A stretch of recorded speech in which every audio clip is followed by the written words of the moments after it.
Xiuyuan has been reborn, returning to the period just before the commencement of his freshman year. In his previous life, he hailed from a modest background, and after graduation, he was relegated to delivering takeout, navigating the streets on an electric scooter, barely scraping by with a monthly income of 4,500 yuan. However, in this life, his father, once a humble construction worker, has transformed into the chairman of the construction group, possessing a staggering fortune worth trillions, and is respectfully referred to as Uncle Tai within the community. His mother, previously a caregiver at a nursing home, has suddenly become the founder of the Kunlun Health Center, where even a random elderly gentleman is a retired provincial governor. Ding! Your luxurious life has been activated. Thus, the once inconspicuous university student has now boldly entered academia as a top-tier rich heir. Do classmates complain about the dilapidated dormitory? He simply purchases the entire building in cash. I will reside on the top floor, and the rest is yours to choose freely. Is the commute to class too long? In the garage, Ferraris and Lamborghinis line up in succession, each day presenting a different vehicle, leading the security guards to believe a car exhibition is underway. Never experienced romance in my past life? I will offer 1 million. The campus beauty will accompany me tonight. Classmate, don't think that money can buy true love. The campus beauty of Su University is akin to a pure and lofty flower. How can she be swayed by your filthy wealth? Campus beauty, brother Xiuyuan, do you prefer black stockings or white stockings? Leysuen, one for each day, it keeps things fresh. Classmate. At this moment, Xiuyuan finally realizes that being wealthy is indeed remarkably advantageous. Having been reborn, I shall strive to ascend to greatness. What lofty flowers, what aspiring youths. In the face of colossal wealth, all must bow down. This time, I, Leysuen, shall transform all the suffering endured in my previous life into pure enjoyment beneath my feet. Chapter 1. I have been reborn. In this life, a life of opulence awaits. Firstly, one thing can be established. I have indeed been reborn. At the Bund in the magical city, Leysuen gazes at the breathtaking riverscape before him, lost in contemplation. August 22nd, 2021. Today marks the day before the commencement of Xiuyuan's university journey in his previous life. Leysuen glanced at the mirror. It was indeed his reflection, albeit with distinct alterations. His height has increased from a meager 1.7 meters to 1.85 meters. Once merely an average face, his features have undergone subtle changes, now fully deserving of the term handsome. His slight belly has transformed into a set of 8-pack abs, with broad shoulders and a physique rivaling that of fitness stars. Yet, this is not the most pivotal aspect. The crux lies in the newly acquired memories within Xiuyuan's mind. His father, Li Kangtai, is no longer the laborer earning 6,000 yuan a month on construction sites. Instead, he has ascended to the position of chairman of the construction group, with a fortune exceeding trillions. The scale of the conglomerate is colossal, spanning the entirety of the nation. Beyond its initial ventures in the construction industry, it has diversified to encompass sectors such as machinery manufacturing, steel production, non-ferrous metallurgy, petrochemicals, coal, and electricity, among others. In addition, the group also commands significant influence over the metal products industry, non-metallic mineral product sector, and virtually every facet of heavy industry is under his purview. He occupies a monopolistic position with countless subsidiaries under the group's banner, effectively leaving his mark across all 360 professions. Although the group remains unlisted and due to Li Kangtai's typically low profile, many smaller factions do not fully recognize him. Nonetheless, his voice in the national business sphere is paramount. His mother, Wang Tsuhong, is no longer the beleaguered caregiver from a nursing home in his previous life. Instead, she has transformed into the founder of the Kunlun Wellness Center, dedicated to accommodating retired dignitaries from across the nation. Within her circle, any elderly gentleman one might randomly encounter is at least a retired provincial governor. Even the former head of state is among their ranks. It can be said that anyone who crosses her will find themselves capable of summoning half of the political landscape of Longhua with a mere wave of her hand. His own home is no longer the modest 80-square-meter abode in a small county. Rather, it has evolved into a magnificent mansion spanning 1,000 square meters, known as Tang Yipin. Currently, Li Xiuyuan's private quarters alone rival the size of his previous two homes combined. The furnishings within are opulent, with every visible item being of international acclaim. Even the towel he uses to dry his face, upon a quick search on his phone, is of a four-digit value. The father of a titan in the business world and the mother of a true phoenix in the political realm. The present Li Xiuyuan is no longer the beleaguered youth who toiled for 5 years without a car or a home. He is no longer the delivery worker left dazed by a single negative review from a customer. He has also shed the identity of a penniless boy whose girlfriend left him for someone wealthier. He no longer envies the affluent who spend in a night what he earns in a year. Now, he is a quintessential second-generation rich heir, and one with a formidable background at that. Those like Wang Xiaozong are merely fit to carry Li Xiuyuan's shoes. I now wonder if my parents were the ones who reincarnated first. Li Xiuyuan murmured to himself. It was at this moment that, ding, the ultimate counterattack system is at your service. This system is designed to craft a carefree and audacious new life for its host. To avoid any dissatisfaction from the host regarding the level of indulgence, this system has decided to provide everything in one go. Please enjoy to your heart's content. Accompanied by a melodious, feminine prompt, Li Xiuyuan finally comprehended. I see. It is the handiwork of the system. System, you are rather amiable. By the way, system, do you have any other functionalities? For instance, could you awaken my cultivation talents, allowing me to traverse the world? However, this time, the system did not respond. Li Xiuyuan felt a twinge of disappointment, but quickly reassured himself that the current state was already sufficient. A man's aspirations are but wealth, beauty, longevity, and leisurely fishing. Now, apart from immortality, Li Xiuyuan has acquired everything. I made up my mind, it's time to spend. The first order of business after his rebirth is to experience the lifestyle of the wealthy.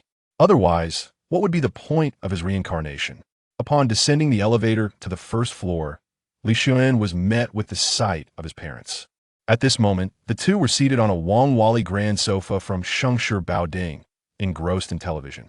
In his previous life, Li Xiuyuan had seen online that this single sofa was valued at a staggering 198 million.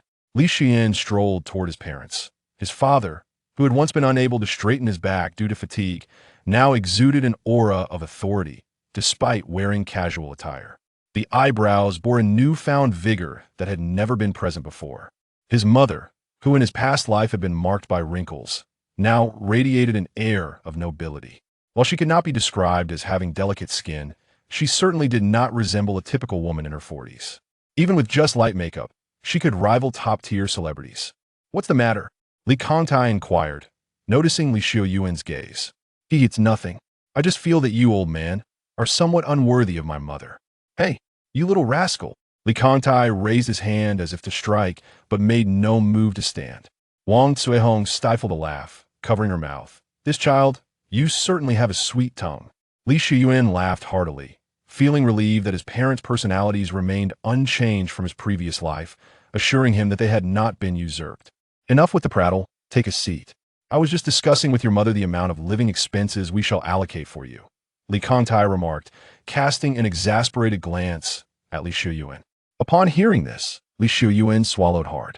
"Xiuyuan, you are destined to inherit your father's legacy, so it is imperative that you do not cultivate extravagant habits," she continued solemnly.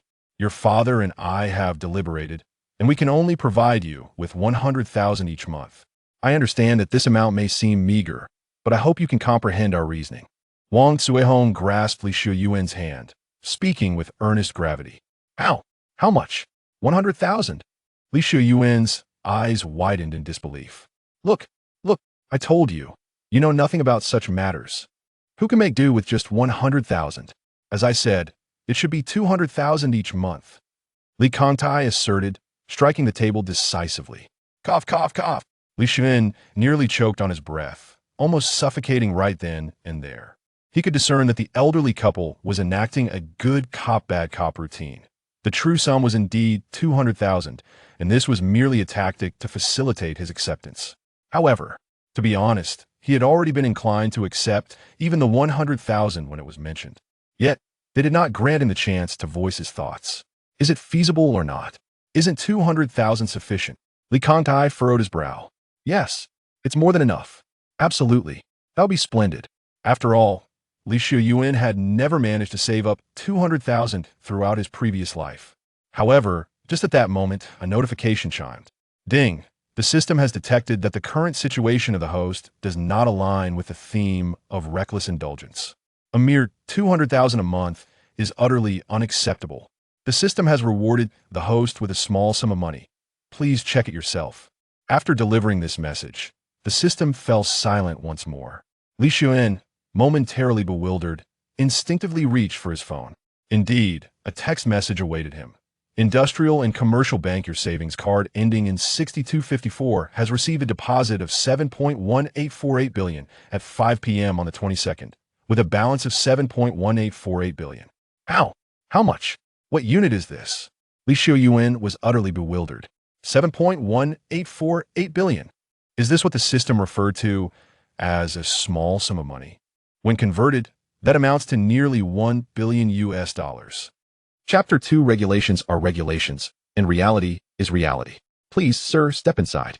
What is the matter? Li Kangtai and Wang Cuihong were both somewhat perplexed. Could it be that the amount given was too meager, disheartening their son? However, Li Xiuyuan promptly shook his head. It's nothing, Mom and Dad. I have a matter to attend to, so I'll step out for a while. I might not return tonight. With that, Li Xiuyuan hurriedly dashed out. Oh dear. This child. Li Xiuyuan strode out with an exhilarated pace. Everything felt surreal. He needed to spend some money to ascertain the truth of the situation. Just then, his phone rang. Hello? Li Xiuyuan answered, and an excited voice soon resonated from the other end. Greetings. Is this Mr. Li Xiuyuan? I am Wang Yujia, the general manager of the Industrial and Commercial Bank. First of all, thank you for your trust and support. You have just deposited 1 billion US dollars in our bank. As the head of this institution, I would like to invite you to dinner and provide you with a detailed introduction to our services. Do you have time? Li Xiuyuan was taken aback. Was it merely a small deposit? Why was the bank's general manager personally calling him to invite him to dinner? It seemed unreasonable to decline such an offer.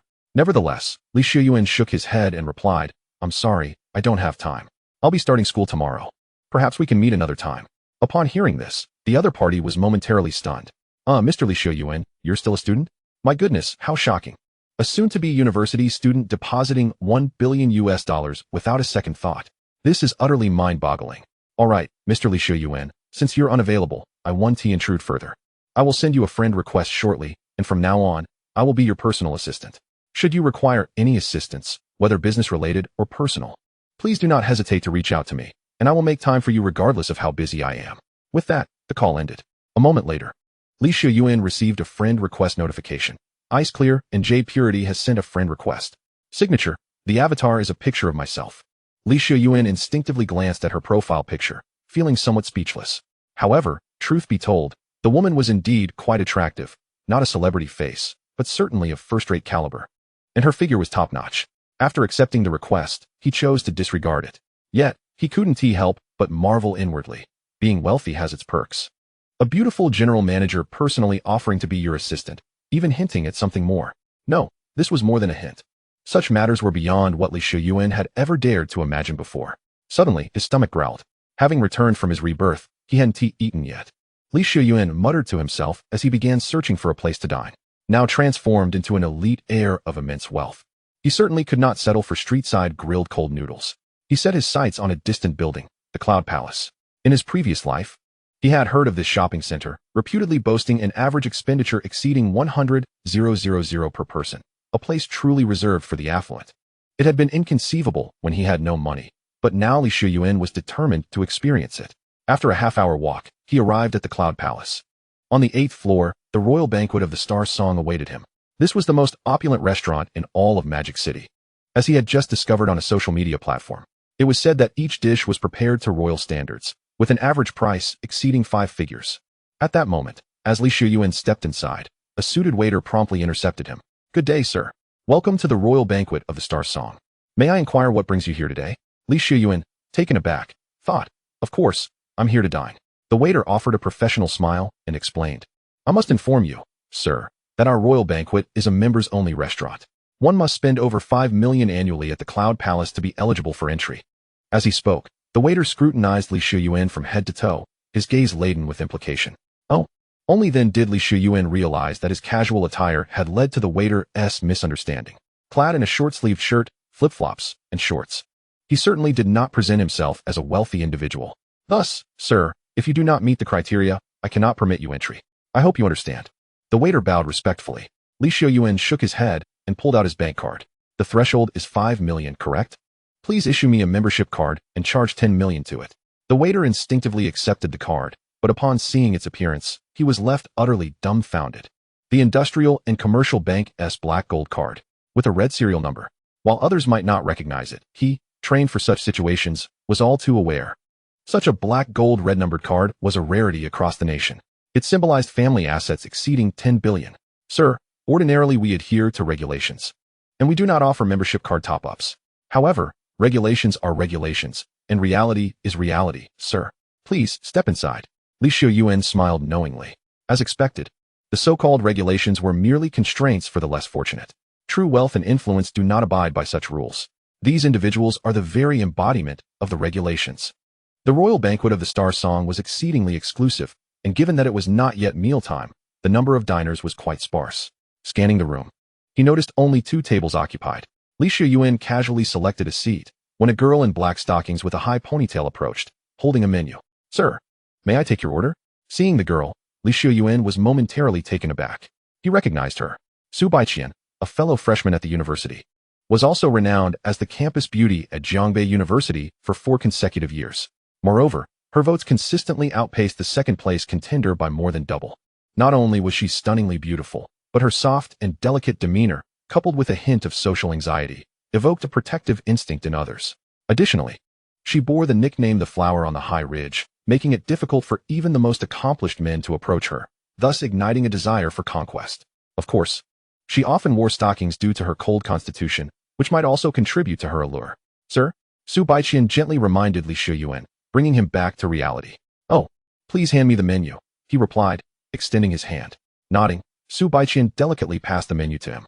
Yet, perhaps due to nervousness, her hand inadvertently brushed against the teapot on the table. Crash! The teapot shattered on the floor, splattering some water onto Xiuyuan. Ah! Su Baiqian gasped, hastily grabbing a tissue. I'm so sorry. What is going on? At that moment, a man resembling a supervisor emerged from the bar. His brow furrowed upon witnessing the scene unfolding before him. As they walked, she spoke with an air of apology. Sir, I sincerely beg your pardon. Su Baiqian, how could you have done this? Chapter 3. A Flower on a High Peak? Accomplished in a mere 10 minutes. I'm sorry, manager, Su Baiqian's expression was fraught with panic. What are you apologizing for? The manager shot her a disdainful glance, then turned to Xiuyuan. Sir, I am truly sorry. She is a temporary summer worker we hired at our restaurant due to her appealing demeanor. We made an exception for her, but unfortunately, her clumsiness has marred your experience. He continued, as a gesture of our apology, we shall offer you a 20% discount on your entire bill today. Xiuyuan waved his hand dismissively. It's quite all right. I'm here to dine, and the discount is hardly a concern. What matters is the attitude. Since the other party was genuinely contrite, he found no reason to pursue the matter further. Upon hearing this, the manager was elated, but then his face darkened as he turned to Su Baiqian. Su Baiqian, what on earth is the matter with you? Today is your last day, and you think you can be lax because you believe you'll be free tomorrow? I regret to inform you, but you are not off the hook. The teapot you just shattered was a masterpiece by the German ceramic artist, Mr. Frank, valued at 80,000. After deducting your 2 months' salary of 20,000, you still owe 60,000. At these words, Su Baiqian's pupils abruptly constricted. How could this be? Manager, I don't have that much money. My 20,000 salary is my living expense for university. Her voice trembled, tears welling in her eyes. Who cares? The manager scolded with a furrowed brow. Enough of this torment. I shall cover the cost. Xiuyuan interjected, clearly growing impatient. I came here to eat, not to listen to your domestic disputes. When can we order? His words left Su Baiqian momentarily stunned, and she shook her head repeatedly. No, sir, that is not acceptable. Xiuyuan raised his hand to silence her, and gestured toward the seat opposite him. Enough, sit down. Witnessing this scene, the manager's eyes lit up as he quickly grasped Xiuyuan's intention. This gentleman is indeed magnanimous. Su Baiqian, what are you waiting for? Pour this gentleman a drink. You're of legal age, drinking isn't against the law. He emphasized legal age with a notable intensity, clearly directed at Xiuyuan. He then turned to Xiuyuan. Sir, I will promptly find someone to tidy up. Xiuyuan shook his head, No, you do it yourself. The manager's lips twitched. But remembering that this gentleman had just deposited 10 million, he complied and began to clear away the shattered teapot. I am Xiuyuan. And you? Once settled. Xiuyuan raised an eyebrow and glanced at Su Baiqian. He was familiar with her. His question was merely an attempt at conversation. Su Baiqian trembled slightly and softly replied. Su Baiqian. Xiuyuan smiled. Ah, Su Baiqian, there is no need for you to be so nervous. I presume you are also preparing for university, as I am. I will be reporting to Jiangbei University tomorrow morning. Upon hearing this, Su Baiqian's eyes sparkled. You too? However, she quickly realized she had become overly excited and composed herself. Xiuyuan, thank you for today, but I cannot let you bear this cost. This money will be considered a loan. I will definitely repay you in the future. At this, Xiuyuan shook his head. What is there to discuss about borrowing? I said I would help you, and I shall. This is not up for negotiation. His tone was quite domineering. In the past, he would have felt uneasy speaking so assertively to such a beautiful girl, but now he felt no hint of anxiety. Xiuyuan was certain that even if he were seated across from a celebrity, he would remain composed. This was the confidence that wealth bestowed upon him. Hearing Xiuyuan's words, Su Baiqian bit her lip, her gaze flitting uncertainly, unable to meet his eyes. Do you want to help me? Because you are beautiful. And I like someone like you, Xiuyuan replied bluntly, avoiding any circumlocution. Times had changed. Xiuyuan was now worthy of any woman in the world. As the actor who portrayed De Chao once said, if you like a girl, just directly ask her out. This approach is indeed very effective, and fortuitously, Xiuyuan possessed both the means and the confidence. Indeed, as soon as the words left his mouth, Su Baiqian did not retort, and her cheeks flushed slightly. What nonsense are you talking about? Xiuyuan chuckled, extending a finger. Are you short on funds? Become my girlfriend, and I will give you 1 million. And that's 1 million every month. This statement struck Su Baiqian like a thunderbolt, her lips quivering as her brows knitted together. Xiuyuan, how can you say that? I am not that kind of person. Huh, what kind of person? He remarked. I see no reason for hesitation. I am handsome and wealthy. You will eventually need to find a boyfriend. Do you believe you can find someone better than me? Upon hearing this, Su Baiqian blinked, as if suddenly enlightened. Well, maybe that is true. How about we give it a try? Xiuyuan smiled and nodded, agreed. Just like that. In less than 10 minutes. The goddess who once required immense determination to speak to, the campus belle who would cause fantasies with just a glance, had become his girlfriend. Such is the allure of wealth. Sir, your ordered dishes are ready. The main course includes truffle Wellington steak and low-temperature abalone with caviar. The side dishes consist of gold leaf foie gras paired with space strawberries and deep-sea lobster seasoned with meteorite salt. Please enjoy. At that moment, four waiters lined up, each carrying a custom silver platter, respectfully placing them on the table. As the lids were lifted, an enticing aroma wafted through the air. Xiuyuan's lips twitched. If he remembered correctly, the total price for these 4 dishes was nearly 100,000, yet the portion seemed so scant that one bite would barely suffice. Surely, to feel full, one would have to spend tens of thousands. Is this the everyday struggle of the wealthy? Xiuyuan couldn't help but scoff. Nonetheless, the presentation of the dishes was quite appealing, stirring one's appetite. Su Baiqian, seated opposite him, swallowed hard. If you're hungry, go ahead and eat, Xiuyuan said with a hint of exasperation. He then waved to a nearby waiter. Could you please bring me a pair of chopsticks? I'm not accustomed to using knives and forks. His request left the waiter momentarily dumbfounded, and Su Baiqian, who was about to dig in, felt her cheeks heat up. Hey, boyfriend, this is a Western restaurant. They don't have chopsticks. Huh? Xiuyuan frowned. No chopsticks? Isn't this long country? What do they use if not chopsticks? Just then, a woman at a nearby table scoffed disdainfully. Who understands these country bumpkins? Why would anyone come to a Western restaurant expecting chopsticks? Hearing this, Xiuyuan turned to look at her. The woman had just entered and had recently placed her order. She was adorned from head to toe in designer brands. And prominently displayed on the table was an LV handbag, while in her hand, she held the latest model of a fruit-themed smartphone. What are you staring at? The woman shot a disdainful glance at Xiuyuan. Someone like you dares to come to such an upscale restaurant? Do you even know what you're eating? As she spoke, she raised her phone and snapped a photo of Xiuyuan with a click. Then, addressing her phone, she exclaimed, Family, who understands? Even a tank top and shorts can gain entry to the Celestial Palace. I think I should treat all the other patrons to a complimentary meal. Chapter 4. Today. I've rented the entire place. Let her roll out. Madam, how can you speak like that? At this moment, Su Baiqian furrowed her brows and looked over. Oh, you insolent waiter, do you think I haven't seen you before? This loser must be one you let in. After all, he hardly looks like someone who could afford 5 million. A waiter and a poor nobody, What a perfect match. You. Su Baiqian gritted her teeth, feeling a surge of anger. Yet, upon reflection, she realized the woman appeared immensely wealthy, someone she could not provoke. Upset? At that moment, Xiuyuan looked at Su Baiqian with a serene smile, having perceived her thoughts. If you're angry, then go and confront her. You are my girlfriend, and there's no one in this world you cannot stand up to. As soon as he uttered those words, the woman burst into laughter. Ha! You're killing me. How impressive. I'm so scared. Boyfriend, maybe we should just avoid provoking her, Su Baiqian stammered. Xiuyuan let out a resigned sigh upon hearing this. It seemed she still doubted his capabilities. It was time to demonstrate them. He gently grasped Su Baiqian's hand, reassuring her, trust me, give me 5 minutes, and I will make this woman leave. Upon hearing this, the woman laughed dismissively. Just as the situation threatened to spiral out of control, the manager finally made his appearance. Ahem. Sir, madam, is there a problem? Upon hearing this, Xiuyuan glanced at the manager. This old chap had been watching the spectacle unfold, and now he had the audacity to inquire. I ask you, does your restaurant have chopsticks? Xiuyuan replied coolly. Upon hearing this, the manager's lips twitched.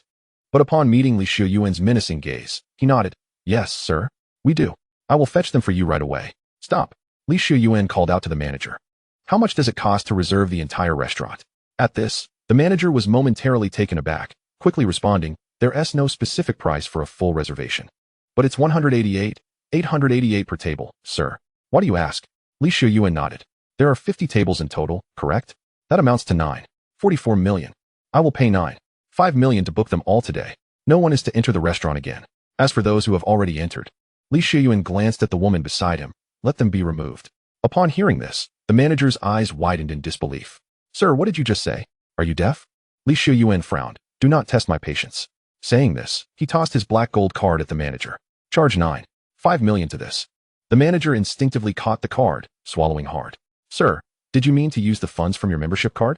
Xiuyuan shot him a glare. Your unnecessary chatter is excessive. The money in my membership card is solely for dining, nothing more. Go handle it. If you hesitate, I will find someone else. At this, the manager felt a shiver run down his spine. What was he hesitating for? Get it done. Understood. Sir, I will handle it right away. Someone clear the place. At that moment, witnessing the unfolding events, the woman was utterly bewildered. Madam, please. 2 waiters approached to escort her out. Wait, what are you doing? I ordered food. Her words held some weight, and the waiters instinctively looked to Xiuyuan. He cast a nonchalant glance her way and instructed, return her money. Her order will be on my tab, and later, it will be taken outside to feed the dogs. Yes, sir. Hey, what are you doing? Do you know who my boyfriend is? Accompanied by a series of cries, the woman was unceremoniously thrown out by the waiters. At that moment, Su Baiqian, sitting across from Xiuyuan, was left in a state of shock. Her eyes were glazed over, her entire being frozen in place.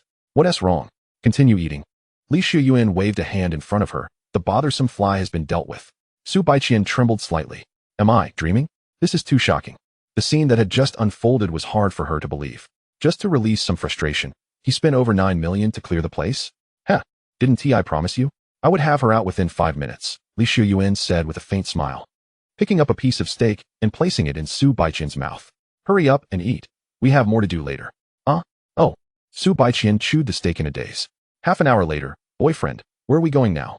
You mentioned having something to do. Su Baiqian clung to Xiuyuan's arm as they exited the restaurant. Xiuyuan sighed. Could you refrain from calling me boyfriend? What a peculiar title. Then can I call you brother Xiuyuan? Su Baiqian's cheeks flushed. Xiuyuan nodded. That's much better than the previous one. He then scrutinized Su Baiqian's attire, remarking, school starts tomorrow. As my girlfriend, you shouldn't be so understated. There's a clothing store in the Celestial Palace. Let me take you to get a new outfit.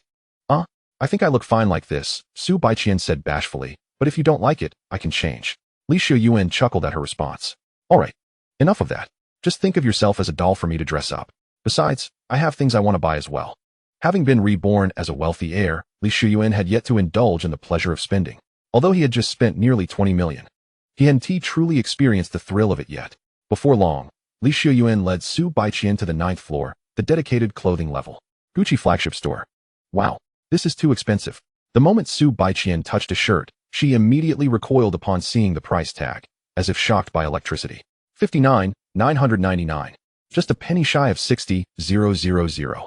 For a single shirt. What did I just tell you? Xiuyuan casually retrieved the shirt from the display, smiling at Su Baiqian. Repeat it back to me. Su Baiqian bit her lip, then softly stated, When shopping, don't look at the price. If you like it, buy it. Your boyfriend has plenty of money. But, even if we have money, we shouldn't spend it recklessly. This shirt is worth at most 200. Sigh. Xiuyuan let out a resigned sigh. I shall pose but one question to you. Do you fancy this? Su Baiqian hastily shook her head, exclaiming, No, no, no. I do not like it. Not at all. Chapter 5. You are only worthy of what I leave behind. Dislike, is it? Xiuyuan casually tossed the shirt onto the counter and beckoned to the attendant. Wrap up everything in this store except for the one item my girlfriend dislikes. I shall pay by card. Wait, what? Su Baiqian was momentarily taken aback. Was this truly what she meant by disliking it? No, no, no. She frantically gestured, attempting to deter Xiuyuan. Although she had just witnessed him spend 9 million, it ultimately belonged to him. Now, to spend it on her own behalf left her feeling somewhat apprehensive. Charge it, Xiuyuan said, positioning himself protectively in front of Su Baiqian as he handed the black card to the attendant. The attendant took a moment to comprehend, trembling as she accepted Xiuyuan's card. Sir, you must be joking? I said to charge it, Leysuen replied, his patience waning. Yes, sir. The attendant's eyes gleamed with excitement. Having worked at Gucci for 2 years, she had encountered many affluent individuals, but never had she encountered someone so extravagantly wealthy. Selling a single item would yield a substantial commission, and now, the entire store was being bought out, likely amounting to over 10 million. What a windfall. Brother Xiuyuan. Su Baiqian pouted, a troubled expression gracing her face. To spend such a significant sum on numerous garments, setting aside whether she could even wear them all. The more pressing concern was that she would become the very type of person she despised, the materialistic woman. Furthermore, she harbored doubts. Did a girl from a small town like her truly deserve someone like Xiuyuan? Was he merely toying with her, destined to cast her aside? In that moment, a torrent of thoughts flooded her mind. Xiuyuan, however, simply smiled and gently tousled her hair. No need to say more, the money has been spent. Now, go select your favorite piece to try on. Upon hearing this, Su Baiqian bit her lip, visibly hesitating. She then looked up earnestly at Xiuyuan. Brother Xiuyuan, do you truly regard me as your girlfriend? Xiuyuan was momentarily taken aback by the question. What kind of question is that? Why would you ask? He responded, as if it were the most natural thing in the world. Receiving an affirmative reply, Su Baiqian slowly lowered her head, though it was evident her eyes were slightly reddened. She responded softly before picking up a garment and darting into a nearby fitting room. Sir, you may take a seat over here, another attendant respectfully suggested. Xiuyuan nodded and followed her into the store.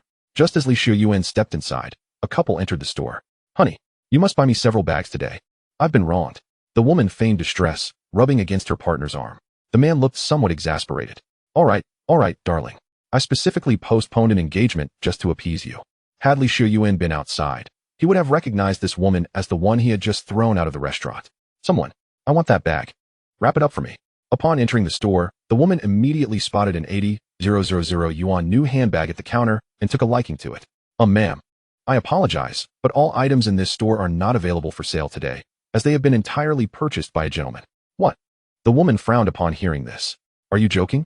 This is the Gucci flagship store.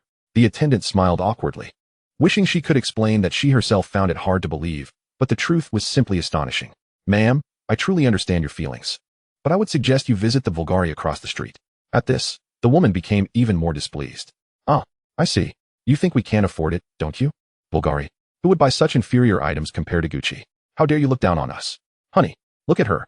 The man's expression shifted as he approached, saying, I thought such scenes only occurred in melodramas, but it seems there are indeed people like you in reality. He extended his left hand, revealing a Rolex worth over 200,000. Look at this. Do you think I lack money? How absurd. Not only will I buy today, but I'll purchase too. With that, he turned to the woman. Darling, choose the 2 most expensive bags. His tone brimmed with arrogance. A mere service attendant dares to act so high and mighty. With a grand gesture, he proceeded to purchase 2 exorbitantly priced handbags. Who could withstand such extravagance? The woman beamed. Honey, you're the best. Wait. The attendant hurried forward to intervene. Sir, ma'am, I assure you, what I said is true. Please do not put me in a difficult position. Smack.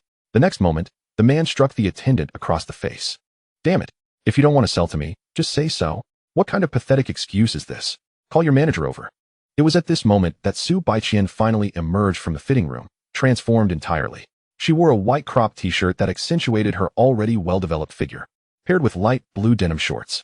Her former black stockings had been replaced with skin-toned legwear, and she sported a pair of white sneakers along with ankle-length white socks. This ensemble, complemented by her iconic high ponytail and slightly flushed cheeks, made her the epitome of youthful charm. "Brother Xiuyuan, how do I look?" she asked tentatively. Just then, Xiuyuan, having just stepped out, surveyed her from head to toe and couldn't help but exclaim, "Truly, you are the woman I noticed at first glance. You should consider becoming a star." Upon hearing this, Su Baiqian's face flushed even deeper. Just as Xiuyuan was still admiring her, a gasp echoed from the entrance. Turning to look, Xiuyuan noticed the couple from earlier and frowned. What a stroke of bad luck. Su Baiqian also cast her gaze in their direction, her lovely brows knitting together. "Honey, it's them." The woman bit her lip, gripping her boyfriend's arm. "They were the ones who bullied me earlier." "What?" The man squinted, slowly approaching Xiuyuan while sizing them up. "A couple of young ones. But to enter young Tiangong, they can't be mere country bumpkins. Perhaps they are some rich second generation." "You too. Whose children are you? Did your parents not teach you to behave when out in public?" Xiuyuan chuckled coldly. "Who do you think you are to demand my name?" His words were not mere bravado. His family's name was not something to be casually mentioned. Furthermore, if he were someone they did not recognize, it only indicated that they were laughably insignificant. "You." The man was momentarily taken aback by Xiuyuan's audacity, then turned his furious gaze toward the attendant. "Attendant, did you not just claim that all the merchandise here has been purchased? What then is the situation with these two students? Are you attempting to deceive me?" The waiter, upon hearing this, covered her flushed cheeks and hurriedly explained, "Sir, that is not the case. This gentleman and lady are indeed the ones who have acquired all the items." This revelation allowed Xiuyuan to grasp the full context of the situation, prompting him to smile. "Miss Waitress, your assertion is not entirely accurate. I have not purchased everything," he remarked, striding towards the display case to retrieve the shirt he had previously discarded, tossing it onto the ground before the couple. "This particular item is one my girlfriend disdains. It is of no use to us. Please take it." Chapter 6. Inquire if he dares to record Xiuyuan's infraction. "What do you mean, kid?" The man squinted, his expression darkening. Xiuyuan returned his gaze, replying with a straightforward remark. "Your girlfriend is both laughable and pretentious. She is only worthy of such an item." Upon hearing this, the man's face turned an ominous shade of black, but he soon sneered. "Young man, do you not know who I am?" Xiuyuan scoffed. "What sort of respectable individual would court a woman of such low caliber? Furthermore, do you believe you are worthy of my acknowledgement? Very well, then. How splendid." The man's lips twitched in irritation. The new generation of wealthy heirs is indeed becoming increasingly brazen. Even I, Ma Shuai, am unrecognized in this metropolis. He turned to the woman behind him. "Darling, I declare that the items in this flagship store shall not be purchased by them." As he spoke, Ma Shuai pulled out his phone and made a call. His teeth gritted as he glared at Xiuyuan and his companion. "You two are quite formidable to have compelled me, Ma Shuai, to utilize my connections. However, this is where your luck runs out. Given your age, you must be college students, correct? Students from Jiangbei University, I presume? Just wait." With that, the call connected, and Ma Shuai deliberately switched to speakerphone. "Hello, Dawei, it's me, Ma Shuai. Brother Ma, what is up? I brought my sister-in-law to Young Tiangong to shop, and we were harassed by a pair of oblivious college sweethearts. Are you not the new professor at Jiangbei University? Could you assist me in handling this?" "What? Is this true? Brother Ma, tell me, who are these students? What are their names? I will directly contact their instructor and ensure they receive a formal reprimand that stays on their record for life." At this point, Ma Shuai looked up with a mocking smile. "Dare to reveal your names?" Hearing this, Su Baiqian, standing behind Xiuyuan, panicked and instinctively tugged at his shirt. Xiuyuan turned to see the fear in her eyes and shook his head helplessly. Indeed, when dealing with college students or prospective university students, the most effective tactic is to invoke fear. The two greatest fears of a college student: failing a course and receiving a reprimand. Yet, for Xiuyuan, this was as trivial as a child's play. "Tell him, my name is Xiuyuan. I wish to see if Jiangbei University dares to record my infraction." Xiuyuan stated with conviction. "Haha, is that so? Dawei, did you hear? He claims his name is Xiuyuan." "Li who?" "Xiuyuan. Xiuyuan? Brother Ma, just wait. I will be there shortly." After uttering those words, the call was abruptly ended. Ma Shuai momentarily stood there in shock, but soon a cold smile crept across his face as he turned to his girlfriend. "Darling, it's all sorted. My friend Zhao Wei, a professor at Jiangbei University, will be here shortly. These two college students are done for. Whatever item you fancy in this flagship store, I will purchase it for you." As soon as he finished, the woman erupted with excitement. "Yea? My husband is so handsome and capable." She then glanced at Xiuyuan, sneering. "Aren't you all that? Aren't you wealthy? Aren't you ostentatious? Just wait until your professor arrives. Let's see how arrogant you remain." To Xiuyuan, her words held no weight. Akin to a child threatening to hit him with a small fist, it was amusing. However, For Su Baiqian, the implications were far more serious. She instinctively grasped Li Xiuyuan's hand and whispered, "Brother Xiuyuan, should we leave? What if he truly is a professor from Jiangbei University? What will we do? We haven't even enrolled yet, and we would leave with a bad impression." Li Xiuyuan shook his head in resignation. It seemed that student mentalities persist. The mention of a teacher invokes fear, completely disregarding the reality that today's society is dominated by the affluent and the influential. "Do not worry," he reassured, squeezing her soft hand. "Even if a professor from Jiangbei University were to arrive, or even the principal himself, they would still treat us with respect." Though this statement was audacious, for reasons unknown, Su Baiqian felt a sense of comfort wash over her at his words. "Ha!" Ma Shuai laughed upon hearing this. "You truly believe you are invincible. Li Xiuyuan, you are quite the braggart. Do you think that having a bit of money allows you to act recklessly? This is Jiangbei University. No matter your influence or background, it means nothing there." Li Xiuyuan coldly replied, "Oh, and what relevance does that have to you? Is Jiangbei University your family's institution, or is the principal your father?" "Ha!" Continue to boast. Ma Shuai dismissed Li Xiuyuan and ceased to engage him further. Moments later, "Ma Shuai, where are the individuals?" At the elevator, Zhao Wei's voice emerged before he even arrived. "Dao Wei, over here," Ma Shuai exclaimed, thrilled at his brother's willingness to come handle this trivial matter to save face before his girlfriend. Li Xiuyuan turned to see the commotion. At the elevator entrance, a man with a middle parting and round-framed glasses, exuding the aura of an elder academic despite only being around 30, rushed toward them. "Shit." The moment Zhao Wei spotted Li Xiuyuan and company, he could not contain his exclamation. "You stay right there." Zhao Wei angrily pointed at Ma Shuai. But Ma Shuai mistakenly believed he was addressing Li Xiuyuan, causing him to burst into laughter. "Ha ha, Li Xiuyuan, where is your bravado now? Your professor has spoken, stand still." However, in the next moment, smack, Zhao Wei hastily advanced, delivering a resounding slap to Ma Shuai's face. "Ma Shuai, are you blind? You don't even recognize the esteemed young master Li Xiuyuan.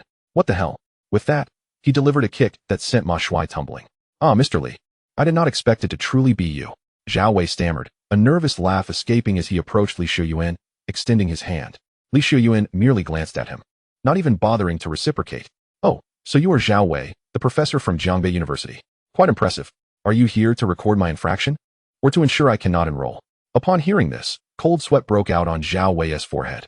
"And no, Mr. Li, your enrollment at Jiangbei University is a matter of utmost importance to us. Your father's willingness to send you to our institution signifies his profound trust and recognition of our work, and the entire university takes great pride in this." This scene left Su Baiqian, standing behind, momentarily stunned.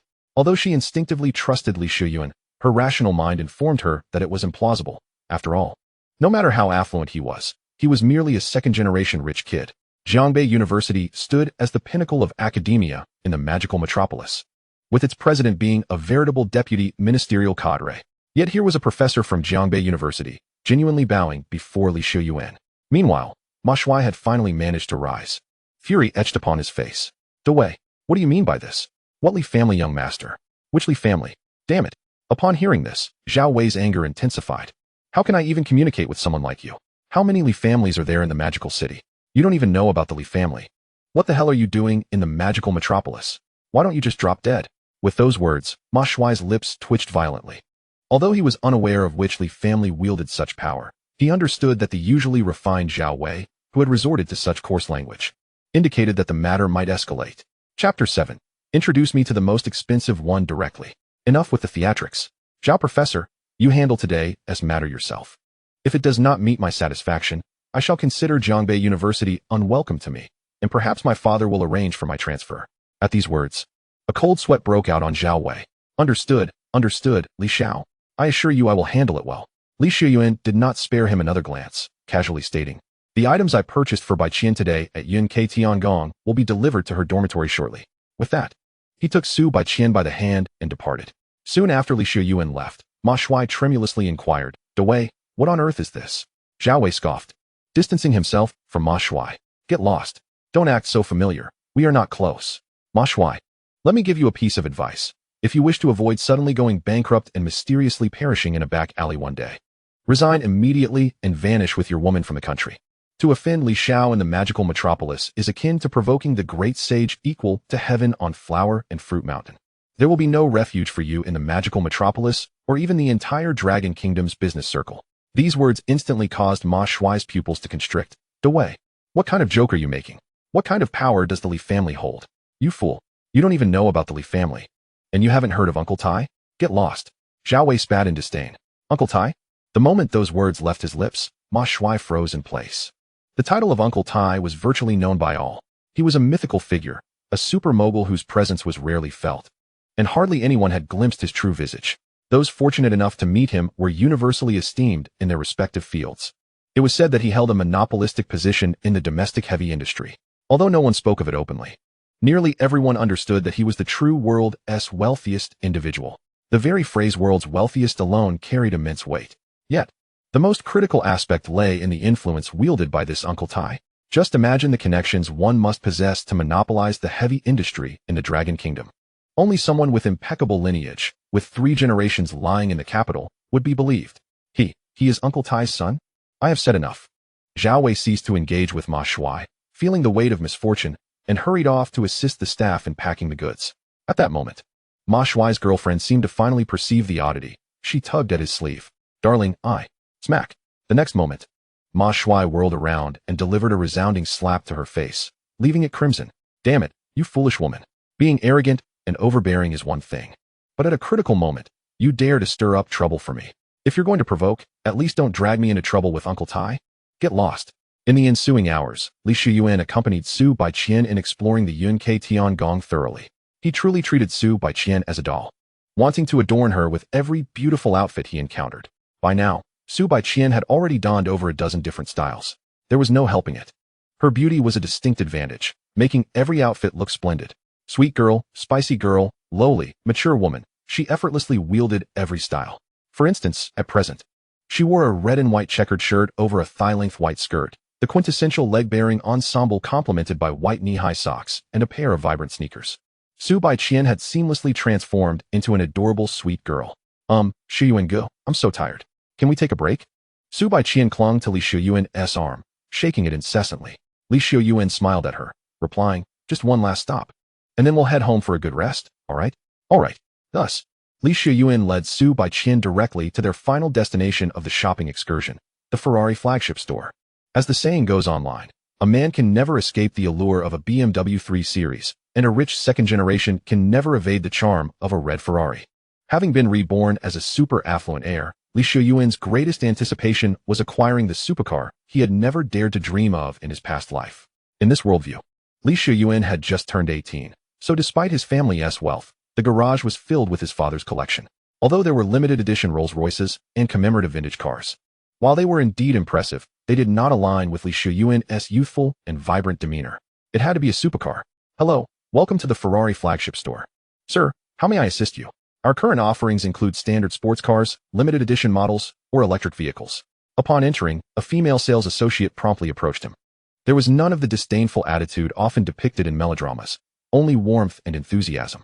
This, of course, might also be attributed to Xiuyuan's current attire. He had shed his earlier casual wear of a t-shirt, shorts, and flip-flops, opting instead for designer apparel. Particularly, the Patek Philippe watch on his wrist, valued at $4 million, elevated his aura to an entirely new level. Do you have any recommendations for sports cars? Xiuyuan inquired, aware that this was his first time purchasing a Ferrari and lacking experience. The female sales associate flashed a professional smile, gesturing for him to follow her. Please, allow me to guide you through the options. We'll start with the entry-level model, the Ferrari 458, currently priced around $2 million. Xiuyuan gazed at the somewhat dated Ferrari and shook his head. Something more upscale, please. Certainly, sir, please follow me. This model, the Ferrari 488, has a guide price of approximately $3 million. Next to it, the Ferrari F8 is even more advanced, with a guide price of around $3.5 million. As the female sales associate enthusiastically detailed the features, Xiuyuan continued to shake his head. Even when the price reached $5 million, he remained unsatisfied. None of these seemed to embody my essence. How about this? Introduce me to the most expensive model you have. Xiuyuan stated decisively. The female sales associate momentarily paused, then chuckled softly. Very well, sir, if that is your request, I do indeed have 2 models that would suit you perfectly. First and foremost, we have the La Ferrari, colloquially known as the La FA, priced at approximately $25 million. However, the purchasing requirements for this exquisite model are rather stringent. In addition, there exists a limited edition SF90, priced around $12 million, with comparatively more lenient conditions. Upon uttering these words, The female sales representative smiled at Xiuyuan and Su Baiqian, hoping to catch a glimpse of astonishment on their faces. Unfortunately, she saw nothing of the sort. Xiuyuan regarded the figure of around 20 million as trifling, while Su Baiqian was utterly dazed. She had genuinely reached a state of numbness, not to mention purchasing a car. Merely acquiring clothing had already cost Xiuyuan over 10 million that very evening. If one were to include his other acquisitions, such as watches and shoes, the total would soar towards 20 million. Chapter 8. Suffering through with a Mercedes E-Class. What are the purchasing conditions for the LaFerrari? Xiuyuan had already declared his intent to acquire the most expensive model, naturally setting his sights on the LaFerrari. The sales representative hastily clarified, "Sir, the purchase of a LaFerrari necessitates a financial verification process to confirm that you possess legitimate savings exceeding 50 million. Furthermore, you must have a clean driving record and cannot be blacklisted by Ferrari. Additionally, you are required to own either 5 standard Ferraris or 2 limited edition Ferraris. Once these criteria are met, you will be eligible to purchase the LaFerrari.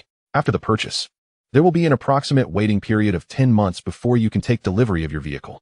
Listening to the sales representative enumerate the conditions, Xiuyuan could not help but twitch the corner of his mouth. Indeed, it was rather cumbersome. However, the essence of the matter was simply money. Anything that could be resolved with financial means was hardly an issue. He promptly produced his black gold card and handed it to the sales representative. "Please proceed with the financial verification. As for the 5 Ferraris, I would like one of each color of the SF90 you mentioned: red, purple, blue, yellow, and silver. Ensure they are all the top-tier configurations, and select all available options. The password for my bank card is 6 zeros. Feel free to process it."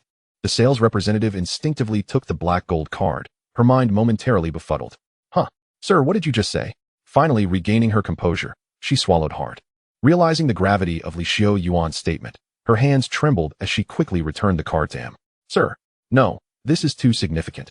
I cannot make this decision. I will immediately summon our manager." With that, the sales representative hurried to the back office.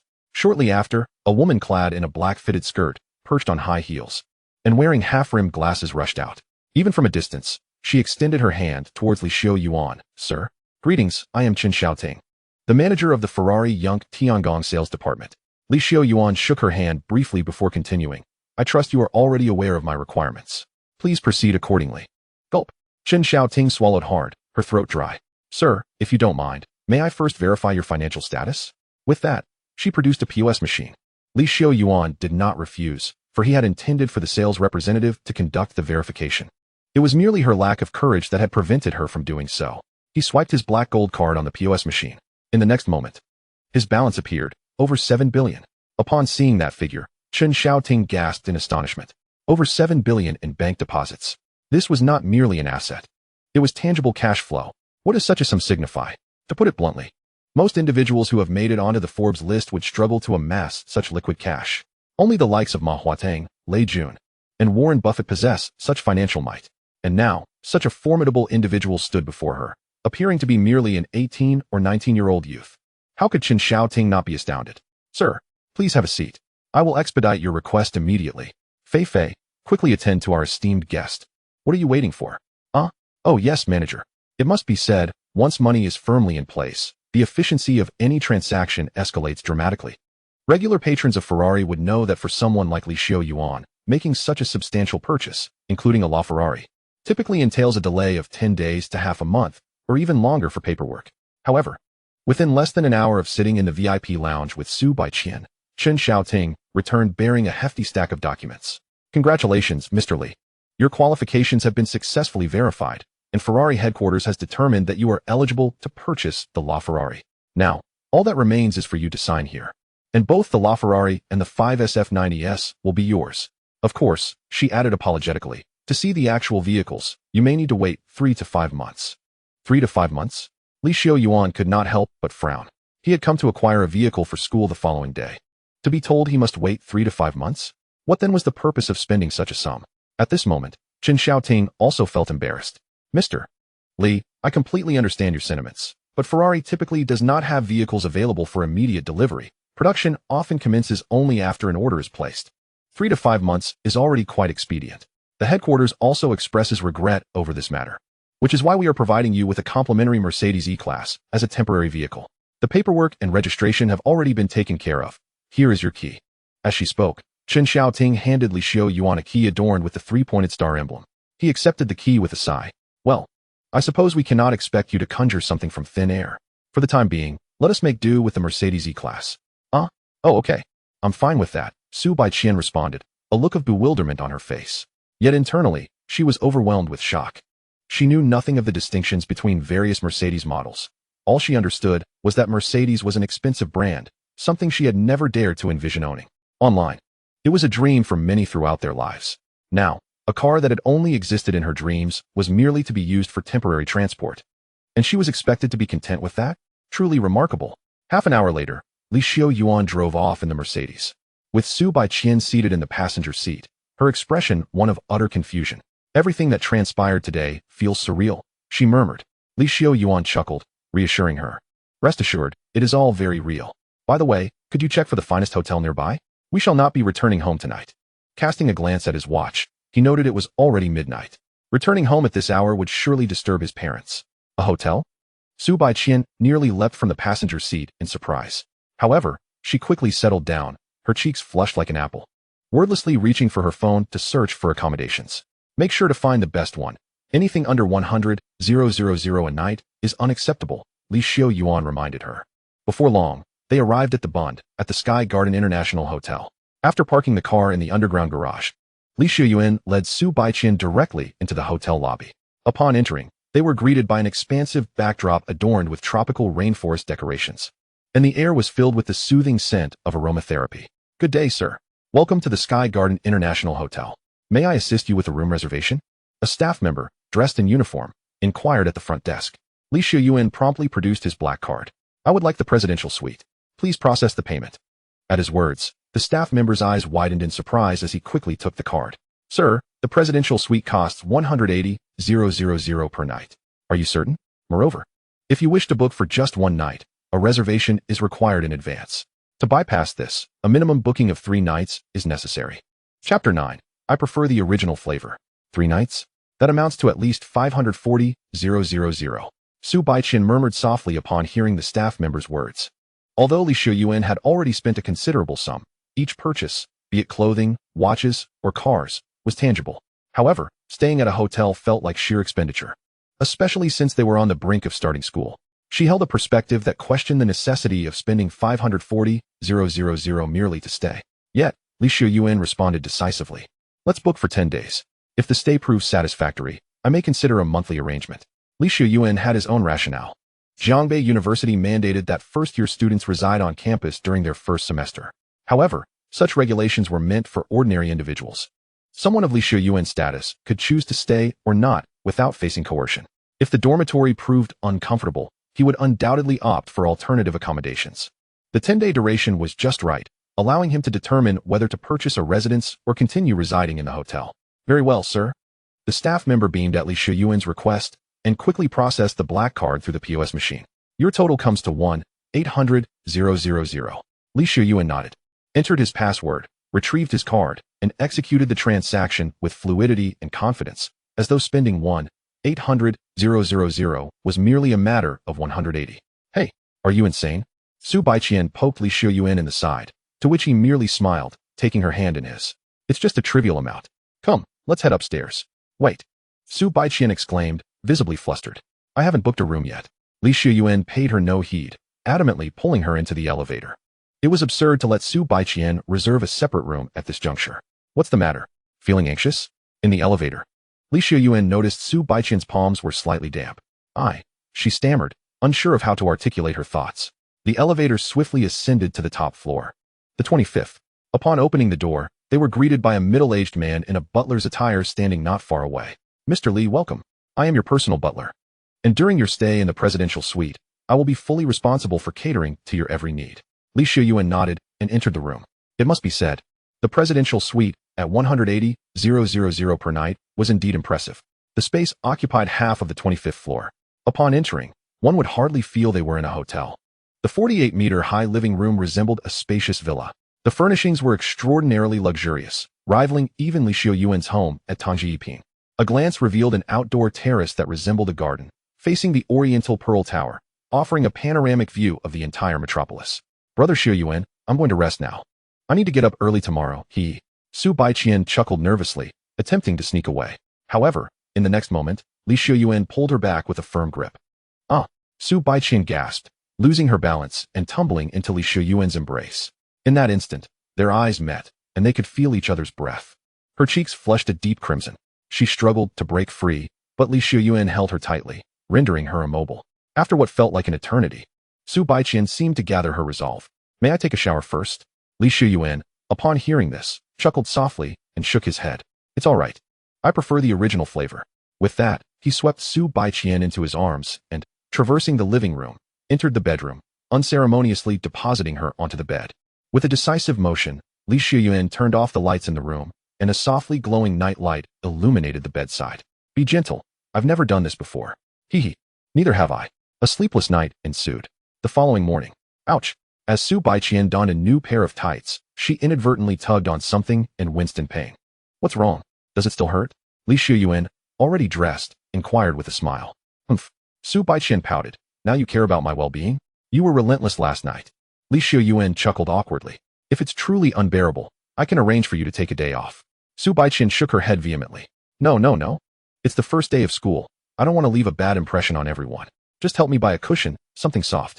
The passenger seat in the Mercedes was a bit too uncomfortable. Her cheeks flushed. She spoke in a voice barely above a whisper.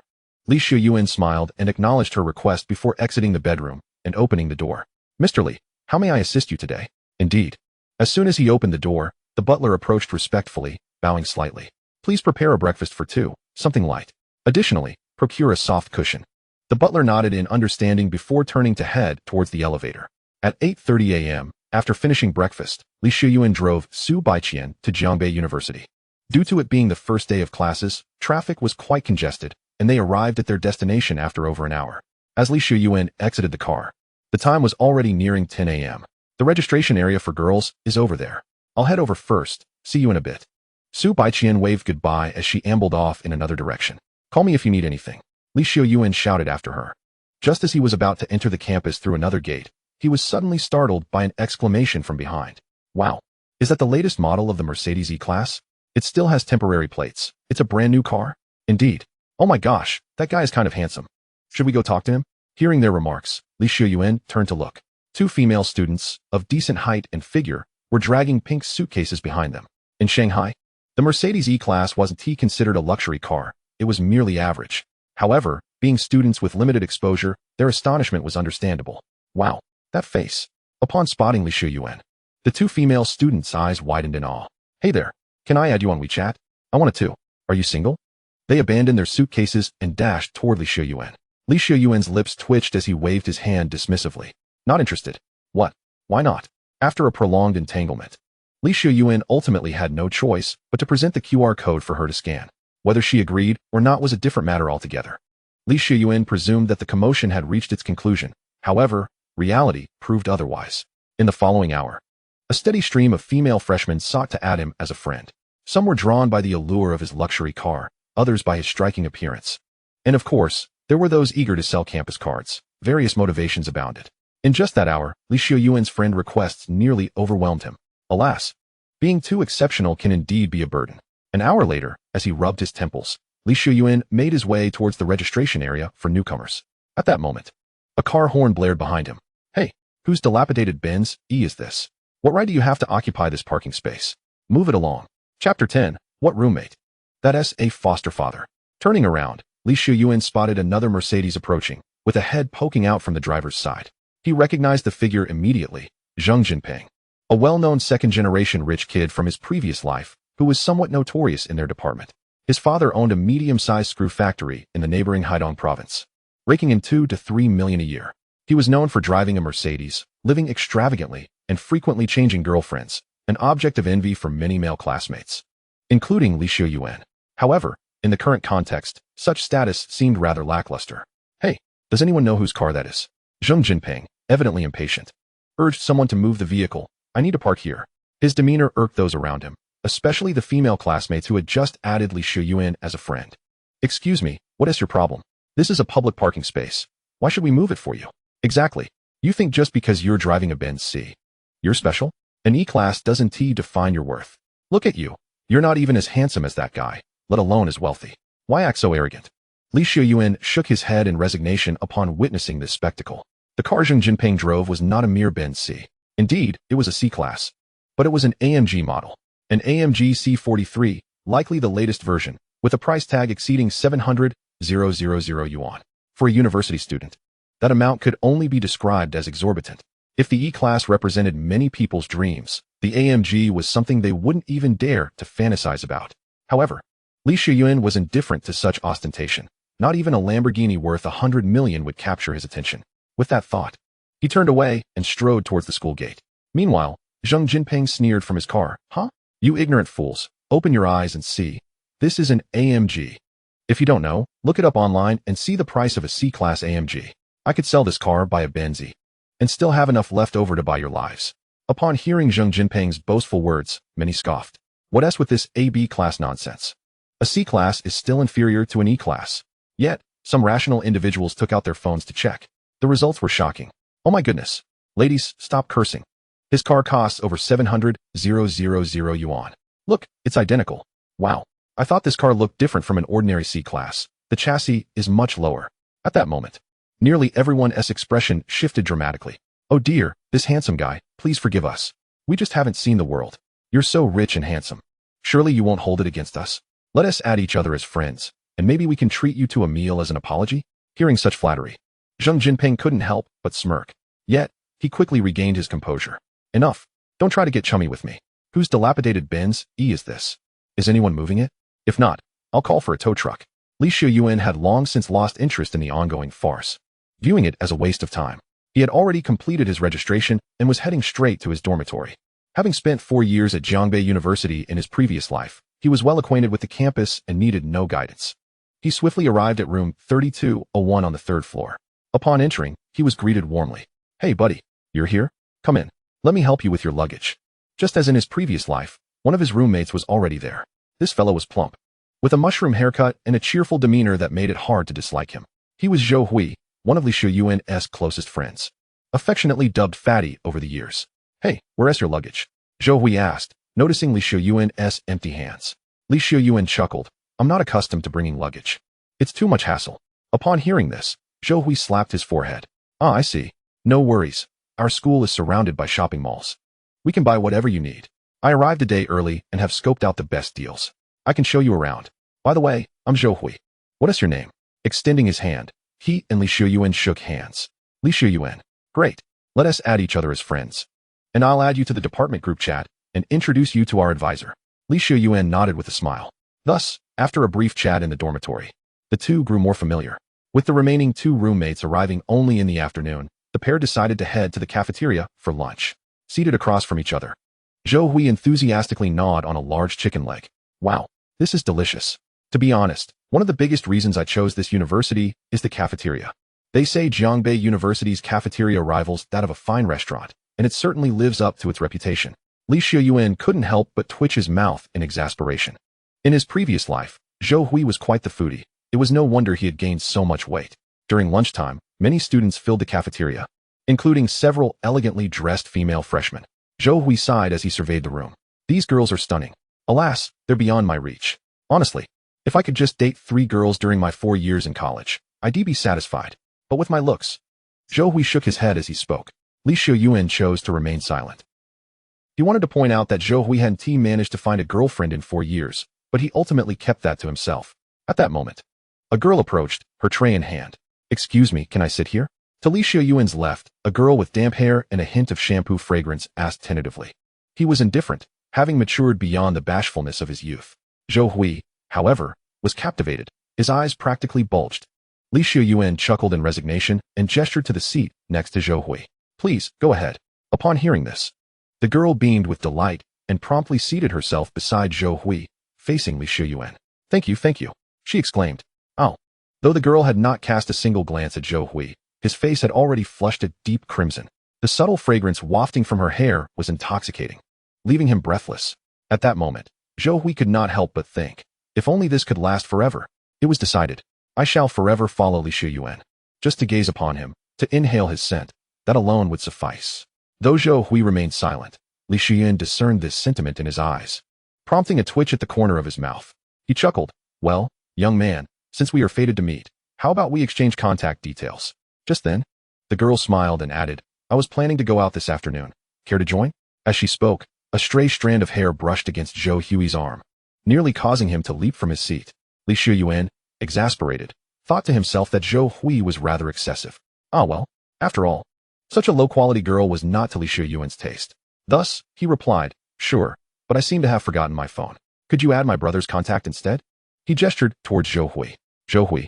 All right, my friend, shall I scan your code, or will you scan mine? Zhou Hui asked, his shock palpable. In that moment, he successfully added the girl's contact. Yet, his astonishment did not cease there. Given Li Xiuyuan's current allure, it was certain that many would seek his contact information. Consequently, after a mere half-hour lunch, Zhou Hui had amassed contacts from around 20 girls, each more enchanting than the last. Of course, this was merely Zhou Hui's perspective. For Li Xiuyuan, it was quite ordinary, and he held no desire for such trivialities. Brother. No, my adoptive father. You are truly my dear father. Zhou Hui wept with gratitude on the way back, nearly overwhelmed with emotion. Although these contacts held no direct relevance to him, it was nonetheless the first time in his life he had received so many means of communication from women. He resolved, adoptive father, I shall follow you every day, serving you devotedly. Li Xiuyuan could only shake his head in resignation. Soon, the two returned to their dormitory. Even from outside, one could hear the raucous shouts emanating from within. Chapter 11, Gaming for Joy, Charge. Jungle, it's you. You play. Upon pushing the dormitory door open, they were greeted with a burst of quintessential banter. Li Xiuyuan's lips twitched as he recognized his other two roommates, Chen Kai and Lu Tong. Based on his previous life's experiences, it was evident that they were engaged in a game of Honor of Kings, and it appeared they had suffered a crushing defeat. Indeed, moments later, both their phones chimed with notifications of game failure. Oh, for heaven's sake! Chen Kai exclaimed, leaping to his feet and stomping in frustration. Standing at 1.8 meters tall, his lanky frame did little to convey intimidation. Beside him, the shorter yet equally slender Lu Tong echoed his sentiments with indignation. What on earth were we playing? I lost my promotion match. After venting their frustrations, the duo finally noticed Li Xiuyuan and Zhou Hui. Hey, brothers, you're back? Come on. Can you play Honor of Kings? Let us team up and recruit one more for a 5-man squad. Help me reach the rank of king. Chen Kai proposed excitedly. Upon hearing this, Zhou Hui chuckled and pulled out his phone. Absolutely. I'm a provincial level Li Bai. I'm definitely better than the average player. He then turned to Li Xiuyuan. What about you, brother? Can you play? Li Xiuyuan, wanting to decline, was taken aback to discover a game of Honor of Kings on his phone. It seemed there was no avoiding it now. Let's head to the room. But if I let you down, don't blame me, he said with a chuckle.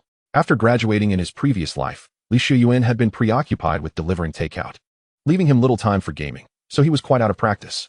Nevertheless, as he began to play, he realized that his mind was sharper than ever in this new life, and his reflexes were incredibly quick. Initially clumsy, he even gave away the first blood.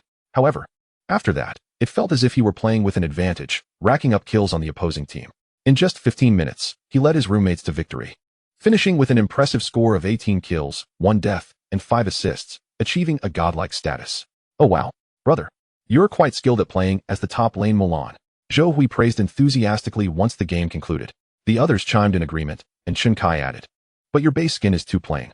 Once I died, it shifted the perspective to you, and there were several instances where you nearly secured a kill. Otherwise, you should try using a trial card. The skin adds 10 points to attack, which would surely help. Next match, I'm entering the promotion match for King. Let us secure a win. Li Xiuyuan nodded in response. All right, wait for me a moment. I'll go purchase a skin. Although he was indifferent to such matters, gaming was all about enjoyment. He felt that having a skin made a significant difference. Thus, without further ado, Li Xiuyuan opened the recharge page and, without hesitation, purchased a skin for 648. What the heck? Zhou Hui exclaimed in bewilderment. Brother, did you misclick? The most expensive skin for Mulan is only 88. Why would you spend 648? This revelation startled Chen Kai and Lu Tong, who hurriedly gathered around. My goodness. Yet, Li Xiuyuan merely chuckled and shook his head. No. I want to be playing Mulan next round. I'm not sure what I'll play instead. So I might as well buy a few extra skins to avoid disappointment later. Saying this, he proceeded to purchase 3 more skins at the same price. In total, he had spent over 2,500. What the hell? You're extravagantly generous. Brother, how much allowance does your family give you each month? Don't you fear going hungry? Not much, Li Xiuyuan replied with a smile, but gaming is meant for enjoyment. If I like something, I'll buy it without denying myself.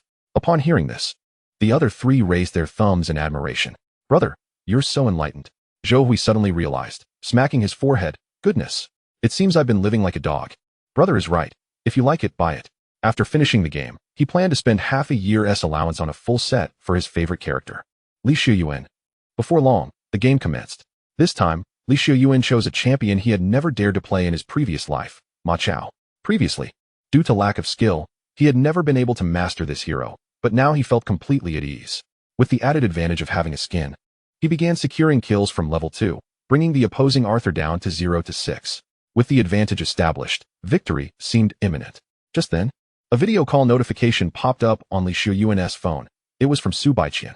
You all continue playing. I'll step out to take this call. Li Xiuyuan exited the game and grabbed his phone, ready to leave. Hey, brother, that's not fair. This is my promotion match. We just lost one. Our economic advantage rests on you, and if you leave, we might lose again. Li Xiuyuan, however, remained steadfast, calmly replying, once this match is over, I'll gift you all a legendary skin. Just play well. As soon as these words were spoken, the eyes of the three individuals sparkled simultaneously. Could it be true? A foster father? Goodness. Absolutely insane. Please, someone stop me. Upon exiting the dormitory, Li Xiuyuan answered a video call at the staircase. Baiqian.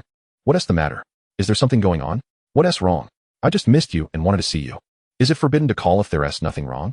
At his words, Li Xiuyuan chuckled. All right. What's the real issue? On the other end, Su Baiqian giggled and said, a few sisters from the girls' dormitory mentioned they wanted to visit a nearby shopping center this afternoon. Would you like to join us? Li Xiuyuan paused for a moment. I think I'll pass on your gathering. You girls have fun, buy whatever you like, no need to save money. Oh, come on. Su Baiqian pouted, clearly a bit disappointed. Well, that's all right then, I'll hang up now. With that, the video call was terminated. Li Xiuyuan felt a twinge of curiosity. Her demeanor suggested she was somewhat apprehensive about the outing. While Su Baiqian was indeed a tad introverted, it didn't seem to reach such an extent in her past life. However, his puzzlement lasted only a fleeting moment before he returned to his dormitory. How did it go? Did you win or lose? Of course we won. With Brother Yuan's command, we were all in. Haha. All right, as previously agreed. Each person gets a legendary skin. Add me as a friend, and I'll send them to you directly. Oh my gosh. Foster father is here. Meanwhile, on Su Baiqian's side, an hour had passed since she hung up the video call, and she was still organizing her wardrobe. There was no denying it. Li Xiuyuan had gifted her an overwhelming amount of items, cluttering every corner. As she tidied up, the other three girls huddled together, whispering, Hey, do you think her designer brands are authentic? Who knows? The craftsmanship doesn't seem that impressive. They might not be real. PFF, just pretending. Alright, enough with the wild guesses. We could just test her out when we get to the shopping center. Baiqian, come on, don't keep organizing. One girl feigned intimacy, wrapping her arms around Su Baiqian's. Okay, Su Baiqian bit her lip, hesitating for a moment before acquiescing. Before long, at the school gate. Wow, sisters. You actually know him? Oh my gosh. Isn't he the young master who went viral in the group? I heard this Mercedes is worth 700,000. Is that true? Of course it is. Zheng Xiao is kind enough to offer us a ride to the shopping center. Really? Zheng Xiao, you're so nice. The three girls were now surrounding Zheng Jinping's AMG, their eyes sparkling with excitement. Zheng Jinping leaned casually against the car, basking in their flattery. Suddenly, he spotted Su Baiqian approaching, and his eyes lit up. What a figure, what taste, what beauty. She is on a different level. Xiaya, is this classmate with you? Zheng Jinping pointed at Su Baiqian and asked. Chapter 12. Where's the Mercedes? Gone. 10 minutes later, Zheng Jinping drove out of Jiangbei University's vicinity. The other three girls sat in the back, while Su Baiqian was forcibly placed in the passenger seat. Ah, I see. Baiqian, you come from the south. Zheng Jinping remarked with a smile as he stopped at a traffic light. You must find life in this metropolis a bit overwhelming. How about we add each other on WeChat? If you ever need anything, I can assist you. Su Baiqian frowned and shook her head decisively. Zheng Jinping, I've mentioned this multiple times. I have a boyfriend. I appreciate your kindness in driving us to the mall, but that's all there is to it. After we get out of the car, I will pay you for the fare. Please don't entertain any impossible thoughts. Upon hearing this, Zheng Jinping helplessly shook his head. Why so serious? We're just having fun together. It has nothing to do with whether you have a boyfriend or not. Don't girls usually enjoy having a male friend? Su Baiqian merely shot him a glance before lapsing into silence. Meanwhile, the three girls in the back were seething with jealousy. Ever since Su Baiqian arrived, Zheng Jinping had ceased to converse with them. They were eager to ingratiate themselves with such a rich second generation, yet now they were overshadowed by Su Baiqian. The most infuriating part was that this foolish girl didn't even want to take advantage of it. How maddening. Just then, one of the girls suddenly seemed to recall something and leaned forward, asking, Zheng Xiao, this direction doesn't seem to lead to the shopping center, does it? At her words, Zheng Jinping smiled. What shopping center? You're new to the metropolis. I'm taking you to a much more entertaining place. Don't worry. I guarantee you'll be satisfied. The three girls instantly brightened at this declaration. However, Su Baiqian frowned. Zheng Jinping, where are you taking us? Zheng Jinping did not look at her, merely responding nonchalantly. That's not for you to worry about. You'll definitely enjoy it. Su Baiqian felt an ominous premonition upon hearing this. She instinctively reached for her phone to contact Xiuyuan. But in the next moment, one of the girls snatched her phone away. Oh, come on. Baiqian, Zheng Xiao is talking to you. Can you please not be so dismissive and stop looking at your phone? Hey, before long. Zheng Jinping stopped the car in front of a large bar named Floating Light and Leaping Gold. Ladies, get out of the car, we've arrived. Zheng Jinping exited first, then walked around to open the door for Su Baiqian. After she stepped out, her brows knitted together. This is a bar? Zheng Jinping, I'm sorry, but I don't wish to enter places like this. I'll be heading back. With that, she turned to leave. However, in the next instant, she found herself surrounded by her three roommates. Oh, Baiqian, why are you being so boring? We really want to check it out. This is a bar in the metropolis. Come on, look at how large this place is. It's clearly a legitimate bar. Plus, Zheng Xiao is a gentleman. What are you afraid of? Let us go, don't just stand there. Zheng Xiao, you're treating us today, right? With these words, the three girls shoved and pushed Su Baiqian into the bar. Hey, what are you doing? Meanwhile, on Xiuyuan's side, after finishing his game, he tidied up his room, and after a bit of chit-chat with his roommates, nearly half the afternoon had slipped away. Whoa, it's already 3:30. At this moment, the chubby Zhou Hui exclaimed in surprise, suddenly slapping his forehead. Brother Yuan, I almost forgot we were supposed to go shopping for daily necessities. Let's go. I'll take you now. We can also grab some hot pot together. The others nodded in agreement. However, Xiuyuan shook his head. The dormitory conditions at Jiangbei University were not bad. Air conditioning, independent bathrooms, private balconies, and being in a spacious four-person room was quite comfortable. Nonetheless, Xiuyuan preferred not to stay on campus.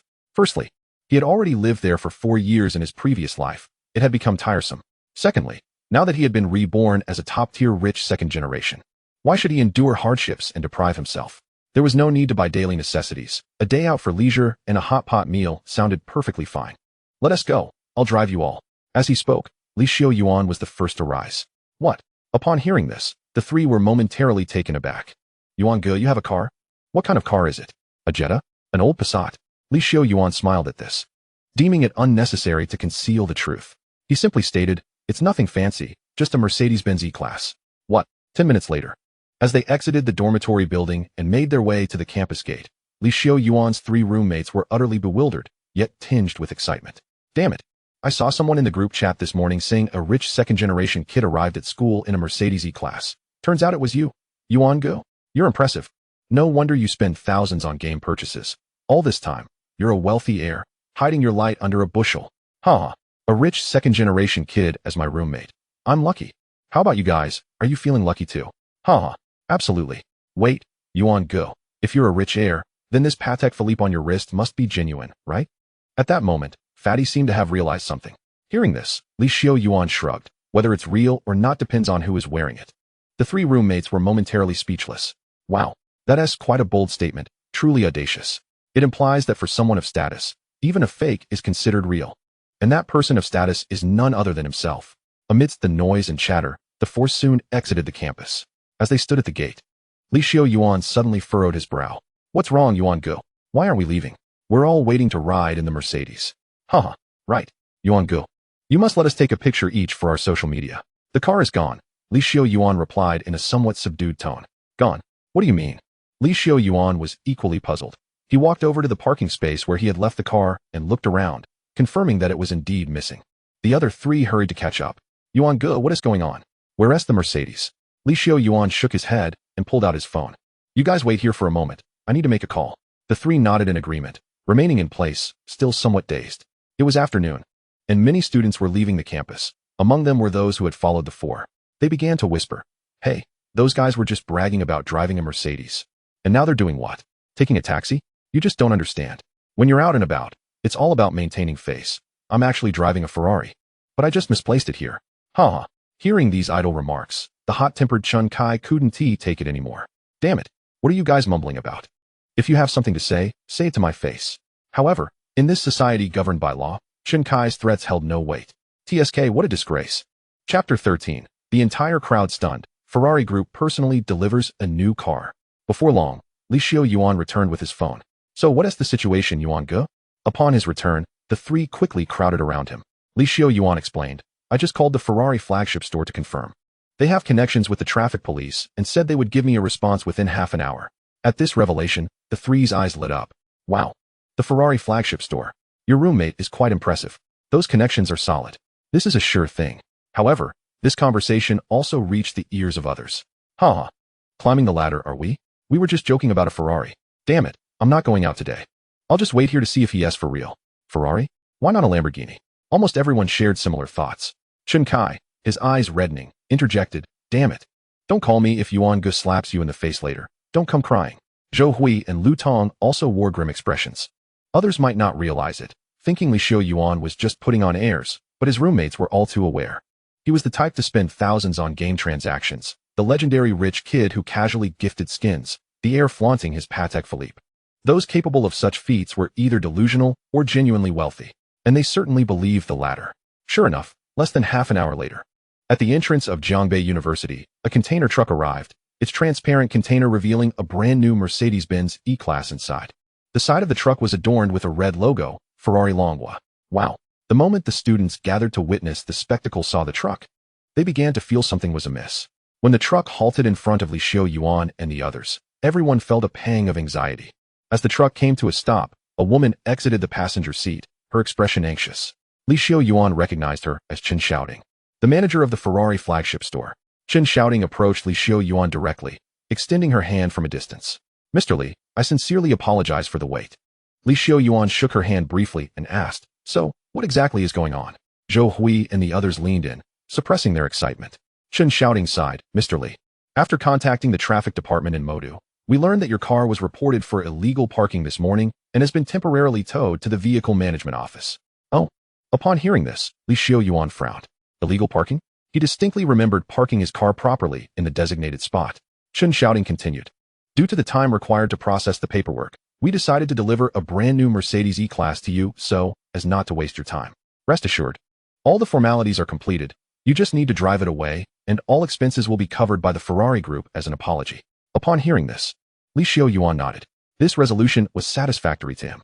He had spent several million with the Ferrari Group, purchasing 6 Ferraris in one go. Thus, it seemed reasonable for them to provide a new car worth 500,000. However, while that was Xiuyuan's perspective, the others were flabbergasted. What the hell? Just because they didn't want to waste your time, they're giving you a new one instead of the one at the vehicle management office? Is this some kind of cabbage?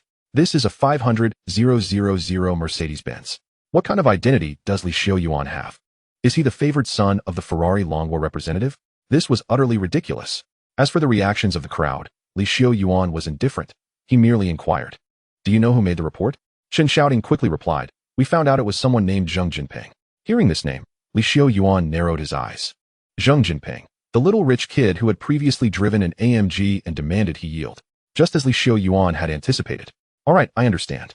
You can unload the car now. Chen Shouting nodded eagerly. Thus, she and the truck driver worked together, unloading the car in just 10 minutes. Mr. Li, since this is a new car and the protective film has not yet been removed, may I assist you in peeling it off to enhance your experience? Chen Shouting remarked as she exited the vehicle. Before Xiuyuan could respond, his 3 roommates, Zhou Hui and the others, could hardly contain their excitement. Beautiful sister. You needn't trouble yourself. We'll do it. Yes, indeed. Haha. I've never peeled the film off a Mercedes before. After a brief 10 minutes, Xiuyuan took the driver's seat. Zhou Hui settled into the passenger seat, while the other 2 positioned themselves in the rear, ready to set off. At that moment, Chen Kai in the back seat erupted with laughter, exclaiming, ha! Brother Yuan, did you see the expressions on those fools outside? They look as though they've just eaten something foul.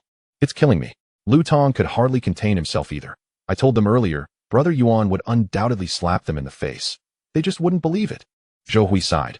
Ah, people can be so petty sometimes. If they hadn't meddled, would it have been this embarrassing? Truly despicable. Xiuyuan, however, was indifferent. He held no obsession with putting on a show or humiliating others, as he deemed it unnecessary. No matter how much one ridiculed a clown, It would hardly bring satisfaction to someone in a position of power. Rather, it would be a waste of time. All right, it's almost dinner time. Let's go to Heideleo. My treat, Xiuyuan declared as he prepared to accelerate. Just then, a chorus of notifications chimed from the 4 phones in the car. Xiuyuan glanced at his phone, surprised to find it was not a message from Su Baiqian, but rather from the finance department group chat. A message from an individual named Modu Jinping read, "Attention, all members. Has everyone from the finance department reported back to school? Tonight at 8 p.m., I, the young master, am hosting a gathering at the Xiuyuan bar. Everyone is welcome to join. Rest assured, I will cover all expenses at the bar. Just come and enjoy yourselves. All I ask is that when I confess, you help me create a lively atmosphere." Following this, a flurry of enthusiastic responses flooded in from the freshmen. Yitzi. Got it. Big pig hoof. Young Master Jinping is generous. We'll be there soon. Genius cat. Wow. Young Master Jinping is so romantic, making such a grand gesture to confess to his girlfriend. I only wish I could meet such a man. Strawberry soft candy. I wonder which sister is so lucky. Hey, that Modu Jinping can't possibly be the Zheng Jinping that the beautiful sister mentioned earlier. Lu Tong exclaimed in indignation. Is there even a question? It must be him. Damn it, Brother Yuan. We have to confront him at the bar. He owes us an explanation today. Chen Kai, known for his fiery temper, chimed in. Zhou Hui merely sighed. Brothers, you still don't understand Brother Yuan. His perspective is beyond ours. He wouldn't stoop to deal with a clown like that. Brother Yuan surely has a more refined method to handle him, right? Zhou Hui glanced at Leysuen. However, Leysuen shook his head decisively. No, we are going. His expression was dark and resolute. A grand vision does not equate to cowardice. If Zheng Jinping had already made a mockery of him, it would be a disservice not to humiliate him in front of everyone. Chapter 14. It's essential to teach him a lesson. Before long, they arrived at the Xiuyuan bar. Brother Yuan, you park first. We'll head inside and give him a taste of his own medicine. Chen Kai exclaimed as he jumped out of the car. Zhou Hui and Lu Tong exchanged farewells with Leysuen before following suit. Leysuen shook his head, bemused by their penchant for resolving conflicts with fists. Nevertheless, he remained unconcerned. Since they were on his side, he could ensure that whatever chaos ensued would be resolved. That was his confidence. Shortly thereafter, Leysuen parked the Mercedes in a nearby spot. Just across from him was Zheng Jinping's AMG. Leysuen smirked inwardly, confirming his suspicions. He then turned to enter the bar. However, as soon as he stepped inside, he was intercepted by a man sporting a side part. Young Master Li? Are you Leysuen? The man exclaimed excitedly. Leysuen furrowed his brow, scrutinizing the man and confirming he did not recognize him. Who are you? The man offered an awkward smile. Young Master Li, I am Xiong Zaheo, the owner of this bar. Just a minor character. So it's natural you wouldn't know me. My superior is the chairman of Jiangwo Entertainment, serving under Tai Shu, so we can consider ourselves somewhat related, haha. Leysuen nodded, understanding. So, he was a subordinate of his father's subordinate. What can I do for you? Xiong Zaheo quickly put on a smile. You see, young Master Li, I was unaware that you were hosting a gathering for your university classmates. I mistakenly charged for entry. Since you are here today, all expenses are on the house. This revelation clarified Leyseuen's understanding. He was indeed the wealthiest and most powerful among the freshmen at Jiangbei University. So Xiong Zaheo assumed this gathering was organized by him. However, he was oblivious to the fact that this event was actually orchestrated by Leyseuen's rival. Feel free to waive the charges if you wish, Leysuen replied nonchalantly as he entered the bar. It would serve the fool right to earn less money and learn a lesson. Inside the bar, he found it filled with freshmen from Jiangbei University. Brother Yuan. At this moment, Chen Kai and the others rushed over. Damn it. We can't find that turtle anywhere. We've searched high and low. Leysuen glanced at the time. It was just past 7 p.m., leaving less than an hour until Zheng Jinping's 8 p.m. appointment. No worries. He'll show up sooner or later. Let us head inside, he said. Truth be told, this was Leyseuen's first visit to a bar in this life, having never considered such venues necessary in his previous one. However, this time, he was open to new experiences. So, Brother Yuan, what is your plan for him? Zhou Hui and the others inquired, clutching their freshly poured drinks at the bar. Leysuen replied coolly, to make him the subject of ridicule. Upon hearing this, the three of them became animated, eyes gleaming with anticipation. Leysuen continued. He claims he is going to confess, doesn't he? Quite romantic, indeed. As he spoke, he pulled out his bank card and slapped it onto the table. Regardless of who he intended to confess to, success was not in the cards for him today. Leyseuen's intentions were made clear. He was determined to use money to obliterate Zheng Jinping's chances of success. Damn, so extravagant. Absolutely extravagant. Chen Kai shouted, downing his drink in one go. I just wonder who this scoundrel intends to confess to. Chen Kai wiped his mouth of alcohol as he spoke. Meanwhile, in the VIP room. I don't want to drink. Take it away. Su Baiqian's face was flushed, her gaze somewhat unfocused, clearly a bit tipsy. She pushed away the drink her roommate had brought to her lips. Oh dear. Baiqian, why are you being so rude? If you keep this up, young Master Zheng might get upset. Her roommate said, visibly displeased. Across the room, Zheng Jinping sat nonchalantly, crossing his legs and wearing a cold smirk. Heh, look at you trying to play innocent, little one. Once I get you drunk, you'll have no choice but to heed my commands. I refuse, Su Baiqian exclaimed. Shoving her female roommate aside, her face flushed with anger. Return my phone. I need to call my boyfriend. Hey, you, don't overestimate yourself. A voice interjected. Sisters, hold her down. All right, what are you doing? Time flew by, and soon it was nearly 8 o'clock. The freshmen invited to Jiangbei University had mostly arrived. Yet Zheng Jinping had yet to make an appearance. Damn it, where could that guy be hiding?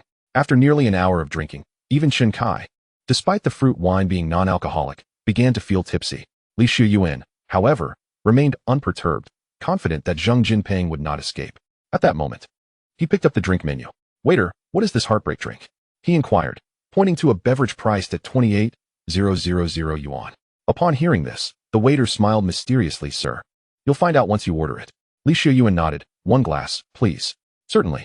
The waiter, visibly excited, hurried away to prepare the order. However, a nearby woman caught sight of this exchange. Hey, excuse me, young man, did you not see that drink costs 28,000 yuan? She approached with an annoyed expression. Xiuyuan frowned. What does it concern you? The woman scoffed. Of course it doesn't concern me. But today, all expenses are covered by young Master Zheng. It's one thing to be generous, but it's quite another to take advantage. Upon hearing this, Chen Kai and the others turned their attention her way. Damn, is Zheng Jinping your father? Why the excessive protection? We're ordering today, what can you do about it? That scoundrel has crossed our brother Yuan. Spending his money serves him right. The trio chimed in excitedly. You ruffians. The woman exclaimed, exasperated. The commotion quickly drew the attention of numerous onlookers, who began gossiping as they learned of the situation. Xiuyuan sighed in resignation. All right, stop shouting. I'll buy everyone a drink. He addressed the waiter. Everyone here. 1 glass of heartbreak each. At this, Chen Kai and his friends erupted in laughter. Brother Yuan, what a ruthless move. This will surely teach that scoundrel a lesson. However, Leysuen shook his head. I can't be bothered with such trivial matters. This expense 1T be charged to Zheng Jinping.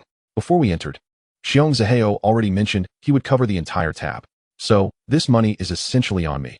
Even if it doesn't cost me anything, the face belongs to me. Yet, the others did not share this sentiment. Soon, nearly everyone present began to blame Xiuyuan. It was at this moment that Zheng Jinping finally made his entrance. What is going on? Why all the noise? He pushed through the crowd. Someone leaned in to whisper the details to him. Upon hearing, Zheng Jinping's expression darkened. 28,000 yuan a glass. This guy ordered dozens? Is he trying to ruin me? Waiter, Zheng Jinping shouted. Forget about what he said. Just serve what is already mixed. And return everything else. With narrowed eyes, he glared at Xiuyuan and his companions. Gentlemen, what is the meaning of this? Have you come here to cause trouble?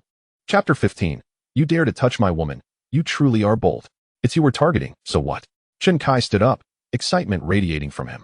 Zheng Jinping merely chuckled dismissively. No worries, I'm magnanimous. The 4 drinks you ordered? Consider them on me. I have other matters to attend to. So I won't hold this against you. With that, he turned and walked away, earning himself a number of praises. Zheng is truly magnanimous. Unlike some, who only know how to take advantage. Bah, a bunch of petty folk, what a disgrace. You should just drop out. As the crowd jeered, they surrounded Zheng Jinping as he departed. Damn it. Chen Kai gritted his teeth in frustration, but upon seeing Xiuyuan's lack of response, he reluctantly sat back down. Sigh. Brother Yuan, you must humiliate that scoundrel later. Sir, your heartbreak drinks have arrived, a total of 4 glasses. Enjoy. At that moment, the waiter brought over 4 glasses. Without hesitation, Chen Kai snatched one and downed it in one go. Huh. As soon as he finished, he was left staring blankly. What's wrong? Zhou Hui asked, puzzled, as he took a glass for himself. Is there an issue? However, once he drank, his expression mirrored Chen Kai's. Next, Lu Tong also took a swig. Now I understand why it's called heartbreak. Xiuyuan's curiosity was piqued as he took a glass for himself. Ah, so this is heartbreak. It's merely a glass of water, devoid of anything else. A glass of plain water for 28,000 yuan? How could one not feel heartbroken? Just then, a voice boomed. Hello everyone. I am Zheng Jinping, the one who invited you all to this gathering. It appears everyone has arrived, so let me wish you all an enjoyable time in advance. Following our agreement, I shall now make my confession. Where's the atmosphere crew? On the stage not far away, Zheng Jinping held a microphone, his voice ringing out. Oh! In an instant, cheers, whistles, and shouts of encouragement filled the air. Young Master Zheng, may your confession be successful. Go for it. Zheng Jinping laughed heartily. I shall take your well wishes to heart. Now, please welcome our leading lady, Su Baiqian. Yay! The crowd erupted in applause. At this moment, Chen Kai glared at the stage, filled with disdain. Damn it, that scoundrel is still acting all high and mighty. These people are pathetic. Playing the atmosphere crew for a few drinks. Then he turned to Xiuyuan. Brother Yuan, can we?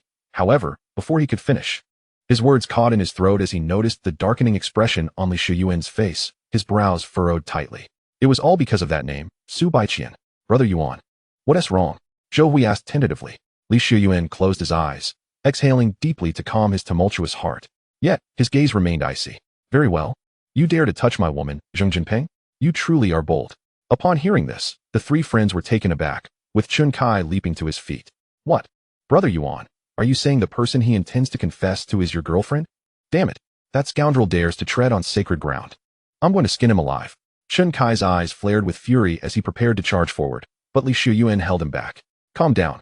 I will handle this. His tone was frigid. In truth, Xiuyuan felt a twinge of worry, but he understood Su Baiqian's character all too well, though somewhat fragile.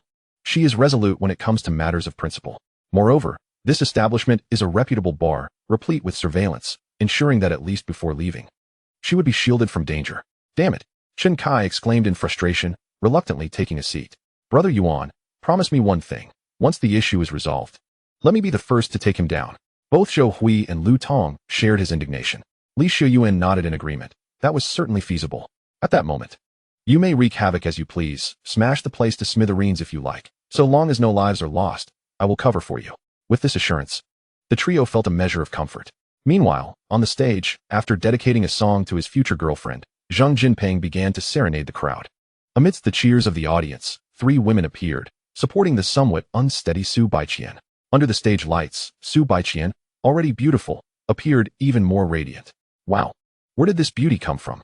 I recognize her. She seems to be a freshman from our cohort. I was behind her during registration. Goodness! She must be the campus belle. What a perfect match for the rich second generation. Oh, how enviable. A truly delightful pairing. The crowd began to cheer enthusiastically. At that moment, Zheng Jinping halted his performance and slowly approached Su Baiqian, kneeling before her. One hand held the microphone, while the other cradled a bouquet of roses he had just received from the waiter. Beautiful Miss Su Baiqian. Everything today has been meticulously prepared for you. You should feel the depth of my affection. I like you. Will you be my girlfriend? As he presented the roses, he added in a voice only she could hear, Baiqian, if you agree, I will gift you a Mercedes C-Class and provide you with a monthly allowance of 20,000. Huh, just a woman, is it? How hard can it be to win her over? With the atmosphere charged, how could any woman resist? Even if you have a boyfriend. What does it matter? In this scenario, let us see how you'll refuse. Say yes. Say yes. Say yes. Countless voices erupted in encouragement. Even Xiong Zihao, standing nearby, applauded. Ah, youth is a wonderful thing. It seems Li Xiao organized this gathering to create opportunities for his friends. Young people certainly know how to have fun. However, in the next moment, something utterly unexpected transpired. Smack! The somewhat dazed Su Baiqian delivered a sharp slap to Zheng Jinping's face. Get lost. I want to agree to you. Su Baiqian nearly roared. Silence enveloped the venue. What on earth was happening? Almost everyone was bewildered by the turn of events. As the crowd speculated, Xiuyuan finally rose from his seat, parting the throng before striding onto the stage. Zheng Jinping, it appears your confession has met with failure. Since she has declined your advances, why not relinquish your place for someone else to try? He turned to the utterly befuddled Zheng Jinping. The moment Su Baiqian caught sight of Xiuyuan, her body quivered, and tears began to well in her eyes. Xiuyuan smiled gently as he took her hand. Su Baiqian, will you be my girlfriend? Having rejected Zheng Jinping, you cannot refuse me. Chapter 16, Break his legs, I'll cover the medical expenses. At this juncture, someone finally reacted. What the hell? Isn't this the guy who just took advantage? What are you doing?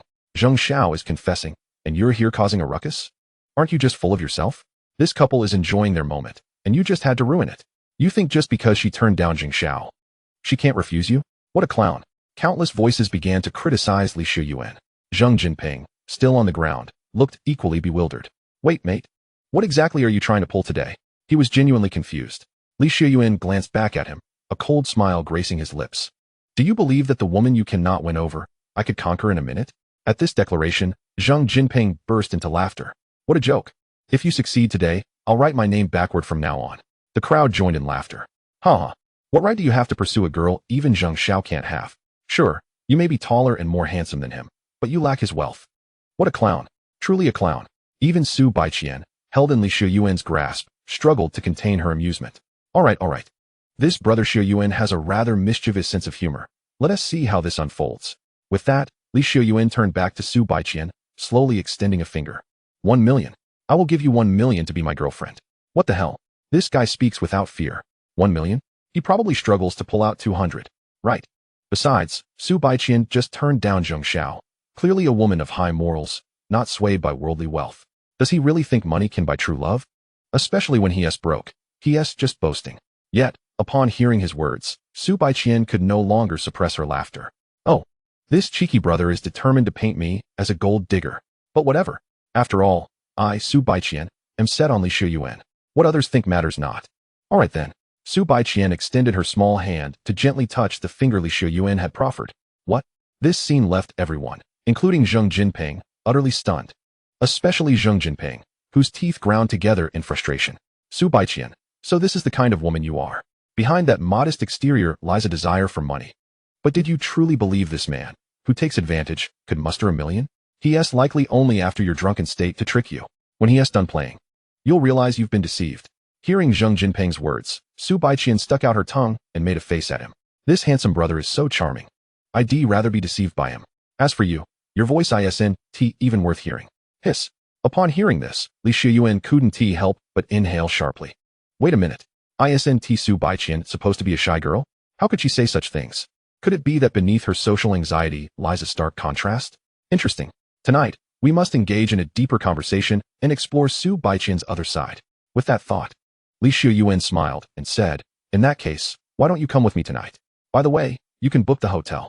The moment those words left his lips, the crowd erupted in outrage. What the hell? This beast's intentions are laid bare. Su Baiqian, please don't let him trick you. Yet, at that moment, Su Baiqian smiled and replied, so, brother, what color stockings do you prefer? Black or white? I have both. Li Xiuyuan chuckled. One for each day. Switching them up will keep things fresh when I tear them off. The crowd was left speechless. Su Baiqian obediently nodded, then extended her hand towards her roommate. Return my phone. Upon hearing this, the three were momentarily taken aback. What do you need your phone for? Su Baiqian furrowed her brow. To check into a hotel. Everyone was left dumbfounded. A few minutes later, Su Baiqian seemed to have lost all her strength, collapsing into Li Xiuyuan's embrace, falling into a deep slumber. It was evident that she was genuinely exhausted. Since arriving at the bar, she had been on high alert. And now, with Li Xiuyuan, the only person she could trust, finally by her side, she could finally relax. Li Xiuyuan gently lifted her, whispering, sleep now. You've worked hard. At that moment, behind Li Xiuyuan, Zhang Jinping began to grind his teeth. You there, stop. Li Xiuyuan halted, squinting at Zhang Jinping. What more do you want? She has just agreed to be my girlfriend, so wherever I take her and whatever I do to her is entirely justified. Do you have any objections? Hearing this, Zhang Jinping gritted his teeth. Li Xiuyuan was right. He was now an outsider and had no way to intervene. But soon, Zhang Jinping sneered. Buddy, I admit you've got some skills, managing to deceive a high and aloof flower with mere words. Well done. You really have outdone yourself this time. However, 1 point. Those 4 drinks I just bought you, at 28,000 each, totaling 112,000. Let us round it to 110,000. You need to settle up. Upon hearing this, those in the crowd who had been dissatisfied with Li Xiuyuan suddenly remembered. Yes, that kid just spent over 110,000 on Zhang's tab. That money cannot go unaccounted for. Fork it over. Aren't you rich? Spending 1 million to chase a woman. Surely you can afford 110,000. At this moment, Zhang Jinping's expression was incredibly sinister. Aren't you a hotshot? Didn't you say you'd throw down 1 million? Aren't you the one who dared to snatch a piece of meat from my mouth? Today, I'll teach you a lesson. If you can pay, fine. If not, you won't be leaving this bar. He thought to himself. However, at that moment, Li Xiuyuan merely smiled. His expression suddenly turned icy as he coldly remarked, Xiongxiang. How long do you intend to watch this spectacle? If you're not interested in your job anymore, I can inform my father. There are plenty of others who would be eager to take your place. Upon hearing this, Xiongxiang, who was already sweating profusely, hurriedly stepped forward. He was different from the others present. These were university students with little understanding. He, on the other hand, had worked in bars for many years and had seen too many odd occurrences. Thus, he understood very well that Su Baiqian was indeed Li Xiuyuan's girlfriend. In other words, he had just made a colossal mistake today. He had been praying that Li Xiuyuan wouldn't seek trouble with him, thinking he could just show up later to apologize. Who would have thought Zheng Jinping, this weed, would pull such a stunt? It was truly over. I had no idea. I genuinely didn't know. Xiong Xiang stammered. You didn't need to know. Li Xiuyuan shot him a glance, making it clear who had paid for the night.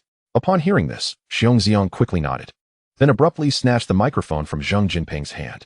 Tonight's expenses are all covered by young Master Li. Therefore, young Master Li has not taken advantage of anyone here. Rather, it is you all who are unwittingly benefiting at his expense. After Xiong Xiang spoke, the others were left stunned. Li Liyuan, young Master Li? Could it really be him? Is this true? Who is this person? An actor hired by Li Xiuyuan? Are you blind? You saw him when you walked in. He is the bar owner. At that moment, Xiong Xiang returned to Li Xiuyuan's side, visibly shaken. Heh, young Master Li, what should we do next? Li Xiuyuan replied, next. Let us only keep Zheng Jinping and his associates. Everyone else, clear out. As he spoke, Li Xiuyuan glanced at his roommates sitting nearby, their faces flushed with excitement. Brothers, tonight I have a task for you. Break Zheng Jinping's legs. I'll cover the medical expenses, no matter how severe, as long as he doesn't die. I'll take care of it. Chapter 17. This state would befit even the mayor. 5 minutes later, Li Xiuyuan carried Su Baiqian out of the bar. At that moment, Xiong Xiang, who had cleared the area, hurried to catch up. Young Master Li, about today's incident. Li Xiuyuan merely cast a faint glance at him. Xiong boss, shouldn't you be in the surveillance room fixing the monitors? After all, your bar's cameras malfunctioned tonight, and didn't he capture anything, right? Upon hearing this, Xiong Xiang hastily nodded. Yes, young Master Li, I'm truly sorry. It could be that the cameras are old and malfunctioned. I'll check right away. After saying this, Li Xiuyuan departed without delay. Arriving at the parking lot, Li Xiuyuan opened the passenger door, ready to place Su Baiqian inside. However, she began to struggle. No, I want a hug. As she said this, she burrowed deeper into Li Xiuyuan's embrace, giggling. Darling, you smell so good. Li Xiuyuan, feeling helpless, noted the stark contrast between her usual obedient demeanor and this unexpected playful side. All right, be good. When we get back to the hotel, you can be as affectionate as you want. Saying this, he forcibly pulled her from his arms and placed her into the passenger seat. After completing this, Li Xiuyuan didn't get into the car right away. Instead, he turned his attention to the AMG parked in front, Zheng Jinping's vehicle. Security, come here. Li Xiuyuan waved to the security guard standing in the distance. The guard rushed over. Young Master Li, how may I assist you? Li Xiuyuan pointed at the AMG, saying, contact a forklift and have that car tossed into the Peach Blossom River. Let it sink. Any financial disputes arising from this, direct them to me. After making this statement, Li Xiuyuan noticed the guard hesitated rather than responding immediately. So, he added, once you've completed this task, go find Xiong Xiang and have him raise your salary. Just say it's my instruction. Upon hearing this, the guard's eyes widened, and he swallowed hard. Young master, how much of a raise? Li Xiuyuan did not answer, but simply smiled faintly, then got into the car. After starting the engine, Li Xiuyuan drove away. Since the earlier drink had merely felt like a glass of water, he was not driving under the influence. After Li Xiuyuan left, the guard finally reacted. Good heavens. He clearly meant, you can ask for as much as you want.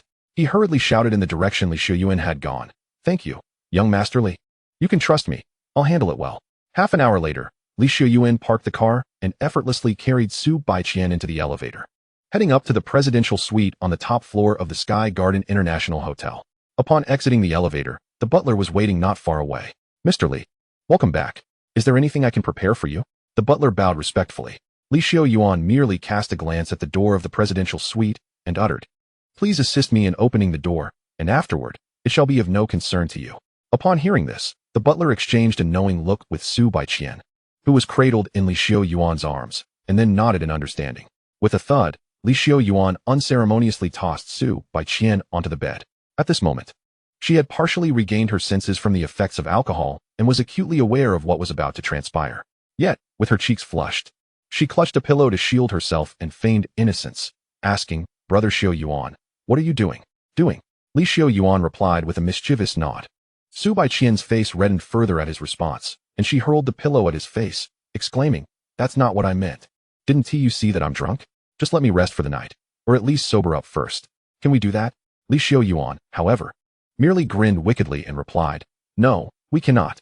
With that, he stepped closer. In his past life, Xiuyuan had often heard that a slightly inebriated woman was the most enchanting. It was said that in such a state, one would not even trade her for a mayor. The reasons were often shrouded in mystery, but now, he felt no need to ponder them, as he was about to experience it firsthand. With a rip, Su Baiqian's black stockings were torn apart, revealing her fair skin, slightly flushed. The following morning, ding ding, Xiuyuan's phone chimed with a message. Rubbing his eyes, he picked up his phone to find a message from the dormitory group. Shen Kai, Xiuyuan. Brother Yuan, it's done. The ambulance just took him away this morning. Zhou Hui, damn it, that brat is tough. Brother Yuan, we broke all 3 of his legs. Let us see if he dares to misbehave with our sister-in-law again. Lu Tong, what a hassle. Brother Yuan, we really put ourselves on the line. You must treat us to a meal. Immediately following, there was a photo of Zheng Jinpeng being carried on a stretcher into the ambulance. Xiuyuan, now fully awake, slowly typed out a few lines. Thank you for your hard work. Rest assured, you are no longer involved in this matter. You will never be implicated in this incident. This is a token of appreciation. Please accept it. With that, he transferred 50,000 to each of them. In the next moment, the screen was flooded with a flurry of emojis, filled with question marks and exclamation points. Subsequently, Xiuyuan made a phone call to Xiong Ziyang to provide some instructions, feeling reassured afterward. That day, due to the merciless training Su Baiqian had endured at the hands of Xiuyuan the night before, she was unlikely to leave the bed all day. Thus, Xiuyuan had no choice but to request a leave of absence for both her and himself from school. He went directly to the president of Jiangbei University. Or rather, he informed him, bypassing the need for any intermediary, ensuring there would be no complications. It was approved in an instant. They continued to rest until noon. And Su Baiqian finally started to regain some semblance of her strength. At least she could manage to get out of bed without Xiuyuan's assistance and go to the bathroom on her own. Dating is truly terrifying. Do the women with partners live like this every day?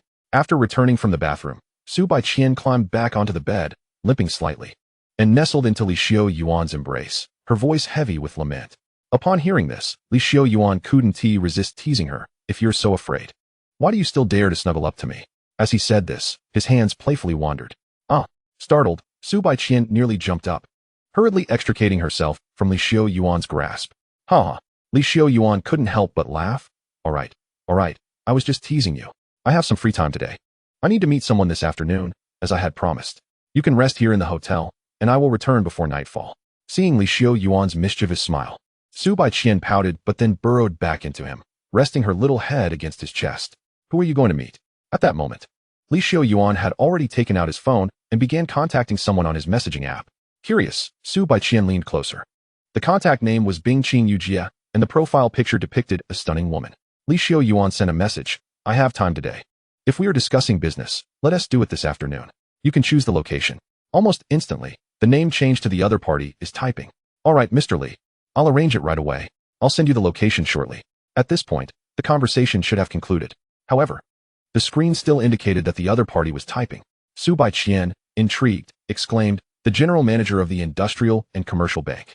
Brother Xiuyuan, you even have contacts like this. It was understandable that she was astonished. The Industrial and Commercial Bank was one of the largest banks in the Dragon Kingdom. Even if Xiuyuan were wealthy, he would only have a few million to a billion, a figure that seemed astronomical to Su Baiqian and one she could hardly fathom in her lifetime. Yet, for someone at the Industrial and Commercial Bank, such wealth was quite common. Why are you so surprised by everything? Xiuyuan chuckled as he playfully tapped Su Baiqian's nose. To this, Su Baiqian replied with a giggle. I read online that girlfriends should always provide emotional support for their boyfriends. As soon as she finished her statement, a message from Wang Yujia arrived, indicating that she had finalized the location. Xiuyuan opened the messaging app to check, with Su Baiqian peering in as well. However, upon opening the chat, both were taken aback. The messages read, Mr. Li, the location has been set, but I'm uncertain about what attire I should wear to meet you. Could you offer some advice? Attached were several photos of Wang Yujia, each showcasing a different outfit. The first was the standard professional attire of a bank manager, a suit, dress pants, silk stockings, and heels. The second was a casual outfit featuring a brown trench coat and black shorts, revealing her long legs. However, from the third image onward, things took a turn. There were pictures of a JK skirt paired with over-the-knee black stockings, a gymnastics outfit with lantern pants, a school swimsuit, and even a bunny girl outfit with fishnet stockings. The final image was particularly shocking. Xiuyuan found himself at a loss for words. What on earth was this woman trying to achieve? Where was the promised Bingqing Yujia? Why was this so inappropriate? At that moment, nestled in Xiuyuan's embrace. Su Baiqian wore an expression of quiet discontent. Since Xiuyuan had yet to close the chat box, she remarked, "Brother Xiuyuan, aren't you going to put on a facade of innocence?" Hearing her, Xiuyuan finally set his phone aside and drew Su Baiqian closer, laughing. "What should I feel guilty about?" Su Baiqian pouted, muttering, "You scoundrel." Yet, despite her words, her body instinctively leaned closer to Xiuyuan. After a moment of silence, she turned to face him, gazing intently into his eyes, and asked, "Brother Xiuyuan, please answer me sincerely. Will I be the only woman in your life?" Upon hearing this, Xiuyuan became serious. Having lived a second life, he had acquired an identity and wealth that he had never dared to dream of before. The notion of only having one girlfriend for a lifetime was something he himself could hardly believe. No. After much contemplation, Xiuyuan resolved not to deceive Su Baiqian. He continued, "But my feelings for you are genuine. I will grant you the status you deserve and provide you with everything you desire. I might even marry you. But I, Xiuyuan, am destined to roam freely throughout my life. I cannot be bound to any one woman forever." Upon finishing this statement, Su Baiqian fell into a noticeable silence. After approximately 5 seconds, she smiled brightly and gently buried her head in Xiuyuan's embrace. "That is enough for me.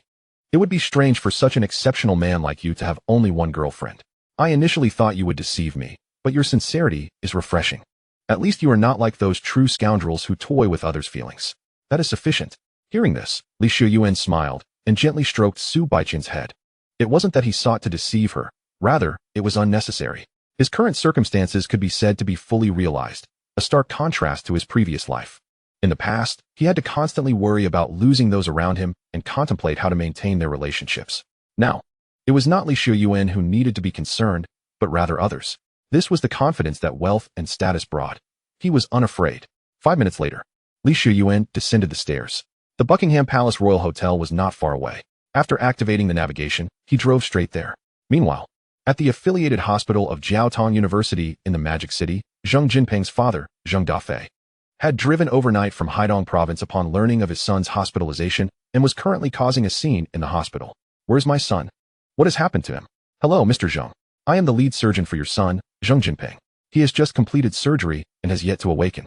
If you wish, I can take you to see him." At this moment, a doctor in a white coat approached. "What are you waiting for?" Zheng Dafei exclaimed impatiently.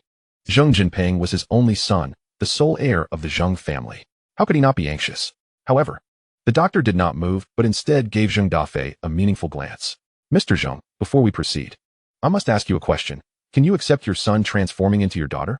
Upon hearing this, Zheng Dafei was momentarily bewildered. What do you mean? What daughter?" "Mr. Zheng, it is as follows. Your son has suffered an injury that cannot be repaired." Zheng Dafei. "Shortly thereafter, my son. Who did this? Who is responsible?" At the bedside, Zheng Dafei wiped away his tears in anguish. Just then, there was a knock at the door. Zheng Dafei opened it to find 3 young women. If Su Baiqian were present, she would recognize them as her roommates. "Who are you?" "Ah, uncle. Are you Zheng Xiao's father?" "We are Zheng Xiao's university classmates, here to visit him." "University classmates?" Zheng Dafei squinted. "Then come in. I have questions for you." Who exactly attacked Zheng Jinping? Upon hearing Zheng Dafei's inquiry, the 3 girls fell silent. Eventually, one spoke up. "Uncle, we dare not say. That person even frightens the bar owner. He must possess extraordinary power." Upon hearing this, Zheng Dafei furrowed his brow. "The bar owner is afraid? Huh. Such power is likely only intimidating in the eyes of university students. He cannot be a major figure." With this thought, Zheng Dafei felt emboldened. Regardless of who this person is, no matter his capabilities, I will ensure his demise. If I do not eliminate him, I do not deserve the surname Zheng. Though I have no connections in the Magic City, I am wealthy. All the money I have saved throughout my life, over 30 million, will be poured into this. I ask you, is that enough? Chapter 19. I will offer 10 billion. Yes, I will disregard the risks. At the Buckingham Palace Royal Hotel, Xiuyuan drove his Mercedes through the entrance without obstruction. At that moment, Wang Yujie was already waiting by the roadside, and Xiuyuan spotted her from afar. Indeed, she had come dressed in professional attire as he had suggested. As he gently parked the Mercedes beside her, he clearly saw Wang Yujie's expression shift from curiosity to astonishment. "Excuse me, sir, may I ask what brings you here?" Before Xiuyuan could respond, Wang Yujie inquired first. With a hint of exasperation, Xiuyuan replied, "It's me." Xiuyuan. 10 minutes later, inside a private room at the hotel, "I sincerely apologize, Mr. Leysuen. I did not recognize you at first," Wang Yujie said, mortified. Xiuyuan waved his hand. He could not blame her. After all, who would expect a person with over 7 billion in their bank account to be driving a modest Mercedes E-Class? No matter. What business did you summon me for? He had not forgotten Wang Yujia's intent in seeking him out. Wang Yujia smiled and replied, Mr. Xiuyuan, you misunderstand. My primary reason for inviting you today is to express my gratitude and to get to know you better. Upon meeting you, it is evident that you are truly a remarkable individual, the youngest, most outstanding, and most handsome man I have encountered. Xiuyuan, upon hearing this, displayed no visible reaction, only responding calmly, no need for flattery, please speak candidly. This interaction took Wang Yujia by surprise. Although she would not dare to claim celebrity-level beauty, she certainly stood out among women, particularly with a figure surpassing 99 of others. Typically, young men of Xiuyuan's age would be at their most bashful when encountering a woman of her caliber, yet here he was, remarkably composed. He must be from a prominent family, Wang Yujia mused. Of course, had she known that Xiuyuan was actually the son of the esteemed Li Kangtai, she would have been even less surprised. Very well, Mr. Xiuyuan, you truly surprise me. I shall not beat around the bush. Aside from expressing my gratitude, I indeed wish to introduce a collaboration to you. With that, Wang Yujia pulled out a document and handed it to Xiuyuan. She explained, the railway construction between Magic City and Haidong Province. This year, in the second half, our industrial and commercial bank has identified this project, and we are currently preparing financing for investment. The specifics are detailed in the document. If you are interested, you may invest 5 billion. This sum will not only serve as your investment, but will also be treated as a 10-year fixed deposit by the industrial and commercial bank. In other words, while we pay you interest, we will also distribute dividends based on your investment proportion. Xiuyuan nodded upon hearing this. He did not scrutinize the document closely. After all, he had heard of this project long before in his previous life. The strait separating Magic City and Haidong Province spanned approximately 20 kilometers. To establish a railway between the two regions, one must first construct a brand new cross-sea bridge, along with a portion of an underwater tunnel. When this ambitious project was initially proposed, it was met with vehement scorn from numerous entrepreneurs, who labeled it a fool's errand, solely due to the exceedingly low probability of success. The strait in question posed a multitude of challenges, including complex geological conditions, seismic activity, frequent typhoons, and corrosive seawater. Among others, the risks were insurmountable, the challenges daunting, and the potential returns utterly disproportionate to the risks involved. This was not to suggest that the returns were meager, rather, the risks were simply too formidable. Nevertheless, Xiuyuan raised a finger. What did that mean? Wang Yujia looked on, somewhat perplexed. I will invest 10 billion. Xiuyuan declared outright. It is well known that aside from his system, Xiuyuan possessed the greatest advantage of all. He was a reborn individual. What appeared to be an unstable gamble, Xiuyuan was unequivocally confident would succeed. No matter how great the risk, for Xiuyuan, it was negligible. For in his past life, he had indeed triumphed. Back then, nearly all local entrepreneurs lamented their missed opportunities, regretting their hesitance to invest or lamenting that their investments were far too modest. 110 billion. Upon hearing this figure, Wang Yujia was so startled that she leapt from her seat. Mr. Xiuyuan, you must be joking. Let us not even mention that your account does not possess such a sum. Wang Yujia's words trailed off as she reconsidered, instead reminding him, Mr. Xiuyuan, I have yet to finish my thought. While the potential returns are indeed substantial, the risks are exorbitantly high. Our industrial and commercial bank will not pressure you to invest. But should you choose to proceed and a mishap occurs, it could result in catastrophic losses. Xiuyuan was somewhat taken aback by her words. It was quite remarkable that Wang Yujia, as the general manager of the industrial and commercial bank, would express such sentiments at this moment. Had it been anyone else, they would likely be eager for him to invest 20 billion. Have you heard? The greater the storm, the more valuable the fish. Fear of risk will forever prevent one from accumulating wealth. Therefore, I reiterate, 10 billion. As for whether I possess the funds, you need not worry. With that, Xiuyuan pulled out his phone, saying, wait a moment, I shall make a call. Hello? What is it, son? The call connected after just 2 rings, revealing the resonant voice of Li Kangtai. Haha, Dad, could you spare some funds? Xiuyuan spoke on speakerphone, and although Wang Yujia turned away, she could still hear clearly. At that moment, she felt a twinge of exasperation. Goodness, he intended to ask his father for money. Alas, youth, this 10 billion was no trifling sum. Xiuyuan had 7 billion in his account, still needing an additional 3 billion. Surely, even the wealthiest families would not simply hand over 3 billion for their offspring to squander. Of course, it was not necessarily a squandering endeavor. What? Did I not just transfer you 200,000 for school? Have you spent it all already? We agreed that 200,000 was to last you a month. Upon hearing this, Wang Yujie sighed deeply. A monthly allowance of 200,000 was indeed a staggering figure, yet it seemed a far cry from 3 billion. She had begun to lose hope. However, just as Wang Yujie was contemplating this, the ensuing conversation between father and son completely shattered her expectations. No, Dad, you know how well I manage my finances. This time, I need the money for an investment project. As you mentioned, I will eventually take over the group. Now is the time to hone my skills. With these words, Li Kangtai fell silent for 2 seconds. How much do you need? 10 billion. 10 billion? Why so much? Which project do you intend to invest in? Li Xiuyuan, undeterred, promptly replied, the Cross-Sea Railway project from Magic City to Haidong. What? Upon hearing this, Li Kangtai finally expressed a hint of surprise, though he quickly regained his composure. I have heard of that project. The group has conducted an assessment, revealing a mere 42% chance of success, with a midterm return rate around 3.6, and even lower for short-term returns. From a business perspective, this project is hardly worth pursuing. At this juncture, Wang Yujie believed the matter had reached its conclusion. Surely, there was no opportunity left. After all, the assessment had been so categorical. Yet what followed was truly astonishing. Li Kangtai continued without pause. However, given your determination, as your father, I cannot merely stand by. You may proceed with your endeavor. Based on the group's estimates, the total cost of this project is around 100 billion. I will provide you with 20 billion to invest in your name, allowing you to become the major shareholder and make your own decisions. Should the project succeed, splendid, there will be no need to repay me. If it fails, it matters not. Consider it a lesson learned. Should there be any losses, I shall cover them. Chapter 20. No later than half a month, the funds will be in hand. After saying this, Li Kangtai hung up. Within a minute, both Li Xiuyuan and Wang Yujie's phones rang simultaneously. What the? Wang Yujie picked up her phone, and upon reading the message, she stood up in shock, repeatedly exclaiming, This. Not for any other reason, but due to the content of the text. Industrial and Commercial Bank. Dear General Manager, our client has deposited 20 billion in cash today at noon, leaving a balance of 27 billion. 20 billion? It has been deposited already? Wang Yujie's eyes widened in disbelief. She was genuinely astonished. Just a phone call, and within less than a minute, 20 billion had arrived. How could such a thing possibly exist in this world? This was 20 billion, not 200. All right, as we discussed, consider this 20 billion your investment. Please prepare the contract. Li Xiuyuan said with an air of calm. Of course, internally, he too was experiencing a whirlwind of emotions. Very well, I shall do so immediately. Wang Yujie finally snapped back to reality. At just 27 years of age, she had ascended to the position of bank general manager through sheer composure and extraordinary fortitude.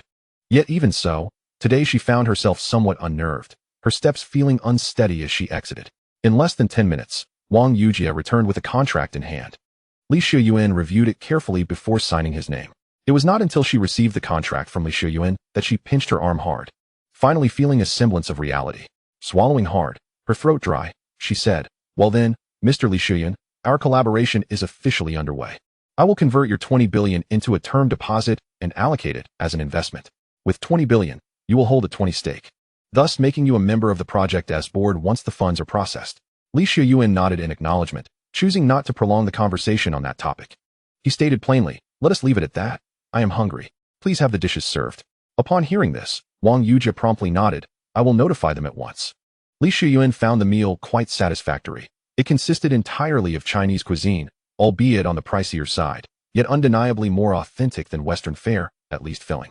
As they conversed casually, Wang Yujie, feeling slightly tipsy, found her courage burgeoning.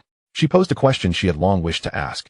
Mr. Li Xiuyuan, given your family's substantial wealth, why did you choose to drive a Mercedes-Benz E-Class? Could it be that you favor a more understated approach? Or perhaps you are emulating the archetype of a domineering CEO from an internet drama, playing the part of a wolf in sheep's clothing? Mr. Li Xiuyuan shook his head in response. I am not so trifling. A few days ago, I ordered a Ferrari LaFerrari. However, the delivery will take 3 to 5 months. In the interim, the Ferrari group has provided me with this Mercedes for transportation, nothing more. Wang Yujie nodded in understanding. I see. In that case, I happen to know a friend who also has an order for a LaFerrari that is already in line. Due to personal reasons, he wishes to relinquish it and is contemplating transferring the order. If you are interested, I can facilitate the connection. Should his order be transferred to you, your LaFerrari could commence production immediately, with delivery likely within 2 weeks at the latest. Upon hearing this, Li Xiuyuan was momentarily taken aback and glanced at Wang Yujie. Oh, you have such connections? Please do arrange for me to get in touch. 3 to 5 months is not an excessively long wait. Yet Li Xiuyuan found himself unable to endure the anticipation. The LaFerrari had been a lifelong dream of his in his previous life, and the sooner he could drive it, the better. Wang Yujie acknowledged his eagerness with a nod. However, the atmosphere soon became awkward.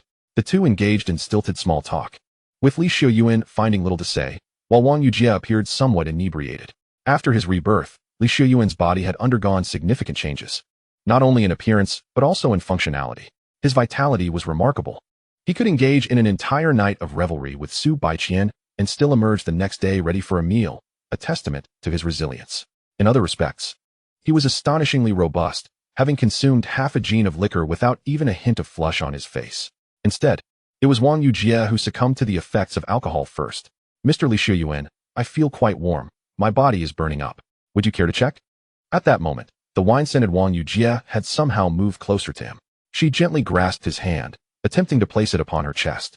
Li Xiuyuan frowned and withdrew his hand. You are intoxicated. Her sudden pause was palpable, and then she chuckled lightly.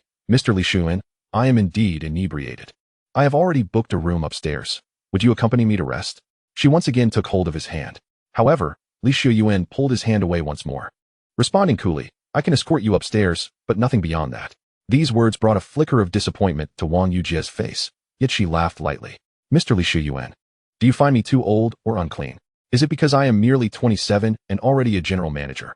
Which naturally implies I have not escaped the clutches of unspoken rules. Li Xiuyuan remained silent, neither confirming nor denying her insinuation, for he did indeed harbor such reservations. The issues of age and her past were both factors in his reluctance. Having lived a second life, Li Xiuyuan could have any woman he desired, young, beautiful, well-endowed, or of high status. The possibilities were endless. Why should he force himself to settle for leftovers? After a moment's contemplation, he replied, beyond what you mentioned, there are other reasons.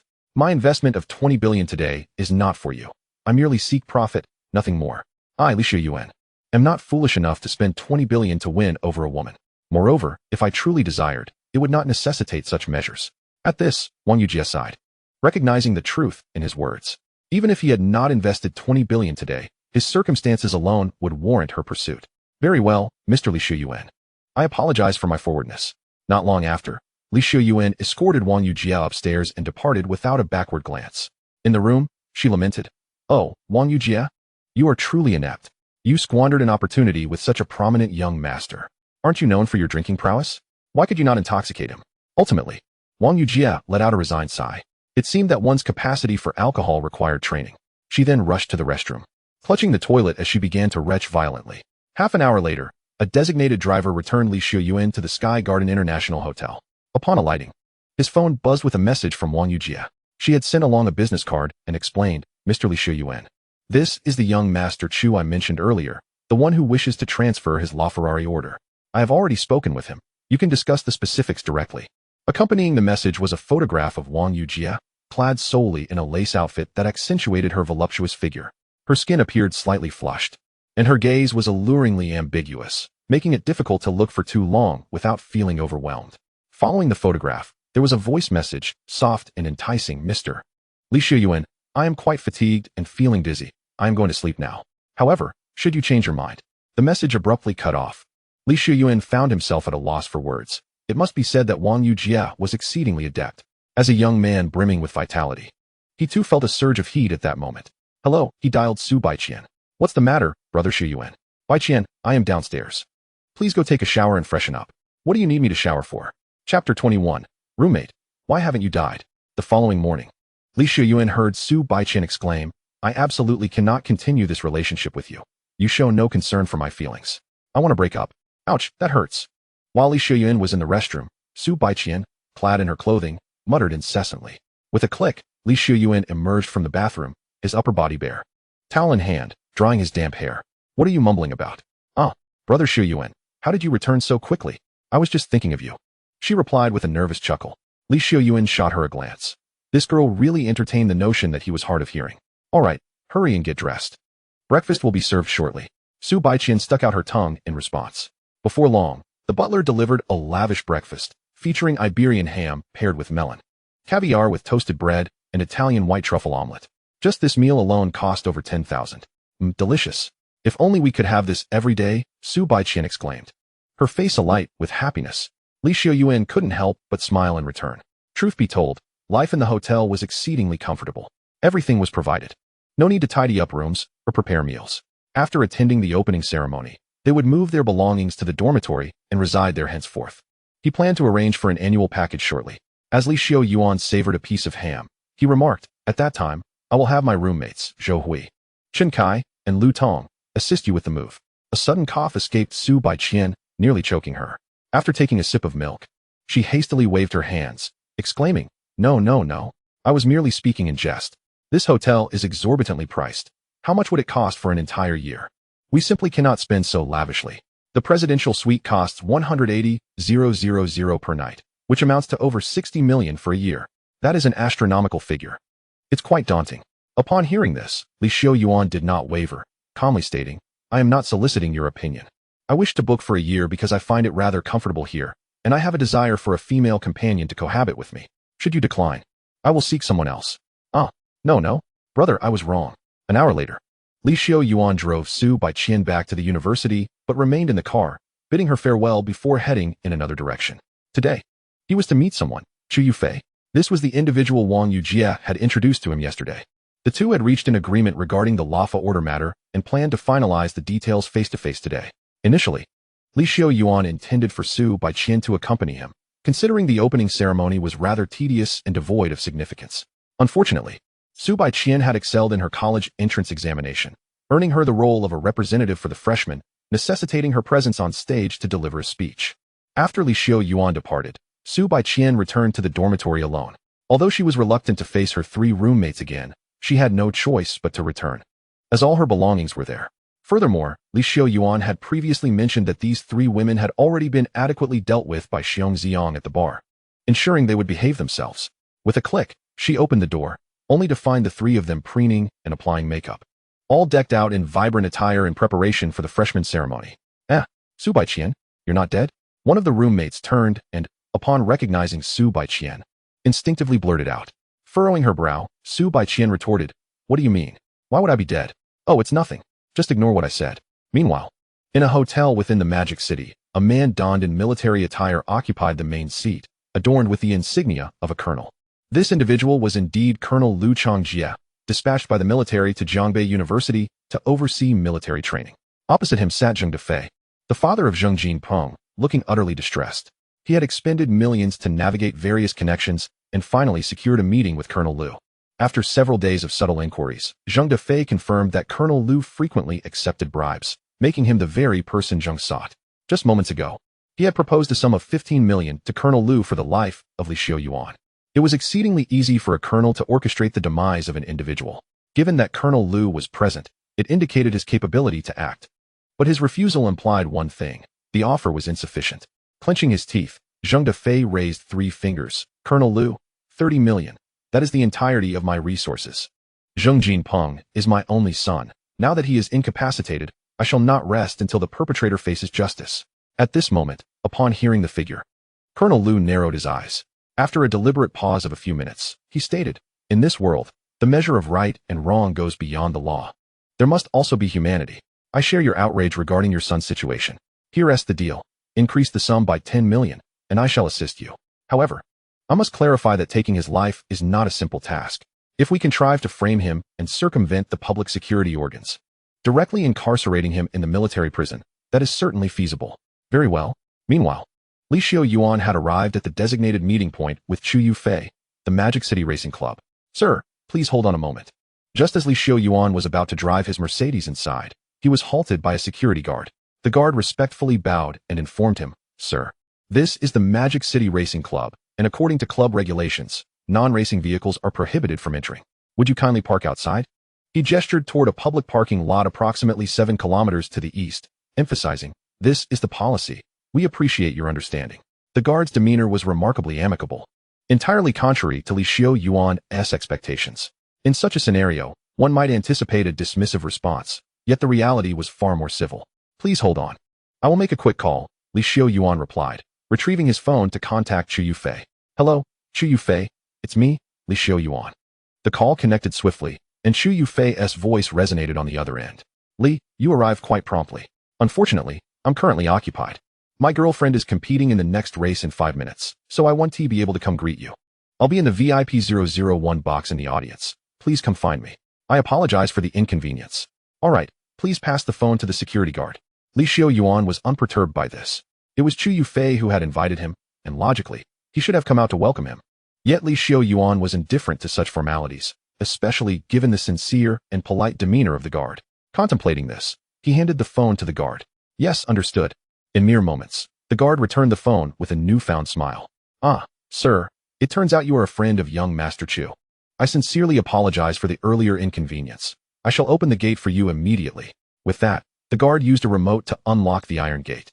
Xiuyuan nodded in acknowledgement and then accelerated into the club. Upon entry, Xiuyuan observed that the club's flooring was paved with asphalt, indicating that he was essentially on the racetrack from the moment he stepped inside. It was no wonder such regulations were in place, considering safety concerns.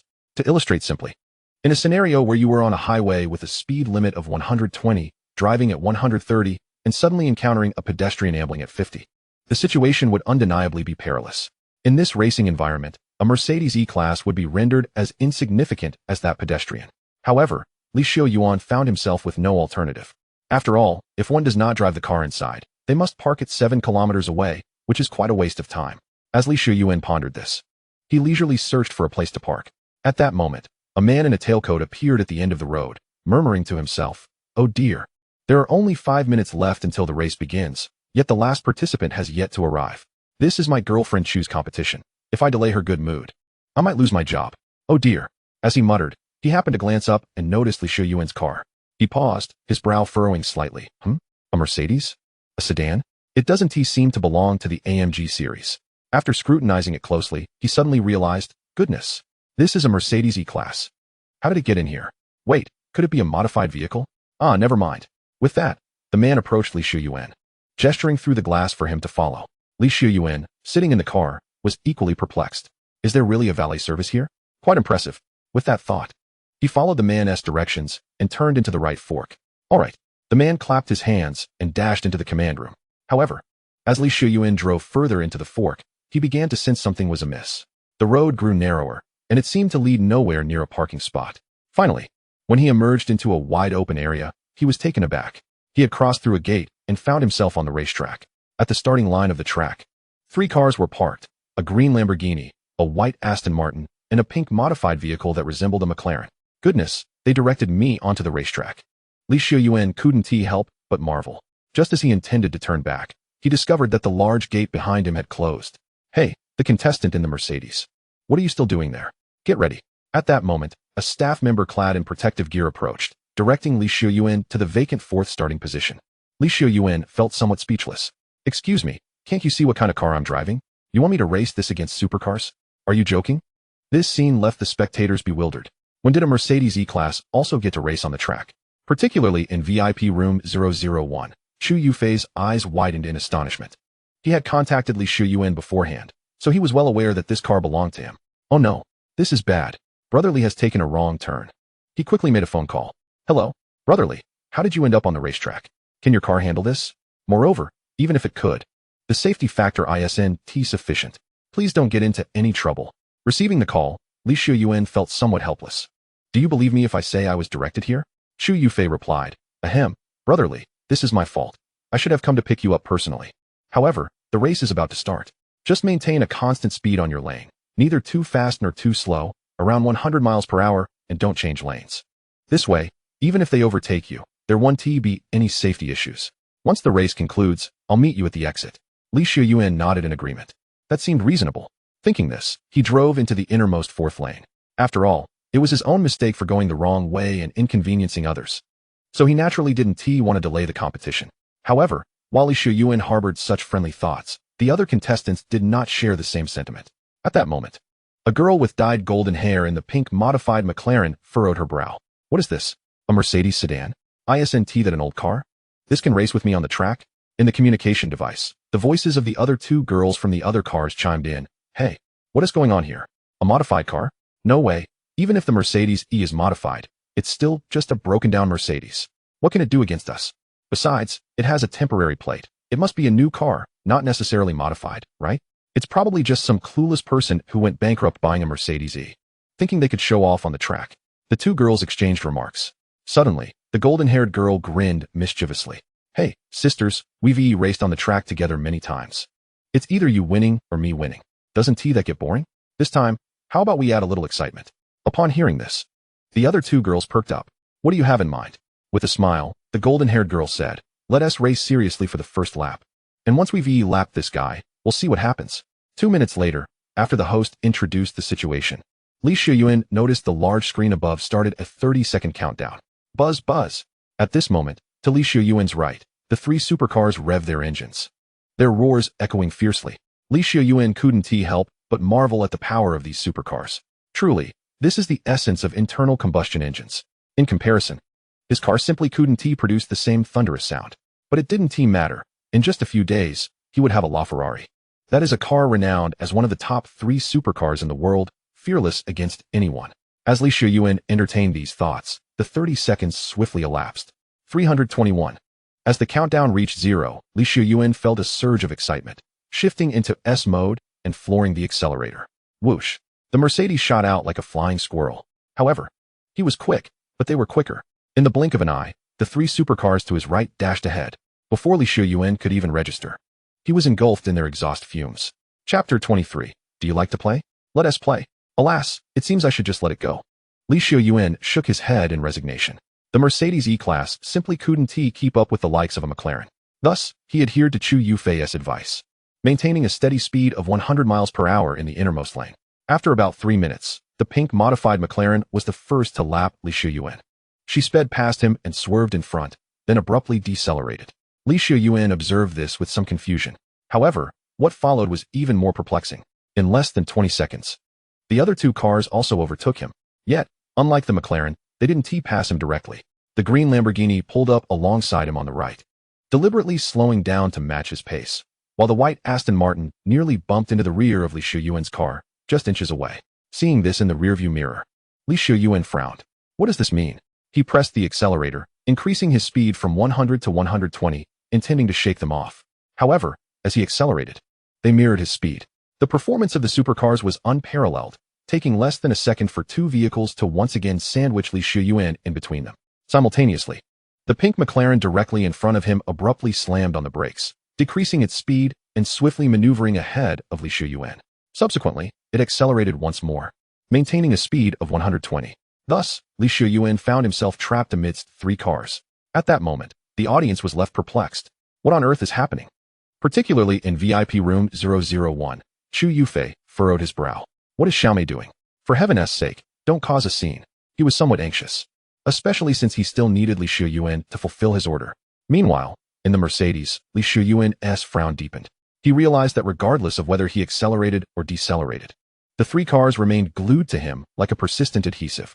With the barrier on his left and the other 3 directions completely blocked, escape was utterly impossible. Are they deliberately toying with me? Xiuyuan muttered coldly to himself. Just then, suddenly, bang. A dull thud echoed as the Lamborghini behind him accelerated sharply, crashing into the rear bumper of Xiuyuan's Mercedes. The maneuver was executed with remarkable skill. After a slight jolt, the Lamborghini merely swayed before swiftly regaining its balance. The modified racing car exhibited extraordinary protection, suffering only a minor scratch. However, for Xiuyuan, it was an entirely different story. The Mercedes E-Class was never designed for the racetrack, its structural integrity insufficient. The impact caused the back of the car to crumple halfway. Moreover, the body was nearly thrown off balance, careening into the McLaren ahead. At that moment, the McLaren also abruptly braked. Screech. The Mercedes finally lost its equilibrium, beginning to skid across the racetrack. The other 3 cars quickly distanced themselves.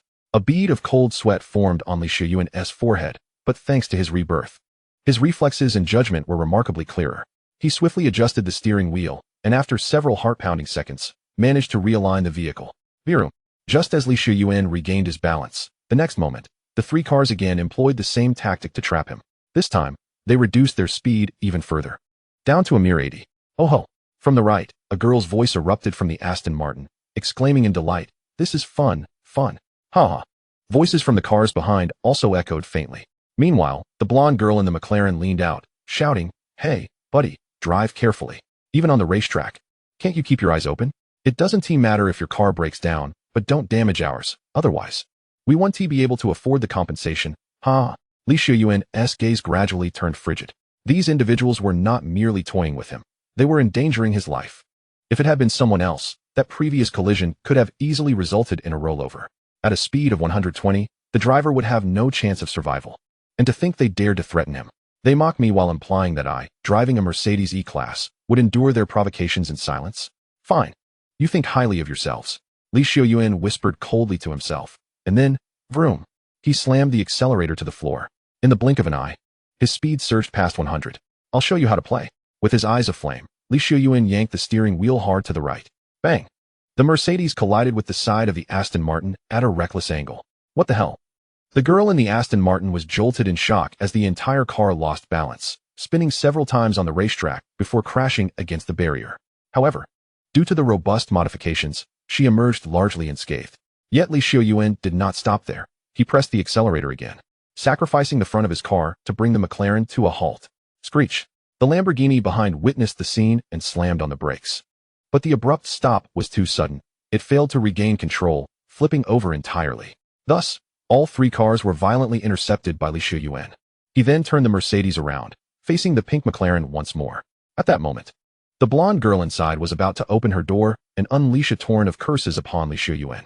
However, he would not grant her that opportunity. You enjoy playing, do you? Let us play. He pressed the accelerator to the floor, and the Mercedes surged forward like a wild stallion, crashing into the McLaren. Bang! The front of the Mercedes crumpled upon impact, and the McLaren fared no better, its glass shattering instantly as the entire side was dented in. You. Are you insane? The blonde girl in the McLaren glared at him, blood streaming from her head. Yet Li Xiuyuan was far from finished. He shifted into reverse, moving back slightly before flooring the accelerator again. Crash! This time, both the McLaren and the Mercedes were rendered wrecks. Bang! Li Xiuyuan kicked open the door of the Mercedes and stepped out slowly. He bore no injuries, but the Mercedes was evidently beyond repair, likely destined for the scrapyard. What a pity. He gazed at the utterly demolished vehicle, muttering to himself. It wasn't he that he was lamenting the loss of the car. Rather, he had originally intended to completely destroy all three of their vehicles. Meanwhile, the audience was left in stunned silence, utterly petrified. As Li Xiuyuan approached the McLaren, the host was the first to regain his composure. What are you doing? This contestant, what are you doing? Are you trying to kill someone? Security. Medical personnel. Get ready immediately. In the VIP room, Xiuyuan's lips twitched furiously as he disregarded any thoughts of the race. Rushing out of the VIP area towards the scene. Damn it, things have escalated dramatically, he thought. On the racetrack, Li Xiuyuan stood beside the McLaren, sneering at the blonde girl, now trapped amidst the wreckage. What's wrong? Not so cocky now, are you? Didn't you find this amusing? At that moment, one of her arms was clearly broken, and she glared at Li Xiuyuan with venomous hatred. Kid, you're something else. You dare injure me and crash my car. Do you have any idea how much our cars are worth? Your life isn't worth as much. If I don't make sure you go to jail, then my surname isn't Wong. Chapter 24, Big Brother. Just how much they drove their car into me, and that doesn't count as intentional homicide. But if I retaliate, it's unacceptable? It's merely because they perceive my Mercedes as a target due to my lesser wealth compared to theirs. Isn't it? Am I not correct in saying so? Li Xiuyuan squinted. Upon hearing this, the manager first furrowed his brow, then scoffed. Humph. I have no time to engage with such twisted logic. Someone, call the police immediately and have him arrested. As soon as the manager's words fell, the blonde girl, rescued from the wreckage of the mangled McLaren by the medical staff, interjected, No, you must not call the police. At that moment, she hobbled over with the support of the medical personnel. She glanced at the other two girls who had been painstakingly pulled out. If the police are called and he is taken away, how can I seek vengeance for my sisters? You all, give him a beating first and break his limbs. The blonde girl commanded. Upon hearing this, the security guards exchanged glances, hesitating slightly. What are you waiting for? My husband is Xiuyuan. He has plenty of money. He'll take responsibility for anything that happens. Hearing this, the security guards frowned and slowly approached Li Xiuyuan. Li Xiuyuan narrowed his eyes. After the enhancement from his rebirth, his physical capabilities were far superior to before, but whether he could take on 5 at once remained uncertain. Just then, a voice rang out. Stop it. What do you intend to do? Not far away, Xiuyuan finally arrived, panting heavily. Upon reaching them, he first approached the blonde girl. Xiaomei, are you all right? Upon seeing Xiuyuan, Xiaomei immediately burst into tears, acting all spoiled. Woo-woo. Husband. Look at him, he bullied your baby. I almost lost my life. Xiuyuan frowned, checked her condition, then glanced at Li Xiuyuan. Li Xiong, Xiaomei was in the wrong first. but your reaction is a bit excessive. Upon hearing this, Xiuyuan shot a glance at Chu Yufei and replied nonchalantly. So, what do you intend to do? Before Chu Yufei could respond, Xiaomei interjected. Husband, look at how arrogant he is. This matter is far from over. We must ensure he loses 2 legs. Enough, Chu Yufei interjected, furrowing his brow. Li Xiong is a friend I just met. How can you bully him like this? Are you so used to being domineering? Both parties are at fault in this situation. Let us apologize to each other, and this matter can be laid to rest. His words left no room for doubt, silencing Xiaomei before she could protest. Xiuyuan remained unmoved. In truth, Chu Yufei was quite calm, his judgment correct, and the solution he proposed reasonable. Indeed, both sides had their faults. However, was it feasible to make Xiuyuan bow his head and admit his mistake? In this new life, he sought to live freely. Xiuyuan had no intention of suffering or conceding. Even if he had been in the wrong, so what? In this world, there is no absolute right or wrong. There exist only the strong and the weak. If you possess wealth, power, and status, even if you are in the wrong, you are still deemed right. Yet, before Xiuyuan could speak, Xiaomei was already displeased. Husband, what do you mean by that? He is merely a friend you just met, but I am your partner. How can you conspire with others to bully me? I refuse to apologize today, even if it costs me my life. Seemingly realizing her impropriety, Xiaomei added, unless he admits his fault first and compensates me and my sisters for our vehicles. At this moment, the other 2 girls had also been assisted over. They chimed in. Yes, young Master Chu, you can't side with him. This guy clearly intends to kill us. Exactly, the head sister is right. He must apologize first and pay compensation. The chorus of voices left Chu Yufei at a loss for how to proceed. Finally, he looked up at Xiuyuan. Li Xiong, we are all grown men. We should face our actions. How about you apologize first? As for the compensation, you need not worry. I will handle it through insurance. Upon hearing this, Xiuyuan sneered. This Chu Yufei, who had just begun to earn his favor, was now putting on such a performance. It turned out he was neither rational nor assertive, but merely afraid of women. Truly remarkable. Given this, Xiuyuan saw no need to be courteous. He shook his head helplessly and approached Chu Yufei, pointing to the 3 sports cars lying nearby. I ask you, how much are these 3 cars worth altogether? Upon hearing this, Chu Yufei was momentarily taken aback, then a smile spread across his face. It appeared Xiuyuan genuinely intended to relent. He counted on his fingers. Xiaomei's McLaren was a total loss, originally valued at 4 million, around 5 million with modifications. The Lamborghini sustained minimal damage, with a maximum assessment of 1 million. While the Aston Martin was more severely damaged but was cheaper, also around 1 million. Thus, the total would be around 7 million. Rest assured, I will let insurance handle this. You need not worry about any costs, Li Xiong. However, upon hearing this, Xiuyuan shook his head. No, you misunderstand. I am inquiring about how much they are worth, not how much you intend to compensate. As he said this, Xiuyuan suddenly shook his head, dismissing it. Never mind. It matters not. I will transfer 20 million to you. These 3 cars are mine now. With that, Xiuyuan strode toward the utterly wrecked McLaren and yanked the door off. Then, holding the car door, he advanced toward the other 2 vehicles.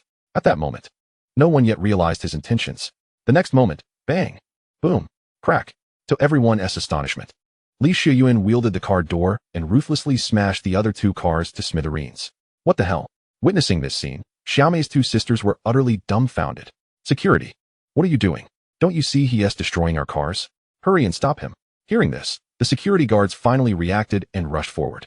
Sir, you are damaging someone else's property. Do you wish to go to jail?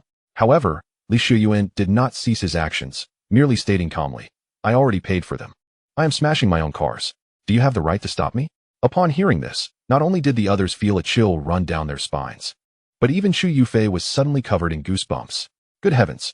So that was Xiuyuan's intention. But this is incredibly brazen. To vent his anger, he outright purchases the cars for 20 million and smashes them on the spot. This was more extravagant than even he, the young master. Realizing this, Chu Yufei began to sweat profusely. Just moments ago, he had contacted Xiuyuan about transferring a LaFerrari order, indicating that his assets were at least 500 million. Now, he directly spent 20 million out of spite. Just how much wealth does he possess to act so recklessly? Who exactly is this person? Meanwhile, seeing that the security could not intervene, the 2 girls anxiously tugged at Chu Yufei's sleeve. Young Master Chu, you must say something. Our cars are about to be destroyed.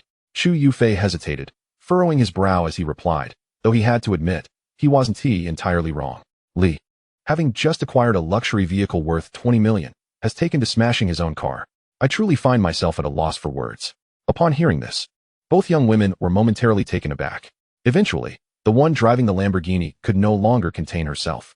All right, young Master Chu. Are you implying that you will turn a blind eye to this? This young man has injured us, broke my sister's arm, and now he is vandalizing our car. And you choose to remain silent? How cowardly. Fine, if you want to intervene, I shall call my father. With that, she swiftly took out her phone and stepped aside to make a call. Wait, no. Chu Yufei's eyelids twitched at that moment. If she were to reach her father, the situation would escalate dramatically. Chapter 25. I wonder if he dares to pass gas in my presence. However, Chu Yufei was ultimately unsuccessful in his attempt to stop her. The young woman's call had already connected. Hello, Dad. Someone has bullied your daughter today. They've gone too far. I have but one question for you. Will you intervene? I don't care who they are. It's just some old, beat-up Mercedes E-Class. I'm at the club. If you don't come today, I'll disown you as my father. After declaring this, she sulkily squatted down, hugging her arms and beginning to sob. Humph. Chu Yufei, you truly disappoint me. At that moment, Xiao Mei brushed past Chu Yufei and went over to comfort the girl, who was nursing her injured arm. Chu Yufei was left in a state of disbelief. Meanwhile, Xiuyuan had thoroughly reduced both the Lamborghini and the Aston Martin to mere wreckage, beyond repair. Destined for the junkyard, he carelessly tossed a car door aside and walked over to Chu Yufei, pulling out his phone. As promised, I'm transferring you 20 million. With that, Xiuyuan executed the transfer. Ding. A moment later, Chu Yufei's phone chimed, indicating the transaction had been completed. However, instead of showing surprise, his expression darkened. What's the matter? Xiuyuan furrowed his brow. Do you have any objections? Though he did not wish to trouble Chu Yufei, he would not hesitate to deal with him should he provoke a confrontation. Chu Yufei sighed. Ah, brotherly, this is bad. You've truly stirred up trouble now. Xiuyuan was perplexed. What do you mean? Chu Yufei pointed to the girl squatting nearby and said, this girl is Du Yu, and her father is Du Kuan, the owner of the renowned KTV in Magic City. Just now, she called him to come. Upon hearing this, Xiuyuan remained silent, allowing Chu Yufei to continue. Du Kuan has many reckless thugs at his disposal, and he himself is quite a formidable figure. In Magic City, no one dares to cross him. Xiuyuan nodded and then inquired, so what? Chu Yufei hesitated, then sighed again. I know your family possesses considerable influence, but even you might feel apprehensive when dealing with someone like him. While the KTV owner may not be wealthy, those who engage in such activities are ruthless and cunning. Ultimately, this situation is my fault, and when Du Kuan arrives, I will do my best to mediate and minimize the damage. Xiuyuan couldn't help but smile at this. Despite Chu Yufei's cowardice and lack of initiative, he appeared to possess a certain charm. If you hadn't said that today, the one who might find themselves kicked out soon would likely be you. Rest assured, the KTV owner, you say? I, Xiuyuan, shall see if he dares to utter a word when he stands before me today.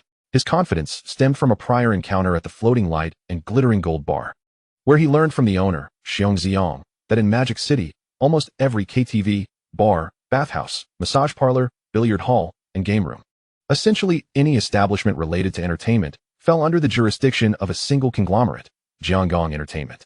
Indeed, Jiangong Entertainment is a subsidiary of the Jiangong Group. This means that Xiuyuan is their junior master, their superior. Thus, when Du Kuan arrives, if he hesitates in kneeling for even a second, Xiuyuan could effortlessly bring about his ruin with a single command. Yet, upon hearing Xiuyuan's words, Chu Yufei's lips twitched. Ah, brotherly. It seems you still do not grasp the gravity of the situation. Before long, a vehicle arrived at the entrance of the racetrack. Where are they? Who dares to harm my daughter? A Toyota Hiace burst onto the scene, known as Chunhaonan's mobile office, a nightmare for many millennials. At that moment, a bald man leaned out from the passenger seat, evidently Du Yu's father, Du Kuan. Dad, you finally made it. Du Yu rushed toward him. Du Kuan exited the vehicle, his expression grim. Du Yu dashed into his embrace, while Du Kuan's gaze turned icy as he fixed his attention on Chu Yufei. Who has bullied my daughter? Chu Yufei, was it you? His voice dripped with menace. Your family may wield some power and connections, but when I, Du Kuan, lose my temper, even you are not beyond my reach. Chu Yufei hurriedly pulled Xiuyuan closer, forcing a smile. Ah, Uncle Du, how could I possibly bully Du Yu? It was merely a misunderstanding involving my friend here. Before he could finish, Du Kuan interrupted him. All right, I understand. So it was him, correct? Come here. He gestured to the individuals in the van behind him. All of you get out. Today, break this young man's legs. At these words, sweat broke out on Chu Yufei's forehead. Uncle Du, please let me explain. However, just when everyone believed that even with extraordinary abilities, Xiuyuan could not entirely extricate himself from this situation, the next moment left them utterly astonished. They beheld Xiuyuan reaching into his wallet, not to retrieve money, checks, or bank cards, but instead producing something far simpler, his identification card. It was none other than Xiuyuan's own ID. With a swift motion, he tossed it onto the ground before Tycoon and stated nonchalantly, "Pick it up and see who I am." Chapter 26. Did I ask you to pick it up? Do you deserve it? Wow. You audacious brat. Do you dare to act so arrogantly? Do you know who our boss is? Our boss is the proprietor of Extraordinary KTV, who in the entire Magic City does not fear him. Upon witnessing Xiuyuan's actions, one of Tycoon's subordinates widened his eyes in fury, ready to step forward and teach Xiuyuan a lesson. However, Tycoon furrowed his brows and raised his hand to stop the subordinate. You. He squinted at Xiuyuan, detecting no hint of panic on his face. Moreover, his subordinate had indeed announced their affiliation. Given the circumstances, Xiuyuan's calm demeanor suggested one of two possibilities. He was either a fool utterly ignorant of the situation, or he genuinely believed his background shielded him from fear. At this moment, Tycoon waved his hand behind him. "Pick it up and show it to me." Upon hearing the command, the subordinate gritted his teeth and bent down to retrieve the ID. However, in the next instant, Leysuen stomped his foot down atop the ID. "What do you mean by this?" the subordinate exclaimed angrily. Leysuen sneered. "I said for Tycoon to pick it up. Did I say for you to do so? Do you think you are worthy?" At this declaration, everyone nearby fell into stunned silence. It had been years since Tycoon had encountered someone as audacious as Xiuyuan. Tycoon's eyes narrowed slightly, his heart brimming with rage, and he felt an overwhelming urge to strike Leysuen dead on the spot. Yet, for reasons unknown, perhaps the experience gained from decades in the Magic City, he hesitated, sensing that today he might not dare to act. "Father, what are you still dawdling for? Hurry up and teach him a lesson." At this moment, Duyu's face was twisted with resentment, evidently incensed by Leyseuen's defiance, even more so than before. Meanwhile, Chu Yufei rushed over, forcing a smile and saying, "Hey, Uncle Du, please calm down. My friend speaks rather bluntly and often inadvertently offends people. You possess a generous nature. Please don't lose your temper. I'll have a word with him." Saying this, Chu Yufei tugged at Leyseuen's sleeve and leaned in closer. "Brotherly, didn't you hear what I said earlier? This guy is ruthless, a real tough one. We should soften our stance. Perhaps he will spare you for my sake. But if you continue like this, I can't guarantee your safety." Leysuen glanced at Chu Yufei. Though he found him exceedingly timid, he had to admit the lad had a good heart. Even in such a dire situation, he still thought to lend a hand. "Rest assured." Leysuen pushed Chu Yufei aside, a faint smirk gracing his lips as he turned his gaze toward Tycoon. He then pointed to the ground beneath his foot. "Tycoon, I shall grant you 10 more seconds. Will you pick up this ID or not? If you choose not to, I shall take it myself." Leyseuen's tone was devoid of emotion, lacking any semblance of intimidation, yet Tycoon felt an involuntary chill creep up his spine. "Damn it! How dare you speak to my boss like that? I must." At this moment, the subordinate could no longer restrain himself and raised his hand, prepared to strike Leysuen. "Enough." Tycoon halted the subordinate. "It's merely about picking up an ID. Today, I want to see just who you are." With that, Tycoon, before the eyes of everyone present, bent down and reached for Leyseuen's foot. Leysuen did not press him further and moved his foot aside. The ID revealed its national emblem, and as Tycoon straightened up, he turned the ID over. At this moment, the others, including Duyu, leaned in closer. Finally, the information on the ID came into view. Name, Leysuen. Gender, male. Ethnicity, Han. There's nothing particularly special here. Leysuen? I've never even heard of him. Duyu mumbled from behind Tycoon. "I thought you were Ma Yun's son." The others exchanged glances, evidently unfamiliar with the name Leysuen. However, Tycoon's reaction was markedly different. He stood frozen, and anyone could see his hand trembling slightly as he held the ID. Li Kangtai was notoriously low-key. As the richest man in Long Country, few knew of him, and even fewer were aware of his existence, let alone his son, Leysuen, whom very few had ever heard of. Yet Tycoon was among that small number. His Extraordinary KTV ultimately belonged to Jianggong Entertainment, which, in turn, was a subsidiary of Jianggong Group, presided over by none other than Li Kangtai. Tycoon would certainly not be ignorant of his direct superior. Those who were unaware had already been eliminated. You, Tycoon stammered, his gaze rising to meet the 185 centimeters figure towering over him. Half a head taller. "Hand it over." Leysuen cast a cold glance at Tycoon, extending his hand to claim the ID. Tycoon gulped audibly, hastily offering it with both hands. "Young Masterly, why are you here?" His voice trembled. This scene left all onlookers utterly dumbfounded, especially Duyu, who exclaimed, "Father, what do you mean by young Masterly? What is going on? Are you actually afraid of him?" Slap. Before Duyu could finish her sentence, Tycoon, under the astonished gazes of everyone, slapped her across her pristine face. An unmistakable red handprint instantly marred her complexion. Unfilial daughter. Have you lost your mind to offend young Master Li? Are you blind? Du Kuan roared, his inner turmoil akin to a stampede of wild horses. The world claimed that Du Kuan feared no one in the Magic City, yet only he knew the truth.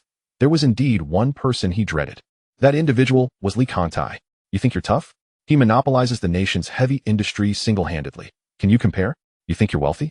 Your entire family's enterprises are but a mere hoof under his command. How dare you measure wealth against him? You think you can risk your life? Huh. Provoking such a person means death is but a release. At this moment, Du Yu, having been struck, was on the verge of tears. What are you doing? Who is this young Master Li? This question was not only on Du Yu's lips, it echoed in the minds of all bystanders. Even Xu Yufei, the wealthiest and most influential individual present, found himself momentarily bewildered. Yet, in the briefest of moments, his heart raced violently. Could it be that young Master Li was the very figure feared even by the owner of extraordinary KTV?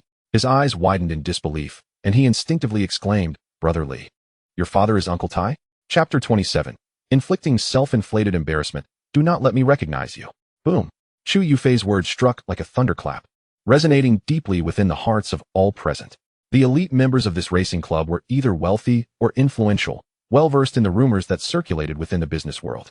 To ordinary folks, Uncle Tai was merely a myth, a figment of imagination. However, they were acutely aware that he indeed existed. In light of the recent revelations, and with Xu Yufei's prompt, an epiphany washed over the crowd. Good heavens! On the surface, he appeared unassuming. Yet his true identity was a royal flush. This was no mere combination of cards. This was akin to flipping the table. With such stature, what right did they have to engage with him? Upon hearing these words, Du Yu's pupils dilated in shock. Though she often behaved like a domineering princess, she occasionally gleaned snippets of information from her father. For instance, the seemingly boundless KTV owned by her family was merely a facade, a front for serving one individual. That individual was none other than Li Kangtai, known in the underworld as Uncle Tai. Dad, Du Yu stammered, her words failing her in this moment of disbelief. Meanwhile, cold sweat trickled down Du Kuan's forehead. Ignoring Du Yu, he forced a smile towards Li Xiuyuan. Young Master Li, this situation is akin to a flood sweeping through the Dragon King's temple. It is indeed a misunderstanding. Ha ha ha. However, misunderstandings aside, I must acknowledge the truth. It is my failure as a father that I have raised such a willful daughter. Upon returning, I shall ensure she faces appropriate repercussions. Perhaps you could suggest how I might proceed? Rest assured, at your command, I, Du Kuan, will not hesitate. As he spoke, Du Kuan nonchalantly withdrew his belt. Dad, what are you saying? Du Yu gasped in alarm. Li Xiuyuan glanced at them and finally spoke. I do not perceive this as a misunderstanding. However, since you are willing to admit your faults, I shall not complicate matters for you.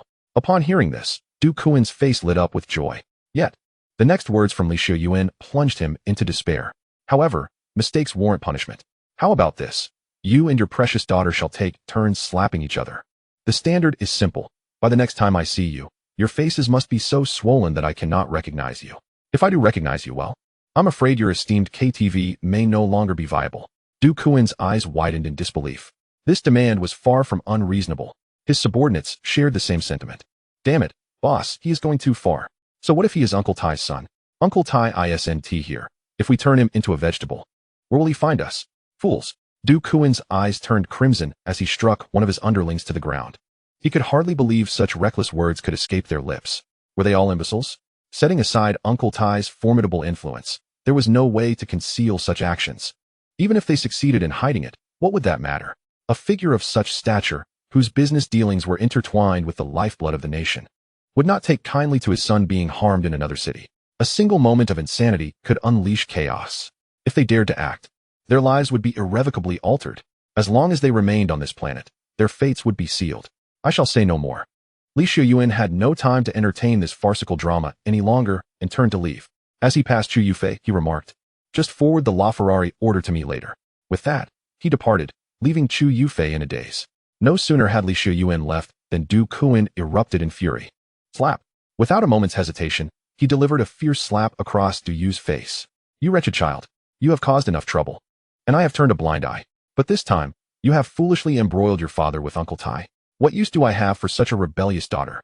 Slap, slap, slap. 3 consecutive slaps rendered Du Yu unconscious. Boss, stop. Are you really going to lay hands on the young lady? Li Xiuyuan has already left. How would he know what we did? Of course. If that damn Li comes back, our extraordinary KTV will be finished and our lives, including mine, will be forfeit. Breathing heavily, Du Kuan was truly infuriated. However, he soon regained his composure and called to his subordinates. Come here. Confused, his subordinates inquired, Boss, what is it? Are we going to confront him? Confront? Nonsense. I need you to slap me. Hard. Do not treat me like a human. Turn me into a pig's head. Subordinates. Ah, and I just recalled, Du Kuan suddenly glared at the remaining two girls among the trio. This entire debacle stems from your actions. I may not dare to touch Chu Yufei, but I can certainly deal with you too. Each of you shall lose 2 legs. Meanwhile, Li Xiuyuan had already exited the club. Sigh, is my fate intertwined with the Mercedes brand? Li Xiuyuan sighed helplessly. Since his rebirth, he had driven 2 Mercedes. One towed away and the other reduced to wreckage. With no alternative, he had to hail a taxi. During this waiting period, his phone rang at that very moment. Glancing at the screen, he saw it was a call from Su Baiqian. Without hesitation, he answered, Brother Xiuyuan, are you all right? The moment the call connected, Su Baiqian's anxious voice rushed through. Li Xiuyuan frowned. I'm fine, what's wrong? Upon hearing his voice, Su Baiqian exhaled in relief. That is good to hear. Earlier, after returning to the dormitory this morning, I noticed that my 3 roommates were acting strangely. So, I decided to investigate. Ultimately, they revealed that someone is secretly plotting against you. I was extremely worried and made countless calls before you finally answered. Li Xiuyuan, upon hearing this, checked his phone and saw dozens of missed calls. He pondered, who could possibly be targeting me? In a murmur, he reassured Su Baiqian, do not worry, I am safe. How about you? Has the freshman ceremony concluded? When will you pack up and return to the hotel? Do you need me to pick you up? Su Baiqian's tone relaxed at his words. No need. I was a bit distracted during my speech due to concerns for you, but it went relatively well. As for moving, my 3 roommates are helping me out. We just have one last trip to make. You wait for me back at the hotel. Chapter 28, Military Training Tomorrow.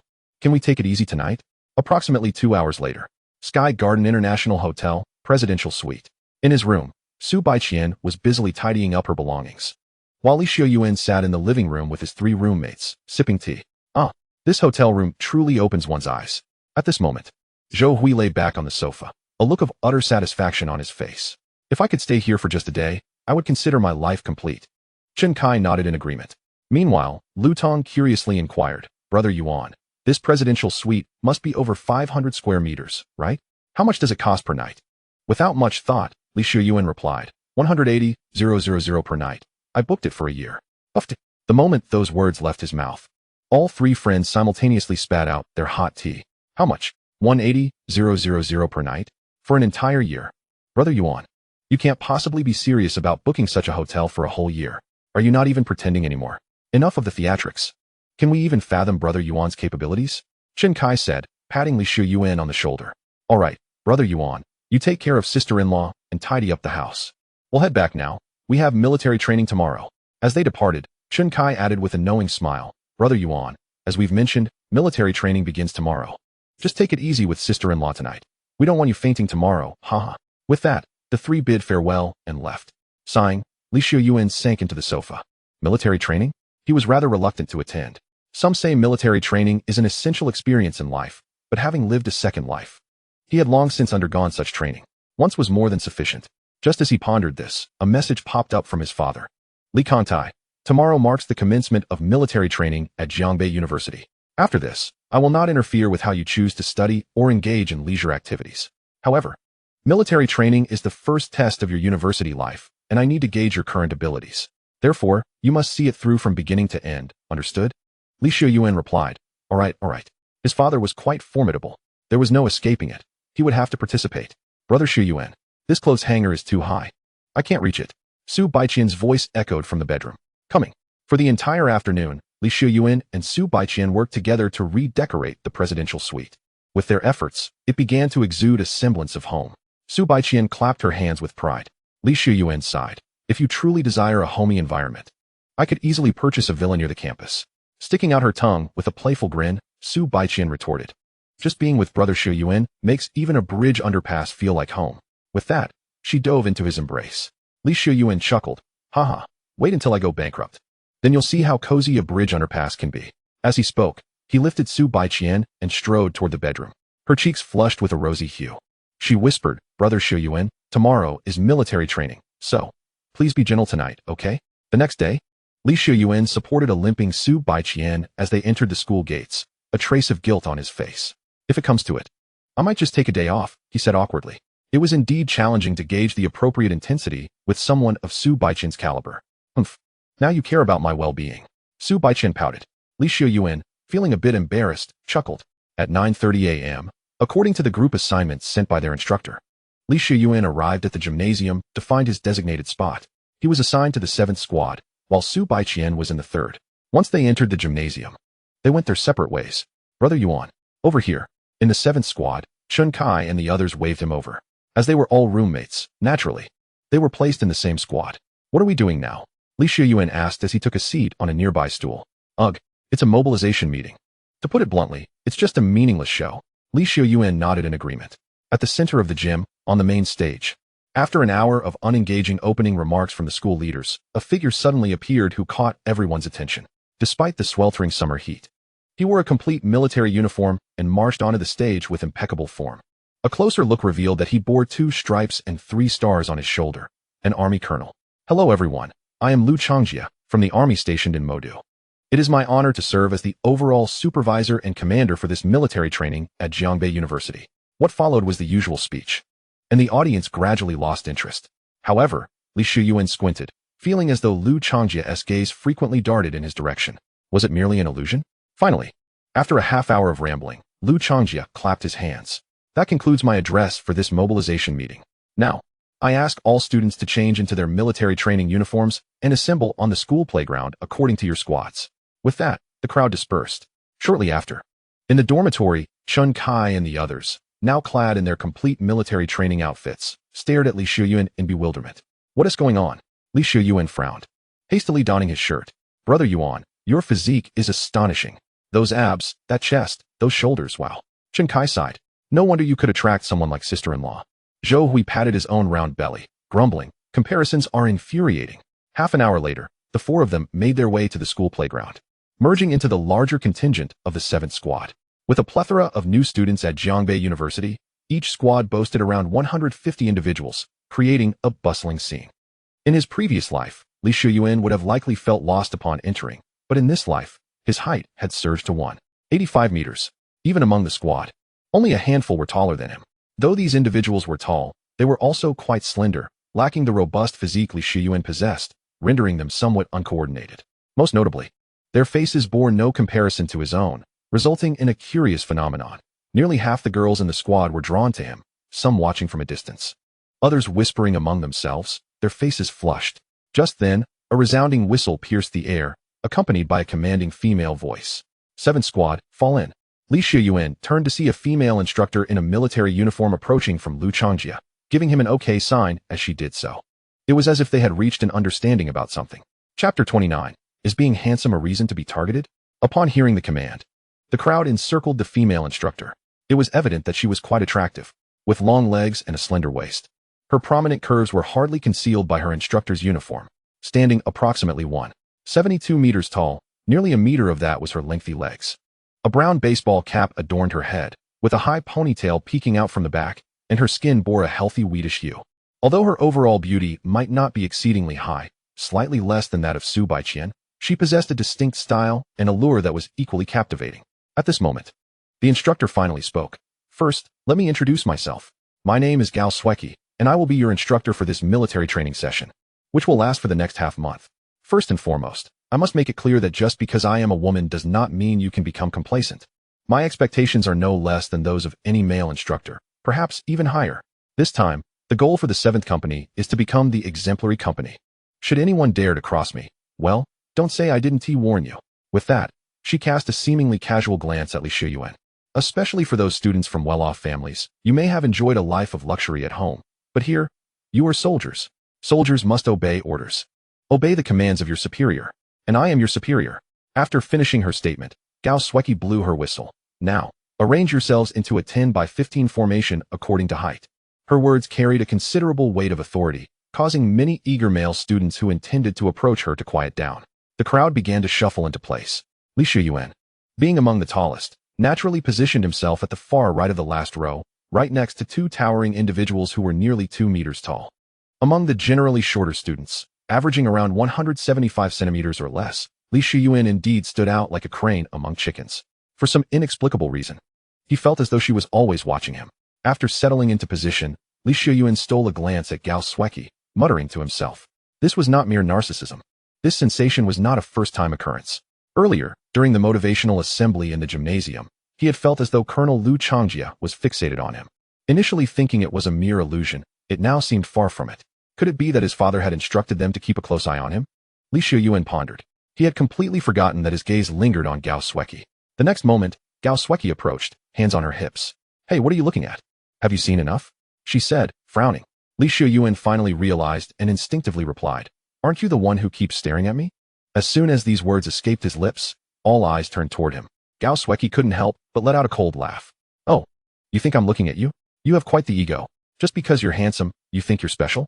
Today is the first day of military training. I haven't even taught you anything yet, and you've already learned how to talk back. With an irate shout, Gao Sueki directly seized Xiuyuan's ear. Come with me. From now on, you will not train in the formation. Stand next to me. If you dare make even the slightest mistake, just wait and see.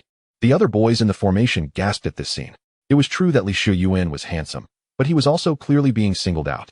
At that moment, a sense of relief washed over them. Sometimes, being unattractive isn't entirely a bad thing. At least it spares you from being the target. Standing beside the formation, Xiuyuan couldn't help but twitch the corners of his mouth. All right. Just moments ago, he was uncertain. Now it was abundantly clear. There was no pretense. It was evident he was being targeted. If he were to claim it wasn't he arranged by his father, Xiuyuan wouldn't he believe it. Sigh, forget it, he murmured. Since my father wants to test my resolve, I might as well put on a good show. As he spoke, the formation arrangement was nearly complete. At this point, Gao Sueki no longer looked at Xiuyuan, but shouted, All right, if we're ready, let's get started. Today is the first day of military training. But we've already wasted too much time, and we're behind schedule. Let's commence with the first exercise, standing at attention. Following this, Gao Sueki briefly explained the precautions. Xiuyuan thought to himself, as expected.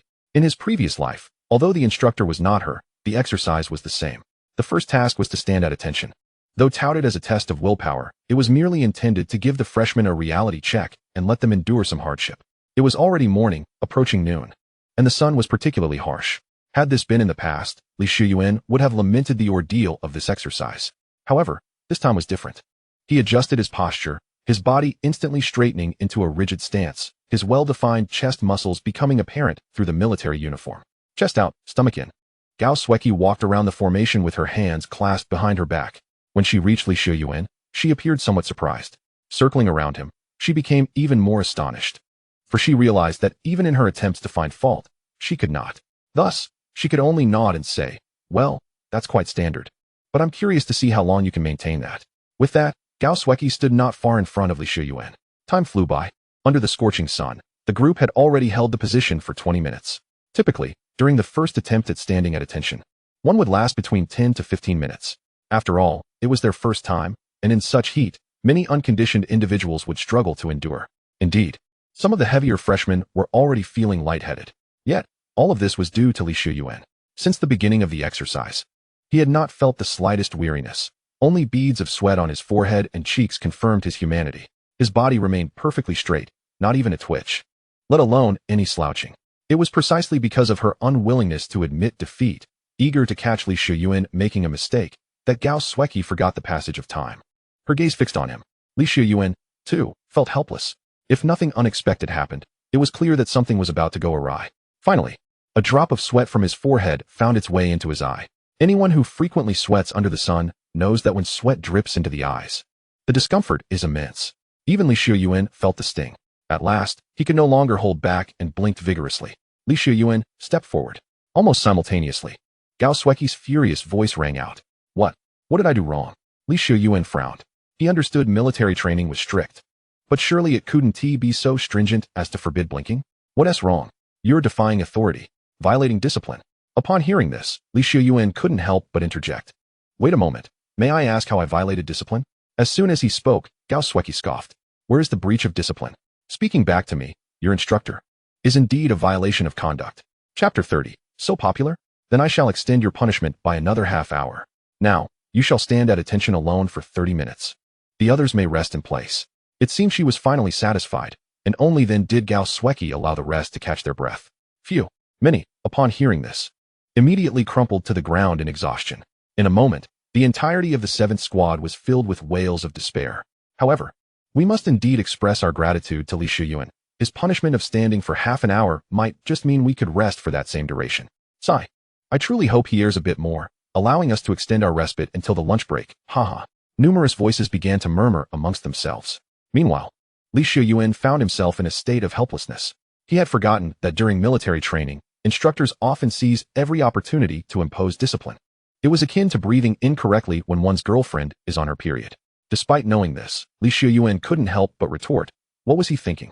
Ah well, let this half hour serve as a reminder for him. He murmured to himself, then adjusted his posture once more, continuing to stand. Beyond that, Xiuyuan was genuinely curious about the extent of his physical endurance. If he could stand at attention for an hour without feeling fatigued, that would indeed be a pleasant surprise. Alas, as the saying goes, the tree desires tranquility, but the wind does not cease. Just as Xiuyuan reached the 10th minute of his punishment, 2 female classmates approached, each holding a bottle of energy drink. Xiuyuan, are you thirsty? We brought you something to drink. Have a sip, it's scorching hot out. You wouldn't want to suffer from heat stroke. Xiuyuan frowned at their words, but did not turn to look. For once he turned his head, it would only provide Gao Sueki with another opportunity to trouble him. Oh, quite the popular one, aren't you? Gao Sueki, hands behind her back and a smirk on her lips, sauntered over. Xiuyuan merely glanced at her and remained silent. In his mind, he thought, others offer me water, I shall not accept. You speak to me, I shall not respond. I will maintain my stance. Surely you can't find further fault with me, can you? Regrettably, Xiuyuan was evidently mistaken. Sometimes, when one wishes to avoid trouble and behaves obediently, those who seek to provoke will not relent. Gao Sueki stepped forward and gently patted Xiuyuan's shoulder. Since you're so popular, I'll give the girls a bit more opportunity. I'll add an extra half hour to your punishment, making it a full hour. Good luck. With that, she snatched the energy drinks from the girl's hands and turned away. It was at this moment that Su Baiqian, who had been watching from the sidelines for quite some time, could no longer hold back. She had arrived about 5 minutes prior and, upon learning of Xiuyuan's 30-minute punishment, was now astounded to hear it would be extended by another half hour. Standing for an hour under the scorching sun, who could possibly endure that? Especially considering Xiuyuan had exerted himself the previous night. With this thought, Su Baiqian mustered her courage and hurried after Gao Sueki. Instructor, please wait a moment. Oh, Gao Sueki turned, curious. And you are? I don't believe you're from our squad. What do you want?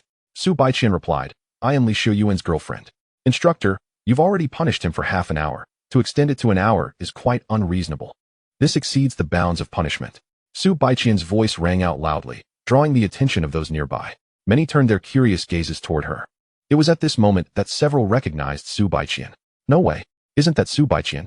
The stunning beauty who topped the campus beauty rankings on the Jiangbei University forum less than a week after school started. My goodness, she has a boyfriend? Does that mean I just fell in love and lost out? Dude, you clearly don't understand. Having a partner actually enhances your appeal. The crowd buzzed with comments. Amongst them were other voices. You all might not know, but I attended the freshman bar gathering, and this girl seems to be rather materialistic. Back then, Xiuyuan mentioned spending $1 million to buy her first night. She immediately agreed, though whether he actually paid or not is another story. What? Is that for real? Damn. Such a beautiful goddess, and yet she's so pragmatic behind the scenes? It can't be true, can it? Xiuyuan drives a Benz E-Class. Maybe he does have that kind of money. Discussions gradually shifted to Xiuyuan, and without exception, the crowd was filled with jealousy. Meanwhile, Gao Sueki responded, Oh, is that so? You seem quite concerned for him. How about you stand with him for the duration of his punishment? Don't worry, even though you're not from our squad. I can assure you that the instructor won't mind. Go on, stand beside him. She gestured toward Xiuyuan. You. Su Baiqian's brows furrowed prettily at this. Instructor, how can you be so unreasonable? In the military, the authority holds the truth. Gao Sueki shot a fierce glare at Su Baiqian. If you don't like it, you can leave. But mark my words, your military training results will be unsatisfactory, and you won't graduate. Upon hearing this, Su Baiqian's heart sank. Such words were akin to a bombshell for any university student, instilling fear. Sigh. At this moment, Xiuyuan finally sighed and walked over slowly. He grasped Su Baiqian's wrist, pulling her behind him. Then, he glared coldly at Gao Sueki. Instructor Gao, this is enough. I don't care whose orders you are following to trouble me, but your actions have crossed the line. She was inventing frivolous reasons to make things difficult for him, Xiuyuan, in order to avoid unnecessary complications and fulfill his father's test, could overlook it. However, now that Su Baiqian had clearly stated she was his girlfriend. Gao Sueki still sought to humiliate her in public. This was nothing short of trampling on Li Xiuyuan's dignity. If he remained passive now, it would not be patience but cowardice. What? Are you all planning to rebel? At this moment, Gao Sueki frowned and took a step back. Standing at 172 meters tall, she was already considered quite tall for a woman, and having trained in the military, she was unafraid of most. However, facing Li Xiuyuan, who stood at 185 meters and possessed a sturdy physique, she felt a twinge of apprehension. Yet, despite her trepidation, her status as an instructor kept her from feeling truly intimidated. With a cold huff, she retorted, Li Xiuyuan, you are truly amusing. Do you believe I am deliberately making things difficult for you? If so, then I must say, you are not much of a man, too delicate, standing for an hour. And you think I am troubling you? Are you admitting to your own frailty? Don't misunderstand. I do not mean to insult you. What I mean is, standing at attention is a task devoid of technical complexity. I could do it all day without issue. If you feel inferior to me and are hurt by my words, then I apologize. Chapter 31. Shocking the whole school. This is what is known as youthful arrogance. Huh. Upon hearing Gao Sueki's words, Li Xiuyuan let out a derisive laugh. What are you laughing at? Gao Sueki narrowed her eyes, fixing her gaze on Li Xiuyuan. Li Xiuyuan shook his head upon hearing the words. It's nothing. I merely find your provocative tactics rather juvenile. Nevertheless, it matters not. Do you dare to wager a bet with me? He gazed calmly at Gao Sueki. Gao Sueki furrowed her brows in confusion. A bet? What do you intend to wager? Li Xiuyuan replied. You believe my physique is lacking compared to the members of your regiment, correct? Then let us engage in a contest and see who is truly the feeble one. Having been granted a second chance at life as a wealthy elite, he should not allow himself to be provoked by the petty taunts of a mere ant. However, when a man hears someone question his strength, not even the mightiest could restrain him, especially when the taunt comes from a woman. Gao Sueki, upon hearing this, scoffed derisively. Impressive, impressive. Are you suggesting you wish to compete with a woman? Li Xiuyuan, you truly are a paragon of masculinity. She deliberately emphasized the word masculinity, her face adorned with mockery. Yet, Li Xiuyuan simply shook his head in response. Of course not. I have no interest in bullying a woman. What I mean is, summon your strongest soldier here, and I shall compete with him, whether it be standing at attention, push-ups, pull-ups, or running laps. Whichever event you choose, I shall gladly participate. Li Xiuyuan continued, should I emerge victorious, you will relinquish your arrogance and apologize to me. If I lose, well, do as you please. Gao Sueki paused, momentarily taken aback. After scrutinizing him with narrowed eyes, she coldly laughed. Oh, is that so? Then wait for me. With that, she turned and strode towards another platoon. At that moment, several onlookers were drawn to the unfolding scene, having overheard Li Xiuyuan's declaration. Wow, Li Xiuyuan is incredibly bold. What a true man. Is he out of his mind to challenge an instructor from the army? Is this arrogance or confidence? I suppose he is merely trying to impress his girlfriend. It would be hilarious if he loses. The crowd buzzed with speculation, and not many held a favorable view of Li Xiuyuan, believing him to be merely posturing. Even Su Baiqian felt a twinge of anxiety and quietly said to Li Xiuyuan, Brother Xiuyuan, do you think we might be a bit too impulsive? After all, you've been standing at attention for nearly an hour, and I wonder if your stamina can keep up after last night. Her concern was palpable. Li Xiuyuan smiled reassuringly, signaling her to relax. 5 minutes later, Gao Sueki returned with a male instructor. Following them were several other instructors, intrigued by the spectacle. This instructor was slightly shorter than Gao Sueki, standing at just under 1.7 meters, his physique rather lean, even somewhat gaunt. However, for some inexplicable reason, he exuded an aura of strength. Especially evident were the muscles visible beneath his t-shirt, which indicated undeniable power. Who dares to boast they wish to compete with me? Step forward, the male instructor declared as he surveyed the new recruits. Hearing his words, all eyes instinctively turned towards Li Xiuyuan. The instructor approached him. So it's you, the big fool. You certainly appear tall and robust, but I wonder if you possess the prowess that your appearance suggests. As the instructor stood before him, Li Xiuyuan replied nonchalantly, I am Li Xiuyuan. Are you the so-called soldier king? Speak, what do you wish to contest? Upon hearing this, the instructor's expression darkened. Huh, how audacious. I shall forego introducing myself since you are too insignificant to know my name. To avoid bullying you, you may choose the event, select your strongest suit, and I shall teach you what respect for your superior means. At this moment, the other instructors began to whisper amongst themselves. Though their words were inaudible, Li Xiuyuan could sense they were criticizing him. Choosing not to argue, he simply stated, Very well, let us do push-ups. This proclamation elicited gasps of surprise from the instructors. One remarked, Ah, young man, I fear you've chosen poorly. You've walked straight into the lioness' den. The record for push-ups had long been held by Xiao Dong, unbroken for 2 years. You heard that, right? If you feel uncertain, I can allow you to choose another event, Xiao Dong said, his eyes narrowed. This is my specialty. Anything beyond this would be unfair. However, Xiuyuan shook his head. No need. Defeating you in your strongest event will lend credence to my victory. Let us begin at once. Xiao Dong scoffed, truly arrogant and foolish. With that, he dropped to the ground, positioning himself on the rubber track. In the military, push-ups were typically performed on concrete or sand. It was time to challenge the rubber surface. You may choose to do yours on the sand beside me. Consider it a concession, he taunted. The rubber track was notoriously unforgiving. Those who could normally perform 100 push-ups on solid ground would struggle to do even 50 here. But was Xiuyuan afraid? If fear plagued him, he would have wasted his second chance at life. With that thought in mind, he too lowered himself onto the rubber track, just a meter away from Xiao Dong. You've got some spirit, are you ready? If so, let us commence. Xiao Dong's expression briefly showed surprise, but he quickly regained his composure. Yet, Xiuyuan shook his head. Not yet. Please hold on a moment. Turning to Su Baiqian, who looked worried, he called out, Baiqian, come here and sit on my back. What? Su Baiqian was momentarily stunned, as were all the onlookers. 2 seconds later, the crowd erupted in realization. Wow, this is beyond audacity. Does he mean he can win against Xiao Dong, even with someone on his back? Goodness, this kid, regardless of the outcome. He has already claimed victory in terms of bravado. Indeed, it was youthful arrogance. How he wished he had possessed such confidence in his own youth. Su Baiqian, however, was shaking her head vigorously. Brother Xiuyuan, don't jest. Am I jesting? Xiuyuan frowned slightly. What? Are you disobedient? Upon hearing this, Su Baiqian's heart skipped a beat. Biting her lip, she reluctantly walked over. She gently perched herself on Xiuyuan's back, her heart racing. Brother Xiuyuan, if I'm too heavy, you must tell me. Su Baiqian was quite slender, weighing under 100 pounds. However, on the rubber track, Xiuyuan immediately felt a slight sting in his palms, a minor discomfort, yet palpable. He did not respond but calmly addressed Xiao Dong. I am ready now, let us begin. The rules are simple. Whoever completes the most wins. Is that agreeable? Very well, let it be so. Xiao Dong's voice seethed with indignation. This was no contest.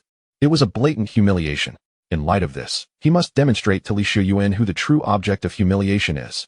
Commence. Xiao Dong bellowed. And then his body began to move. His movements were remarkably precise, with each rise and fall taking approximately 2 seconds, executed with exceptional steadiness. This inspired a multitude of onlookers to think, I could do that too. In stark contrast, Xiuyuan appeared far less at ease than Xiao Dong, his speed lagging slightly, each motion taking around 3 seconds. Moreover, his form could not be deemed perfect. It merely adhered to the level of not violating the rules. Yet, this was already astonishing. After all, Xiuyuan was bearing the weight of a 100-pound person on his back. At that moment, nearly everyone was astounded by Xiuyuan. Their collective gaze fixated upon him. Aside from the few tasked with counting his repetitions, not a soul turned their attention to Xiao Dong. Even those few could not help but steal glances at Xiuyuan. Meanwhile, Xiao Dong, engrossed in his push-ups, was oblivious to the surrounding spectacle. Yet the murmurs of discussion made it clear, a gaze that once belonged to him had been entirely usurped by Xiuyuan. This infuriated Xiao Dong to the point of flushing red. Damn it, does he enjoy putting on a show? Just wait until I manage a few hundred while he struggles with a mere dozen or 20. Thus, 5 minutes elapsed. This span marked a pivotal moment. Xiao Dong's speed began to wane slightly, yet his form remained unblemished. During this initial phase, he had completed 150 push-ups. In contrast, Xiuyuan showed no deviation in his form or speed, having accomplished only 100.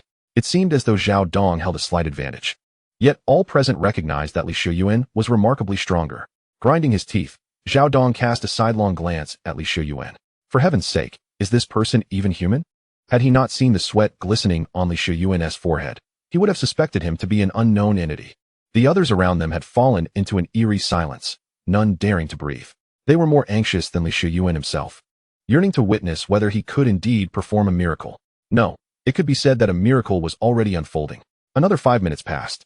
Xiao Dong felt fatigue creeping in, yet he persisted. Leyseuen's movements began to falter slightly, his speed diminishing. Moreover, his attire was drenched in perspiration, drops of hot sweat splattering onto the ground. Then came another 10 minutes. Huh. Xiao Dong gritted his teeth, finally completing his last push-up, struggling to rise. Observers noted the crimson hue of his palms. Had they not been toughened, they would surely have bled. 237. Shouted the individual counting for Xiao Dong. Indeed, He had shattered his personal record. Previously, he had managed only 220, and now, astonishingly, he had exceeded it on the synthetic track. Impressive. Many instructors lauded him, albeit with only a few words of praise. Subsequently, the crowd redirected their focus to Xiuyuan. Gasping for breath, Xiuyuan inhaled deeply. Each breath synchronized with a rise and fall. My goodness. 245, 246, 249, he counted, on the verge of surpassing 250. Keep going, keep going. Upon reaching 249, it was evident that Xiuyuan was nearing his limits. Yet, he could likely muster the strength for one more. Regrettably, he chose not to do so. Baiqian. That's enough. Come down, Xiuyuan declared. Upon hearing this, Su Baiqian's taut demeanor relaxed instantly, and she quickly rushed to support Xiuyuan. Brother Xiuyuan, are you all right? Are you exhausted?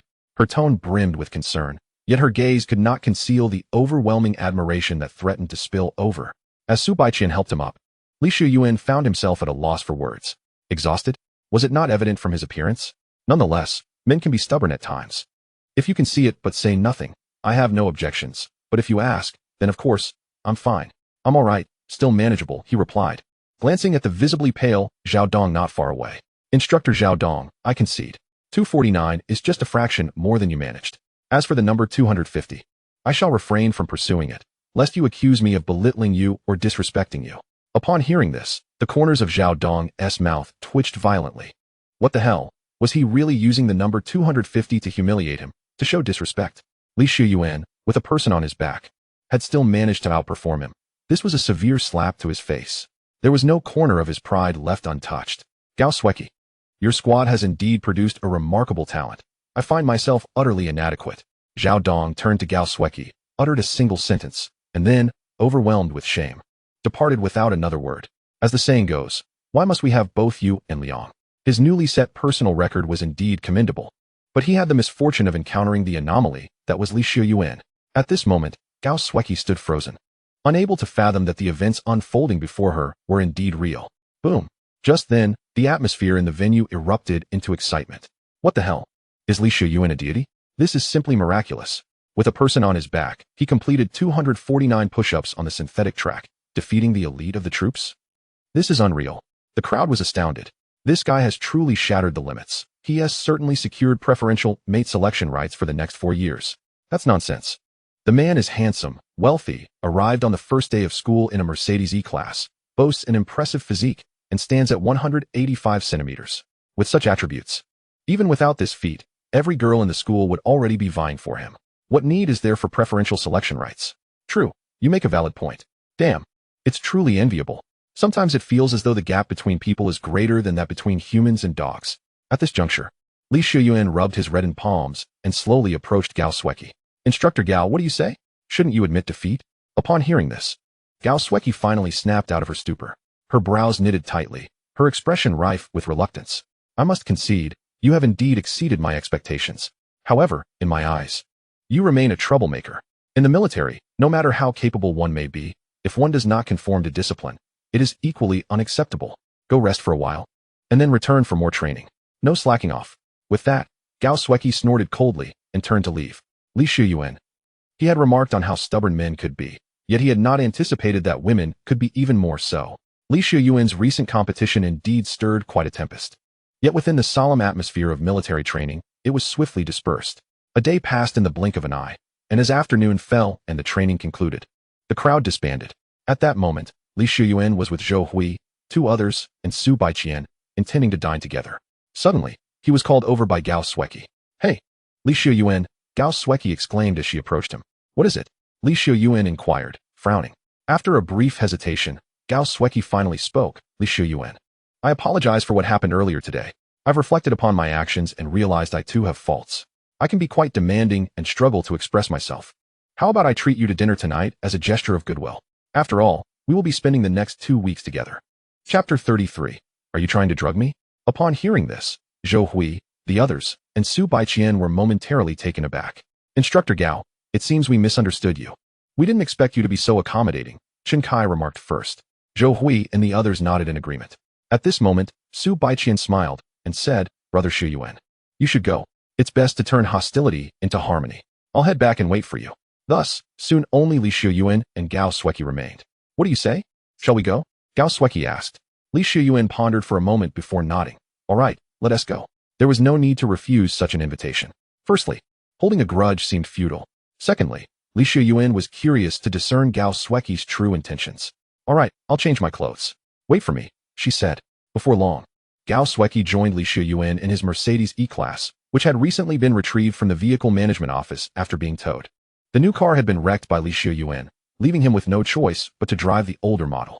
Gao Sueki appeared quite astonished, seemingly taken aback by Xiuyuan's choice of vehicle.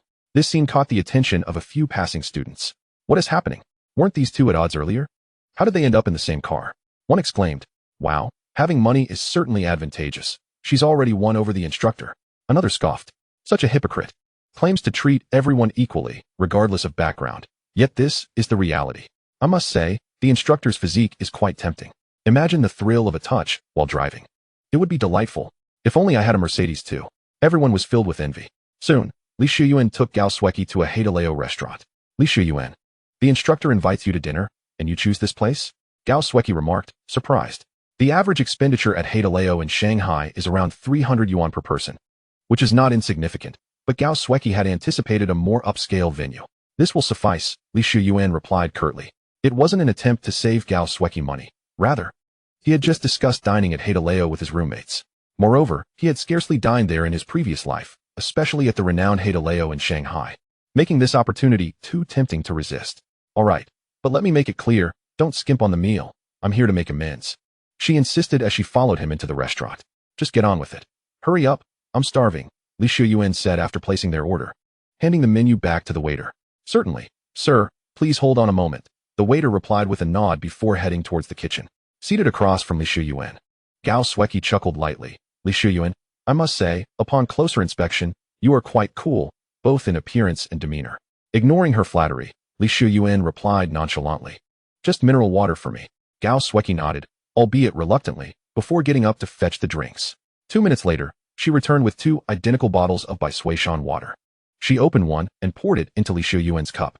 Consider this my apology, she said, pouring the contents of her own bottle into her cup as well.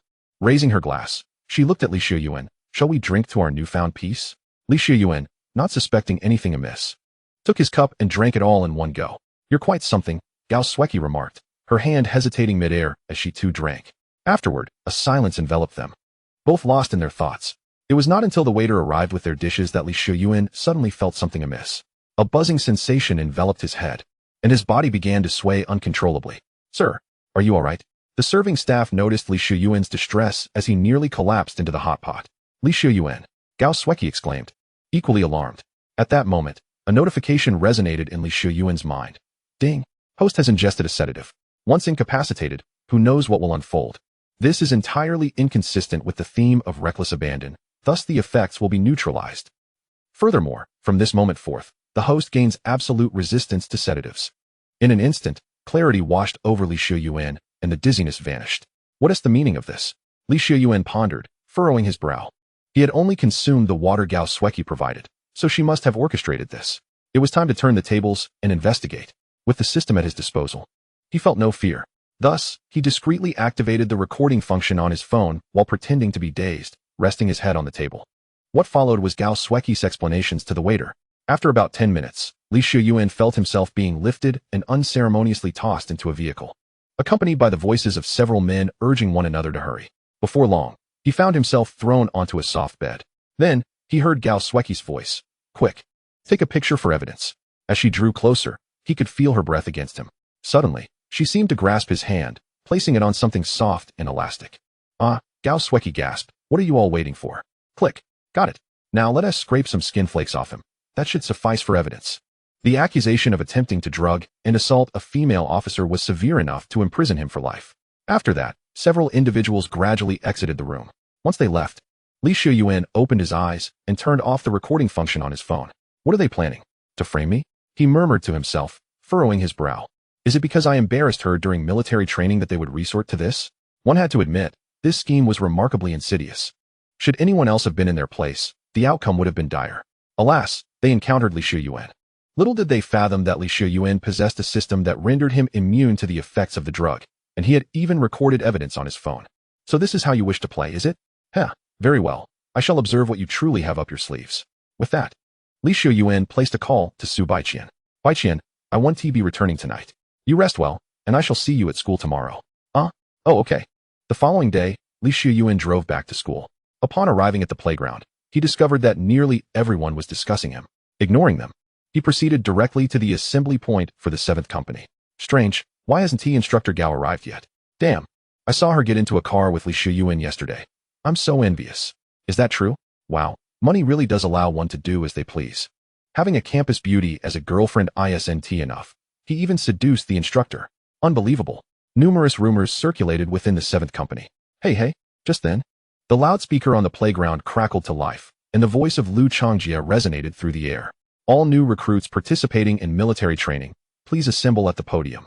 I have a very serious incident from yesterday to announce. Hurry up and do not waste time. Chapter 34. The evidence is irrefutable. Xiuyuan is detained. Soon, all the new students gathered beneath the podium. At this moment, Lu Changjia stood atop the stage, flanked by a considerable number of teachers. Beside him stood Gao Sueki, who appeared visibly distressed, tears glistening in her eyes. Now, I must announce something. This is the first time in my 10 years as the chief supervisor of military training that I have encountered such a grave incident. Last night, a student from the 7th company, named Xiuyuan, actually drugged and assaulted instructor Gao Sueki.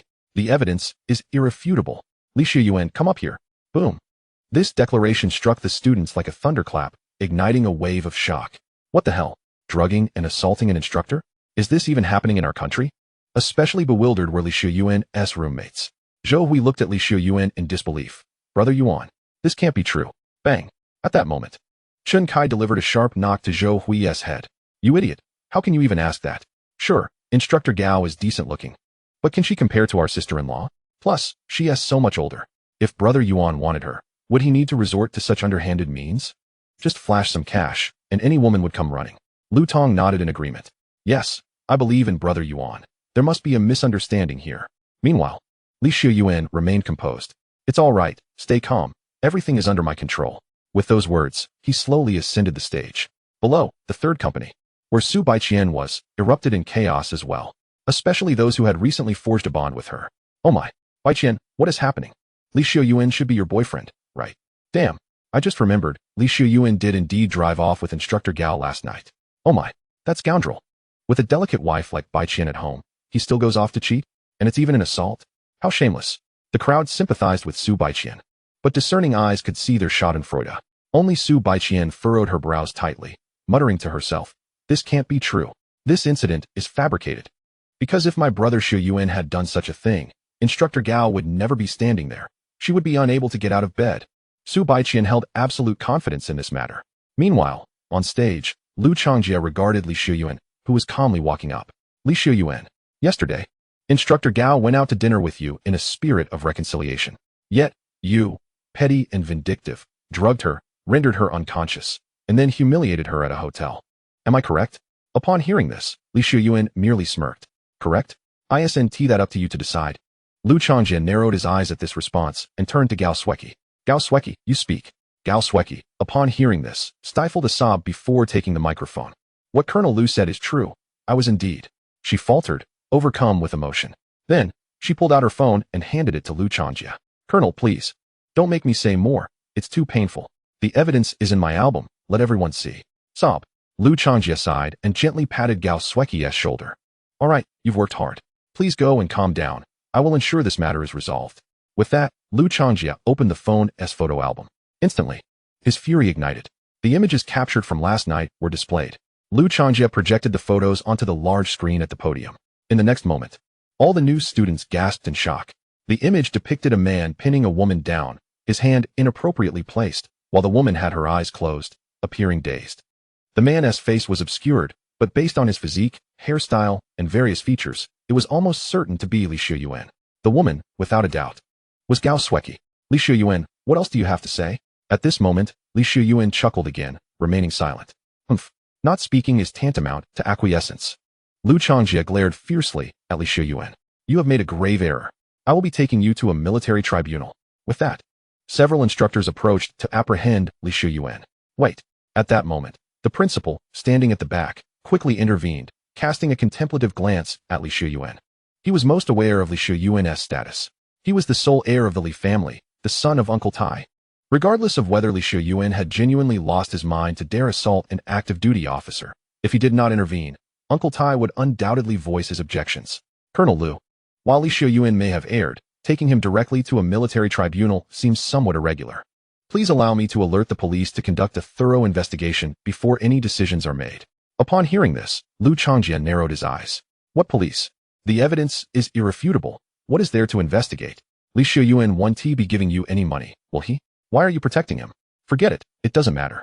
With that, Liu Changjia ceased further discussion, inwardly murmuring, I have my ways. We've already prepared for both outcomes. Even if you report to the police, the final result will be the same. Thus, half an hour later, Li Xiuyuan was forcibly taken away in a police car. At that moment, the entire school was in an uproar. Shortly thereafter, this explosive news ignited a wildfire across the internet. Shocking. A wealthy second-generation student from Jiangbei University assaults a military officer. How will the ever-protective military handle this? What is the true outcome, and is there more to this story? Amidst the public scrutiny, the police's findings were finally revealed the following day, at the press conference. Greetings, everyone. I am Luo Tianhe, the chief of the Magic City Police Department, here to present the latest developments regarding the incident involving the affluent heirs at Jiangbei University. After our technical team conducted round-the-clock analyses, we ultimately discovered mutual skin tissue beneath the nails of Li Xiuyuan and Gao Sueki. Furthermore, following an examination by medical personnel, it was confirmed that Gao Sueki exhibited signs of having been violated within the last 48 hours. Although we have yet to identify Li Xiuyuan's DNA on her body, effective protective measures could indeed account for this absence. Therefore, at this juncture, we are 90% certain of the veracity of the incident, and the criminality of Li Xiuyuan appears fundamentally assured. The news has erupted across the internet, and Jiangbei University is in an uproar. It seems no one anticipated that Li Xiuyuan could be this sort of individual. Meanwhile, within the police station, Liu Changjia glared fiercely at Li Xiuyuan, who sat expressionless in the interrogation room. Li Xiuyuan, you have merely 24 hours left to live. Once the 24-hour surveillance by the police concludes, I shall escort you to the military, where you will pay the price. The outcome was indeed somewhat unexpected for Li Xiuyuan. He had not anticipated such thorough preparations from his adversaries. While the situation had deviated slightly from his expectations, he still maintained control.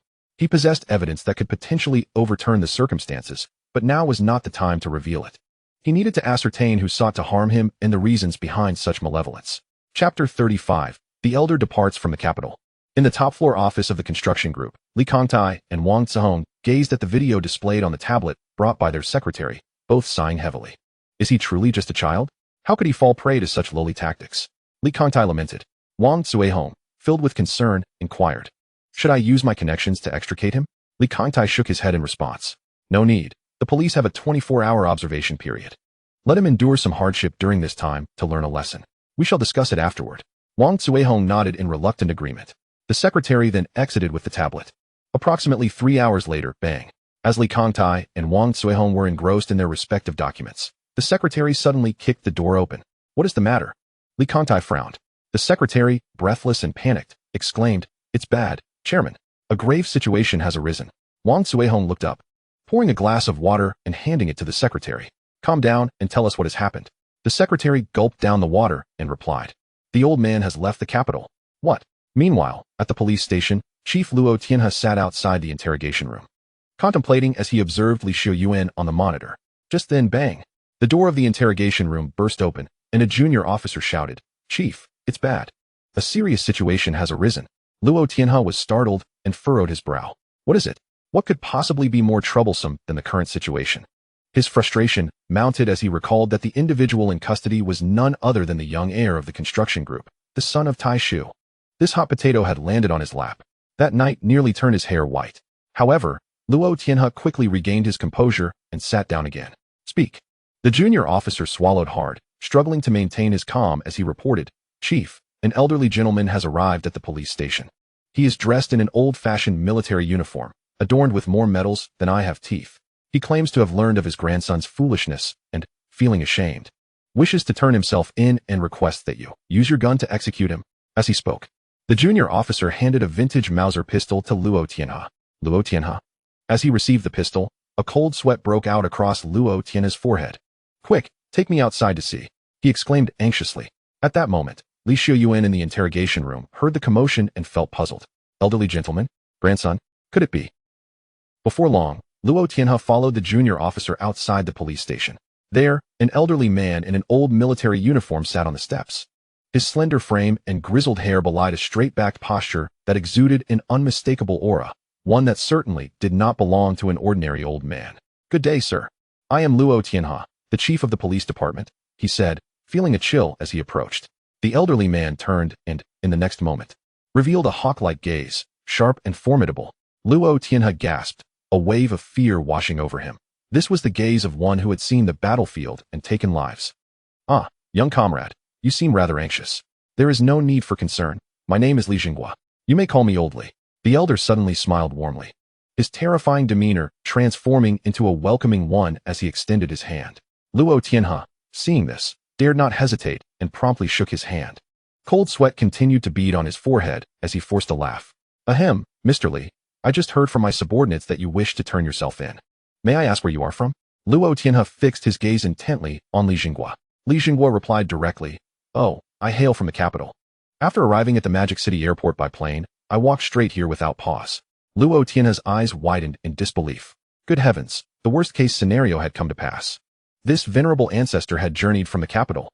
He swallowed hard and continued, "Ah, given such a long distance, surely the walk must have been exhausting? Huh." Leysuen waved his hand dismissively. "I once traversed thousands of miles during the long march. What is this distance in comparison?" Luo Tianhe thought to himself. This truly is an ancestor of epic proportions. You must have never visited the Magic City before. Why didn't you call me in advance? What if you got lost? I navigated the battlefields of the Korean War without losing my way. How could I possibly lose my way in my own country? Luo Tianhe felt his body begin to tremble. He dared not ask further questions. The more he probed, the more frightening it became. "Elder, please rise. The ground is cold." His voice trembled slightly, betraying his anxiety. Leysuen chuckled again. "Oh, no worries. I have slept on the streets of the Magic City before." Cough, cough, cough. Luo Tianhe nearly choked on his own saliva. "Chief, it's bad." At that moment, yet another officer rushed out of the police station, urgency etched across his face. "Chief, Yu Quanshan is calling." Luo Tianhe. As he stood there in stunned silence, a series of thunderous sounds suddenly echoed from above, resembling helicopters.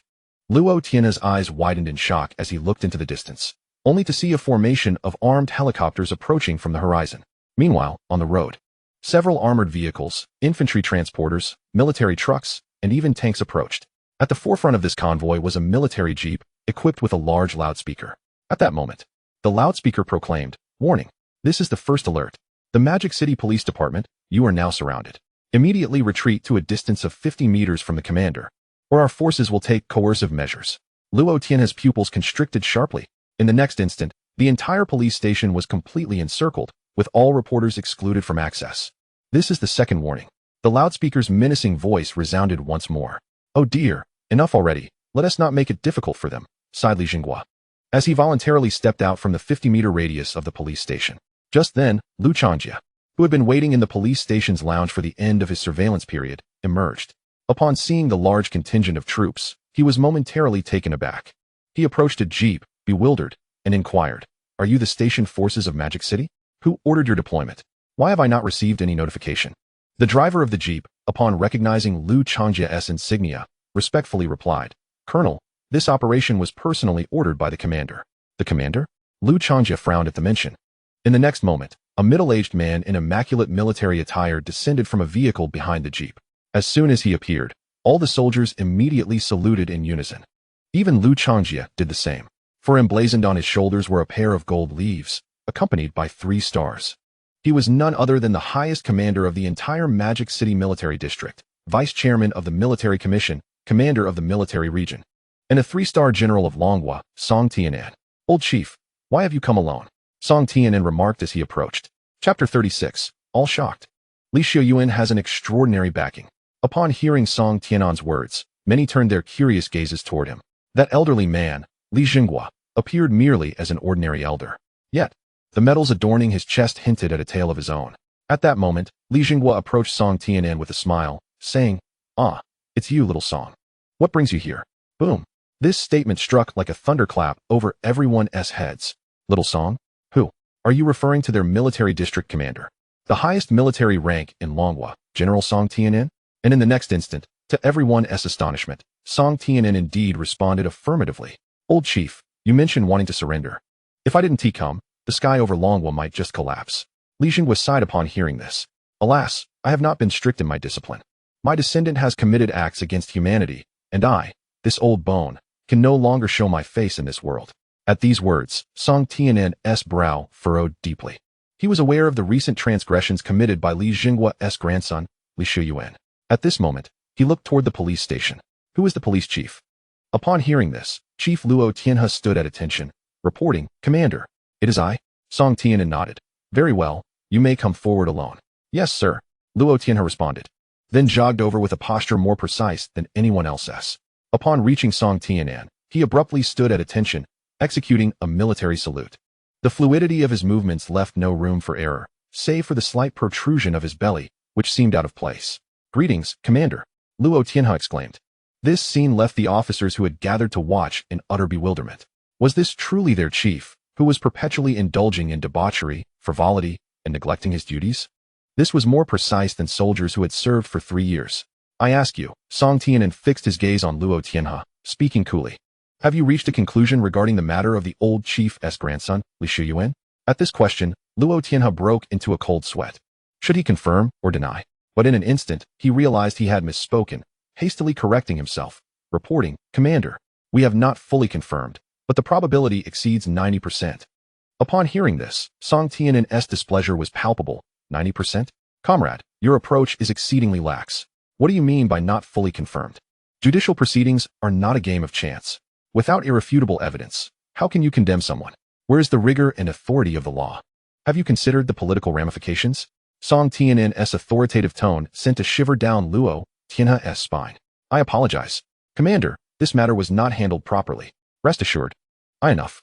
Song Tian'an interrupted him sharply. Do you not grasp the magnitude of the repercussions stemming from your blunder? From now on, you are no longer the chief of the police station. With that, Song Tian'an's penetrating gaze softened considerably as he turned to Li Jinghua. Old chief, you need not worry. I will personally oversee the thorough investigation of this matter. Li Jinghua did not respond immediately, merely smiling. Ah, little Song, you are a soldier. And the duty of a soldier is to protect the nation. Regardless of rank, you are still a soldier and must not abuse your authority, understand? Your power does not belong to the administrative system, so do not interfere in this matter. I trust that this young comrade will handle it well. What do you say? Young comrade? Li Jinghua smiled at Luo Tianhe. A chill ran down Luo Tianhe's spine. Those words were clearly directed at him.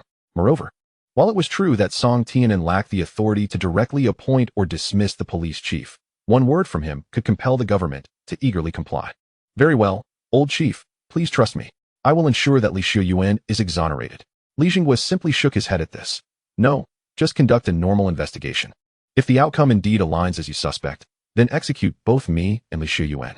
This statement instantly left both Song Tian'an and Luo Tianhe drenched in sweat. This was clearly a challenge to them. Yet, amidst the tension, one individual stood out as the most anxious of all, Lu Changjia, who had remained at attention throughout. Surely not, Lu Changjia thought, bewildered. The scheme to frame Li Xiuyuan was orchestrated by him personally. Before setting it in motion, he had meticulously investigated Li Xiuyuan's background, concluding that he had no connections, merely an ordinary second-generation affluent individual. His family possessed some wealth, but their enterprise had yet to go public. While an average person might avoid confrontation, Lu Changjia felt emboldened to act against such a minor character. Eliminating this insignificant figure could yield millions, so why not proceed? However, the unfolding events indicated that the absence of a discernible background did not equate to having none at all. Rather, Lu Changjia lacked the authority to investigate. At that moment, a horn blared from outside the encirclement of troops. In less than a minute, the military vehicles parted to create a path, and a top-of-the-line Audi A8 drove forth, proudly displaying the license plate, Hi 888888. The Audi pulled up directly to the police station entrance, and a driver stepped out. The driver opened the back door, and a couple, a man and a woman, slowly emerged. Father, what brings you here? Why have you come to the Magic City? At that moment, the man from the couple approached Li Jinghua and spoke. It was evident that these were Li Xiuyuan's parents, Li Kongtai and Wang Cuihong. Humph. Upon seeing the two, Li Jinghua let out a cold snort. You ungrateful wretch. If I hadn't come, your son would have faced dire consequences. Hearing this, Li Kongtai immediately wiped the cold sweat from his brow. Subsequently, the couple inquired about the current situation. I see. Rest assured, father. Once everything settles, I will utilize my connections to eliminate all repercussions. I will ensure that your grandson's reputation remains untarnished. Only then did Xiuyuan nod in acknowledgement. Then, father, let us go in and see that insufferable boy, Li Kantai suggested. The group then entered the police station together. Half an hour later, Xiuyuan emerged from the interrogation room, sitting on a bench outside the station, looking bewildered at the luxurious assembly before him. The father of the chairman of the construction group, the mother of the founder of the Kunlun Health Center, and the grandfather, referred to as the old leader who had long since passed away. Additionally, there was a general who, despite being a two-star general, showed utmost respect towards his own grandfather. Previously, Xiuyuan was aware of the system's capabilities, but he never anticipated such exceptional support. Not only had it resurrected his deceased grandfather, but it had also placed him directly within the highest echelons of power. With such connections, he thought this was the pinnacle. It couldn't possibly get any better. Grandson, for the next few days, you must remain here at the police station. Your matters will be thoroughly investigated, Leysuen said, holding Xiuyuan's hand with earnest gravity. At that moment, Xiuyuan felt a lump in his throat. In his previous life, although his parents were not particularly influential, they were always busy, and he had spent his childhood with his grandparents. After his grandfather passed away when he was in elementary school, he had cried for an entire day and night. Suppressing his tears, Xiuyuan took a deep breath and pulled out his phone. Grandfather, there is no need for an investigation. I have the evidence right here. Chapter 37. Dad, did you already know? Evidence. The moment these words left his lips, everyone present, including Li Jinghua, Li Kantai, Wang Zuhong, and Song Tianan, froze in surprise. Xiuyuan said nothing further but silently opened a document on his phone. The next moment, all the recordings from the time he had been drugged and unconscious began to play. This was his trump card, capable of turning the tables the moment it was revealed. Initially, Xiuyuan had not intended to disclose it so soon, as he wished to investigate the individuals and events behind the scenes thoroughly. However, his perspective had changed now. The system had elevated his grandfather's status to the highest level. With such formidable backing, why should he conduct his own investigation?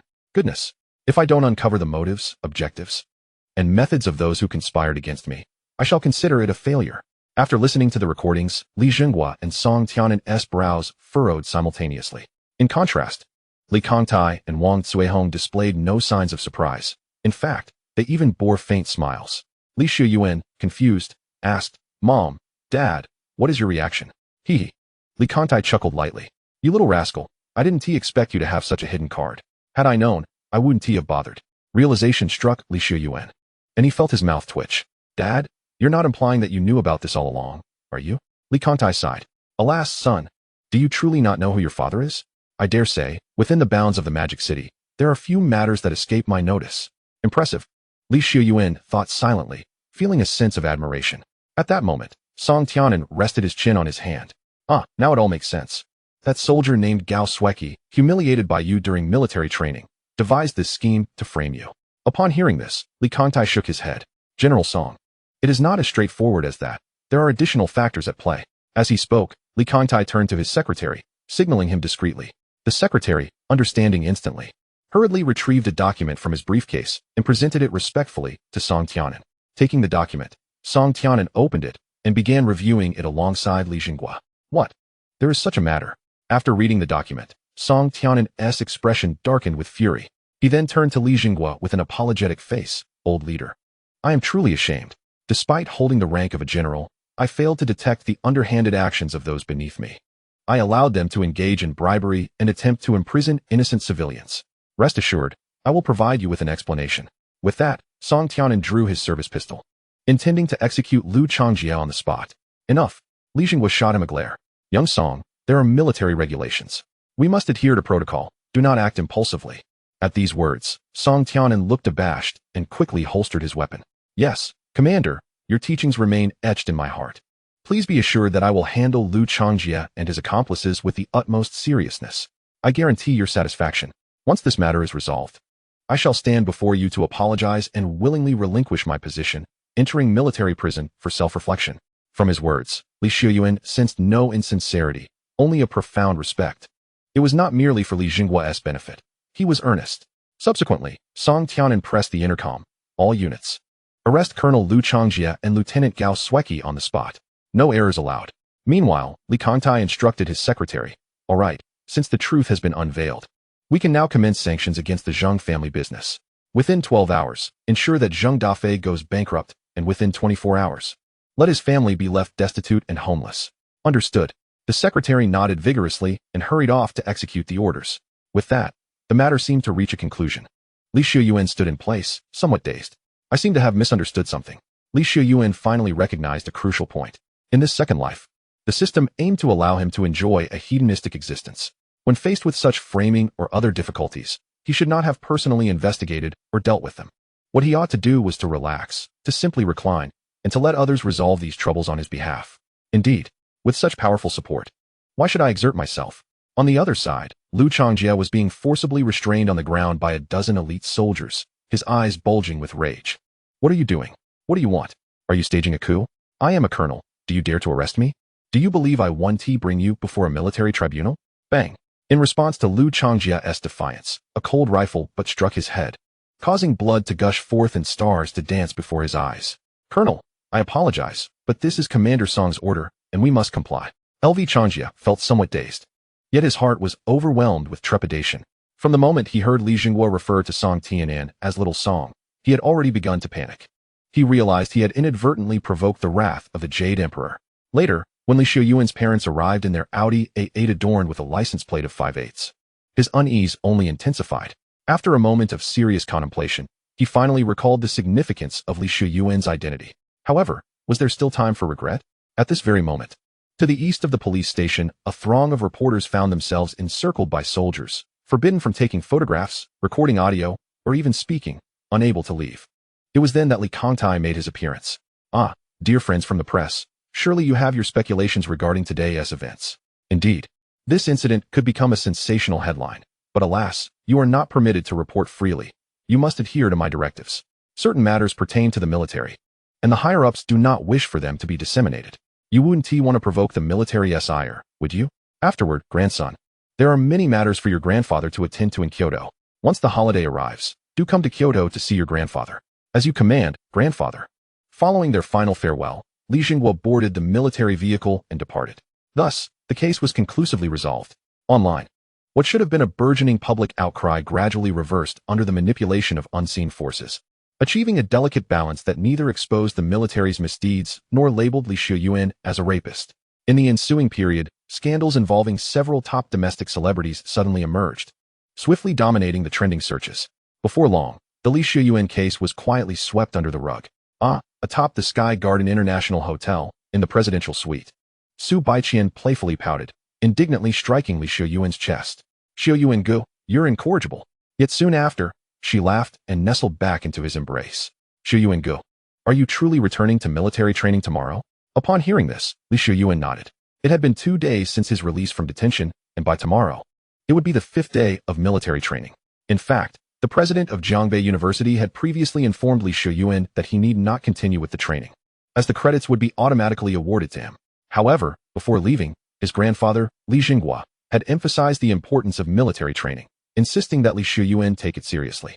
Out of respect for his grandfather, and given that the intensity of the training was relatively low, he decided attending would be inconsequential.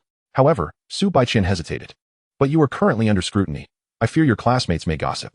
Chapter 38. Purchasing a building, referring to acquiring an entire structure. The next day, Li Xiuyuan drove Su Baiqian back to school. He had indeed considered the possibility of being the subject of idle chatter. Nevertheless, having been granted a second chance at life, Li Xiuyuan possessed an identity, status, and wealth that were undeniably elite. In such circumstances, to concern himself with the opinions of mere ants and mice would be an affront to the grand design of the system. It was simply unnecessary. However, as it turned out, both Li Xiuyuan and Su Baiqian's worries were unfounded. Upon entering the playground, Su Baiqian was selected for the Women's Honor Guard and had to part ways early. Subsequently, Li Xiuyuan indeed heard numerous discussions about him. Yet, there were no slanderous remarks. Only fear and respect. Incredible. Li Xiuyuan has truly returned, so it seems the news was accurate.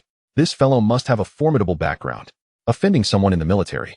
And yet the police have reached a conclusion, only to have the case overturned in less than 3 days. Truly remarkable.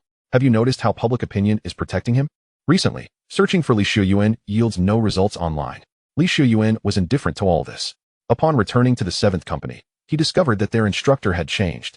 As Gao Sueki and LV Changjie had been taken to a military tribunal, their fate was all but certain, survival was unlikely. Yuan Gu. At that moment, within the 7th company, Zhou Hui, Chen Kai, and Lu Tong spotted Li Xiuyuan and hurried over. Ha! Yuan Gu, you're finally back. After training today, shall we go out for a drink tonight to celebrate your release? Oh no, to celebrate your vindication. The group exchanged jovial banter. Li Xiuyuan smiled and nodded. In fact, the trio had been waiting for him outside the police station the day he was released. However, he had been preoccupied with reminiscing with his grandfather and had sent them home. As a reborn wealthy heir, Li Xiuyuan was more than willing to treat these loyal roommates to a good meal. The day passed swiftly. The day's training was arduous for others. Yet Li Xiuyuan navigated it with ease. In the evening, Li Xiuyuan drove away from the school with his 3 roommates, leaving Su Baiqian behind. His explanation was, "This is a gathering among men. So what are we doing now, Yuan Ge?" Zhou Hui inquired eagerly. "Don't ask. You'll find out soon enough," Li Xiuyuan teased. At 10 p.m., they arrived at the Chunjiang Huayuai Hot Pot restaurant, one of the most renowned hot pot establishments in the entire metropolis, occupying an entire 5-story building. Although it was labeled a hot pot restaurant, it offered a plethora of culinary options, including Chinese and Western dishes, barbecue, seafood, and Japanese cuisine. At that moment, the 4 of them simply sought a place to enjoy hot pot. "Ah, this is delightful. Though I feel a bit weak. I must indulge in some turtle soup to replenish." Zhou Hui stretched languidly in his seat. "Look at your state. You can't even handle this. Anyone would think you're suffering from kidney deficiency." Chen Kai rolled his eyes at Zhou Hui. "Chen Kai, you're one to talk, with your face looking so pale." Lu Tong chimed in. Li Xiuyuan could not help but chuckle at this exchange. Just hours prior, they had left the school not immediately to dine, but first to freshen up, as they had trained all day and were drenched in sweat. When asked where they went to wash, it was of course the bathing center. As for why they spent several hours there, and why they felt weak afterward, only they knew the truth. An hour later, refreshing. Zhou Hui and Chen Kai were both slumped in their seats, utterly exhausted. Only Lu Tong retained some energy. He glanced at his phone and sighed. The downside of dorm living is this. It's nearly midnight, and we can't return." Upon hearing this, Zhou Hui and Chen Kai also looked dejected. Well, it's no big deal to spend the night out. Let us just rent a hotel. Or we could all go to an internet cafe and pull an all-nighter. Yuan Ge, do you play League of Legends? Upon hearing this, Li Xiuyuan cast a glance at the 3 of them, and after pondering for a moment, he rose and declared, "There's no need to go to the internet cafe. You 3 should accompany me." With that, Li Xiuyuan strode directly towards the Mercedes. At this moment, the 3 were somewhat perplexed and hurriedly followed suit. "Where are we headed, Brother Yuan?" Zhou Hui was the first to inquire. Li Xiuyuan replied nonchalantly, "From now on, there's no need for you to live in the dormitory. I will purchase a building for you to reside in." Cough, cough, cough. At this proclamation, the 3 nearly choked on their own saliva. "Absolutely not, Brother Yuan. That is utterly unfeasible." Chen Kai quickly waved his hands in protest. The other 2 also vehemently refused. After all, this was the bustling metropolis, and within the city, even the cheapest apartments would cost tens of thousands per square meter. They considered themselves good brothers with Li Xiuyuan, but there was no justification for him to spend such an exorbitant amount on them. They felt a palpable sense of trepidation. "I merely intend to purchase it, put my name on it, and then rent it to you.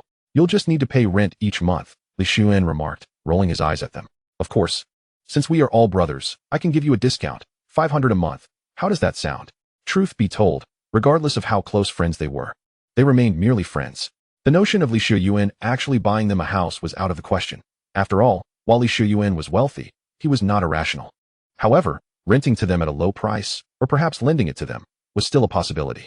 Upon hearing this, the 3 were momentarily stunned. After a minute of hesitation, they exchanged smiles. Brother Yuan, since you've said it this way, we shall not be coy any longer." Half an hour later, Li Xiuyuan drove to a newly constructed property relatively close to the school and located the sales office. By the time it reached noon, naturally, there would be no one present at the sales office. Thus, Li Xiuyuan promptly made a phone call. After several rings, the call was finally answered. A distinctly impatient female voice came through. "Who is this? It's late at night. Are you trying to disturb my sleep?" Li Xiuyuan replied coolly. "You are the person in charge of the Jinxiu Shanchuan project, right? I want to buy a building." Upon hearing this, the other party was momentarily taken aback before erupting in anger. "Are you kidding me? I mean, customers are indeed kings. But do you have any idea what time it is? It's midnight. Who in their right mind would choose to buy a building at this hour?" Li Xiuyuan, unfazed by her ire, continued, "Listen carefully. I said I want to buy a building." "Buying a building? Who doesn't he know that? It's not as if Jinxiu Shanchuan has villas," she retorted. "Perhaps you should just forget it." At this point, Zhou Hui and the others felt a bit apprehensive. They had lost track of time in their excitement. Engaging in such bothersome antics at this hour was indeed a provocation. Yet Li Xiuyuan merely sighed.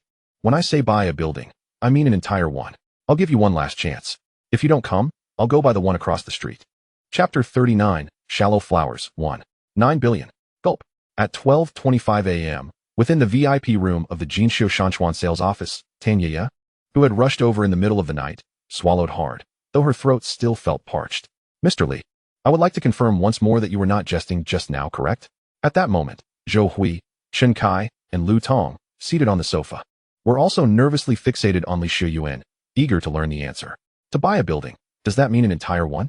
This notion threatened to shatter their worldview. Do you really think I'm so bored as to joke with you? Do I have the time for such frivolities? Li Xiuyuan's disdainful remark left everyone present utterly astounded, especially Tan Yeye, who felt as if she had been struck by a wave of overwhelming happiness, rendering her momentarily dazed. Nevertheless, as the head of sales, she quickly regained her composure, albeit relatively speaking. With a trembling voice, she said, "Well then, Mr. Li, allow me to introduce you to the Jinxiu Shanchuan project." She continued, "This is a new development, and indeed, there is a complete building that has not been sold yet, located right here." However, before Tan Yeye could finish her sentence, Li Xiuyuan calmly retrieved a black gold card from his pocket, an Industrial and Commercial Bank of China black gold card. He handed it directly to her. "I have little patience. Spare me the small talk," and swiped the card. Tan Yeye, Zhou Hui, Chen Kai, Lu Tong. In the next moment, almost simultaneously, the three roommates rushed forward. One stood in front of Li Xiuyuan, another grasped his hand, and the last embraced his waist. "Brother Yuan, you can't do this. You've not even had a drink tonight. Why so impulsive? We shouldn't burn money like this, even if we have it." "Exactly, Brother Yuan. I just saw the poster outside. The price per square meter is over 80,000. Miss, we sincerely apologize. We've changed our minds." The three of them spoke over each other, leaving Tan Yeye utterly bewildered. The next moment, her expression grew stern. "What on earth are you all trying to do?" "Enough," Li Xiuyuan interjected, shaking off Chen Kai's grip on his wrist. "I am purchasing an entire building, not for you." He shot them an exasperated glance. Even with the most noble intentions, Li Xiuyuan could never gift them an entire building. That would not only be extravagant, but also unwise. The reason he chose to buy the entire building was due to its favorable location, as he might reside there in the future. Furthermore, he could not bear the thought of sharing his living space with other owners, as he wished to avoid petty disputes with neighbors over trivial matters. Thus, it was simpler to claim ownership of the entire building. Swipe the card. With that, Li Xiuyuan bypassed Zhou Hui and handed the black gold card to Tan Yeye. Upon receiving the card, her expression instantly shifted. This is a black gold card? Sir, I will attend to your request immediately." It must be said, once money is in place, the efficiency of any task skyrockets, even at midnight. After Tan Yeye departed, 45 minutes elapsed before she returned. "Mr. Li, the contract has been drafted, and all the procedures are complete. As soon as you make the payment, the entire 9th building will be yours." She continued, "Now, let me provide you with the details regarding Building 9. Firstly, let us discuss the price. Building 9 consists of 15 floors, with 2 units per floor, each unit covering approximately 300 square meters, and, however, once again, Tan Yeye was interrupted by Li Xiuyuan. "That's enough. No need to discuss the price. Bring over the POS machine and swipe the card." Tan Yeye. 5 minutes later, the transaction was completed. Li Xiuyuan pocketed the black card without glancing at the amount spent. He calmly stated, "All right, Building 9 is now mine. The penthouse duplex is reserved for me. The rest, you can choose at your leisure." Upon hearing this, the three, still in a state of bewilderment, finally began to piece together the reality of the situation. They swallowed hard. Li Xiuyuan paid no heed to the amount spent. They could see it clearly. 19, followed by 8 zeros. In just 5 minutes, Li Xiuyuan had squandered 1.9 billion. The three of them were somewhat daunted by the figures. "Brother Yuan, could you give me a slap? I feel as though I'm in a dream." Zhou Hui quavered at that moment. Li Xiuyuan shook his head helplessly. "All right, it's late. Let's quickly find a room to rest. We have training tomorrow." He considered himself somewhat of a family man now and certainly could not sleep with this group of rough fellows. He intended to return to find Su Baiqian. At this moment, Chen Kai and Lu Tong also sighed in unison. "Brother Yuan, sometimes I truly envy you. Sigh, handsome in appearance, wealth beyond measure, seemingly possessing an immense background, and his girlfriend being the most beautiful girl on campus. Each of these attributes alone would be enough to incite envy, yet he possessed them all. Heaven above." In the following period, nothing particularly extraordinary occurred. Li Xiuyuan continued his life of attending school for military training, dining after class, resting with Su Baiqian. and returning to school after waking. This existence was tranquil and comfortable. Of course, this so-called tranquility was only interrupted by Su Baiqian's nightly lamentations. Yet no one else could hear them. Thus, the 2-week military training concluded. During the military training performance, Xiuyuan undoubtedly stole the limelight. Not only was he the leader of the flag-raising squad, but also represented the freshmen on stage to speak. Initially, following the previous incident with Gao Sueki, Xiuyuan's name had already spread like wildfire throughout the school. Now, having seen his true appearance and grasped his capabilities, he ascended to the status of a national sweetheart. Subsequently, in the Jiangbei University Forum's campus idol rankings, he secured the undisputed first place. How substantial was this lead? To put it simply, the combined votes from the second place down to the last were merely a tenth of Xiuyuan's total. This was even more explosive than Su Baiqian's ranking in the campus beauty contest. Hello? After everything concluded satisfactorily, Xiuyuan suddenly received a call from Wang Yujia. Mr. Xiuyuan, I apologize for the intrusion. The Cross-Sea Railway project is set to commence soon, and the bank executives wish to organize a shareholder meeting the day after tomorrow. We hope you can attend as well, if your schedule permits. I will send you the details shortly. Xiuyuan pondered for a moment. His father, Li Kongtai, had entrusted him with 20 billion, instructing him to make independent decisions and manage the funds. Thus, attending the shareholder meeting was indeed necessary. Sure, send it to me. Is there anything else? Upon hearing this, Wang Yujia chuckled lightly. Regarding the LaFerrari order transfer you asked me to handle, the Ferrari group just contacted me. They mentioned that the real car will arrive at the dealership tomorrow at 2 p.m. As this supercar is rather unique, they would like you to personally inspect it and familiarize yourself with the usage tutorial. Would you like me to accompany you? Chapter 40. The Second Campus Beauty, Su Wanru. The following morning, Xiuyuan accepted an invitation to attend the first public class of the new semester. As for Wang Yujia's suggestion to accompany him yesterday, Xiuyuan politely declined. Wang Yujia was already 27 years old, while Xiuyuan, having been reborn, was merely 18. As the saying goes, a woman 3 years older brings fortune, but a direct 9-year gap was something Xiuyuan found difficult to accept. Moreover, Wang Yujia was not exactly the epitome of virtue. Such a dish, while it could certainly be consumed if desired, was not as palatable to Xiuyuan as an 18-year-old university student. Without seeking Zhou Hui and the others, Xiuyuan casually found a seat. In truth, someone of his stature could skip all 4 years of university without any repercussions, as no one would dare to fail him. However, considering this was the inaugural public class of the school year, and indeed the first class of his university journey, Xiuyuan felt it necessary to attend. As a gesture of respect towards the faculty, principal, and staff of Jiangbei University. Excuse me, is anyone sitting here? At that moment, a soft voice interrupted his thoughts. Yes. Please take a seat, Xiuyuan replied without even glancing over, merely offering a casual acknowledgement. The girl paused upon hearing this, but nevertheless settled beside him.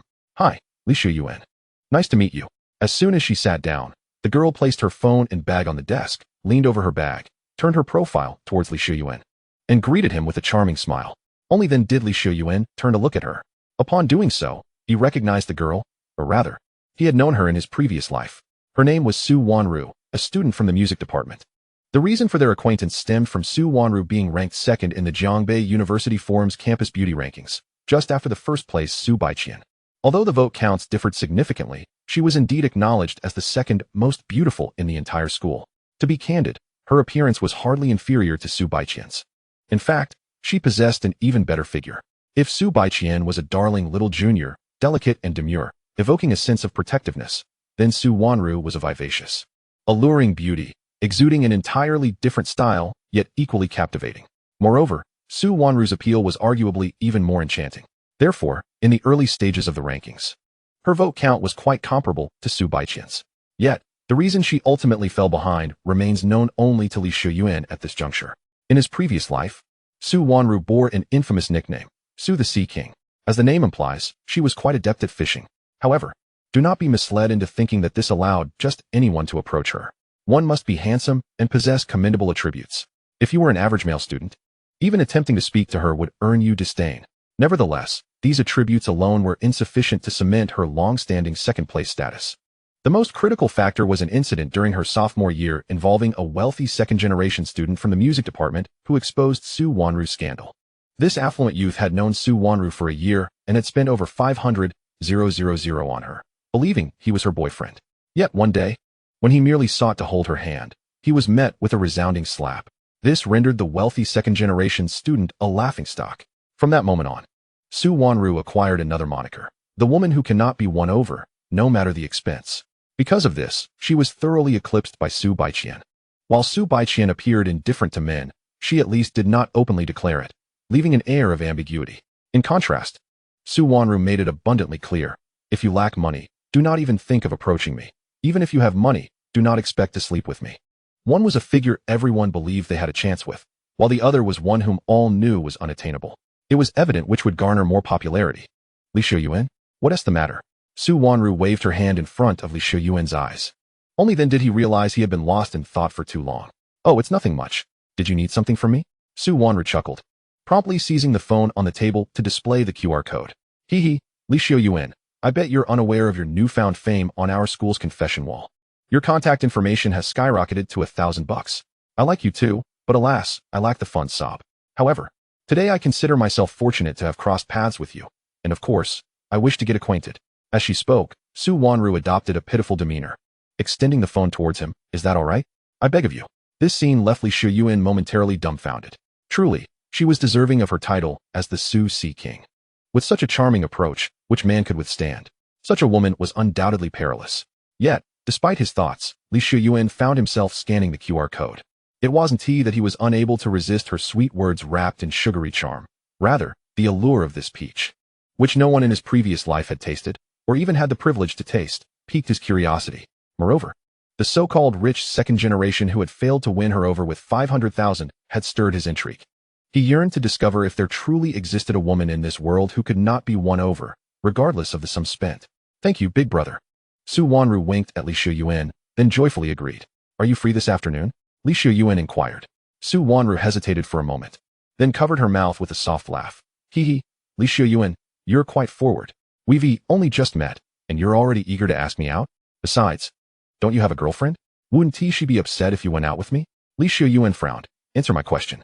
Su Wanru was momentarily taken aback by his domineering attitude, pouting slightly as she shook her head. No, I have classes this afternoon. They are crucial compulsory courses. No, you don't have class, Xiuyuan bluntly interrupted her. This afternoon, there is only one thing you will do, and that is to accompany me. Oh, why are you so domineering? At 10 o'clock that morning, Xiuyuan escorted Su Wanru directly to the school gate. Upon arriving at the Mercedes E-Class, Xiuyuan turned to glance at her. Throughout the journey, he could distinctly sense Su Wanru's discomfort. What are you so nervous about? He asked, studying her. I'm not nervous. Aren't we going out? Let us go, she exclaimed, hopping into the passenger seat. Wow. The interior of the Mercedes is indeed as beautiful as they say online. As Xiuyuan climbed in, Su Wanru fastened her seatbelt and sighed. Alas, this passenger seat already belongs to another girl. I envy Su Baiqian so much. I wish I had such a handsome and exceptional boyfriend. Xiuyuan remained silent, merely starting the car. Feeling ignored, Su Wanru awkwardly chuckled. So where are we headed next? Chapter 41, Soft and Warm. The Ferrari flagship store. As Xiuyuan spoke, he pressed the accelerator, driving away from the school gate. Hearing Ferrari flagship store, Su Wanru was momentarily stunned. What are we going there for? Xiuyuan shot her an incredulous look. Your question is akin to asking why one goes to a restaurant when hungry. To pick up a Ferrari, of course. At this revelation, Su Wanru gasped in astonishment. Pick up a Ferrari? What is a Ferrari? A supercar. The epitome of opulence. It is the quintessential threshold defining the prowess of the wealthy second generation. To drive a supercar like a Ferrari signifies true entry into the elite circle of the affluent. While owning a Mercedes E-Class in freshman year is commendable, it pales in comparison. Now, Xiuyuan was informing Su Wanru that he intended to acquire a Ferrari. His status instantly soared to new heights. Su Wanru's excitement was palpable. With her heart racing, Xiuyuan halted at a traffic light. Shifting his right hand from the steering wheel to the armrest, Su Wanru instinctively leaned her long, fair legs closer. Xiuyuan glanced over, sensing the implication. However, he was puzzled. Wasn't it said that in his previous life, a rich second generation had spent 50,000, but couldn't he even hold her hand? Why was Su Wanru suddenly so forward with him? Yet, despite these thoughts, he found himself eager to experience the softness of her smooth, fair legs. Thus, he placed his right hand upon them. Ah, you're so annoying. Su Wanru did not pull away, allowing him to caress her. Xiuyuan had to admit. Her legs were incredibly soft, an exquisite sensation. Although he often touched Su Baiqian's legs, Su Wanru's was an entirely different experience. Unlike the smooth, delicate, and cool feel of Su Baiqian's legs and stockings. Su Wanru's bare legs were softer, and he could distinctly sense the warmth radiating from them. How long do you intend to keep this up? Until the traffic light turned green. Xiuyuan did not withdraw his hand. He merely stated, "The design of the Mercedes console is such that there is no place to rest your hand. If you don't wish to be my armrest, you may exit." Upon hearing this, Su Wanru huffed, ceasing her struggle. How could she let such a golden opportunity slip away? Yet, her cheeks flushed deeper. Su Wanru's demeanor confirmed a realization for Xiuyuan. Many had claimed that no amount of money could win Su Wanru's heart. But that was merely a reflection of their shallow understanding, or perhaps their funds were simply insufficient. This was evidently true. The so-called wealthy second generation who spent $50,000 a year on Su Wanru seemed considerable, yet averaged less than $5,000 a month. This sum was trivial to Xiuyuan, who bestowed $100,000 monthly upon Su Baiqian. The concepts were worlds apart. Su Wanru clearly understood this as well. Now that she learned Xiuyuan not only owned a Mercedes but could also acquire a Ferrari, her attitude shifted instantly. Without spending a dime, she allowed him to touch her legs freely. This affirmed a saying, money is for women to see, not for them to spend. Before long, Xiuyuan arrived at the Ferrari flagship store. The Mercedes E-Class he drove had been personally gifted by the Ferrari group, ensuring that the staff at the flagship store recognized him immediately. Upon spotting Xiuyuan's car from afar, everyone dropped their tasks and rushed to greet him at the entrance. "Welcome, Mr. Xiuyuan, to the Ferrari flagship store," they exclaimed in unison, lining up at the door. This spectacle startled Su Wanru in the passenger seat. "What is this?" Xiuyuan did not respond, casually parking the car before stepping out. Seeing this, Su Wanru hurriedly exited the vehicle. "Mr. Xiuyuan, we have been awaiting your arrival for quite some time." At this moment, Xiuyuan, the manager of the Ferrari sales department, respectfully extended her hand towards Xiuyuan. He politely reciprocated the gesture, their hands briefly touching before parting. Subsequently, Xiuyuan gestured towards a foreign gentleman nearby, stating, "Mr. Xiuyuan, allow me to introduce this engineer from the Ferrari Group headquarters, Mike. He will provide you with a comprehensive overview of all the parameters and usage of the LaFerrari. Rest assured, he speaks Chinese." Xiuyuan then glanced at Su Wanru, who was stealthily trailing behind Xiuyuan, and her gaze inevitably fell upon a distinctly visible red handprint on Su Wanru's left thigh. Noticing the awkward expression on Su Wanru's face, Xiuyuan quickly averted her eyes and asked, "By the way, Mr. Leysuen, who might this be?" Xiuyuan, upon hearing this, did not respond directly but countered with a rhetorical question, "Is it difficult to discern?" With his words, Xiuyuan promptly nodded, the implication clear. It was evident he was asserting, "This is my woman." Su Wanru did not contest this, seemingly acquiescing. This did not come as a surprise to Xiuyuan. Others were others, he was he. Even if all men in the world failed to capture Su Wanru's heart, Xiuyuan was certainly not among them. "Now, esteemed Mr. Xiuyuan, and the lovely Miss Su Wanru, please follow me," Mike said, bowing slightly before leading the way in a particular direction. Xiuyuan nodded, taking Su Wanru's small hand in his, and followed Mike towards a nearby plaza. The moment Su Wanru was pulled along, she visibly flinched, but soon ceased her resistance, allowing Xiuyuan to guide her. Today's events had truly opened her eyes, or rather, left her in shock. The term Ferrari flagship store in her worldview felt as unattainable as a celestial palace. Yet now, Xiuyuan's mere presence had garnered a collective welcome from the flagship store's staff, and even an engineer from Ferrari headquarters was personally giving him a tour. This far surpassed the shock of merely being able to afford a Ferrari. It had completely upended her understanding, let alone resisting. She found it challenging to even articulate her thoughts. Before long, Mike led the two to a secluded testing area. The striking red LaFerrari was stationed at the starting line. "Esteemed Mr. Xiuyuan, this is the LaFerrari you customized, the limited edition. I shall now elucidate all the parameters of this performance beast," Mike said respectfully, his eyes filled with fascination. However, Xiuyuan shook his head. "No need, just a brief overview will suffice. I know how to operate it." Saying this, he calmly approached, opened the driver's side door, and took his seat. Mike's lips twitched at the sight. This was not what he had anticipated at all. The LaFerrari, renowned as one of the world's 3 great supercars, typically elicited excitement and exhilaration from even the wealthiest and most influential individuals upon acquisition. Yet, for Xiuyuan, it seemed as though he had merely procured a utilitarian vehicle, devoid of any emotional response. At this moment, Su Wanru inquired, "Mr. Mike, may I ask how much this car is worth?" "Certainly, esteemed lady. The LaFerrari itself is valued at approximately $25 million, and the total cost upon delivery is around $30 million. However, this is just the car's base value, since Mr. Xiuyuan has not previously purchased a Ferrari. Including the unlocking fee, it totals over $50 million, Mike explained, gesturing towards 5 additional Ferraris parked in the distance, all SF90s, albeit in different colors: red, purple, blue, yellow, and silver. Su Wanru looked on in bewilderment. Although she was unfamiliar with Ferrari models, she understood the magnitude of 50 million. "Mr. Mike, you cannot be serious," she exclaimed. At that moment, she noticed Mike had already eagerly settled into the passenger seat of the LaFerrari, persistently detailing its features to Xiuyuan. 10 minutes later, Xiuyuan completed a lap around the venue in the LaFerrari and returned to the starting point. "Mr. Xiuyuan, that concludes the overview of the LaFerrari's capabilities. Do you have any further inquiries?" Mike asked from the passenger seat. "None. Thank you for your efforts. You may exit now," Xiuyuan replied coolly. Mike nodded and quickly exited the vehicle.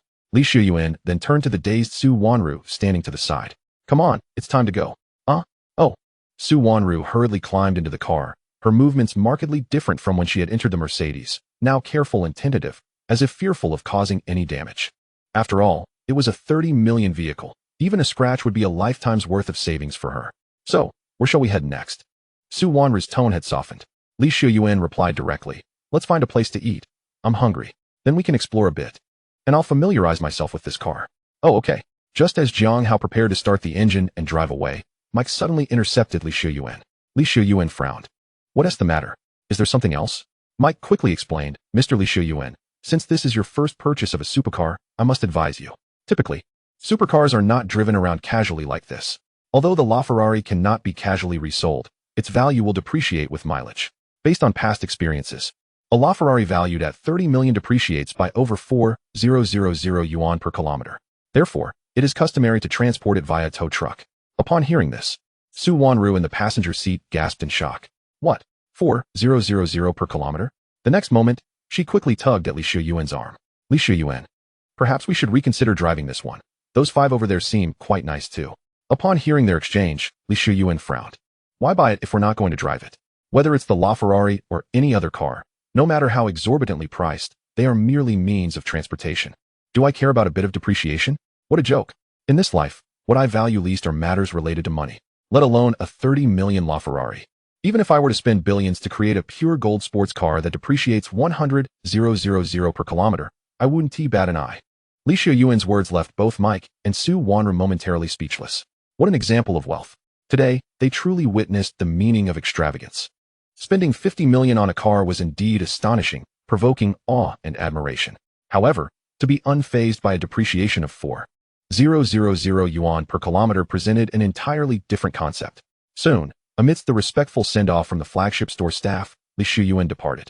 In no time, they arrived in the old town. Driving the LaFerrari into the old town, a sense of dissonance enveloped him. Although referred to as the old town, in truth, it was a carefully curated development area, selected by the true magnates of the magical city to evoke nostalgia. The architecture here boasted a vintage charm, seamlessly interwoven with modern elements, creating an ambience steeped in antiquity. Were it not for the context, Xiuyuan might well have mistaken this place for Kyoto rather than the bustling metropolis. After navigating a few intersections, Xiuyuan arrived at the esteemed Su Jinhua restaurant, a place he was already familiar with from his past life, an authentic culinary haven for Chinese cuisine in the magical city. Here, with sufficient funds, one could indulge in a genuine Manchuhan imperial feast. As Xiuyuan parked, Su Wanru regarded him with a hint of perplexity. He stepped out of the car and replied, "It's a Chinese restaurant. After indulging in Western cuisine for too long, I yearn for something more traditional." Following suit, Su Wanru exited the vehicle and surveyed the Su Jinhua restaurant before her. From the facade, aside from its antiquated allure, there was little to suggest anything remarkable, perhaps even a hint of simplicity. Yet, she quickly reassured herself, forcing acceptance. "Su Wanru, this must be a test from Xiuyuan. He simply wishes to take you somewhere modest to gauge your reaction. You must not let it show. Embrace it. If it's inexpensive, so be it," she murmured to herself. At that moment, Xiuyuan had already stepped inside the establishment. Seeing this, Su Wanru gritted her teeth and hurried after him. However, upon entering the interior of Jinhua restaurant, she was momentarily frozen in awe. The ambience was completely transformed. The interior was a veritable treasure trove. The floor was adorned with patterned blue bricks, with a double-sided silk screen suspended in the center, featuring the 1,000 miles of rivers and mountains on one side and intricate lotus patterns on the reverse. Every table and chair was fashioned from exquisite redwood, and upon looking up, one could behold dragons and phoenixes intricately carved into the ceiling. to succinctly encapsulate the atmosphere within these walls. One could not refer to a father as dad, but rather father. A husband could not be called hubby, but my lord. And a wife could not simply be called wife, but madam. It was as if one had been transported to the residence of an ancient general. That was the essence of it. Good evening, sir and madam. May I inquire if it is just the two of you? A suitably attired waiter inquired respectfully. Although Xiuyuan was somewhat surprised, he suppressed his astonishment and followed the waiter to a private room. May I ask who will be placing the order? The waiter asked. Xiuyuan responded. Please bring 2 menus. The waiter nodded promptly and presented 1 large and 1 small menu to Xiuyuan and Su Wanro, respectively. Upon examining the contents of the menu, Su Wanro's pupils constricted to the size of pinpricks. The first page listed delicacies such as braised monkey head mushroom with bear paw, 19. 888, rock sugar bird's nest, 25. 888, crab roe shark fin, 28. 888, steamed abalone, 35. 999. Excuse me, but do these numbers indicate the prices? Su Wanro asked, pointing at the 19. 888 beside the bear paw. Indeed, madam, the waiter replied with a smile. I sincerely apologize for any inconvenience in comparing prices, but our dishes are genuinely worth every penny. Would you like me to elaborate further? This left Su Wanro momentarily speechless. Meanwhile, Xiuyuan waved his hand dismissively. No need for that. Just remember my order. He then proceeded to select 6 dishes that appeared particularly appetizing.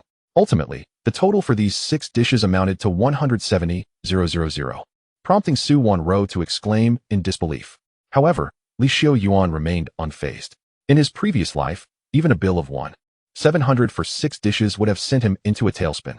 But this life was different. For him now, 170,000 was merely a matter of adding a few more zeros to the sum. The waiter respectfully exited, informing them to wait a moment. Throughout this encounter, there was none of the cliched disdain that often characterizes waitstaff in dramas towards concealed affluent patrons. After all, this was the real world, where such foolishness was rare. Moreover, Xiuyuan had not concealed his identity. He had arrived in a striking LaFerrari, a vehicle that commanded attention and made discretion impossible. Anyone daring enough to mock him in such a scenario would truly be lacking in common sense. Before long, the 6 dishes Xiuyuan ordered arrived. They were visually appealing, exuding aroma and flavor, but to be candid, they did not resemble dishes worth several thousand each. Wow, Su Wanro exclaimed, eyeing the spread with a mix of surprise and, more accurately, dissatisfaction. This looks no different from what I could whip up at home, albeit with slightly more upscale ingredients. This restaurant is quite the ripoff. Hearing this, Xiuyuan shot her a questioning glance. Had he misjudged Su Wanro? He had always perceived her as a materialistic woman, one who reveled in spending. Yet, could it be that beneath her ostensible facade lay a woman of thrift and prudence? This contrast intrigued him deeply. However, Su Wanro soon demonstrated that his initial impression had not been misplaced. She pulled out the latest model of the iPhone Pro Max and began snapping photos. After taking around 8 or 9 shots, she promptly updated her social media. Out of curiosity, Xiuyuan lifted his phone to take a look. Her post read, Xiao Paofo, just stumbled upon a hidden gem of a Chinese restaurant tucked away in a narrow alley. 6 dishes for 170,000. But this restaurant certainly justifies its prices. Following this, an air of sophistication infused her captions, accompanied by a grid of images showcasing the dishes and the restaurant's ambience, culminating in a selfie of her striking a cute pose. As he continued scrolling, he noticed a selfie from just moments earlier where she was leaning against the LaFerrari. From her posts, one thing was abundantly clear: vanity. Just as he had surmised, Su Wanro was indeed such a woman. However, for Xiuyuan, this was not a negative trait. After all, he had an abundance of wealth, and he found women who could be appeased with money quite agreeable. No hassle involved. At this juncture, Xiuyuan set his phone down. He knew that if he continued to scroll, he would likely encounter photos of her with a Mercedes. Yet, he was certain he would never find a mention of himself in Su Wanro's posts. Noticing Xiuyuan's actions, Su Wanro quickly placed her phone aside, forcing a smile. Hee, Xiuyuan, did you see that? I didn't mention you in my posts because I was afraid Su Baiqian might misunderstand. You're not upset, are you? She blinked her eyes innocently, exuding an alluring yet playful charm. Xiuyuan could only chuckle and tease. At least you didn't set your posts to be invisible to me, did you? Then, Xiuyuan continued. Moreover, there is no need for you to explain anything to me, for I am indifferent to such matters. It is not that Xiuyuan is inherently subservient, lingering for an extended period without even desiring the title of boyfriend. Rather, it is because these decisions do not lie within Su Wanro's purview. Whether to engage as a couple, whether to partake in their preferred activities, and whether to spend money on Xiuyuan. All decisions rest firmly in Xiuyuan's hands. Why should he concern himself with matters that can be resolved with a mere word from him? Upon hearing this, Xiuyuan sheepishly stuck out her tongue, choosing to remain silent. Well, I am also feeling hungry. Let us dine, he stated, picking up his chopsticks. At Xiuyuan's gesture, Xiuyuan finally felt emboldened to begin. It must be said, as Xiuyuan remarked, that the high price of the dishes indeed justified itself. With the first bite, Xiuyuan was convinced that the expenditure was worthwhile. Just as the two were enjoying their meal, a series of knocks resounded at the door of the private room. After receiving Xiuyuan's consent, the door was pushed open, and the same waiter returned. A look of urgency etched across his face. Sir, may I inquire if the red Ferrari outside belongs to you? Xiuyuan nodded in affirmation and asked, Yes. What is the matter? Sir, you must step outside and take a look. Someone is standing on your car. Xiuyuan's brow furrowed at the news. Wait here. I will go check, he instructed Xiuyuan before rising to leave. Xiuyuan hesitated for a moment, then hurriedly followed him. Shortly thereafter, Xiuyuan exited the restaurant and arrived at the parking area, which was already crowded with onlookers. Through the throng, he clearly spotted a young lad, appearing to be around 15 or 16 years old, with one foot planted on the hood of the LaFerrari. Beside him stood another youth of similar age, filming the scene with a smartphone. What on earth are you doing? Get your foot off. Xiuyuan frowned and pushed through the crowd to approach. The two spirited youths turned to look, one of them asking, What is the matter? Is this your car? You're quite nosy. Xiuyuan did not respond. Instead, he produced his car key and pressed a button. In an instant, the Ferrari unlocked. A collective gasp arose from the surrounding crowd. Well, it seems the owner has arrived. This is going to be interesting, murmured the spectators. At that moment, the two youths were taken aback, and the one standing on the hood suddenly chuckled. Moving closer to Xiuyuan. So it's your car, huh? Haha. I'm Ace, a content creator on a popular short video platform. I was just shooting a video with your car. Let us add each other as friends, and you can help me with some likes and shares. Before Xiuyuan could respond, Xiuyuan, who had just caught up, interjected, Excuse me, young man, what do you mean by that? You stand on our car, and rather than apologizing, you expect us to promote your video? What were you thinking? Apologize immediately. She frowned adorably, clearly displeased. Well, one of the youths retorted, their expressions darkening. What else with the attitude, miss? It's just a couple of footfalls on the car. You're being overly sensitive. We didn't jump on it or spit on it, so you should count your blessings. The other chimed in, right? We didn't do anything wrong here. An apology? Absolutely not. How about a little tussle? Just a heads up, we're both minors. You can hit us, but we won't face any consequences. Upon hearing this, Xiuyuan was incensed. You. The other onlookers shared her indignation. Can minors act so brazenly? Yet, they soon realized that perhaps minors could indeed behave this way. Nevertheless, at that moment, Xiuyuan pulled Xiuyuan behind him and stated, No need for an apology. Just compensate for the damage. The spirited youth burst into laughter, believing Xiuyuan to be intimidated. However, Xiuyuan's subsequent words left them utterly stunned. No need for apologies. Simply make a monetary compensation. He understood that engaging in a war of words with such individuals would be futile. Only through imposing the most severe consequences would they learn to be compliant. Aren't you minors? Don't you think I would hesitate to take action against you? Let us see you lose everything. Your strict father will surely take care of the consequences. Chapter 44, Damage Assessment of 1 million. Today, I will ensure your financial ruin. Mike, the Ferrari engineer, had arrived 5 minutes earlier. He was currently examining the LaFerrari with professional diagnostic equipment. Nearby, Ace scoffed. What a show. I merely stepped on it. Let us see what you can possibly find. Moreover, his companion, still filming, had begun a live broadcast. It's just a matter of compensation, right? At most. It's a few thousand. We'll rake in a fortune from the stream. Xiuyuan was entirely unperturbed, awaiting the outcome. Of course, what Mike referred to as an inspection was merely superficial. The true outcome would depend on what Xiuyuan desired. Indeed, when Mike exchanged a glance with Xiuyuan, he immediately grasped his intent. Therefore, he packed away his diagnostic tools and stood up, addressing Xiuyuan respectfully, Mr. Li, the preliminary inspection has been completed. With that statement, everyone present, including Ace and his companion, perked up their ears. Mike continued, Let me cut to the chase. It's serious, very serious. The young man just happened to step on the most vulnerable part of the hood, necessitating a complete replacement of both the hood and the front fascia. Since your LaFerrari is a custom model with many exclusive materials, the estimated cost for repairs will be around 1 million. If we factor in depreciation for a new car, that number could soar to 2 million. This revelation elicited gasps from the crowd. Good heavens, these two kids are in deep trouble now. 2 million could ruin them. However, some murmured, but wait. Aren't they minors? Recovering that money will be a challenge. A's face darkened as he approached Mike, demanding, "What do you mean, old man? This flimsy car is so fragile that stepping on it costs 100 grand to repair? Speak. Are you in cahoots with this guy to scam me?" In response, Mike remained composed, straightening his tie and producing a business card from his pocket. "Allow me to introduce myself. I am Mike Carl, the chief engineer at Ferrari. I have worked with Ferrari for 15 years and possess unparalleled knowledge of every model. I can say without reservation that no one in the world is more qualified than I." A's expression soured as he snatched the card and flung it to the ground. "What a load of nonsense. 2 million? Get lost. A cunt, let us go?" he exclaimed, yanking on his companion's arm, intent on leaving. However, Akun halted him. "No, A's, we're not leaving." He squinted his eyes, holding his phone to show A's a glimpse. "Did you see that? Someone in the live stream shared some insights with us. We're minors, and this falls under civil liability, so we won't have to pay a penny. Moreover, he also mentioned that even if we were to beat those individuals here, we would only be detained for 3 days at most." As he spoke, Akun's expression darkened. "Viewers in the live stream, what do you think?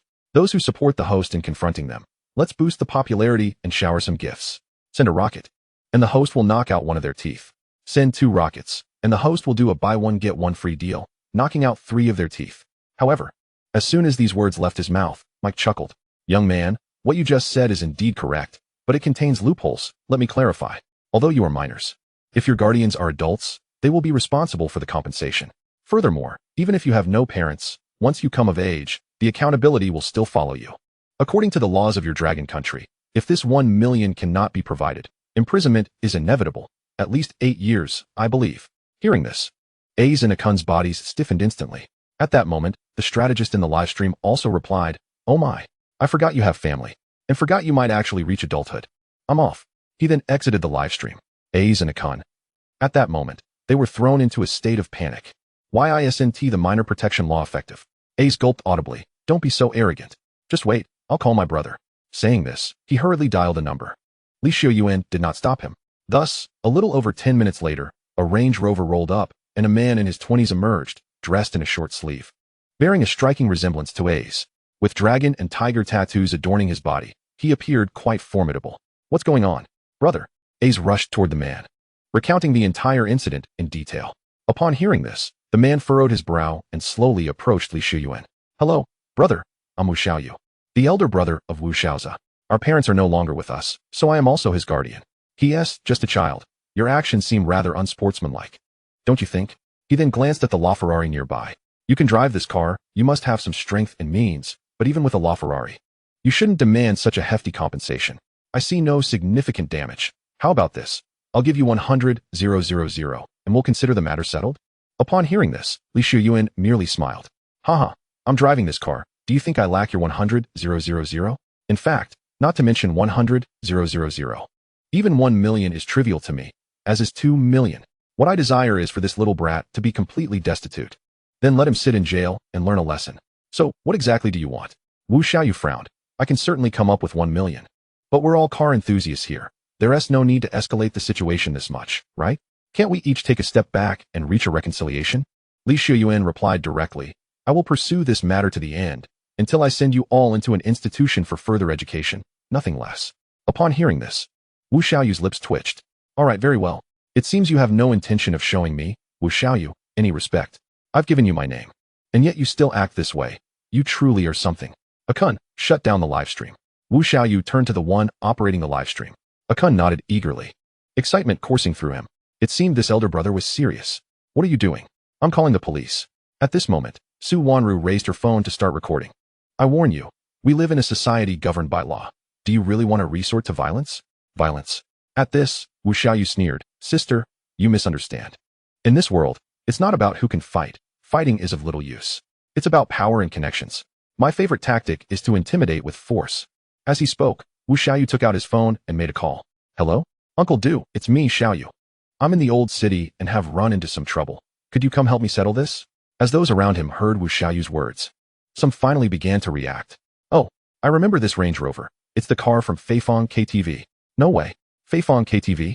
Does this Uncle Du he mentioned refer to the most notorious figure in Modu, Dukuan? Oh no. This young man has truly kicked a hornet's nest. Chapter 45. Did I not say, never let me see you again? Hearing the chatter from the crowd, Wu Xiaoyu began to swell with arrogance, looking at Xiuyuan with disdain. Earlier, I offered you 100,000 to let this matter go, but you refused to listen, and now not only will you receive nothing, but you'll also find yourself in deeper trouble. Are you satisfied now? Wu Xiaoyu mocked. Beside him, Wu Xiaoza and Akun also expressed their disdain. Do you really think some petty cash makes you important? My brother's boss, Uncle Du Kuan, is the biggest gangster in Modu. Once Uncle Du Kuan arrives, let us see how cocky you still are. Meanwhile, Akun, even more brazen, cast a lecherous gaze at Su Wanru behind Li Xiuyuan. TSK, when the time comes, I'll break this guy's legs, and the girl, well, I've never had a girlfriend yet. Hearing this, Su Wanru began to feel a sense of dread. She tugged at Li Xiuyuan's hand. Li Xiuyuan, maybe we should just let this go and leave quickly. We can't reason with those madmen. Su Wanru, not being a local of Modu, had not heard of Du Kuan's reputation, but from the reactions of those around her, she could grasp the gravity of the situation. Li Xiuyuan turned back, smiling lightly. What's wrong? Are you scared? I'm giving you a chance. You can leave me behind and leave here alone. Don't worry if you go. Today's events will have no relation to you. Upon hearing this, Su Wanru paused. Seeing her hesitation, Li Xiuyuan couldn't help but sigh. It was precisely as he expected. For someone like Su Wanru, who was vain and realistic, it was nearly impossible to have her stand by you in tough times. However, at that moment, just as Li Xiuyuan was lost in thought, Su Wanru's next move took him by surprise. Su Wanru tightened her grip on Li Xiuyuan's hand, her expression firming. No, Li Xiuyuan, this is something we are experiencing together. I cannot stand aside. I'm calling the police now. We live in a society governed by law, and I refuse to believe that the underworld can disregard it. Saying this, she pulled out her phone, genuinely intending to call the police. At this moment, Li Xiuyuan, somewhat astonished, quickly reacted with a gentle smile, pressing down her hand that held the phone. All right. There's no need to call the police. Today's incident is merely a trivial matter, and it's not worth troubling the authorities.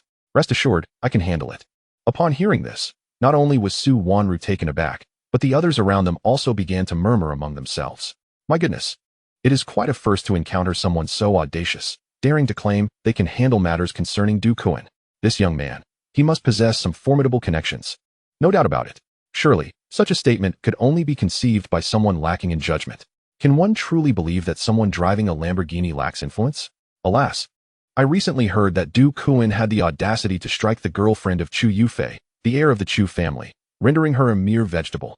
Goodness. The Chu family? Is that not the clan of Chu Tianhai, one of the 10 wealthiest in the metropolis? Therefore, it stands to reason that, despite this young man's power, he cannot possibly rival the Chu family. TSK. It appears that the conclusion of today's affair is already foreseen. When Du Kuan arrives, he may refrain from laying a hand on the young man, but his girlfriend shall surely be left in a vegetative state. The murmurs of the crowd drifted into Su Wanru's ears, particularly the last remark, which rendered her visage pale with dread. However, in the next moment, Li Xiuyuan's large hand rested upon her head. Do not worry. As long as you are by my side, no one shall dare to harm you without my consent. While these words may have lacked persuasive power, for reasons unknown, they served as a potent tonic to Su Wanru's frayed nerves, alleviating considerable anxiety. Yet, to Wu Xiaoyu and his companions, this proclamation sounded like a mere jest. Thus, the trio chose not to continue their banter, deeming it unnecessary. Once Du Kuan arrives, everything will be settled. After approximately half an hour, at last, a Rolls-Royce Phantom glided into view at the end of the street. Goodness! The AU66 Q6 license plate. Du Kuan has indeed arrived, and he's driving the company car from Fei Fan KTV. As the Rolls-Royce approached, it immediately caused a stir. Simultaneously, onlookers prudently stepped back several paces, for everyone knew that Du Kuan, when provoked, would spare no one. At that moment, Wu Xiaoyu and his companions exchanged glances of delight and hurried forth to greet him. Wu Xiaoyu, in particular, was quick on his feet, reaching the back seat to open the door just as the Rolls-Royce came to a halt. In the next moment, a face familiar to Li Xiuyuan emerged from the vehicle. It was Du Kuan, his complexion flushed and reeking of alcohol, evidently having been drinking moments prior. His mood appeared quite foul, likely due to the interruption of his revelry, which only intensified his already fearsome demeanor. Strangely, his face bore signs of swelling, with a bandage affixed as though he had been on the receiving end of a brutal beating. Nonetheless, not a soul dared to comment on his condition. To bring attention to Du Kuan's vulnerabilities in such a situation would be akin to courting disaster. Uncle Du, you have finally arrived, Wu Xiaoyu exclaimed. his voice tinged with frustration. Uncle Du, it was those two. My brother merely brushed against his car while attempting to record a video. Yet, this scoundrel had the audacity to demand a compensation of 1 million. This is nothing short of extortion. While it may be inconsequential to me, I represent the reputation of our Fei Fan KTV. If we acquiesce to this demand, our standing will be irreparably damaged. As Wu Xiaoyu vented, he gestured towards Li Xiuyuan in the distance. Upon hearing this, Du Kuan furrowed his brows. Is that so? Did you not arrive in the company's Land Rover? Does he not recognize you? At this, Wu Xiaoyu gritted his teeth. He claims not to know, but even passers-by are aware. They told him. And do you know what he said? He scoffed, saying that Du Kuan or Ma Kuan were mere trifles in his eyes.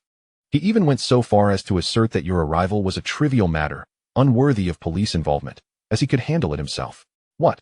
Upon hearing this, Du Kuan's fury ignited.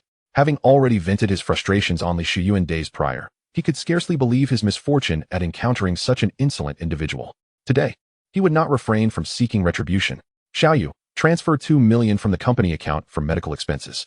Prepare a settlement agreement as well. Today, I intend to teach him a lesson. With that, Du Kuan, still reeking of alcohol, extracted a steel pipe of 5 centimeters in diameter from the Rolls-Royce and strode directly into the throng. What shall we do, Li Xiuyuan? Su Wanru observed everything with keen eyes, while Li Xiuyuan's nonchalant demeanor only heightened her anxiety. Should they resolve the issue, flee, or simply endure the beating? A sign would be appreciated. Yet, Li Xiuyuan offered no further explanation. He merely tightened his grip on Su Wanru's hand, signaling her to remain calm. Finally, Du Kuan navigated through the crowd and stood before Li Xiuyuan. Just as the vast majority of onlookers readied their phones to record, what transpired next left everyone utterly astonished. Bang! The steel pipe slipped from Du Kuan's grasp, clattering against the ground with a sharp sound. Li Xiuyuan, in a chilling tone, remarked, "Oh, a gangster, is it? Impressive, truly impressive. Du Kuan, this world is indeed small. Did I not previously advise you not to let our paths cross again? What was it I said would happen if I saw you once more?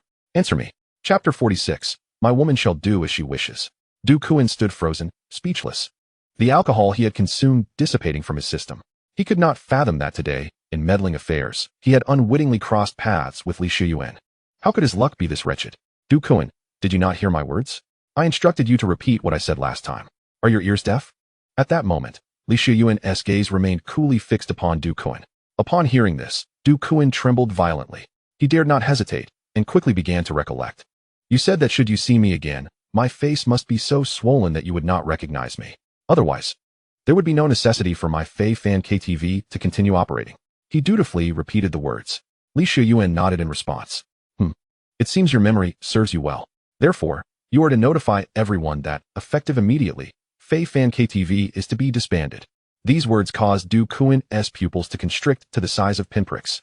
No, Li Xiao, it's a misunderstanding, truly a misunderstanding. Du Kuan fell to his knees. Li Xiao, it was all those people's fault. The Maotai they provided must have been counterfeit, causing me to drink excessively. Had I not consumed fake liquor, I would never have dared to provoke your authority. Suddenly, Du Kuan slapped his forehead. Yes. I almost forgot. I will comply with your orders, Li Xiao. Smack. Smack. Smack. Du Kuan began to slap his own face with fervor. Li Xiao, give me just a few minutes, and I will transform my face into that of a pig. The surrounding crowd was left in a state of astonishment, unable to close their mouths.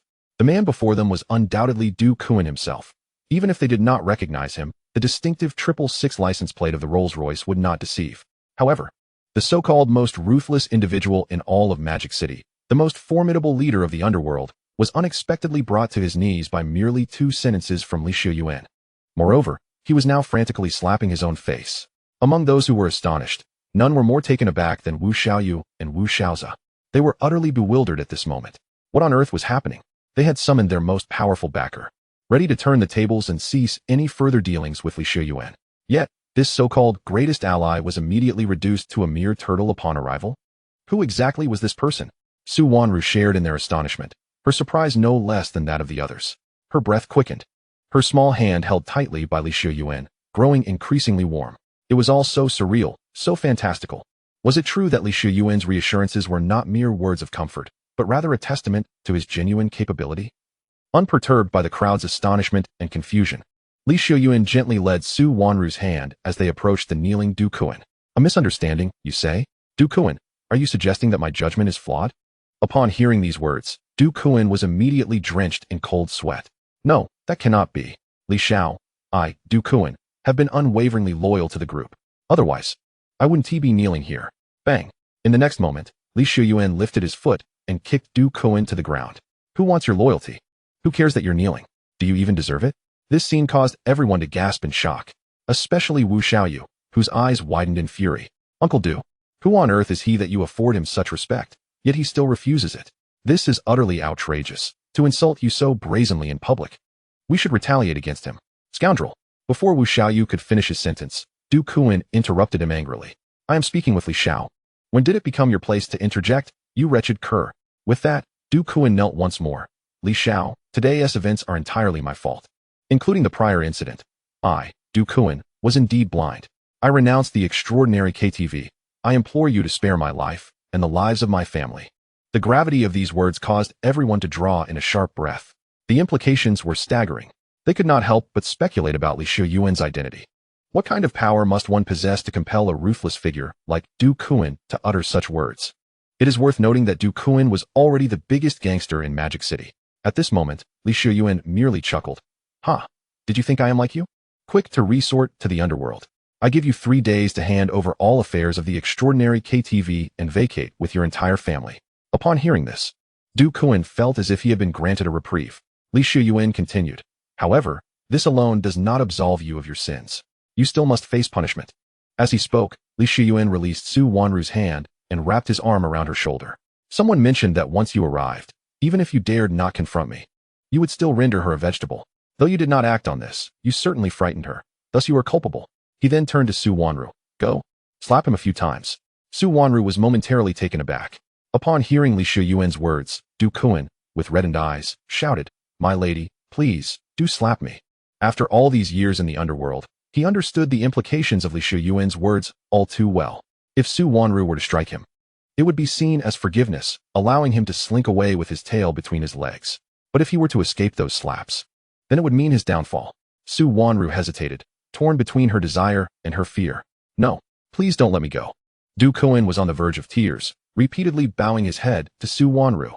I beg you, just give me a few slaps. And I promise I won't utter a word. Su Wanru's expression was more sorrowful than crying, desperately seeking Li Xiuyuan's help. Only then did she realize that he was gazing back at her. Li Xiuyuan's expression was tranquil. Today's actions were not solely to teach Du Kuan a lesson, but also to impart a message to Su Wanru. Su Wanru, remember, those around me are under my protection. As long as you remain by my side, I will always be your shield. Your actions reflect my standing, so do as you wish. There is nothing in this world worth your worry, fear, or sorrow.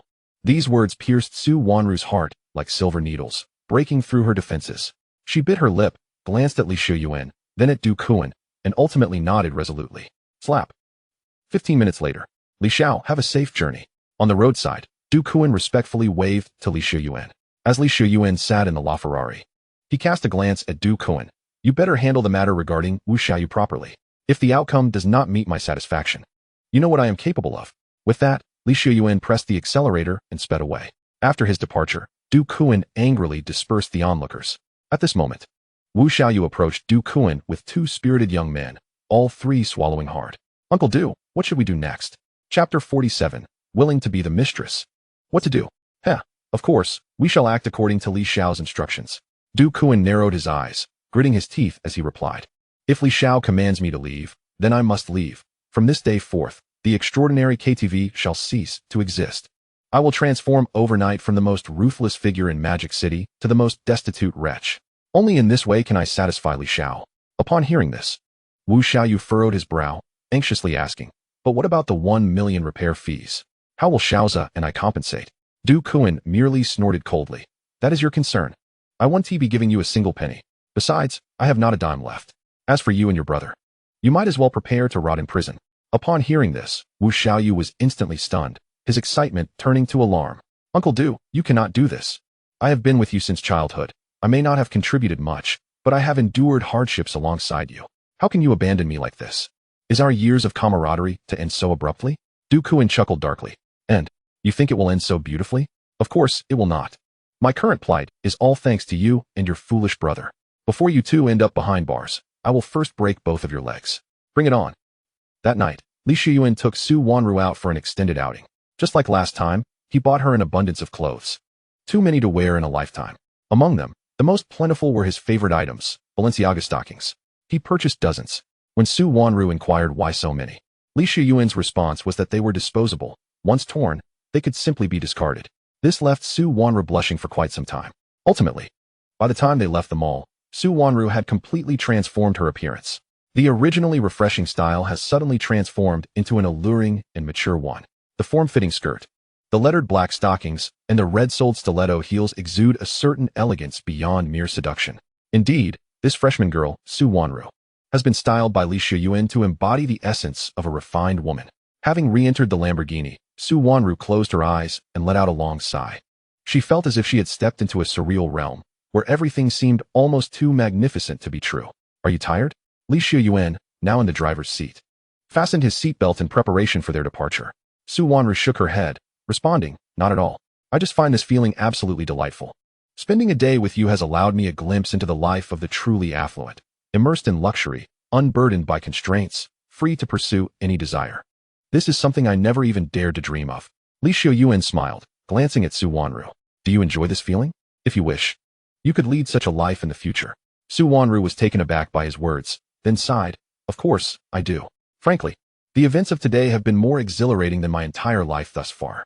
If I could experience this every day, it would make my existence worthwhile. As she spoke, Su Wanru gradually fell silent, as if caught in a struggle or deep contemplation. Moments later, she suddenly turned to face Xiuyuan, her bright eyes fixated on him. Xiuyuan, I like you. I am willing to be with you and do anything. Even if it means being your mistress, I would have no complaints. Her gaze was resolute. Xiuyuan couldn't help but chuckle at her declaration. Mistress? Su Baiqian is my girlfriend, and so are you. There is no conflict there. Su Wanru was momentarily stunned. No conflict? Xiuyuan replied nonchalantly. What is the problem with nurturing a kitten while also caring for a canary? Be my canary, like Su Baiqian, and I'll provide you with $1 million each month. This proposition dimmed the sparkle in Su Wanru's eyes momentarily. A kitten and a canary. Was this her true status? Merely a toy purchased with money? Yet, hesitation lasted but a moment. What did it matter? A kitten or a canary? Indeed, there was no conflict, and she found herself willing. Can I announce this on social media? She asked, her large eyes gleaming with anticipation as she looked at Xiuyuan. He nodded, feel free. In truth, Su Wanru's response had been anticipated by Xiuyuan. He had known she would acquiesce. Or perhaps it was more accurate to say that such propositions are rarely rejected by women. Certainly, there exist women of genuine virtue and integrity. However, that often merely reflects the inadequacy of what is offered to them. 5 minutes later, Su Wanru posted a status update. The nights in the magical city are beautiful. Riding in a Ferrari is quite comfortable, though the high heels pinch a bit. But my boyfriend is incredibly handsome, and I am very happy. Accompanying the post was a photo of Su Wanru and Xiuyuan, their cheeks affectionately pressed together. The following morning, in the hotel, Xiuyuan rubbed his eyes and yawned as he sat up in bed. He soon realized that Su Wanru was not nestled in his arms, but was instead sitting by the window, gazing at the morning sun as it wept. What's wrong? Xiuyuan approached her slowly. Do you feel wronged being my woman? Or was I too vigorous last night, and it still hurts? Su Wanru quickly wiped away her tears and turned to embrace him gently. No, it's neither. I just feel that this is the life I desire. And I am truly happy. If it could continue like this, I would be completely satisfied. There is nothing to feel wronged about.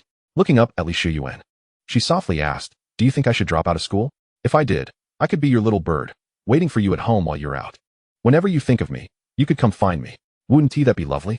Upon hearing this, Xiuyuan paused for a moment, contemplating. However, he ultimately shook his head. There is no need for that. You should continue your studies. But I must admit, the idea of having a cherished wife at home is rather appealing. I'll take you to buy a villa, put your name on it. We can't very well consider a hotel our home. In saying this, Xiuyuan thought of Su Baiqian, who was currently also residing in a hotel. Although it was a luxurious suite costing 18,000 a night, it lacked the essence of home. Nevertheless, he was not overly concerned.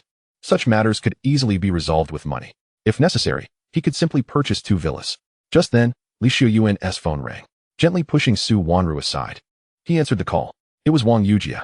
Hello, Mr. Xiuyuan. I apologize for the interruption.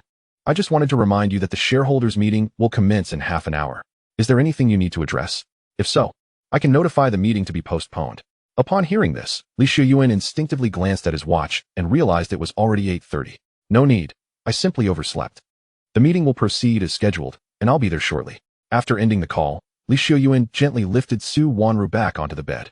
I'm off to a meeting. You should take a day off from school today. With that, he exited the hotel and made his way to the underground parking garage. After driving the Lamborghini for a while, he felt it was rather underwhelming. Now that his curiosity had been satisfied, he found it less thrilling than he had imagined. While it certainly was a supercar, its low stance made it uncomfortable for prolonged use. He mused that a more understated vehicle, such as a Maybach or Bentley, would be far more practical. However, he thought he needed to purchase one. Surely his father had something suitable in his garage.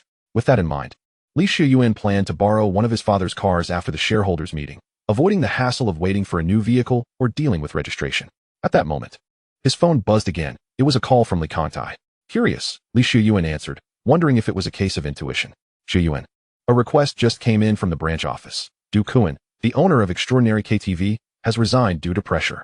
He has been in contact with you recently. Did you have a hand in this? Xiuyuan was momentarily taken aback, but then smiled. Yes, that was my doing. Is there a problem? Oh, not at all. Tycoon has been embroiled in unsavory dealings for years. I had intended to deal with him myself, but never found the time. Since you've handled it, there's no issue. If that is all, I'll let you go. Wait, Xiuyuan interrupted, considering that it was the perfect opportunity to share his earlier thoughts with Likantai. Father, do you have any Rolls-Royces, Maybachs, or Bentleys in your garage? This vehicle I'm driving feels rather uncomfortable. Haha. As soon as these words left his mouth, Likantai on the other end of the line jested. Oh, you rascal. Have you grown so disdainful of a LaFerrari? I'll send you a Cullinan, all right? Now, I have matters to attend to. Goodbye. Beep, beep. Beep. The call was abruptly terminated. Xiuyuan couldn't help but marvel at his father's omniscience. He had never mentioned his purchase of a LaFerrari. Nevertheless, even if he was aware, he did not inquire about the source of the funds, which relieved Xiuyuan immensely. Subsequently, following the location provided by Wang Yujia, Xiuyuan swiftly arrived at the shareholders' building of the Industrial and Commercial Bank. After parking his vehicle, he noticed something peculiar. Wang Yujia was not at the entrance to greet him. Wasn't she usually quite eager? Had she given up, knowing there was no opportunity? Despite his confusion, Xiuyuan was largely indifferent. Having lived anew, he lived solely for himself, unconcerned about others' attitudes towards him. Unless someone directly provoked him, he would not lift a finger against them. With this thought in mind, Xiuyuan took the elevator to the floor housing the conference room. Upon exiting the elevator, he glanced at the time. It was precisely 8:59, just 1 minute before the shareholders' meeting was set to commence. How punctual of me. He muttered to himself as he made his way to the conference room and pushed the door open. Inside the conference room, there were 10 seats at the table, 9 of which were occupied. A middle-aged man at the head of the table was passionately discussing matters while pointing at a screen with a laser pointer. Meanwhile, Wang Yujia appeared restless beside the empty seat at the far end. She checked the time again. It was 8:59, and according to her earlier communication with Xiuyuan, the meeting should not have started yet. However, in reality, the meeting had begun over 10 minutes ago, and they had not waited for Xiuyuan. Moreover, they had explicitly forbidden Wang Yujia from leaving the room, which explained her absence in welcoming him. Wang Yujia, having navigated the corporate world for many years, understood the intentions of those present. The shareholders were all insiders of the Industrial and Commercial Bank, with Xiuyuan being the sole outsider, indicating a deliberate exclusion or a calculated attempt to intimidate him. Just as Wang Yujia was contemplating this, the door swung open. Have you already started? Leysuen entered and surveyed the middle-aged man at the forefront, gesturing animatedly. Ah, you must be Mr. Xiuyuan. Greetings, I am Lu Haiba, the chairman of the Industrial and Commercial Bank. Given your youth, you may call me Uncle Lu. Please take a seat. The meeting continues. As he spoke, Lu Haiba gestured towards the empty seat at the far end. Xiuyuan frowned at Lu Haiba's seemingly affable demeanor, which nonetheless conveyed an air of arrogance. As if to say, you are merely a junior. Although Xiuyuan had never attended such high-profile meetings, he understood the significance of the farthest seat. While technically a junior by age, one must not forget that the business realm does not operate on seniority. With a staggering investment of 20 billion, he held a 20 stake. Was he truly deserving of only the last seat? At that moment, Wang Yujia offered an awkward smile towards Xiuyuan. Mr. Xiuyuan, my apologies. He remained silent, his gaze fixed on the empty seat, as he noticed yet another oddity. Among the 10 seats, all were provided with premium bottled water. Yet his side was served a mere bottle of ice dew. Furthermore, since Xiuyuan's entrance, not a single individual had deigned to acknowledge him. What is the meaning of this? Xiuyuan directed his gaze towards Wang Yujia. Is the Industrial and Commercial Bank attempting to intimidate me? He spoke coldly, ensuring everyone heard his words clearly. The room filled with frowns, and some began to voice their objections. Mr. Xiuyuan, being late to the meeting is one thing, but to interrupt the chairman's address is quite another. Young people these days lack decorum. Enough. This is not a place for childish antics. Please sit down and conduct the meeting properly. At this juncture, Chairman Liu Haiba interjected, claiming that Xiuyuan's youth often led to dissatisfaction with his conduct. He then turned to Xiuyuan with a faint smile. Mr. Xiuyuan, you have misunderstood our intentions. Your investment of 20 billion is invaluable to this project. We, at the Industrial and Commercial Bank, hold you in high regard and are grateful for your contributions. How could we possibly wish to intimidate you? Upon hearing this, everyone except Wang Yujia began to concur. Xiuyuan squinted. This overt display of flattery concealed a more insidious message. We are all in this together. You are merely an outsider. You are here to listen. Ignoring the crowd, Xiuyuan's gaze remained locked on Wang Yujia. Wang Yujia, is this the attitude of the Industrial and Commercial Bank? Since you have chosen to disrespect me, I see no reason to extend you any courtesy. With that, Xiuyuan surveyed the room. Mr. Xiuyuan, what do you intend to do? Chapter 49. Bullying, is it? Unreasonable, is it? Do? Nothing at all, Xiuyuan replied coldly. I merely believe my perspective on the Industrial and Commercial Bank needs to shift. For instance, that 20 billion investment may require reconsideration. At these words, the room fell silent, followed by a flurry of exchanged glances. They had anticipated Xiuyuan's youthful arrogance, but had not expected it to manifest to such an extent. Impulsive enough to threaten his investment. Finally, one of the shareholders closest to Xiuyuan stood up and addressed Chairman Liu Haiba. Chairman, I mentioned from the outset that attempting to intimidate Mr. Xiuyuan due to his youth was a grave error. Look, this has only led to a misunderstanding. He then turned to Xiuyuan, forcing a laugh. Mr. Xiuyuan, I must apologize on behalf of the chairman. Our intentions were good. We merely wished to prepare you for the harsh realities of the business battlefield, where the sharpest of young talents can easily meet misfortune. We thought a gentle nudge would suffice, as harm from insiders is less severe than that from outsiders. But clearly, our approach was misguided. We sincerely apologize for any offense caused. At this point, Chairman Liu Haiba quickly chimed in. Indeed. Mr. Xiuyuan. Uncle Liu acted too hastily and chose the wrong method. Nonetheless, my intentions were genuinely good. Uncle Liu here extends his apologies to you. Upon hearing this, Xiuyuan could not help but smirk coldly. After performing the role of the red face and then the white face, do they truly believe him to be an ignorant, pliable scion? He cast a cold glance at the assembly. Testing me? Probing me? How amusing. Have you ever paused to consider whether you are worthy? Xiuyuan's tone was laced with fury and iciness. His words caused several shareholders to furrow their brows. Mr. Xiuyuan, you. However, before they could finish, Liu Haiba interrupted. Enough.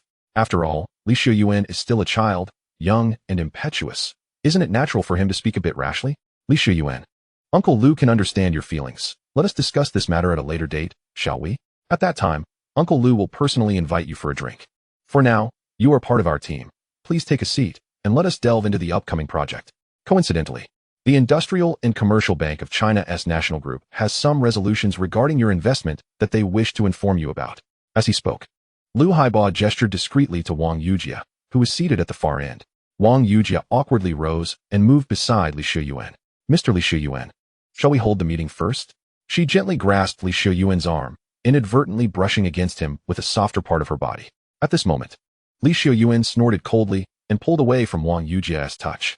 Today, he was determined to see what these people could possibly justify. If their explanations failed to satisfy him, then there would be consequences. With that thought, Xiuyuan walked to his seat and sat down.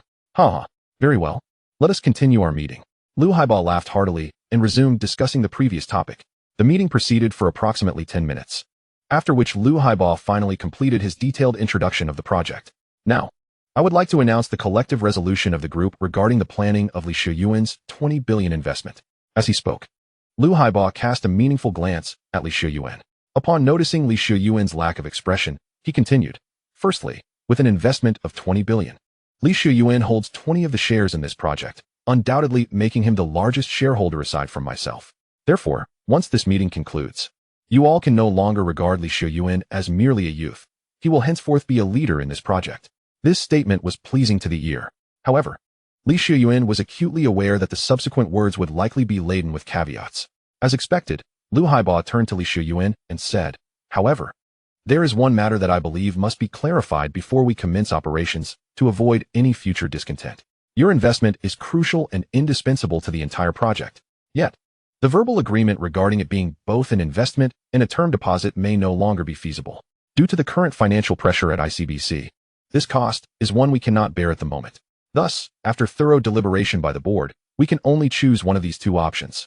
Of course, I understand that, given your foresight, you will undoubtedly prioritize the long-term value of the project, correct? As soon as this statement was made, before Xiuyuan could respond, Wang Yujie stood up in astonishment. Wait a moment, Chairman, why was I not informed of this? This condition had initially been proposed by her to Xiuyuan, having effectively received Lu Haiba's indication. It was this very condition that had prompted Xiuyuan to sign the contract. And now, they were unexpectedly retracting their agreement? This was clearly undermining Xiuyuan's trust in ICBC, Wang Yujie thought to herself. However, the next moment, Lu Haiba shot her a glare. Manager Wang. This is a collective decision by the board. Do not forget, you are one of us. Wang Yujie was momentarily taken aback by this remark. Meanwhile, Xiuyuan finally broke into a cold smirk. Ah, very well. You've welcomed me with a show of force, testing, and probing me. And now, you present me with such a predicament, correct? As he spoke, Xiuyuan slowly rose. Since ICBC wishes to proceed in this manner, then I see no reason to adhere to any moral code. I shall select neither option. I want to withdraw my investment. This declaration instantly stirred a tempest of astonishment among the attendees. Whispers erupted around the room. Wang Yujie's eyes widened in shock. She understood Xiuyuan's displeasure regarding this matter, but she never anticipated he would be so resolute. She wished to offer words of persuasion, but ultimately found herself unable to speak. Only Lu Haiba frowned, stating calmly, Xiuyuan, do not act impulsively. I already mentioned that all investments have been injected into the project. If you withdraw your funds, it will not only be exceedingly difficult to execute, but will also inflict irreparable damage on the project. Every day of delay incurs exorbitant material losses, and that burden will ultimately fall upon you. Others chimed in, exactly. You cannot withdraw your investment, or rather, even if you wish to, you cannot. Xiuyuan narrowed his eyes and replied, so, your implication is that I cannot even decide what to do with my own money. Is that your stance? Quite unreasonable. I assent to it. At this, the assembly scoffed, with some abandoning even the pretense of civility. Ha, unreasonable? This is the business world, not your home. Let us be clear today, you cannot take that money out. You are indeed a major shareholder, but with only 20 ownership, you do not possess decision-making authority. Just sit quietly. Chapter 50. You are pushing me to leverage my connections. At this moment, all pretense of civility vanished, and everyone regarded Xiuyuan with a mocking gaze. As anticipated, Xiuyuan's reaction did not disappoint them. Taking a deep breath, Xiuyuan closed his eyes, exhaling slowly before reopening them. His expression had transformed into one of cold composure. Initially, he had no desire to utilize his connections, as they were formidable and could create significant upheaval. Such a display would be excessively ostentatious, akin to using a cannon to shoot an ant, wasteful indeed. However, since these individuals were unwilling to engage with reason, Xiuyuan saw no need to conserve his ammunition any longer.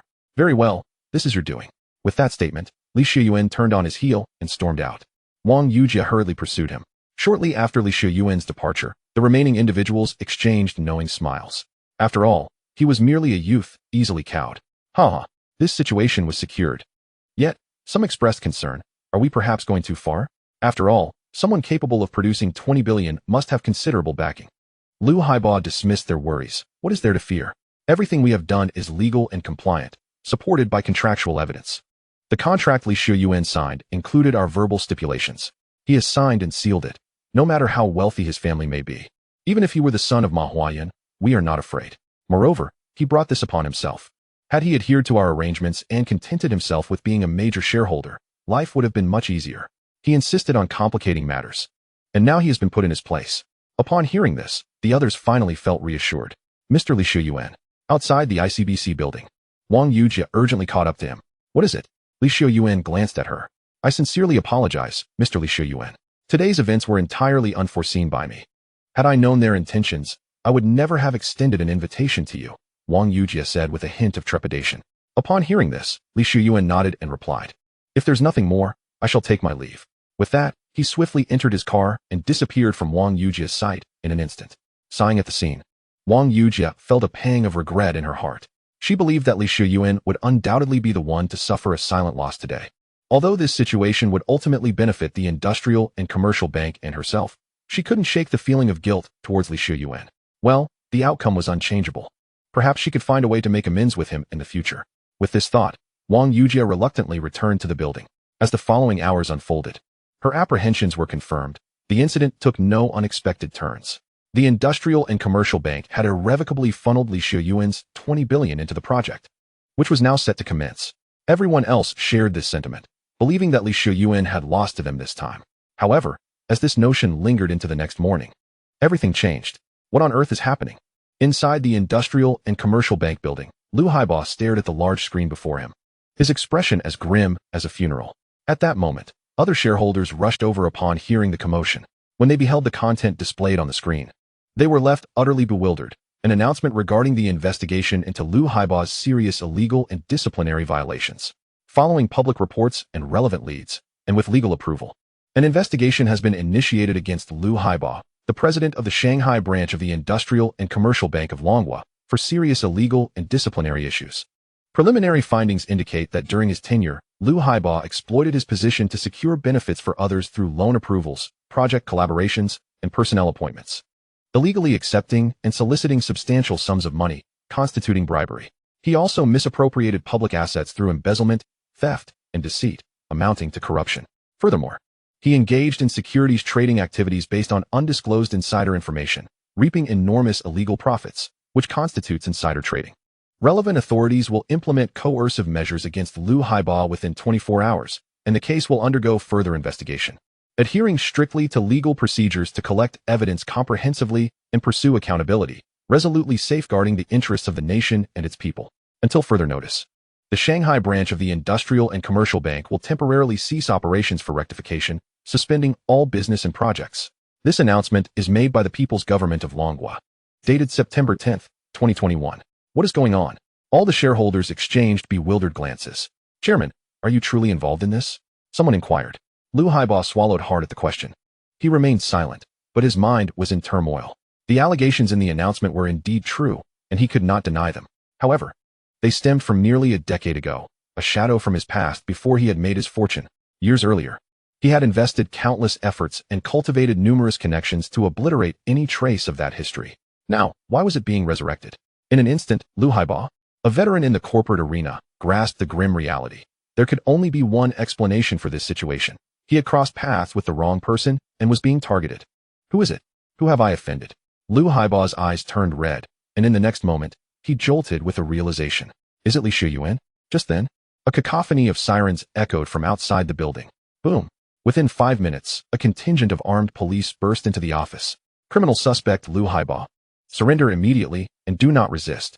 At this sight, cold sweat drenched Lu Haibo. Officer, there must be some misunderstanding.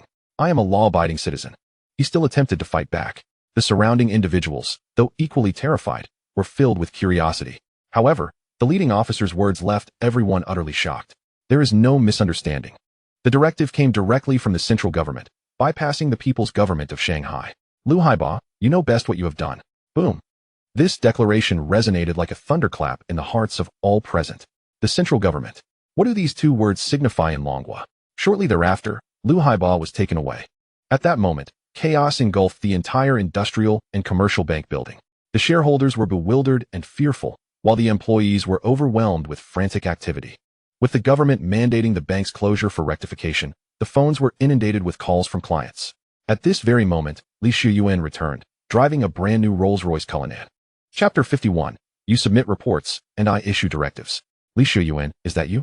Inside the industrial and commercial bank building, apart from the already apprehended Lu Haibo, the remaining 8 major shareholders were in fervent discussion. The entrance swung open, revealing Xiuyuan, startling them all. What brings you here? Everyone turned to face Xiuyuan. With a serene smile, he calmly approached the chair once occupied by Lu Haibo and took a seat. Subsequently, he propped his feet on the table, exuding an air of arrogance. He spoke not a word, but his demeanor was unmistakable. He had come to witness their misfortune. Observing this, the expressions of the major shareholders darkened considerably. One of them remarked, Xiuyuan, what do you mean by this? Are you pleased that the group has been undermined? I must inform you, you are mistaken. Today's events affect the entire group. The Cross-Sea Railway project is likely doomed. As the second largest shareholder, you will incur the greatest losses. Bankruptcy awaits you. We are all on the brink of ruin. This individual spoke with reddened eyes. In response, Xiuyuan did not even glance his way, merely replying, Oh? Is that so? What a pity. However, while your bankruptcy is a foregone conclusion, As members of the Industrial and Commercial Bank, I am not bound by the same fate. If I successfully withdraw my funds, I can entirely mitigate my losses, can I not? Upon hearing this, everyone erupted in derisive laughter. Xiuyuan, you are exceedingly naive. When the group was operating normally, you failed to execute your withdrawal. Now, with the government enforcing a halt to operations, all accounts are frozen, making withdrawal impossible. To divest, you must obtain explicit consent and signatures from the government. Do you think you possess that capability? You are now irrevocably tied to the group. Escaping this predicament is not an option, they declared. Hearing this, Xiuyuan detected the crucial information embedded in their words. Why do you believe I lack that capability? With that, Xiuyuan clapped his hands. In the next moment, a suave man clad in a tailored suit and adorned with gold-rimmed glasses entered the room. As the man entered, he first bowed respectfully to Leysuen, then turned his gaze towards the esteemed shareholders, stating, Gentlemen, there is no need for you to be concerned about the matters you just discussed.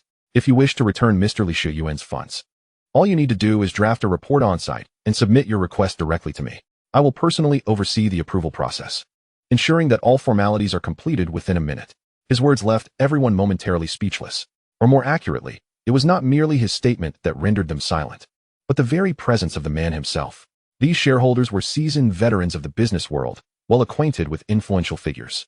The individual before them was none other than the newly appointed mayor of Magic City, Zhao Jiangdong. The mayor? How is it? Everyone was taken aback. The mere fact that the mayor would personally appear here was enough to drop jaws, but even more astonishing was the reverence he showed towards Xiuyuan.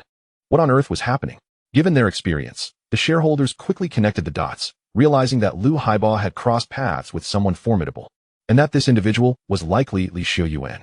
The mere thought sent chills down their spines. Initially, they believed Xiuyuan to be merely a wealthy heir, but it was becoming increasingly clear that he wielded not only wealth, but also power.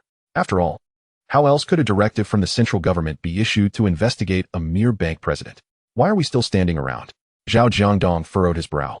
Glancing at his watch, I am but a humble mayor of a municipality. My time is not exceedingly precious. However, if you waste Mr. Xiuyuan's time, that would be a grave offense. I trust you do not wish for me to contact the police to impose compulsory measures upon you? At this remark, a collective shiver coursed through the crowd. The implications of his words were staggering. Simultaneously, they confirmed their suspicions. Xiuyuan undoubtedly possessed immense backing. Without further hesitation, several shareholders sprang into action. With the pressure from such a prominent figure, the previously cumbersome procedures became remarkably straightforward. What would typically take weeks, if not months, to finalize was accomplished in less than 15 minutes, as the shareholders returned with the application forms in hand. One of them, stepping forward, respectfully presented the document to Zhao Jiangdong. Mr. Mayor, the report has been drafted. This is the application for withdrawing Mr. Xiuyuan's investment of 20 billion from the project. Kindly review it. Zhao Jiangdong did not immediately accept it, but instead glanced inquiringly at Xiuyuan. Upon receiving a nod of acknowledgement from him, he took the document. This scene instilled even greater fear in the onlookers. Zhao Jiangdong's actions required Xiuyuan's approval. Soon, after confirming there were no issues, Zhao Jiangdong signed the document and promptly made a call to the municipal secretary's office. As he had indicated, within less than a minute, the previously frozen accounts of the Industrial and Commercial Bank were reopened. The speed left the shareholders astounded. Typically, such processes required layers of approval, entailing numerous procedures that could take many days to finalize. Yet now, it was accomplished in under a minute. Following that, in just over 10 minutes, Xiuyuan's 20 billion, along with the remaining 6 billion in the Industrial and Commercial Bank, was entirely transferred to the Haidong Bank account. Haidong Bank was a private institution established by Li Konghai, designed to store the astonishing cash reserves of the construction group. Just last night, Xiuyuan had received his exclusive bank card from Haidong Bank. Done. Upon receiving the text notification, Xiuyuan finally exhaled. Mayor Zhao, thank you for your assistance. You may return to your duties. Not at all. Serving the people is my lifelong mission. Since Mr. Xiuyuan no longer requires my presence, I shall take my leave. Please extend my regards to your esteemed elder. Zhao Jiangdong bowed respectfully before departing. The onlookers witnessed this exchange with a sense of resignation, their astonishment having long since faded. Any speculation at this point felt futile. For Xiuyuan's identity was no longer a matter for conjecture. From among the shareholders emerged an elder, visibly the most senior and experienced. Trembling, he inquired of Xiuyuan, Mr. Xiuyuan, is there anything else you require of us? Xiuyuan cast him a sidelong glance. He had been the most arrogant during the shareholders' meeting, leading the mockery and bullying directed at Xiuyuan. Now, He approached like a humble dog, eager to curry favor. However, Xiuyuan chose not to comment further. Some individuals delight in such servility, and he could hardly impede that, could he? Indeed, there is one matter. The Cross-Sea Railway project is likely beyond your grasp now. Please prepare the project proposal and development qualifications for submission. At this pronouncement, the shareholders frowned. Mr. Xiuyuan, this might prove a bit difficult. Difficult? Xiuyuan's brow furrowed. Given the current state of affairs, it perplexed him that they would even utter such a word. In the next moment, the shareholders hastily began to explain. Mr. Leysuen, please do not misunderstand. It is not that we are unwilling, but this matter is rather complicated. As you know, in the construction and heavy industry sectors, one cannot bypass the construction group. It took us considerable effort just to acquire a project that the construction group deemed unworthy of their attention. However, even so, it was sanctioned by them. If we proceed without their consent, they will not be pleased, and you may find yourself implicated as well. To resolve this matter, negotiations with the construction group are necessary. But that is exceedingly challenging. Even during the heyday of the industrial and commercial bank, it would have been difficult. Now that we are semi-sealed, it is even more problematic. Upon hearing this, Xiuyuan began to comprehend. So that was how domineering his father was. When it came to his industry, even if he held little interest, others still required his consent to proceed. Wasn't that akin to a monopoly? This could almost warrant a call to the authorities. Though it seemed futile, considering his grandfather occupied a high position in the capital. All right, I understand everything you've said, Xiuyuan stated. The shareholders brightened at his words, believing him to be understanding. However, the subsequent statement from Xiuyuan left them utterly dumbfounded.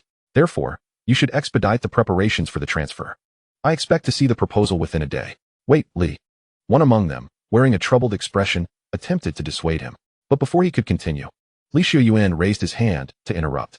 I know what you wish to convey. The scale of the construction group is indeed something you cannot easily confront.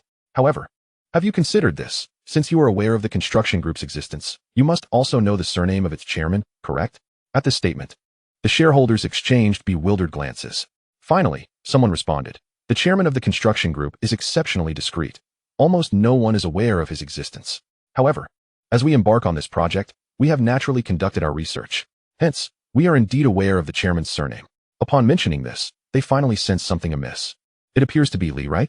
The Li from Xiuyuan? Oh my goodness. After the discussions concluded, Xiuyuan departed from the industrial and commercial bank building amidst the astonished expressions of all present, exhaling deeply as he settled into his culinan. Xiuyuan let out a long sigh. This farce had reached a temporary conclusion. However, a new dilemma now loomed. The personnel from the bank had effectively played their final card. It was likely that this bank would soon face closure. Thus, I am left as the sole shareholder of the Cross-Sea Railway project, with a remaining sum of 20 billion. Yet, this project demands a staggering 100 billion. And to undertake it necessitates the establishment of a company. Propping his chin on his hand, Xiuyuan wore a troubled expression, setting aside the financial aspect for a moment. The challenge of forming a company alone seemed daunting. It would be effortless to simply hand the project over to my father. That way, I would not need to engage in any deliberation and could merely await the profits. However, as a man, especially a man who has been reborn, claiming that Xiuyuan lacks entrepreneurial ambition would be a falsehood. Every man, regardless of wealth, has harbored dreams of forging a personal commercial empire through his own prowess. Take, for instance, a super-rich second-generation individual from my previous life, Wang Xiaozong. His father was already the wealthiest man in the Dragon Nation, and he possessed everything. Yet, he still sought out several billion from his father to pursue his entrepreneurial aspirations. This is a temptation no man can resist. Therefore, Xiuyuan yearned to carve his own path.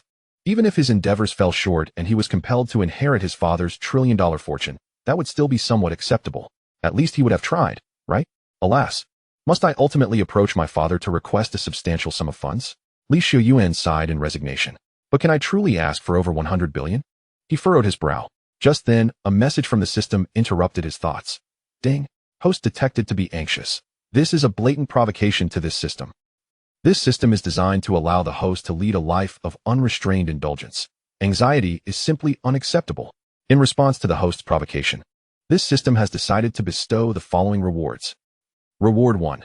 200 billion in bank deposits, credited immediately, with absolutely legal sources. Reward 2.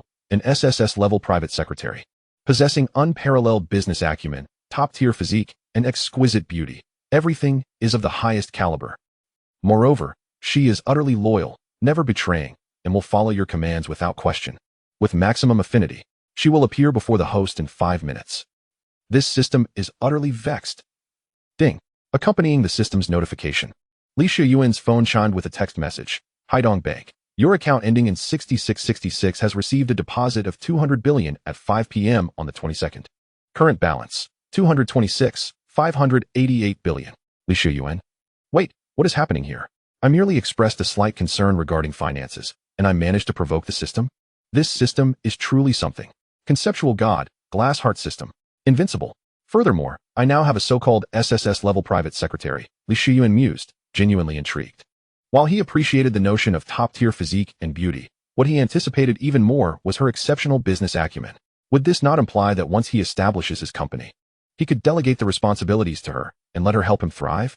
After all, the system assured him of her unwavering loyalty. With this thought in mind, Xiuyuan sat in his car, patiently awaiting the passage of 5 minutes. As the 5-minute mark approached, Xiuyuan's phone indeed rang. The caller was an unfamiliar number. Without hesitation, he answered the call. Hello, is this Mr. Xiuyuan? I have arrived at the designated location as per our agreement yesterday. May I inquire where you are? A sweet yet subtly alluring voice resonated from the other end of the line. At that moment, Xiuyuan leaned out of the car and, sure enough, spotted a graceful figure under a nearby signpost. I am in the car, looking east. There is a Cullinan here, please come over. As he spoke, Xiuyuan exited the vehicle. The figure, upon noticing him, hurried over. Wow. As she approached, Xiuyuan couldn't help but be taken aback. Now, he understood precisely what the system meant by top tier. The newcomer donned a simple professional attire, a white t-shirt paired with a black tie for the upper half, and black trousers with brown leather shoes for the lower half. Her makeup was minimal, presenting a clean and unpretentious appearance. Her hairstyle was equally understated, featuring straight, shoulder-length black hair.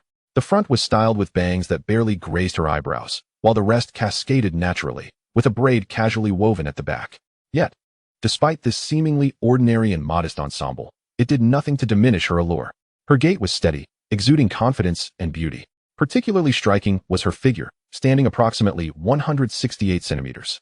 With a waist-to-hip ratio that was likely below 0.7, she epitomized the pear-shaped physique. With a delicate waist, voluptuous thighs, and a proud bosom. Her every step was accentuated by a subtle sway of her alluring posterior. Just a glance was enough to ignite a fire within Xiuyuan. In summary, words failed to encapsulate her essence. Xiuyuan could only express it this way. If this woman stood alongside Reba or Ife, he would scarcely glance at them. The disparity was simply too great. Clad in professional attire, devoid of even sheer stockings and high heels, she surpassed every conceivable style of alluring, seductive, or mature attire. If she were to be properly styled, it was unfathomable to consider the outcome. Mr. Xiuyuan, greetings. My name is Chengyu, and I have come at your invitation to serve as your private secretary. Please, allow me to assist you. Mr. Xiuyuan? Mr. Xiuyuan? Chapter 53. Exceedingly exceptional. Mr. Xiuyuan, are you alright? Chengyu called out 3 times before Xiuyuan finally snapped back to reality.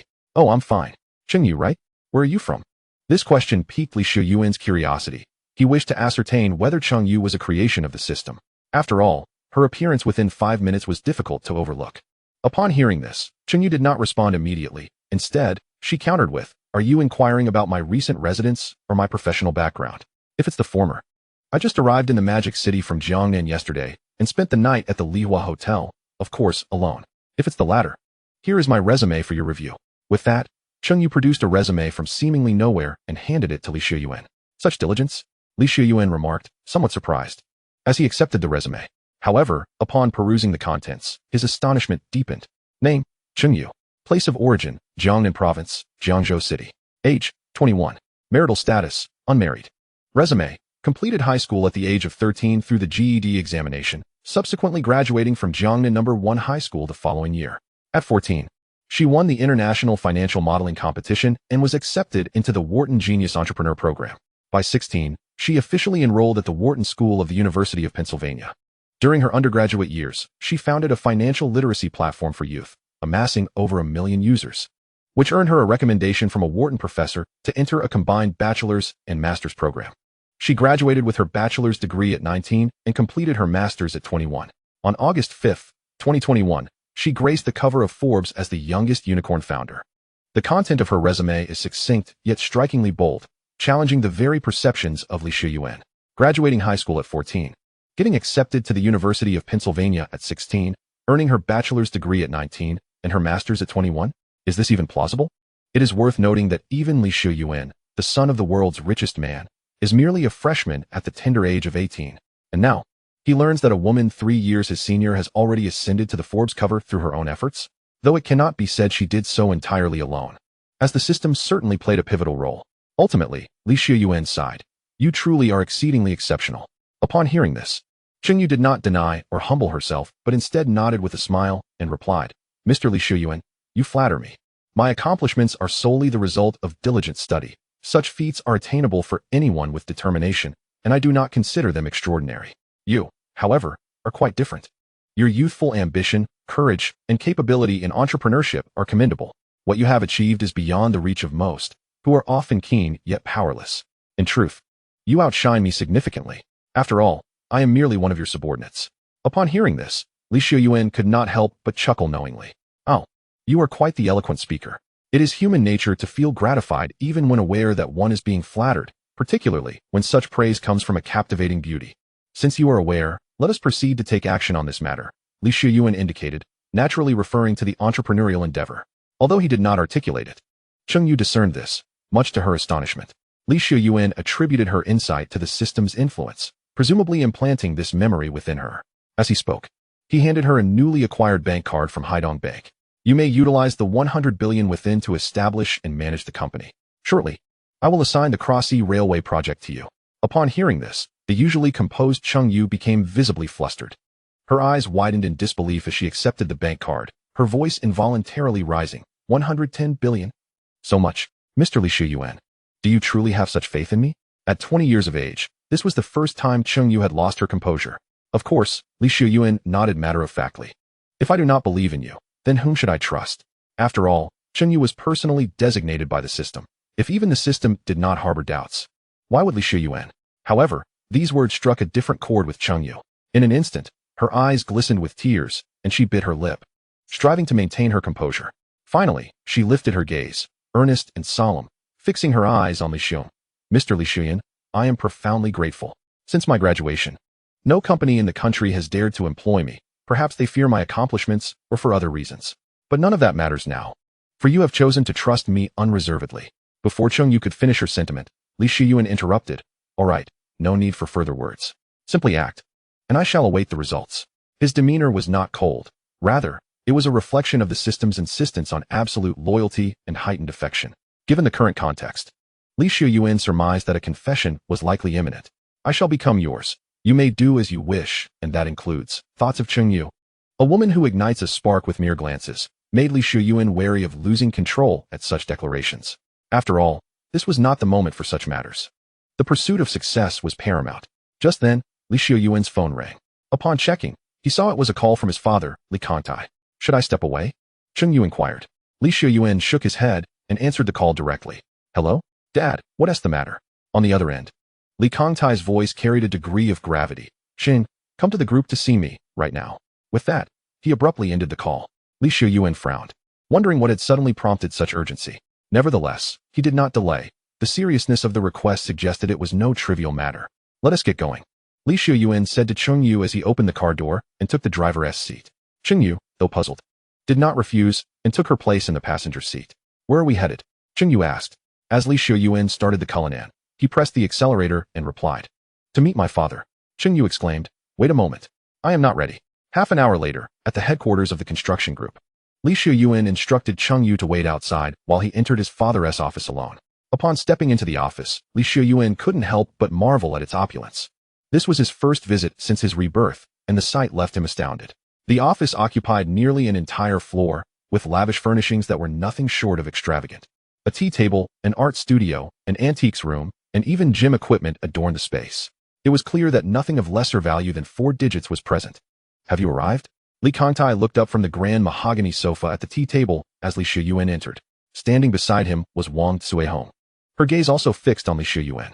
Without hesitation, he approached them. What brings you both to summon me? Please, take a seat. Li Kangtai gestured toward the chair opposite him. Xiuyuan complied without further ado. Subsequently, Li Kangtai poured himself a cup of tea and remarked, Just now, I received news from Haidong Bank that your account has received a transfer of 200 billion from overseas. He took a sip of tea, observing Xiuyuan's reaction. However, Xiuyuan displayed no emotion. When the system had granted him the reward, he had anticipated this inquiry. There was no way to conceal the 200 billion from his father, given that this bank was his personal institution. Yet, Xiuyuan remained unfazed. He trusted the system's reliability. If the system assured him of its legitimacy, then there was no cause for concern. Seeing Xiuyuan's unperturbed demeanor, Li Kangtai chose not to pursue the topic further and shifted to another matter. I am aware of what you instructed your grandfather to do yesterday. In light of this matter involving 200 billion, you wish to establish your own company and undertake this project independently, correct? Wang Cuihong, standing nearby, fixed her serious gaze upon Xiuyuan, awaiting his response. Xiuyuan finally let out a sigh. Oh, I say, Mom and Dad, could you perhaps refrain from monitoring me? I'm quite exasperated by it. Upon hearing this, Li Kangtai could not suppress a chuckle, while Wang Cuihong shook her head. Xiuyuan, you have misunderstood us. We are not monitoring you. You are grown now. It is time for you to lead your own life. We are not control freaks. The truth is, your actions have been so conspicuous that it's impossible for us not to notice. As she spoke, Li Kangtai cooperatively retrieved a tablet and placed it on the table. Xiuyuan glanced at it, where the recent trending news was displayed. The foremost headline boasted a staggering popularity exceeding 10 million, dwarfing the second by more than 100 times.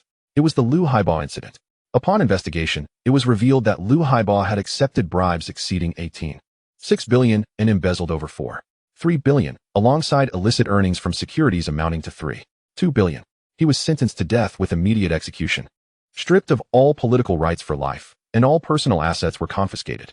As of today, the Longhua Industrial and Commercial Bank has ceased operations for rectification and is prohibited from conducting business until government approval is granted. Xiuyuan recited the news in his mind, unable to suppress his astonishment. His grandfather truly indulged him, yet also exhibited a somewhat ruthless streak. Upon learning that his grandson had been wronged, he promptly unearthed nearly a decade-old scandal and issued a death sentence on the same day. Just like in his previous life, when Xiuyuan, as a child, yearned to become a hero while watching television dramas, his grandfather had, without hesitation, ventured into the mountains, felled a tree, and crafted a wooden sword overnight. Until his rebirth, Xiuyuan cherished it as a treasure, displaying it prominently in his home. At this moment, Li Kangtai suddenly spoke. Son, I want to inquire about the source of your 200 billion, as it's not a trivial sum.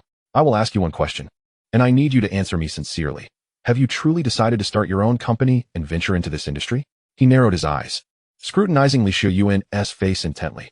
Without a shred of hesitation, Xiuyuan nodded affirmatively. Indeed. Ha!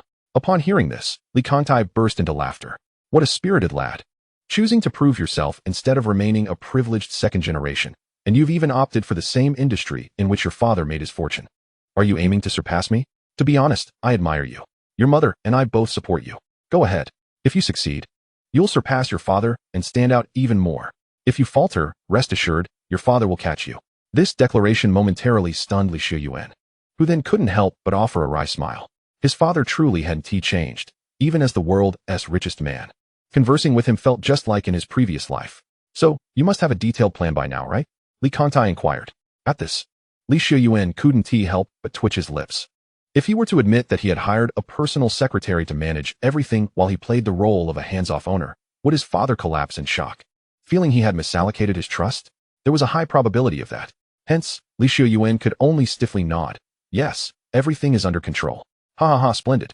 Li Kangtai clapped Xiuyuan on the shoulder. Now let us commence planning. Time is of the essence, as the railway project incurs greater losses the longer it is delayed. Xiuyuan nodded, and then stepped outside to summon Chengyu. He introduced her to his parents, after which Wang Cuihong excused herself with Chengyu, leading her to another room for further discussions. At this juncture, only the father-son duo of Xiuyuan and Li Kangtai remained in the office. Li Kangtai stated, once the company is established, should you encounter any issues in engineering or operations, feel free to consult me. After all, I too have built my fortune from scratch and possess considerable knowledge. However, do not presume that my presence grants you the luxury of complacency or entitlement. Surpassing me will not be a walk in the park. You must still exert effort, understand? Upon hearing this, Xiuyuan was taken aback. His father was remarkably audacious. This implied that to surpass him, even with his direct involvement, would be unattainable unless one were a genius. This only deepened Xiuyuan's suspicion that his father was the favored one in this system. Soon, Wang Cuihong returned, holding Chengyu's hand. Wang Cuihong wore a knowing smile, while Chengyu blushed. Observing their demeanor, Xiuyuan felt a mix of resignation. What a situation.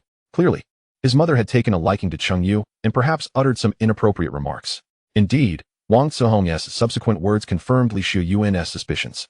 Xiuyuan, you are truly fortunate to have found such an exceptional assistant in Ye. Li Xiuyuan awkwardly scratched his head. Have the terms been settled? Li Kantai glanced at Wang Zihong. She nodded. Yes, I am quite satisfied with Ye. With her by Xiuyuan's side, there will be no issues. Li Kantai also nodded in agreement. In that case, Xiuyuan, think of a company name now. I will assist you in registering it within an hour, and we can bypass the formalities. Upon hearing this, Li Xiuyuan rested his chin on his hand, contemplating. Let us call it Hantian Group. It has a grand connotation, like the opening of the primordial universe. Li Kantai expressed his approval. However, Chengyu raised her hand. Actually, that name has already been registered. I have a certain understanding of domestic enterprises, so I know. Upon hearing this, Li Xiuyuan frowned. Since it was already taken, it seemed he would have to think of another. Yet, unexpectedly, Li Kantai waved his hand decisively. So what if it's taken? If my son desires it, we must have it. Rest assured, I will promptly acquire Hantian Group and have them relinquish the name. By the way, what does Hantian Group do? Li Xiuyuan. Chengyu. Oh, it can be done like that? Goodness. They say Li Xiuyuan is extravagant, but who would have thought that the most extravagant one is actually his father? Shortly thereafter, Li Kantai finalized all the necessary procedures and additionally allocated 20 billion in funding.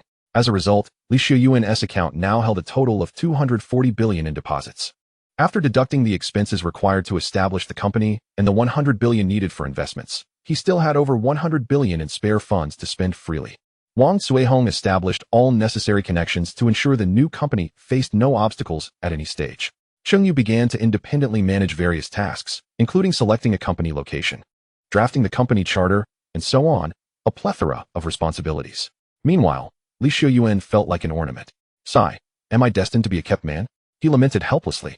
At this moment, as if to alleviate Li Xiuyuan's awkwardness, Li Kantai remarked, by the way, after Lu Haiba's arrest, some of his prized possessions will be auctioned at Auction House. Now that you are considered a group president, you might as well go and take a look. Broaden your horizons and increase your knowledge, to avoid feeling intimidated in grand occasions in the future. Chapter 55, Do not challenge my pocket money with your family wealth. At the house auction hall, with little else to occupy his time, Li Xiuyuan decided to attend. However, he questioned what kind of insights could possibly be gleaned from a mere auction house. Nevertheless, he approached slowly. Good day, sir. You must be here for the auction. May I kindly request to check your identity badge? A man in a suit intercepted him as he reached the entrance of the auction hall. Here. Li Xiuyuan retrieved the identity badge from his pocket, which was not his own, but rather that of Li Kantai, who had arranged this prior to his arrival and entrusted it to him. As the suited man received the badge, his pupils dilated in surprise, and he promptly bowed, addressing him with utmost respect. Ah, it is young Master Li. My apologies, please do enter. Taking back the badge, Li Xiuyuan nodded and strode into the auction hall. Upon entering, he was immediately enveloped by an atmosphere of antiquity and elegance, subtly tinged with opulence. Truly, this was the largest auction house in the magical city. Li Xiuyuan marveled as he surveyed his surroundings. Just then, bang! Someone collided with him unexpectedly. Ouch! Despite being the one struck, Li Xiuyuan remained motionless, while a cry of indignation emanated from behind him. Turning around, he discovered a girl with pigtails, clad in a red top and a black miniskirt, wearing over-the-knee black socks, glaring at him with fury. Following closely behind her was a towering bodyguard, approximately 1.8 meters tall, donned in sunglasses and a suit, with a physique resembling that of a formidable heavyweight champion, weighing at least 200 pounds. Hey, are you blind when you walk? What are you staring at? Apologize to me at once. You hurt me. The girl immediately caught sight of the expression on Li Xiuyuan's face and shot him a vicious glare. Li Xiuyuan felt a twitch at the corner of his mouth. Standing there, he was the victim, yet somehow he found himself being reprimanded. This girl was rather audacious. Shouldn't it be her who should apologize since she bumped into him? What? You don't know who I am? How dare you ask me to apologize? Are you out of your mind? However, before she could finish her retort, her bodyguard pulled her aside. Miss, have you forgotten what the old man said before we left? Do not cause trouble. Let us proceed inside. He then cast an apologetic glance at Li Xiuyuan. My apologies, sir. With that, he forcibly guided the girl into the auction hall. Yet, the echoes of her shouts reverberated throughout the venue. Hey, I pay you 20,000 a month to avoid embarrassing me. Go and beat him up. Make sure he regrets it. Li Xiuyuan was left bewildered. What kind of nonsense was this? The haughty, spoiled young lady he thought only existed in television dramas turned out to be real, and the bodyguard, who appeared to be quite capable, was surprisingly reasonable, a stark contrast indeed. However, this was merely a minor interlude. Afterward, Xiuyuan casually selected a seat, and everything resumed as usual. His father had advised him to broaden his horizons, yet nothing particularly extraordinary appeared to be unfolding. Xiuyuan mused to himself. The items up for auction were primarily from the collection of Lu Haibao, confiscated by the authorities. Indeed, there were some impressive works, paintings worth millions, tea valued at hundreds of thousands, and even antiques reaching tens of millions. For Xiuyuan, in his previous life, such treasures were beyond imagination. Yet now, they seemed rather ordinary. In truth, Xiuyuan had forgotten one crucial detail. He was merely 18 years old in this lifetime. Till he Kongtai, he was still a freshly minted adult, likely having seen little of the world. Thus, it was a misconception that these items would astonish Xiuyuan. Nevertheless, as the auction reached its 30-minute mark, a particular item piqued Xiuyuan's interest. Next up, we have a special item, or rather 3 items, which I believe will captivate nearly everyone present. I shall not keep you in suspense. Let us present them. The host, holding a microphone, signaled as staff members wheeled in a small cart draped in red cloth. Without delay, the host unveiled the items. Inside the glass display case lay 3 blue license plates, inscribed with the numbers High A66666, High A2B250, High APK 110. Each of these license plate numbers was indeed rare or unique, particularly the latter 2. These plates had been released from the possession of former industrial bank president Lu Haibao, and they were to be auctioned individually. We shall commence with the bidding for the 2B250 plate, starting at 100,000, with increments of no less than 10,000. Any interested guests may begin to bid now. Upon hearing this, many attendees expressed disappointment, as their anticipation was primarily for the 66666 plate. However, Xiuyuan understood this strategy. After all, the finest offerings were often reserved for last, a clever marketing tactic. Nonetheless, despite the disappointment, several individuals still showed interest in this distinctive license plate. 100,000, 110,000, 150,000. The bidding swiftly escalated to 200,000. Xiuyuan couldn't help but gasp. A 2B250 license plate, a plate that he himself had mocked, was fetching such a price. Was this a case of foolishness and wealth? Regardless, he had no interest. The 66666 plate, however, was worth acquiring, as his Cullinan and LaFerrari were still using temporary plates. As for the 2B250, that was a definite no-go. Yet, the next turn of events prompted Xiuyuan to reconsider. 500,000. Suddenly, from a certain area in the VIP section, a delicate hand raised a bidding paddle. The soft, gentle voice called out a price that left everyone gasping in astonishment. From 200,000, the bid jumped directly to 500,000. Was this a one-time offer? Xiuyuan, equally surprised as the crowd, looked over and realized it was the very girl who had bumped into him at the entrance. A mischievous smile crept across his face. This little brat had already vexed him earlier. Now, it was time to tease her. With that thought, Xiuyuan slowly raised his paddle and calmly stated, 510,000. At this utterance, the hall fell into a hush. However, upon closer inspection, whispers began to circulate, and all eyes shifted toward Xiuyuan. It was unavoidable, after all. His bid sounded rather provocative. While it was perfectly acceptable to raise the bid by 10,000, responding to an audacious jump to 500,000 with just a 10,000 increase seemed quite unreasonable. 510,000. Does anyone wish to bid higher? The host was the first to react, snorting in realization. At that moment, a disdainful huff emanated from the girl's side, clearly indicating that she had also recognized Xiuyuan. Look at your petty demeanor. If you can't afford it, just roll out of here and stop embarrassing yourself. 600,000. As soon as this statement was uttered, it stirred a considerable commotion. Yet, Xiuyuan remained unfazed, continuing to smile as he raised his bidding paddle. 601,000.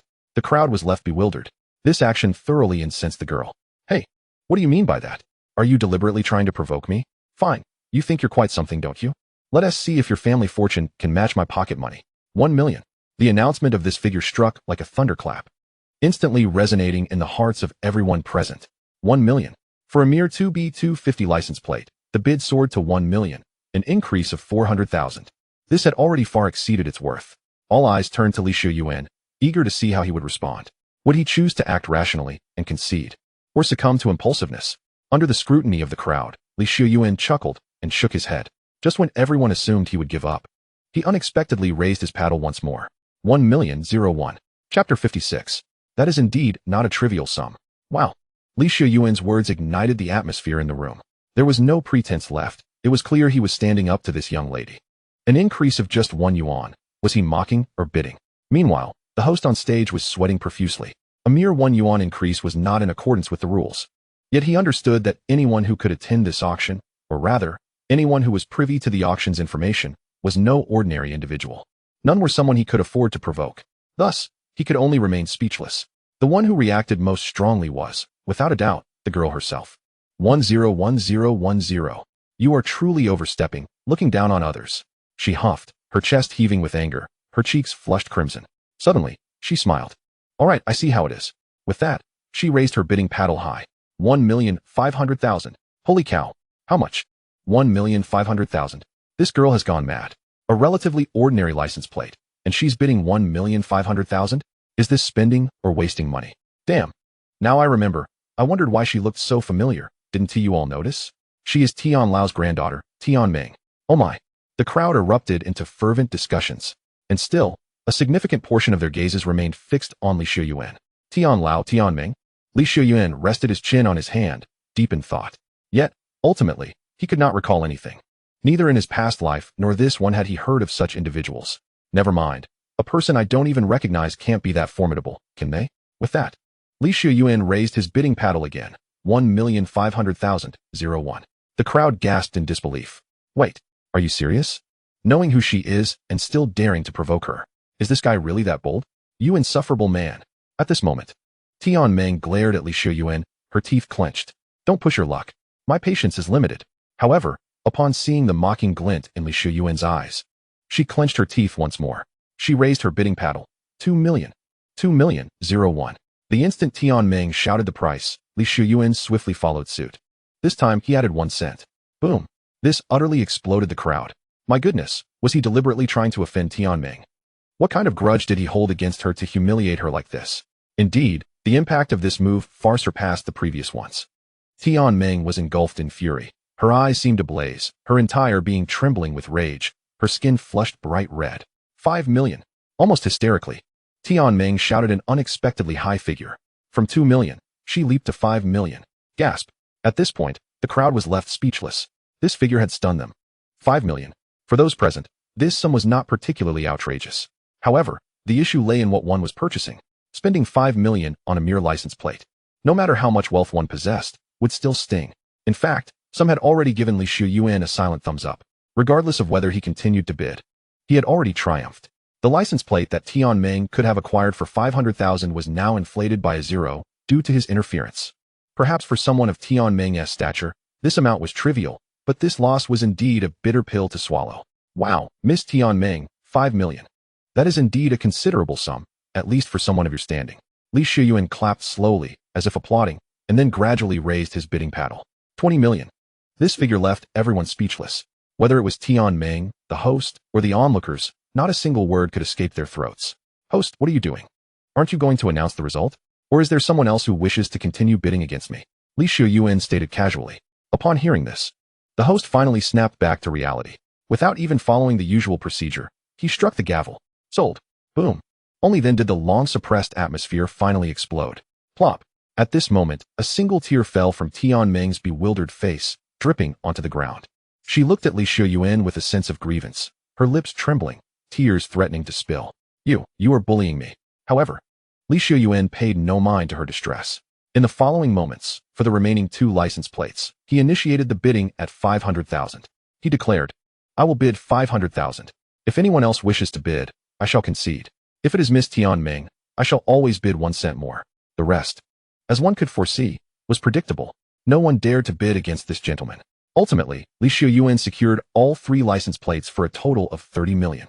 Meanwhile, Tian Meng sat in her seat, weeping inconsolably, her sorrow akin to a rain-drenched pear blossom. This was the first time she had ever faced such humiliation in her life.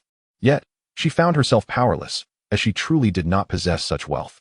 Shortly thereafter, the auction concluded swiftly. After Li Xiuyuan settled the payment and filled out the address, he departed directly. There was no time for him to linger over the 3 license plates. Upon exiting, he was intercepted by someone. Looking up, it was none other than Tian Meng. Hey, you insufferable man. You must apologize to me today.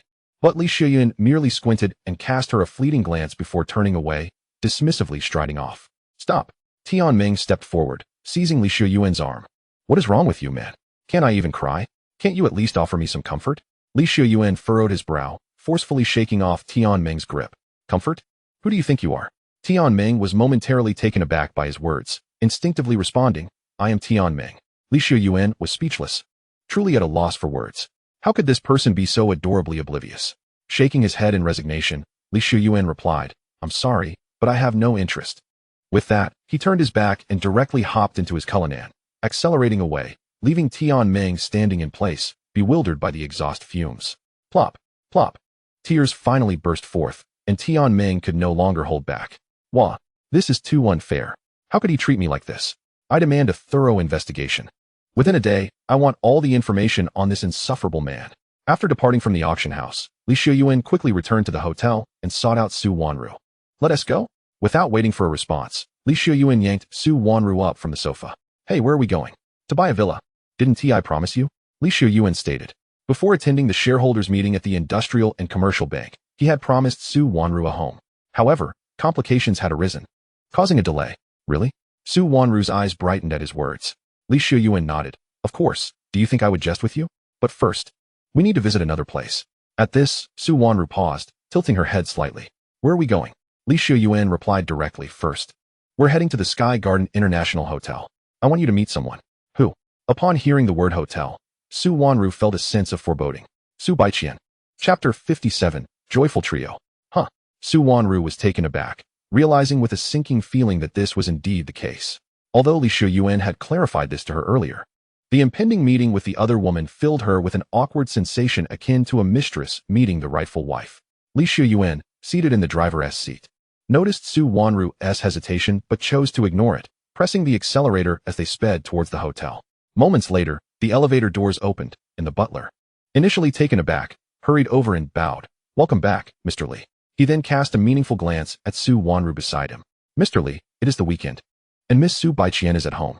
Would you like me to arrange another room for you? At these words, Su Wanru felt a wave of embarrassment wash over her. She gently tugged at Xiuyuan's sleeve, whispering, Wait, do you often bring women back here? It feels like this butler is a habitual offender. Xiuyuan sighed in exasperation. The butler was indeed too perceptive. No need, I'm specifically here to see Baiqian. As he spoke, Xiuyuan pulled Su Wanru along with him. At this, the butler's heart sank. This must be the situation he had anticipated, bringing the mistress to overshadow the rightful partner, perhaps intending to unceremoniously cast Su Baiqian aside. Though curious, his professional instincts urged him to maintain distance. With that thought, he turned to retreat to the butler's quarters. But did he truly leave? The butler grabbed a cloth and began to wander among the vases in the corridor, which he polished 3 times daily, already spotless. However, he couldn't resist the allure of the unfolding drama. Soon, ding-dong, Xiuyuan pressed the doorbell. Within 10 seconds, the door to the presidential suite swung open. Su Baiqian, clad in pajamas, peered out, her expression one of sleepy confusion. Who was it at this late hour? Yet, upon recognizing Xiuyuan, her face lit up with joy as she leapt into his arms. Xiuyuan go, you're finally back. Where have you been for so long? However, just as she finished speaking, Su Baiqian caught sight of Su Wanru behind him, and her expression froze. Xiuyuan go, who is she? In an instant, Su Baiqian recalled the recent rumors she had heard at school. Someone had claimed that a girl from the music department had a boyfriend who resembled Xiuyuan. Yet, she had dismissed it as mere gossip. Now, however, the reality stood before her. The next moment, Su Baiqian gently pushed Xiuyuan away, her demeanor darkening. Xiuyuan go, what do you mean by this? Are you bringing her here to stake your claim? Are you telling me it's time for me to step aside? But you promised me that you would love only me in this lifetime. Have you been lying to me all along? As she spoke, tears began to well up in her eyes, and she bit her lip, struggling to suppress her sorrow. No, Su Baiqian, you misunderstand. At that moment, Su Wanru was taken aback by Su Baiqian's reaction. Hadn't they agreed on the way here that there would be no issues? Was this what they call no issues? Meanwhile, the butler, pretending to polish the vases while stealing glances, could hardly contain his astonishment. Indeed, it was just as he had surmised. This was the situation. Xiuyuan, however, merely sighed. Initially, Su Baiqian's attitude had caught him off guard. But upon hearing her last words about loving him alone for a lifetime, he realized she was merely putting on a show. Xiuyuan had made it clear that he would not be confined to one person for eternity. With that thought, he gently ruffled Su Baiqian's hair. All right, enough with the theatrics. Upon hearing this, everyone except Su Baiqian was momentarily stunned. To their surprise, Su Baiqian's demeanor shifted instantly. Her tears vanished, and her expression turned playful as she stuck out her tongue. Hee, Xiuyuan go, did I act convincingly? Did I make you feel a hint of anxiety? Xiuyuan could only shake his head in exasperation. He had long since understood that Su Baiqian delighted in providing him with what she termed emotional value. After all, this was something she had mentioned herself last time. Whether this emotional value was positive or negative was another matter entirely. Meanwhile, Su Wanru looked utterly perplexed. Wait, what is happening now? In the next moment, Su Baiqian bypassed Xiuyuan and hugged Su Wanru's slender arm, grinning. Hey there, did I frighten you just now? From now on, we're both Xiuyuan's little girlfriends, right? Let us support each other. As she spoke, Su Baiqian leaned in conspiratorially towards Su Wanru and whispered, But, we must teach this scoundrel Xiuyuan a lesson for being such a cad. At these words, Su Wanru was left speechless. How do we teach him a lesson? Su Baiqian, with a mischievous smile, patted Su Wanru's abdomen. Why, we'll drain him dry. Su Wanru. Her face instantly flushed like an apple. Witnessing this scene, Xiuyuan could only feel helpless. To outsiders, Su Baiqian appeared to be a goddess with social anxiety, typically quiet and shy even when speaking. In contrast, Su Wanru was the epitome of a bold girl, outspoken and fiery, leaving almost all of Xiuyuan utterly defenseless. Yet, it seemed that their personalities had completely reversed. Who would have imagined that the ostensibly shy Su Baiqian could utter such brazen words, while the audacious Su Wanru would adopt such a demure demeanor? All right. Xiuyuan interrupted their whispered exchange. Baiqian, why don't you tidy up a bit? I'll take both of you to buy a villa next. He had promised them a home. Upon hearing this, Su Baiqian's eyes sparkled, but soon a mischievous grin spread across her face. Hee, brother Xiuyuan, it's already evening. Why don't we rest for now and go in the morning? Or are you eager to send us away because you fear facing us in a three-way match? Do you think we would surely defeat you, brother? Upon these words, Leysuen narrowed his eyes, sensing the provocation. His gaze bore an undeniable intensity as he fixed it on Su Baiqian. Baiqian, have you not learned your lesson these past few days? Have you forgotten the times you begged me for mercy? With that, he roughly grasped Su Baiqian's delicate hand and dragged her into the room. Come here. Su Baiqian feigned a scream, though her face was alight with excitement. Su Wanru was also swept along. No. I haven't agreed yet. Her protests were ultimately futile. She was forcibly pulled inside, alongside Xiuyuan and Su Baiqian. At that moment, the butler, who had been watching from the sidelines, wore an expression of utter astonishment. He sighed, realizing how he had forgotten just how exceptional and wealthy Mr. Xiuyuan truly was. For the affluent, the notion of a battlefield simply did not exist. However, as he muttered to himself, Xiuyuan suddenly returned, fixing his gaze on the butler. Have you had enough of the show? If so, go fetch me 2 boxes. No, make it 5 boxes of little umbrellas, and be quick about it. Upon hearing this, the butler broke into a cold sweat. I've been found out. I'm terribly sorry, Mr. Xiuyuan. I'll fetch them at once. Wait, how many did you say? 5. About 5 minutes later, Xiuyuan tossed 5 boxes of little umbrellas onto the bed. It was then he noticed that the 2 girls had changed into entirely different outfits. Su Baiqian had donned a striking ensemble, while Su Wanru sported an outfit that accentuated her speed, namely, a pair of Balenciaga black stockings and a white sailor uniform. Chapter 58, with wealth. Everything is so simple and direct. The following day, it was only by midday that Su Baiqian and Su Wanru managed to drag themselves out of bed. They awkwardly sat at the table, each consuming the lunch recently delivered by the butler. This afternoon, Xiuyuan began, his mouth full. However, before he could finish, the 2 girls suddenly shivered in fear. Xiuyuan. He was well aware of what they feared, but what could be done? After all, they had spent the night provoking him. Therefore, he remained unfazed, even a bit proud. After all, for a man to instill fear in women was indeed a badge of honor, worthy of boasting about for a year among friends. By the way, he continued, this afternoon we'll go house hunting. Do you have any preferred locations? Anywhere will do. No matter how expensive or whether it's currently on the market, just let me know. Upon hearing this, the 2 girls were momentarily speechless. Here we go again. He was being domineering once more. Yet, they secretly relished it. Shortly thereafter, Xiuyuan drove his Cullinan, taking the 2 girls to the most luxurious, albeit not the most expensive, villa district in all of Magic City, the Shijinshi Manor. This estate had once been ranked as the top luxury residence in the Dragon Kingdom and had even made it onto the global list of super mansions. With an average price of 150,000 per square meter, it was dubbed a manor due to its distinctly European architectural style. Nestled beside mountains and overlooking ecological lakes, it offered a perfect blend of nature, Moreover, its low building density ensured that each villa was standalone and relatively private. Living here, one would never feel overshadowed by neighbors, striking a harmonious balance of comfort without feeling isolated. However, there was one drawback: its somewhat inconvenient location, being a tad distant from the city center. Thus, residing here might lead to tardiness for work. But then again, who would still be concerned about work when living in such a place? Hence, apart from its steep price, the manor had no significant drawbacks. But for Xiuyuan, could the price truly be considered a drawback? Clearly not.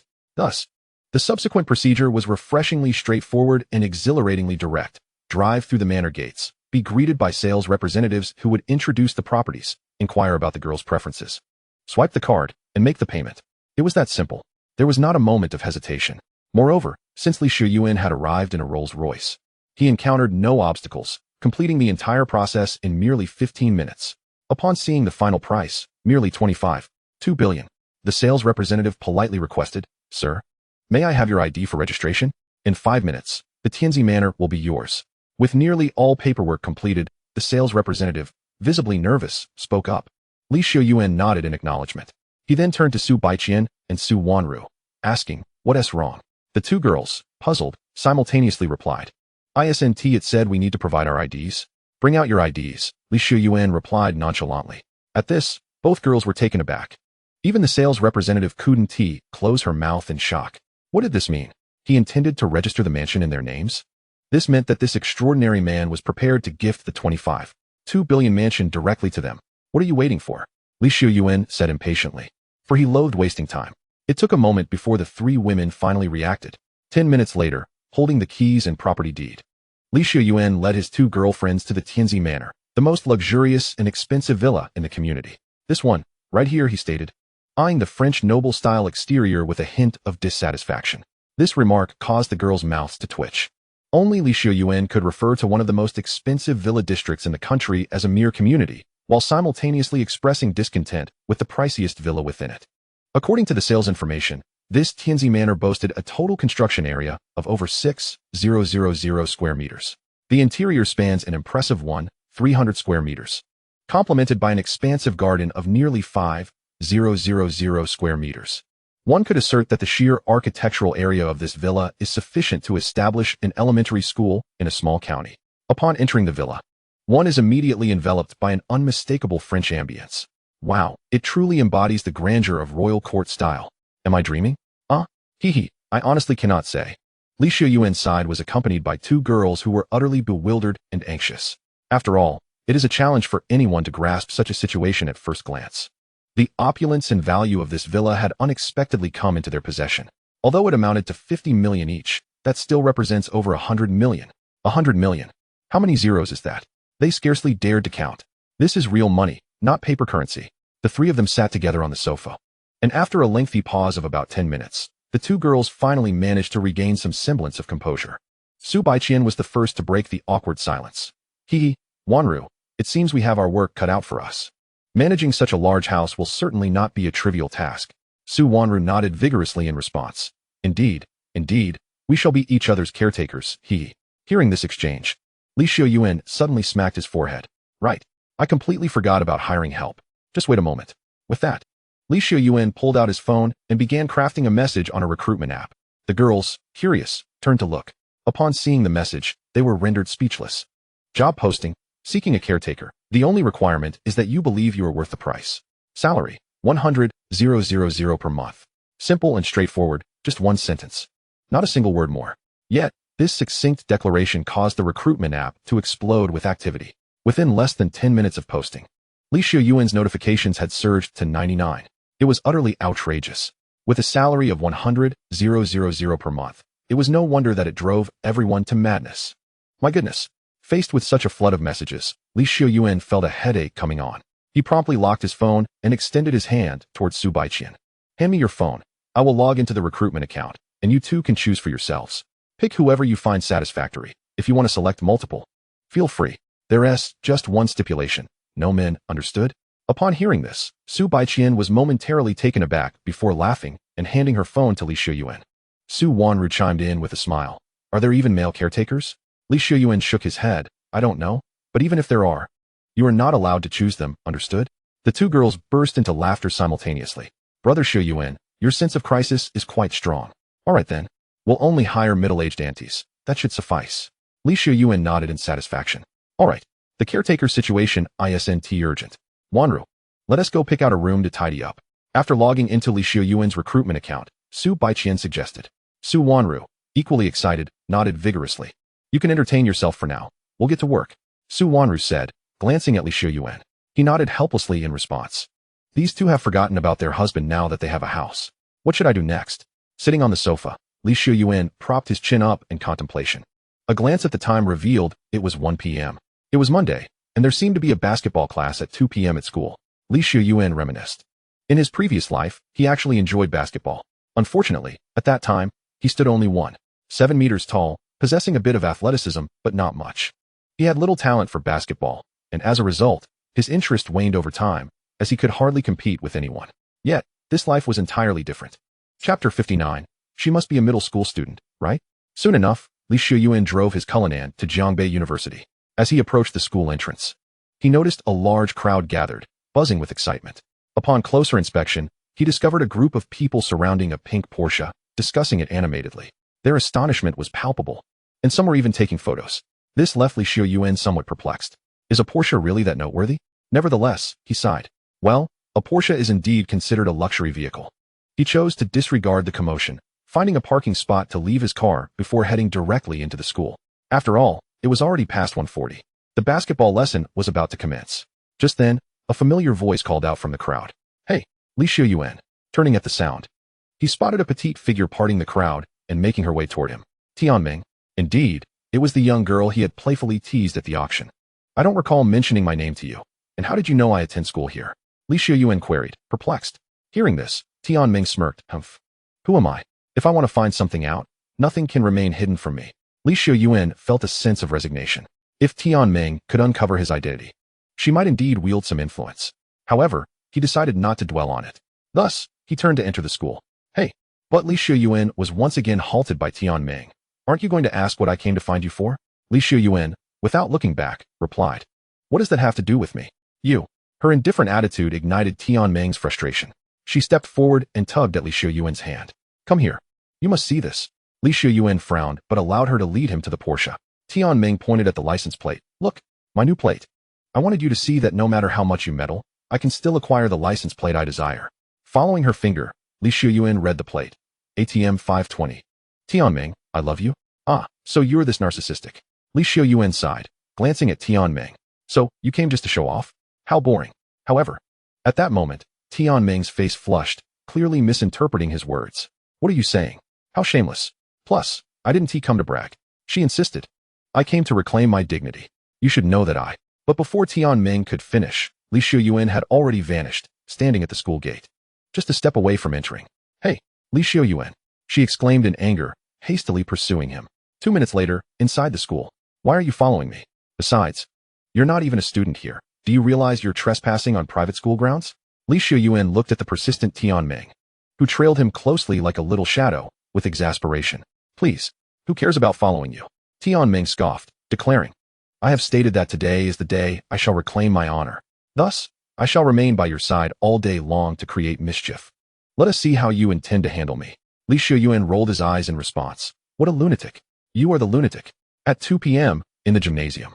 Look, it's Li Xiuyuan, the undisputed top of the school's male idol rankings. Goodness, isn't he known as the most mysterious heartthrob? They say he vanished from classes after military training. Why is he here today? Well, with that physique and towering height, it's evident he is destined for basketball. Oh my, this day is indeed worth it. Basketball classes are typically chosen by boys, yet that does not prevent infatuated girls from attending. A group of girls was currently gossiping about Li Xiuyuan. Humph, Tianming muttered disdainfully. What is so impressive? He is just tall, handsome, and wealthy, hardly remarkable. Among my admirers, there are countless like him. Uft, Li Xiuyuan, is this girl your sister? She looks like she should still be in middle school. Why have you brought her here? The basketball teacher inquired, glancing at the little shadow trailing behind Li Xiuyuan. Li Xiuyuan turned to look at Tianming as well. To be honest, he too harbored this question. Although it might be excessive to liken her to an elementary school student, likening her to a middle schooler was quite reasonable. She stood at around 1.6 meters, a head shorter than Li Xiuyuan, with a physique that could be described as almost non-existent. Her slimness was evident in all the right places, yet the areas that should be plump were equally devoid of any flesh. Coupled with her terrible personality, she was the quintessential brat. Had he not known she could drive and was of legal age, Xiuyuan would genuinely doubt her maturity. However, upon hearing the teacher's words, Tianming was incensed. Hey, what did you say? Are you blind? I am already of age, though I have yet to enter university. That is merely because I enrolled late. Before she could finish, Xiuyuan swiftly covered her mouth. She is no one of importance, teacher. Let us proceed with the class as usual. With that, he forcibly dragged Tianming aside and turned back to the basketball court. Tianming, gritting her teeth, muttered, "Humph. You men truly are all the same. As if you can play basketball? Humph. I shall enjoy watching your humiliation." With that, she sulkily found a spot to sit. Xiuyuan, this basketball class marks the second session since the start of the term. You missed the last class. So there are some fundamentals you might not be familiar with, the basketball teacher remarked, gesturing to the side. Guofeng, weren't you the captain of the basketball team in high school? This lesson, you need not join the others. Instead, assist in guiding Xiuyuan individually. Guofeng approached, standing nearly eye to eye with Xiuyuan at around 182 centimeters tall. While he might not possess the same physique as Xiuyuan, he still had an appealing presence. Without Xiuyuan, he would likely have been the center of attention in the basketball class. Cradling a basketball, he nodded and said, Xiuyuan, let us begin. Before guiding you, let us have a one-on-one to identify your weaknesses for more precise coaching. His eyes narrowed slightly, although he did not outwardly exhibit it. Xiuyuan sensed a hint of displeasure. In the next moment, Guofeng hurled the basketball towards Xiuyuan's head. Chapter 60. Guofeng, you can do it. The ball was thrown with great speed, yet Xiuyuan instinctively caught it. Guofeng was momentarily taken aback, but quickly regained his composure. All right, Xiuyuan. I'll defend you. Show me your skills. I'll help you identify your shortcomings. Xiuyuan frowned. Guofeng exuded an air of hostility, and he felt no prior provocation towards him. However, the reactions of those around him soon clarified the situation. Oh my. Xiuyuan is going to face off against Guofeng. A clash of heartthrobs, how exciting. But I still lean towards Xiuyuan. Me too. Xiuyuan is clearly more handsome. Go, Xiuyuan. Go. All right, Xiuyuan thought, finally understanding. Before his arrival, Guofeng was the gymnasium's heartthrob. And now that Xiuyuan had stolen his spotlight, Guofeng intended to assert his dominance and regain his pride. How childish. Nonetheless, since the challenge had been laid down, Xiuyuan certainly wouldn't back down. If Guofeng sought to reclaim his reputation at his expense, he would not acquiesce. With that thought, Xiuyuan mimicked the online tutorials and tossed the basketball back to Guofeng, who returned it immediately. Thus, their one-on-one began. On the sidelines, Tianming was intently watching, her eyes alight with a flicker of anticipation, though her lips murmured, "Come on, whatever your name is, teach Xiuyuan a lesson. Let him embarrass himself. The more awkward he gets, the happier I will be. Embarrassment, embarrassment, embarrassment." Beep. In the next moment, a chubby referee who had appeared from nowhere blew his whistle. All right. The PK begins now. Wow, there's even a referee. This is quite formal, Xiuyuan chuckled. He then initiated his moves. In his previous life, he had dabbled in basketball, so he was familiar with the fundamentals. All he needed to do was dribble, break through, and shoot to score. However, beep. A shrill whistle interrupted Xiuyuan's concentration, followed by the referee's unsparing judgment. Traveling violation, foul. Guofeng wins this round. Switch sides. Xiuyuan. The crowd. Guofeng. Tianming, what does that mean? She instinctively asked a nearby girl. It means that Xiuyuan lost the first round, the girl responded. Ha. At this, Tianming could no longer contain herself. Oh, Xiuyuan. Just how impressive are you? You got taken out on your first attempt. Pathetic, pathetic, pathetic. She made a face at the bewildered Xiuyuan in the distance. Xiuyuan naturally noticed her, his expression darkening. Considering the time since he last played basketball, it had been over 3 years. And to commit such a fundamental error was truly exasperating. Sighing, he shook his head and tossed the ball back to Guofeng. It was merely a lapse due to rustiness. With proper defense, he could still score. Come on, he beckoned Guofeng. Seeing this, Guofeng smirked. Be careful. Swish. In the next moment, Guofeng's body surged forward like an arrow released from its bow. Goodness, how swift. No wonder he can be the captain. Onlookers, particularly those knowledgeable about basketball, were astonished. However, Xiuyuan furrowed his brows. Indeed, Guofeng's movements were remarkably quick, yet for some inexplicable reason, they appeared discernible to him. Not to the point of resembling slow motion, but certainly not eluding Xiuyuan's keen observation. In fact, with heightened concentration, He could even anticipate Guofeng's subsequent actions to a certain extent. Is this the result of a system-enhanced physique? Remarkable, Xiuyuan mused as he swiftly closed the distance. This movement made Guofeng's pupils constrict in surprise. What? He can defend against such a rapid initiation. Guofeng was taken aback, quickly altering his direction and strategy. However, to his astonishment, Xiuyuan once again kept pace, his defense exhibiting no weaknesses. Cold sweat began to bead on Guofeng's forehead. He commenced a frantic series of feints. Yet astonishingly, Xiuyuan managed to thwart his every offensive maneuver with minimal bodily movement. Is Xiuyuan merely standing there, swaying? Has he been bewildered by Guofeng's fakes? Meanwhile, in the audience, Tianming wore an expression of impatience, utterly clueless. Only those truly versed in basketball understood the sheer prowess of Xiuyuan's defense. This is infuriating. With sweat pouring down his face and immense pressure mounting, Guofeng found himself unable to conceive a breakthrough. He retreated a step and executed a fading jump shot. Now, let's see how you defend. However, bang! To the astonishment of all present, just as the ball left Guofeng's hand, Xiuyuan leapt forward, delivering a forceful slap that sent the ball flying. What the heck?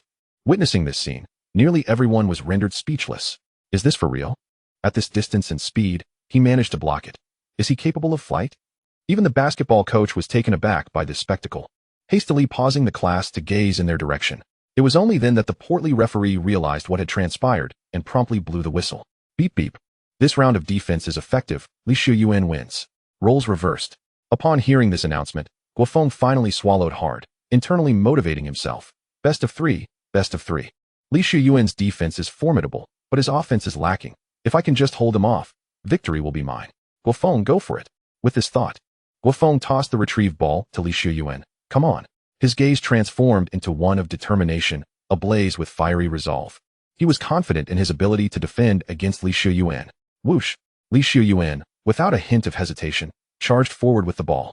This time, he recalled the fundamental rules: a proper start, no fouls. Guofeng was momentarily stunned by the speed, but he could keep up. Whoosh! Guofeng rapidly pursued, intent on defending. What? Is Xiuyuan going for a dunk? At this moment, as Xiuyuan's intentions became clear, the crowd gasped in amazement. Guofeng gritted his teeth. A dunk, huh? I'll serve you a grand feast to reclaim my honor. With this thought, as Xiuyuan leapt, Guofeng followed suit.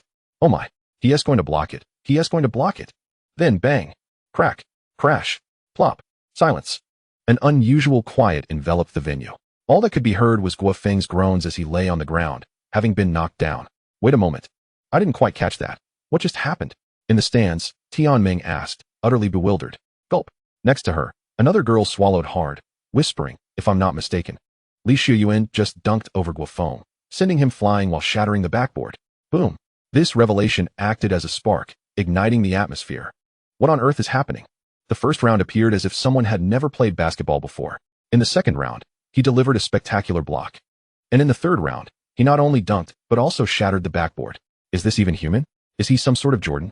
And as for shock, none felt it more acutely than Guofeng himself. In that fleeting moment, when Xiuyuan collided with him, he thought he had been struck by a freight train. Alongside the shock, he felt a profound sense of humiliation. In this best-of-3 showdown, he had first been treated to a feast, and then dunked on. Any basketball player in his position would have their spirit utterly crushed. Xiuyuan, have you truly never played basketball before? At this moment, the basketball coach had completely abandoned the lesson, striding directly towards Xiuyuan. Xiuyuan, hearing this, smiled and replied, just played a little bit. He then glanced at the shattered glass strewn about and said to the teacher, my apologies, I'll cover the cost of the backboard. However, one thing must be made clear, I must be publicly reprimanded by the entire school. Chapter 61 I was wrong, please don't leave. 4 p.m., class dismissed. As the basketball teacher announced the end, nearly everyone remained engulfed in the astonishment that Xiuyuan had instigated. It was not solely due to his duel with Guofeng.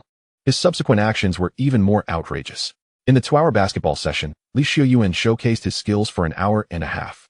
What with his axe dunks, free throw line jump dunks, and powerful layups. Those maneuvers that ordinary individuals dared not even dream of, only witnessed in the NBA or online videos. Xiuyuan attempted them all.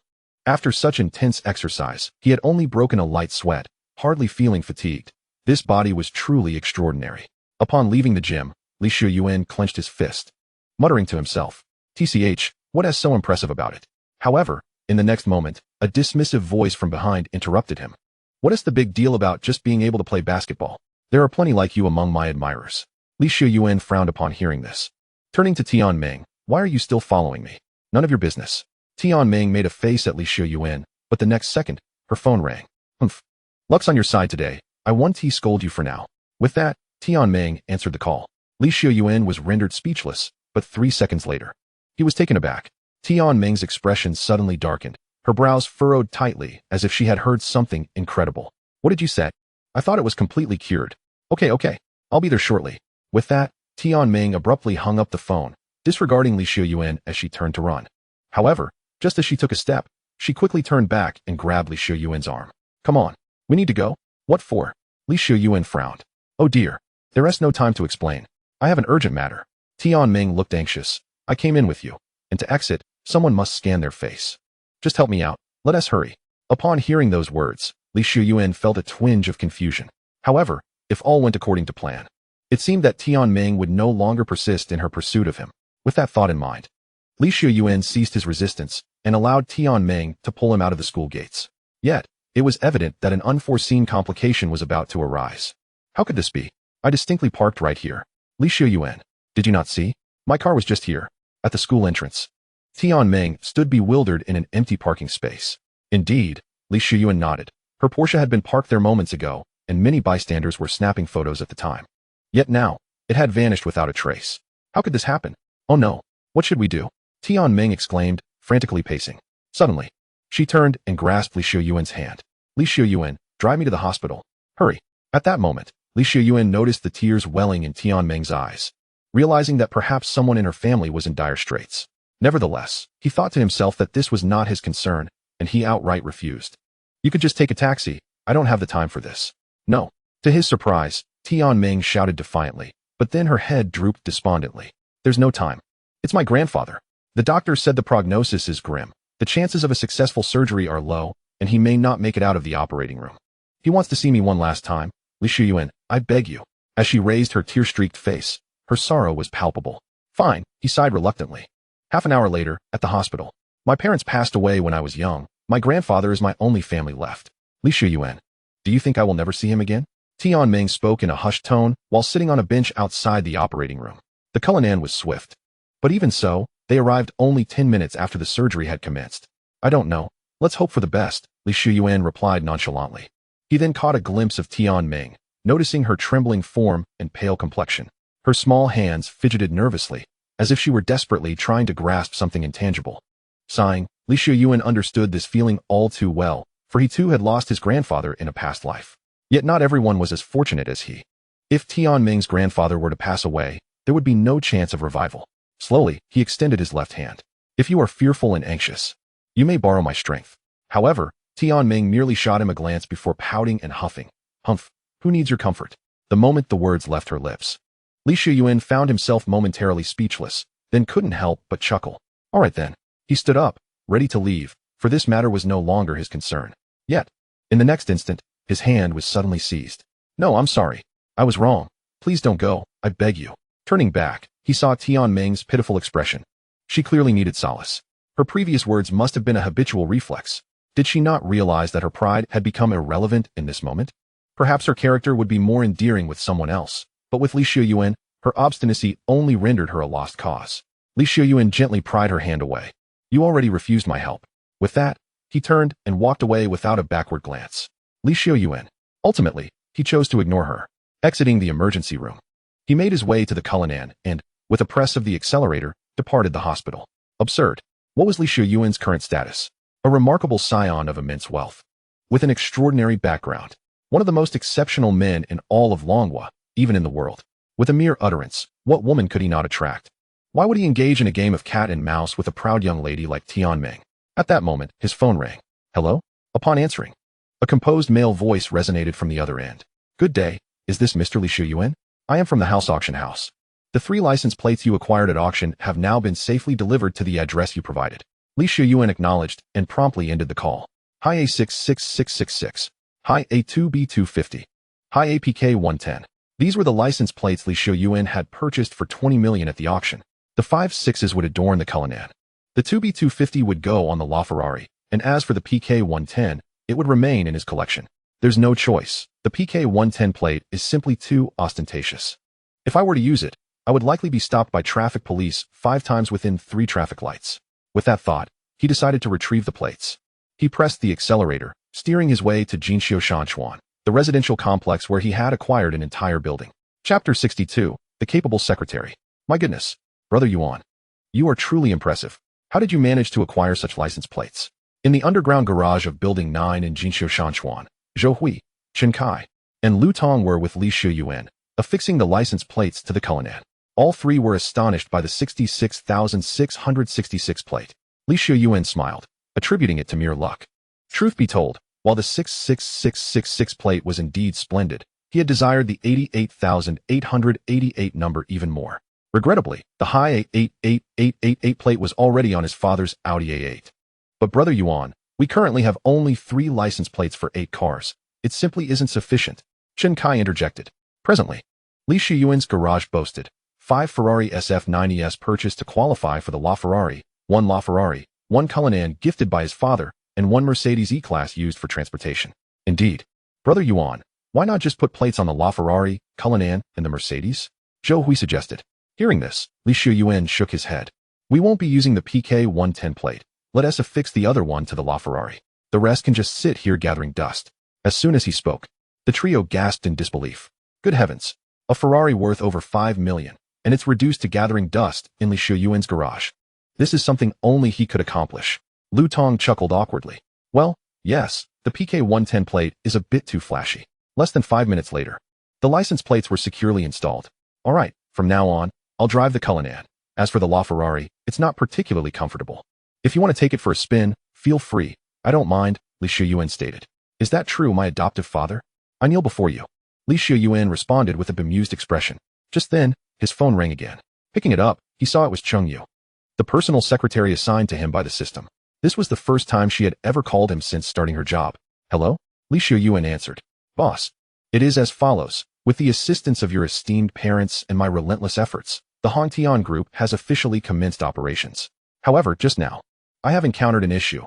Our inaugural project, the Cross-Sea Railway in Haidong Province, appears to have encountered certain obstacles. These impediments do not stem from the metropolis, but rather from within Haidong Province itself. If you have the time, I hope you can come to the group and take a look. Obstacles? Leysuen was taken aback upon hearing this. Wasn't this project already on the agenda, merely awaiting commencement? How could there be obstacles now? Very well. I shall head over shortly. With that, Leysuen ended the call. What is going on, Brother Yuan?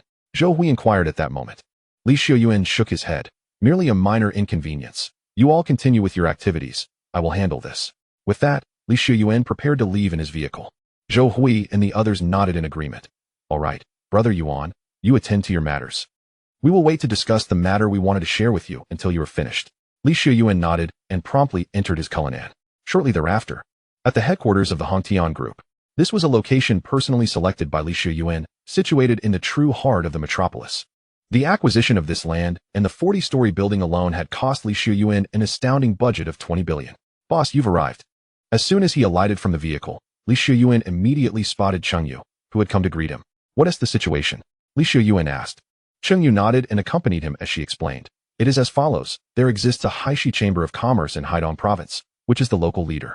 All commercial activities in Haidong Province must go through them, and our Cross-Sea Railway project is no exception. They control at least 70 of the raw materials and labor supply. Originally, the Industrial and Commercial Bank Group had negotiated profit sharing with them, but upon our assumption of the project, they have refused to recognize the previous contract and demanded an additional 6 percentage points, threatening to obstruct the commencement of work otherwise. Upon hearing this, Leysuen furrowed his brow. Is there truly such a matter? They dare to act this way, perhaps unaware of our Hongtian Group's connection to my father's construction group? Cheng Yu nodded. Yes, this matter has not been made public. Very few are aware of it. Excellent. Leysuen smiled, finding the situation rather intriguing. If we were to rely on my father's construction group, it would indeed be quite simple. A single word from Li Kangtai would eliminate any further troubles. Yet, who reveals their trump card at the beginning of a game? Such cards are typically reserved as a safety net, with a guaranteed safety net in hand. One can play freely, with no constraints. This is precisely how Leysuen relished the game. However, I trust you have devised a solution, correct? He looked towards Cheng Yu. Cheng Yu smiled in response. Certainly. I have swiftly organized and integrated the remaining 30 of suppliers and connected with resources from the neighboring province. According to our assessments, this approach will minimize losses. This constitutes the first plan. The second plan is also ready. I have engaged the nation's top legal team, and the evidence has been thoroughly compiled. With your command, we can ensure success in protecting our rights within 3 days. Of course, there is a third option. Should you choose to compromise, I will personally negotiate in Haidong province to secure the utmost benefits. However, I suspect you may not opt for any of these three. Thus, I have prepared the optimal fourth plan. The Haishi Chamber of Commerce has a founder who has retreated from the limelight. Securing his cooperation could perfectly resolve this issue. Rest assured, I have already obtained his contact information. Upon hearing this, Xiuyuan was astonished. Goodness, you are indeed a capable and diligent secretary. Cheng Yu did not feign modesty, simply nodding. Isn't it said that when there are matters, the secretary handles them? This is merely my duty. Upon hearing this, Xiuyuan's lips twitched slightly. When there are matters, the secretary handles them.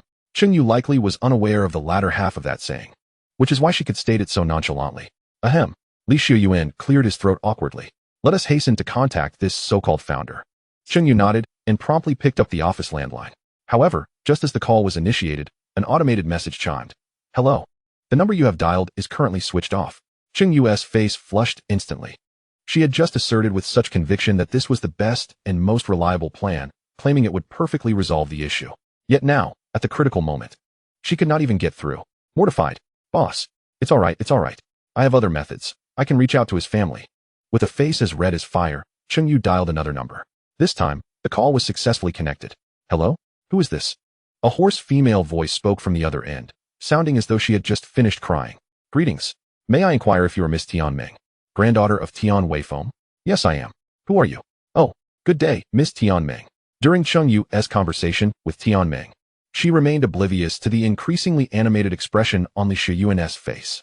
Chapter 63. The overbearing Xiuyuan and the bewildered Tianming. Cheng Yu conversed on the phone for quite some time, ultimately covering the receiver and awkwardly glancing at Xiuyuan. Boss, it seems Miss Tianming is unwilling to cooperate with us. I apologize. I will seek other solutions. Cheng Yu's face was aflame with embarrassment. Having spoken so confidently, the final outcome was rather disheartening. However, Xiuyuan shook his head. No need. Hand me the phone. With that, Xiuyuan extended his hand. Cheng Yu, though puzzled, handed the phone to him. Hello? Tianming. At that moment, an impatient voice erupted from the other end. Are you all done? Do you think I'm made of mud? I've already stated, no cooperation, no cooperation, no cooperation. Get lost.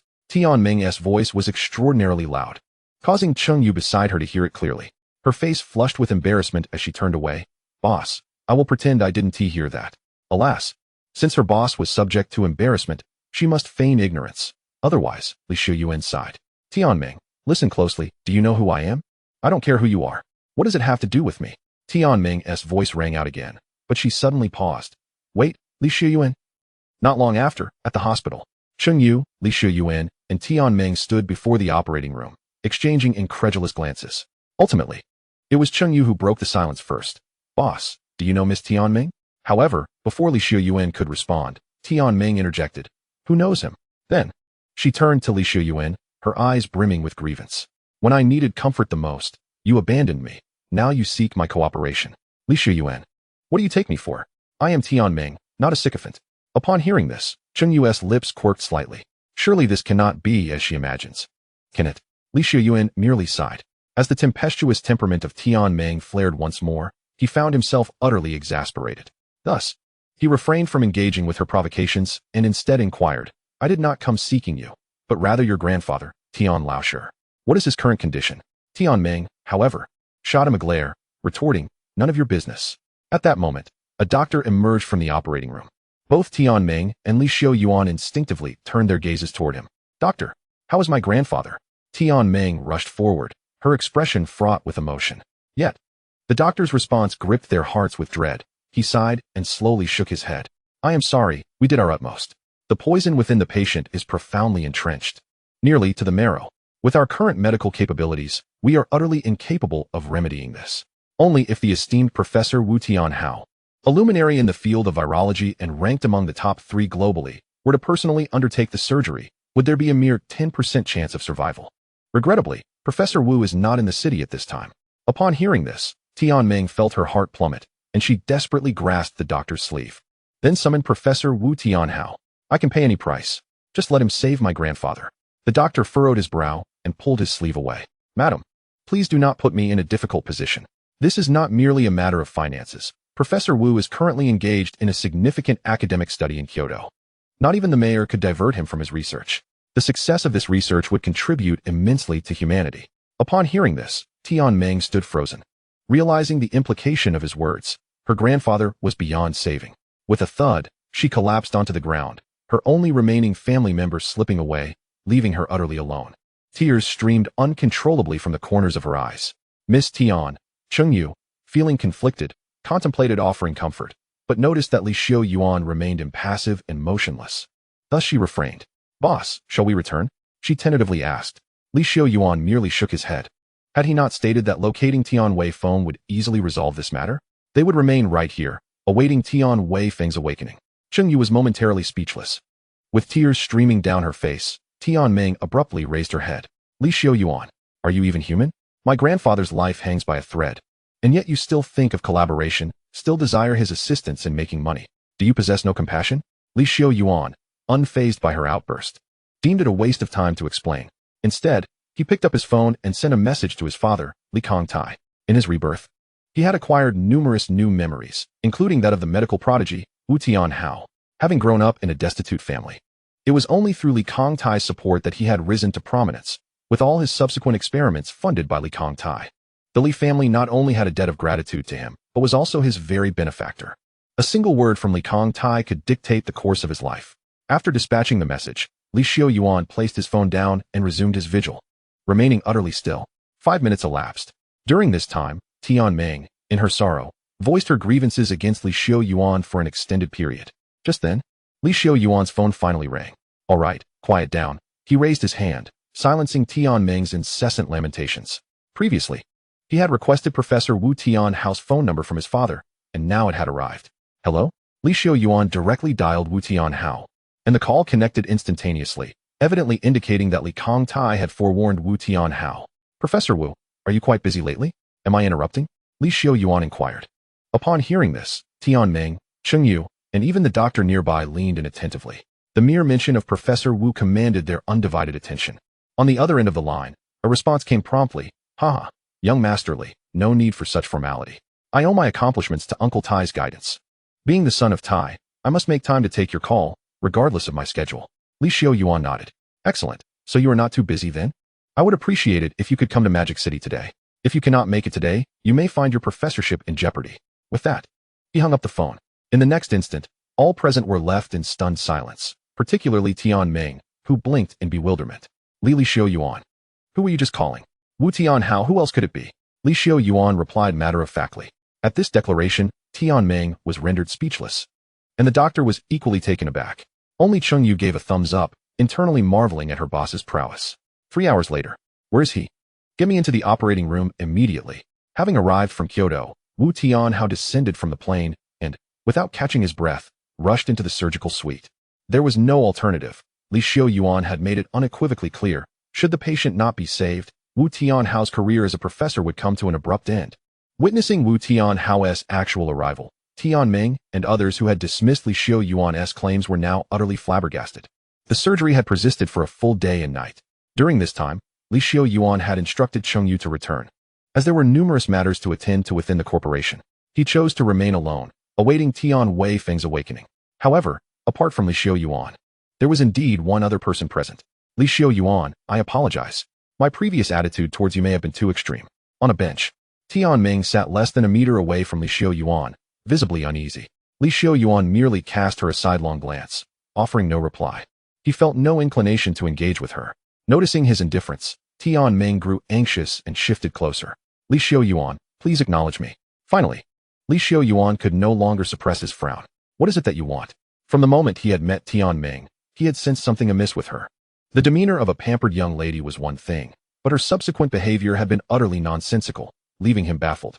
It was often said that a woman's heart is as inscrutable as the depths of the ocean, yet she was particularly elusive. Hearing this, Tian Meng pressed her lips together, her brow knitting in contemplation. However, she soon adopted a resolute expression, as though she had made a significant decision. All right, I will tell you. But you must promise not to laugh at me. Just then, ding ding ding.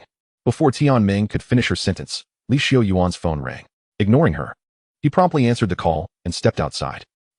Tianming extended her hand toward his departing figure, ultimately sighing in disappointment, lamenting yet another missed opportunity to speak. Hello? The call was from Zhou Hui, and Xiuyuan answered directly. How are things on your end? Is it troublesome? Zhou Hui inquired. It's nothing, not a significant issue. Let's get to the point, Xiuyuan replied. Upon hearing this, Zhou Hui quickly spoke up. Well, brother Yuan, when you were about to leave, didn't we say we would inform you if anything arose? We initially planned to wait until you finished your business, but things have become quite urgent. It's about the building you purchased. Somehow, the news has leaked, and now most people at the school are aware of it. Consequently, many attractive sophomores and juniors are eager to rent rooms. Our phones have been nearly inundated with calls these past few days. So, we wanted to ask whether we should reject them outright or handle it differently. Xiuyuan was momentarily taken aback, yet he responded, you may decide for yourselves. As for the rent and other matters, you can manage them as you see fit. Just transfer the earnings to me at the end of the year. It wasn't that Xiuyuan was stingy, but rather that his 3 roommates were straightforward individuals. If he were to suggest giving them all the income, they would undoubtedly decline. Upon hearing Xiuyuan's words, Zhou Hui immediately chuckled. All right then, brother Yuan. We'll ensure only the beauties are accepted. We'll compile a document detailing who looks like what, who lives where, who is available when, and who can enjoy a cold drink on which day. And send it all to you. After all, these senior girls are here for that. With that, the call ended. Xiuyuan couldn't help but twitch the corner of his mouth. What was supposed to be a serious transaction had taken on a rather comical tone, thanks to Zhou Hui. Grandfather. Just 3 seconds after the call ended, an excited voice pierced through the hospital corridor. Xiuyuan was taken aback. Had the surgery concluded? He slowly made his way inside. In the hospital room, an elderly man with white hair sat there, while Tianming was sobbing on his lap. You must be Tian Weifeng, Elder Tian? Xiuyuan inquired as he pushed the door open. At that moment, Tian Weifeng turned his head, and, upon seeing Xiuyuan, looked puzzled. And you are? Hearing the commotion, Tianming lifted her head and explained, Grandfather, this is Xiuyuan. He is the one who arranged for your rescue. Upon hearing this, Tian Weifeng was taken aback. You silly girl, why didn't you say so earlier? Help me sit up. I must express my gratitude to this gentleman. There's no need for that. Given your condition, it would be best to remain lying down. Xiuyuan raised his hand to stop him. Indeed, grandfather, you mustn't move recklessly, Tianming added anxiously. She then glanced at Xiuyuan, her expression complicated, wanting to say something but unable to articulate it. Ultimately, she sighed. Xiuyuan, can we set our matters aside for now? Once grandfather is well, I promise to give you an answer. At this, Xiuyuan was momentarily stunned. An answer? What answer? Meanwhile, Tian Weifeng furrowed his brow. He glanced between Xiuyuan and Tianming, and with a knowing expression, he mused, Mr. Xiuyuan, could it be that you are Tianming's boyfriend? Instantly, Tianming's face flushed crimson. Grandfather, what are you saying? Seeing her reaction, Tian Weifeng chuckled, realizing he might have hit the mark. Child, you were too young before, and I disapproved of you dating. But now that you are 18, a grown-up, how could I possibly object? Oh, grandfather, Tianming retorted playfully. Watching the back and forth between the grandfather and granddaughter, Xiuyuan could no longer contain himself. Enough, Elder Tian. I didn't save your life just to hear nonsense. I have serious matters to discuss with you. Tianming, please step outside. His tone was calm, seemingly unfazed by their previous conversation. In truth, he harbored no feelings for Tianming, not only due to her lack of physical appeal, but also because her personality did not endear her to him. Upon hearing his words, Tianming hesitated briefly, then, with a determined expression, she left the room. Tian Weifeng, on the other hand, appeared quite embarrassed, realizing he might have misspoken. 10 minutes later. I see. Tian Weifeng nodded after Xiuyuan recounted the events. However, Mr. Xiuyuan, as I mentioned earlier, while I am the founder of the Chamber of Commerce, I have long since retired from the forefront. My influence within the organization is no longer what it once was. As you have witnessed, those wolves in the chamber are willing to go to any lengths to seize control, even to the extent of poisoning me. If it weren't for you, I would already be dead. This isn't the first time. I have narrowly escaped their clutches on numerous occasions. Both Ming Ming and I have been living under constant threat. Xiuyuan shot a glance at Tian Weifeng. So, you didn't consider reporting this to the authorities? Tian Weifeng replied with a weighty tone. Xiuyuan, judging by your age, you may not be aware of certain realities. Even if one were to report it, the police would only assist those with power, not me. Xiuyuan rolled his eyes. I shall ask you just one thing. Will you help me with this? Tian Wei Feng fell silent. After a prolonged pause, he shook his head. You saved my life, and I am profoundly grateful. I can offer you anything you wish, yet I truly cannot assist you in this matter. It is not out of fear for my life. As an old man, my life is of little consequence. I must ensure Meng Meng's safety. I cannot provide those people with an excuse to retaliate against her. Furthermore, his voice grew somber. The Blackstone chamber is no longer what it once was. Their power has grown too vast, beyond my control. Therefore, I advise you against opposing them. To do so would lead to dire consequences. I am a living testament to that. Xiuyuan finally let out a sigh. Alas, such timidity. If you don't perish, who will? He then stood, preparing to leave. Wait. Chapter 65. She doesn't possess any special attributes, does she? What is it? Xiuyuan furrowed his brow. Oh. Tian Wei Feng sighed at this moment. Mr. Xiuyuan, are you truly resolute in your intention to confront the Blackstone chamber? Even with the knowledge of the consequences, and knowing I will not assist you, you still wish to proceed? Upon hearing this, Xiuyuan was left speechless. This Tian Wei Feng was both timid and ignorant. He had no understanding of Xiuyuan's character or background. Having lived a second life, Xiuyuan no longer feared or worried about anything. Whatever he wished to pursue, regardless of its nature, was not a matter of difficulty or trouble. He merely needed to act, and success would await him at the end. If any unforeseen circumstances arose, there would be others to resolve them on his behalf. As for the assistance of someone like Tian Wei Feng, did it truly matter to him? If Tian Wei Feng were aware of these truths, he would never pose such a naive question. Since you won't aid me, this matter no longer concerns you. I do not wish to waste any more time here. Xiuyuan did not respond, turning to leave. He had specifically summoned Professor Wu Tianhao from Kyoto to treat Tian Wei Feng, yet received no assistance in return. This left Xiuyuan feeling quite discontented. However, it is what it is. I might as well throw it to the dogs. After all, I cannot allow this decrepit old man to be poisoned again because of this. Thus pondered Xiuyuan. Yet, the subsequent words of Tian Wei Feng halted his departure. Since I cannot dissuade you, I must confront this head-on. After all, she is my only granddaughter. I cannot stand by and watch her plunge into danger alongside you without taking action. Here, take this. Upon hearing this, Xiuyuan turned around to find Tian Wei Feng holding a jade pendant. What is this? It is my token, Tian Wei Feng replied directly. With this, the elder members of the Blackstone chamber will understand my intentions. Some may assist you, while others may not. I am now but a half-dead man, and can offer you no more than this. Xiuyuan hesitated for a moment at these words, but ultimately accepted the jade pendant. Why the change of heart? He could not refrain from asking. Tian Wei Feng sighed. As I mentioned earlier, she is my only granddaughter, Tian Meng. How could I remain indifferent knowing you are bringing her into the fray with you? Upon hearing this, Xiuyuan frowned. Tian Meng? What would I bring her for? I believe you are mistaken. I am not in a romantic relationship with Tian Meng, nor are we even friends, and I have no affection for women of her ilk. Xiuyuan stated bluntly. However, Tian Wei Feng shook his head. No, you do not understand her. I raised her, and I know her well. She has already developed feelings for you. Ever since childhood, anything she favors, she clings to relentlessly. As long as she cannot obtain it, she will never relent. And now, that object of desire is you. There is no escaping her. She will follow you until you acquiesce. You might even interpret it as being quite tenacious. Xiuyuan fell silent upon hearing this. Presently, he was tall, wealthy, and handsome, possessing every desirable trait. It was only natural for any woman to be attracted to him. Yet, this woman must not be Tian Meng. After all, he had bullied her, belittled her, and humiliated her. Could it be that Tian Meng was a woman with some peculiar attribute? The more he mistreated her, the more she loved him? That couldn't be right. Xiuyuan was left in a state of disarray. Enough. You needn't say any more of this nonsense to me. Xiuyuan asserted. I, Xiuyuan, will attain the woman I desire. Conversely, the women I do not want, no one can compel me, not even Jesus himself. With that, Xiuyuan pocketed the jade pendant and exited the hospital room. Before leaving, he remarked, I hope your token proves useful. With a soft click, he closed the door behind him. Xiuyuan, what did Grandpa say to you? In the corridor, upon seeing Xiuyuan, Tian Meng immediately stood up from the bench and rushed over, brimming with excitement. It's nothing, Xiuyuan dismissed her. Your indifferent demeanor startled Tian Meng momentarily. But she continued, Xiuyuan, regarding what I just mentioned, I have made up my mind to tell you directly that I. Yet, before she could finish, Xiuyuan raised his hand to halt her. Don't tell me. I'm not interested. I have matters to attend to, so I'll be leaving now. You should go take care of your grandfather.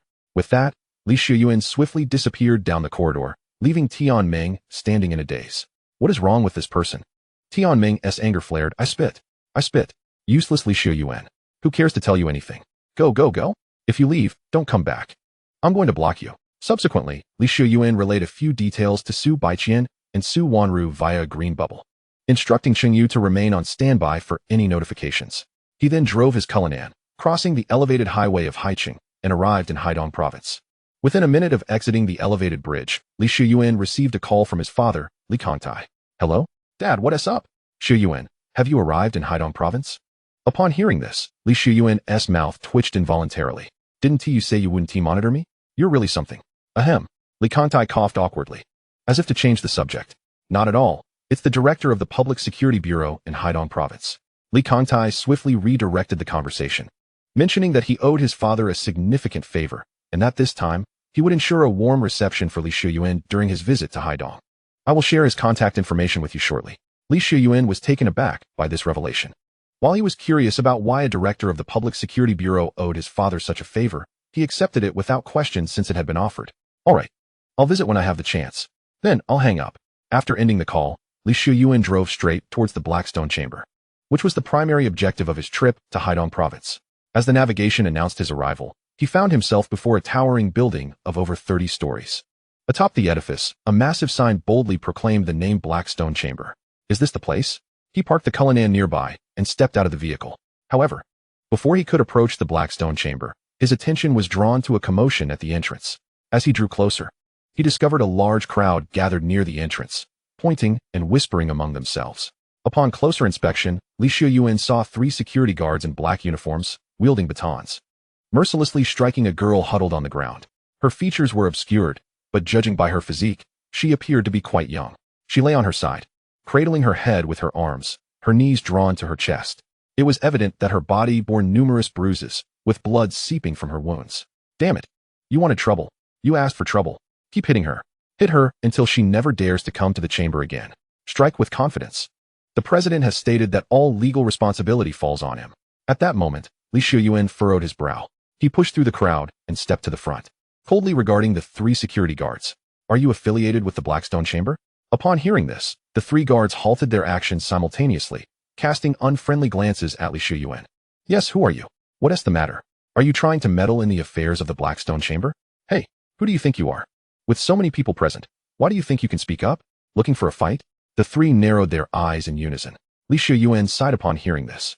So this is the kind of organization the Blackstone Chamber is? How disappointing. I expected something more formidable. Yet it turns out to be just a bunch of petty thugs. Xiuyuan shook his head in resignation.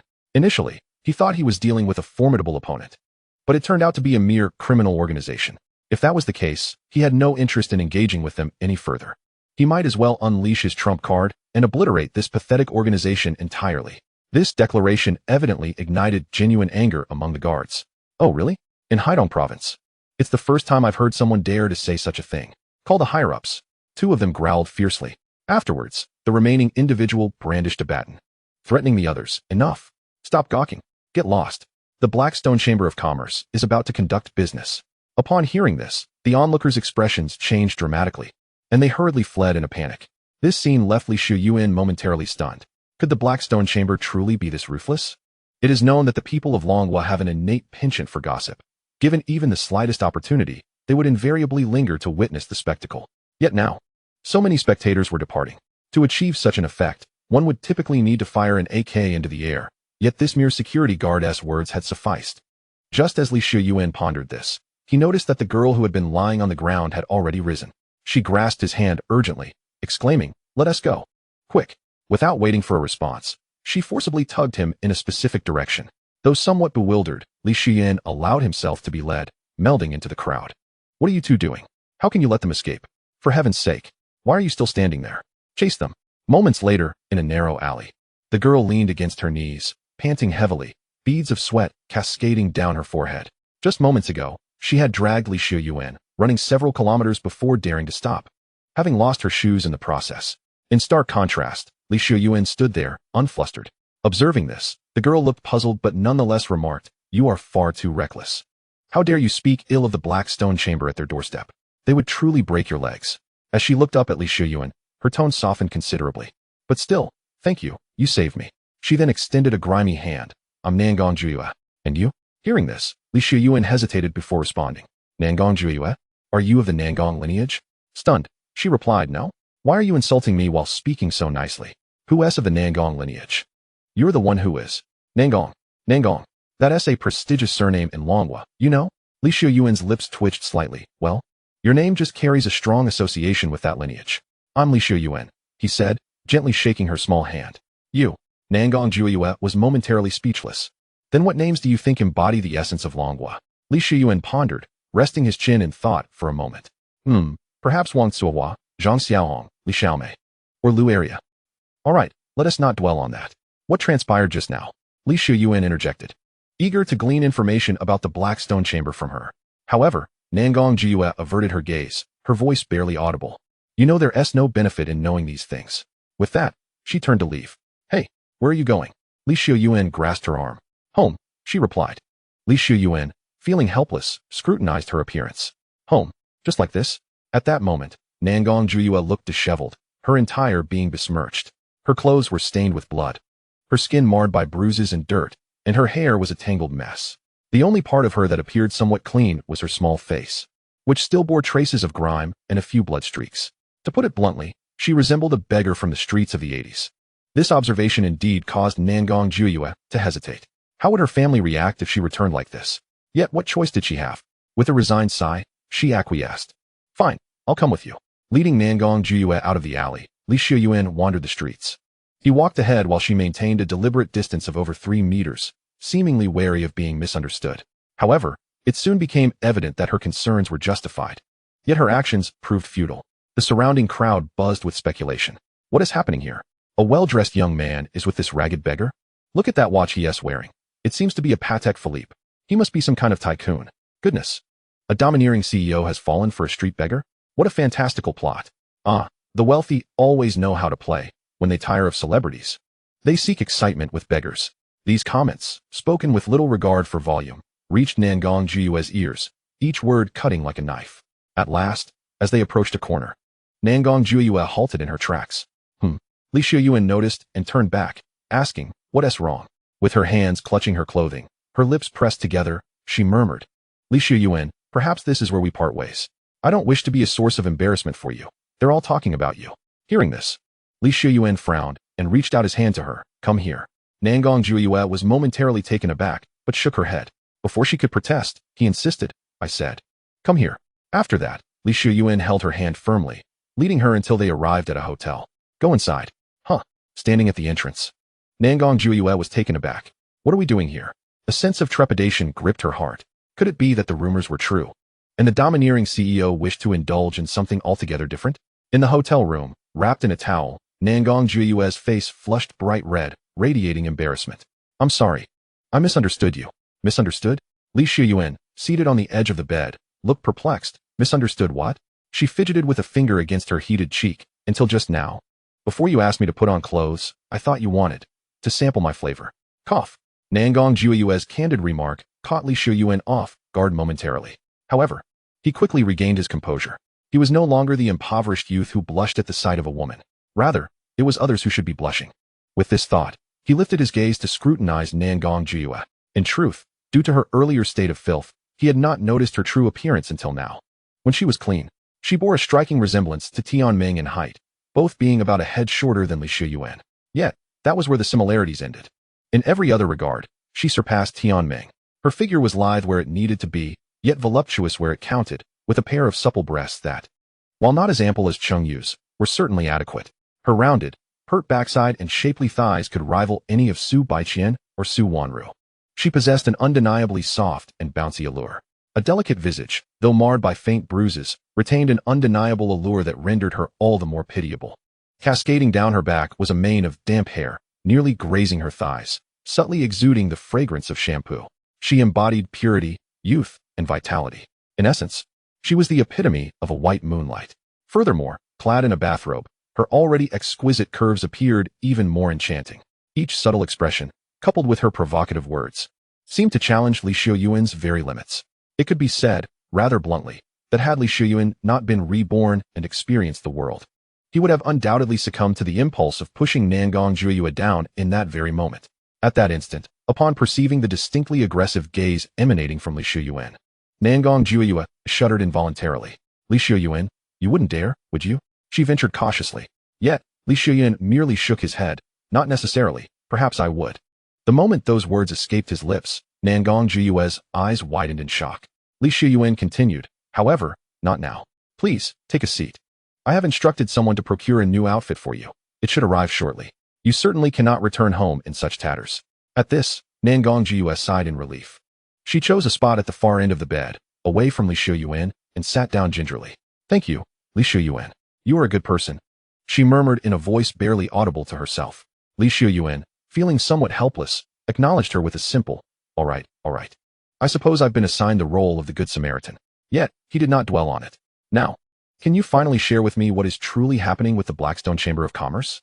Upon hearing this, Nangong Jiyue fell silent for a moment before seemingly gathering her resolve. She leaned closer to Xiuyuan. My parents are both deceased. My father was a firefighter who perished during a rescue mission last year. My mother was a doctor who succumbed to the virus while combating the epidemic in the north 9 months ago. As these words left her lips, Xiuyuan's brow furrowed. Although he was uncertain of her intent in sharing this, he chose to remain silent and listen. Some say they are martyrs, that they are glorious. But I find it meaningless. Death is death, everything is lost. What can the title of martyr do? They are gone, and that identity cannot protect our home. She continued. Aside from me, my only family left are my grandparents.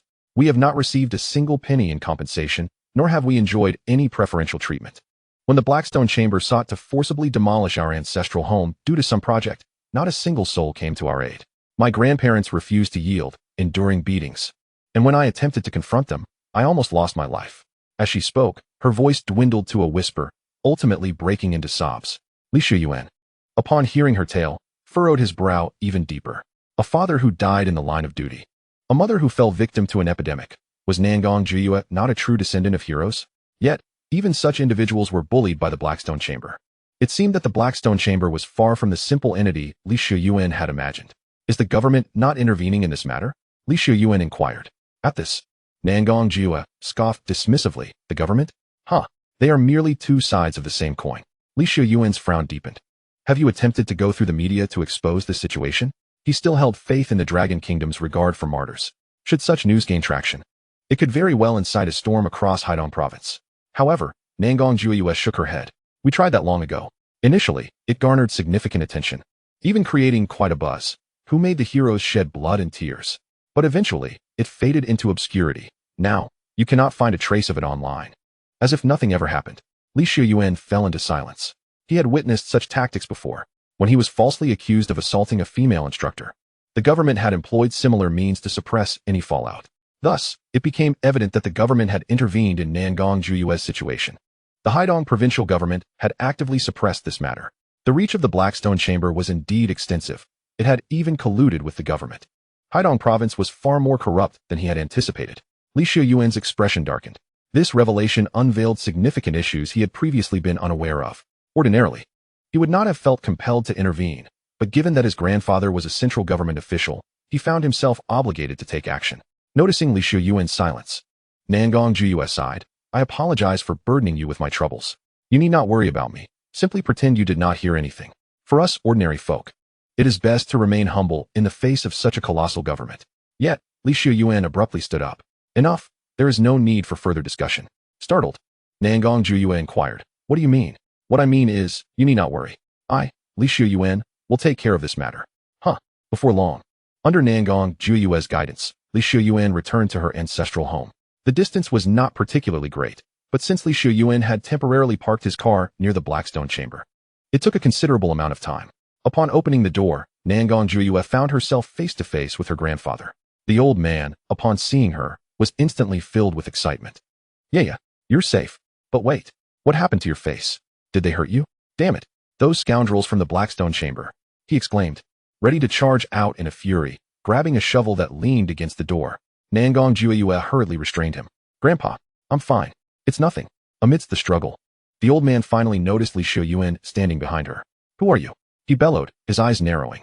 Damn it, you look well dressed. You must be sent by the Blackstone Chamber. You think you can come here and bully us? I'll make sure you regret it today. Chapter 68. You dare to call the police? You're impressive. Grandpa. No. After some explanations, the old man finally set down the shovel. However, his expression remained unchanged, and he snorted dismissively. Who knows what your intentions are in saving my Yaya? You wealthy people never care about our lives. Hearing this, Xiuyuan felt a twinge of helplessness. It was evident that the Blackstone chamber had significantly impacted the old man. Nangong Xiuyue appeared embarrassed. Grandpa, what are you saying? Xiuyuan is truly a good person. You have no idea. Back at the hotel, I was completely undressed, and he didn't tea even. However, she abruptly covered her mouth mid-sentence, realizing she had spoken out of turn. Yet, her reaction was too late. The old man had already furrowed his brow in anger. Hotel? Undressed. His eyes widened in fury, for he had just noticed that Nangong Xiuyue was no longer wearing the same clothes as before, having changed even her pants and shoes. You scoundrel, he roared, grabbing the shovel once more. And just at that moment, the buzzing sound began. In the distance, at the intersection, the sudden clamor of heavy machinery reverberated through the air. Upon closer inspection, it became apparent that a colossal truck, towing a gigantic excavator, was rumbling towards them. Following the truck were several bulldozers. This scene caused the elderly man's pupils to constrict in alarm. By heavens, they have returned. Xiuyuan also glanced in that direction. From afar, he could discern the side of the excavator emblazoned with the bold, black characters spelling out Blackstone Chamber of Commerce. Blackstone Chamber of Commerce? Are they here to forcibly demolish? Xiuyuan remarked coldly. Damn it. The elderly man, now seething with rage, brandished a shovel and marched defiantly towards the truck. Halt. The truck driver, startled, slammed on the brakes. Subsequently, a tattooed man emerged from the passenger seat, unleashing a torrent of profanities. You old fool, do you wish to die? Do you dare obstruct a massive truck like this? Have you lost your mind? However, the elderly man stood his ground, unperturbed. To hell with you. I have halted you. Aren't you just hounds of the Blackstone Chamber? If you wish to demolish my home, then go ahead, drive right over me. After all, you Blackstone scoundrels care little for such matters. What are you afraid of? The elderly man's words rang out with conviction and authority. Yet, the tattooed man was evidently not one to back down. Undeterred, he unsheathed a collapsible baton and, frowning, advanced toward the elderly man. Oh, you old has-been, it seems you haven't had enough of a beating. Cursing, the tattooed man swung his arm violently towards the elderly man. Grandpa, crack. In the next instant, amidst Nangong Xiuyue's exclamation, a resounding slap echoed as the tattooed man's arm was halted mid-swing, prevented from descending further. It was Xiuyuan who had intervened. Who are you? The tattooed man stammered, startled by Xiuyuan's strength. Without responding, Xiuyuan disdainfully pushed the tattooed man's arm aside, sending him staggering back. Regardless of who I am, now, take your excavators and bulldozers and roll back. Upon hearing this, the tattooed man furrowed his brow. What the hell? Are you dreaming? There's no way we can abandon our work for the Blackstone Chamber halfway through. He then scrutinized Xiuyuan. Dressed impeccably. Does he truly believe that attire equates to authority? I bet you're just an insurance salesman, aren't you? His gaze was filled with contempt. Xiuyuan, are you all right? At that moment, Nangong Xiuyue rushed over, her face etched with concern. Oh, I see now. The tattooed man seemed to have an epiphany. You must be the sycophant this wench summoned. Impressive. Should I call it courage or foolishness? For a woman, you dare meddle in the affairs of the Blackstone Chamber. This is hilarious. Since you insist on stepping up, I shall indeed confront you today. The tattooed man then produced a walkie-talkie. All departments, commence demolition. With that command, the excavators and heavy machinery behind him roared to life. In response, Xiuyuan frowned. Did you not hear me when I said to leave? As he spoke, Xiuyuan stepped forward and delivered a resounding slap to the tattooed man's face. Crack. This slap left everyone dumbfounded, including the tattooed man himself, who was so taken aback that he forgot to feel angry. How many years had it been since someone dared to strike a member of the Blackstone Chamber? The very presence of such a person felt surreal. It was utterly absurd. After being in a stupor for over a minute, the tattooed man's eyes gradually reddened with fury. Damn it. Call for backup. Quickly. At this moment, the onlooking lackeys finally regained their senses and scrambled to pull out their phones, calling for assistance. This spectacle left Nangong Xiuyue wide-eyed with alarm. Oh no, Xiuyuan, you must flee. As a local, Nangong Xiuyue understood all too well the consequences of the Blackstone Chamber's arrival. The mildest outcome would see Xiuyuan maimed, while the worst could result in the obliteration of her entire family. Yet, Xiuyuan remained utterly composed. They are calling for help. I shall do the same. Declaring this, he picked up his phone and dialed. It was not to anyone of great import, merely the director of the Haidong Provincial Public Security Bureau, Qidawei. Calling for help? Who do you intend to summon? Nangong Xiuyue inquired anxiously. Do you have connections in Haidong province? Even the tattooed man felt a jolt of apprehension, glancing over instinctively. No way. Knowing he is part of the Blackstone Chamber, and still daring to call for help, Has he truly entangled himself with a formidable figure? However, Xiuyuan's explanation nearly sent the tattooed man into fits of laughter. Not acquaintances per se, just a friendly neighborhood police officer. Nangong Xiuyuan. Elderly man. Lackeys, ha ha ha. Tattooed man, ha ha ha. Members of the Blackstone chamber erupted into laughter. Especially the tattooed man, who was nearly brought to tears from mirth. I say, buddy, you must be from out of town, right? Do you not know the extent of our Blackstone chamber's influence here? Fine, fine, if you enjoy calling the police. Then by all means, do so. If even a single officer dares to intervene today, I will eat my own excrement. Upon hearing these words, both Nangong Xiuyuan and her grandfather let out simultaneous sighs. It was a sound mingled with disappointment and sorrow. They had genuinely believed that Xiuyuan could assist their family in resolving this predicament. Little did they know, his naivety was disheartening. If calling the police could resolve matters, why would they be in such distress? Just then, the call was finally answered. Hello? Who is this? A steady male voice resonated from the other end. It's me, Xiuyuan. Chapter 69, The Despairing Elderly Man. After succinctly explaining the situation, Xiuyuan hung up the phone and awaited in silence. However, Nangong Xiuyuan grew increasingly anxious. She tugged at Xiuyuan's sleeve, whispering, Leysuen, you may not fully grasp the gravity of the situation. Everything I told you at the hotel was genuine. Not a scare tactic. Calling the police will not solve the problem. Please, heed my advice and leave this place. She was genuinely concerned that Xiuyuan might fall victim to the Blackstone chamber because of her. Having saved her, he had already shown her kindness, and she could not allow him to face danger. At that moment, Nangong Xiuyuan's grandfather also approached. He patted Xiuyuan's shoulder. Young man, I misjudged you earlier. We appreciate your goodwill, but you are still young, and some matters are beyond your comprehension. You ought to listen to Yaya and leave. The waters of Haidong province run exceedingly deep. However, no sooner had the elderly man finished speaking than the tattooed man approached with a mocking grin. Leave? Where do you think you're going? His expression was dark. Simultaneously, several large commercial vehicles roared into view at the street corner. This is bad. The elderly man's brow furrowed. The men from the Blackstone chamber had arrived. Subsequently, he forcefully pulled Xiuyuan and Nangong Xiuyuan behind him. Young man, take Yaya and flee at once. I shall confront them today. Despite his brave words, the old man's body trembled uncontrollably.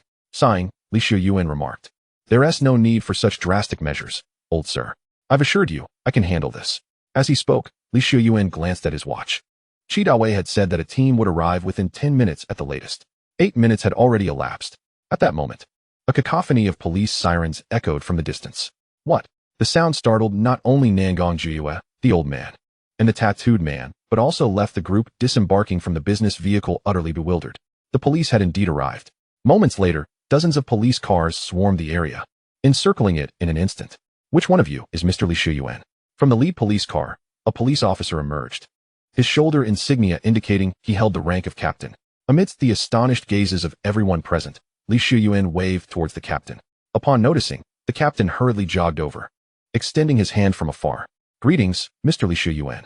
My name is Wang Xinping, captain of the 2nd Police Group, 17th Squad, from the Haidong Province, Shihai City Police Department.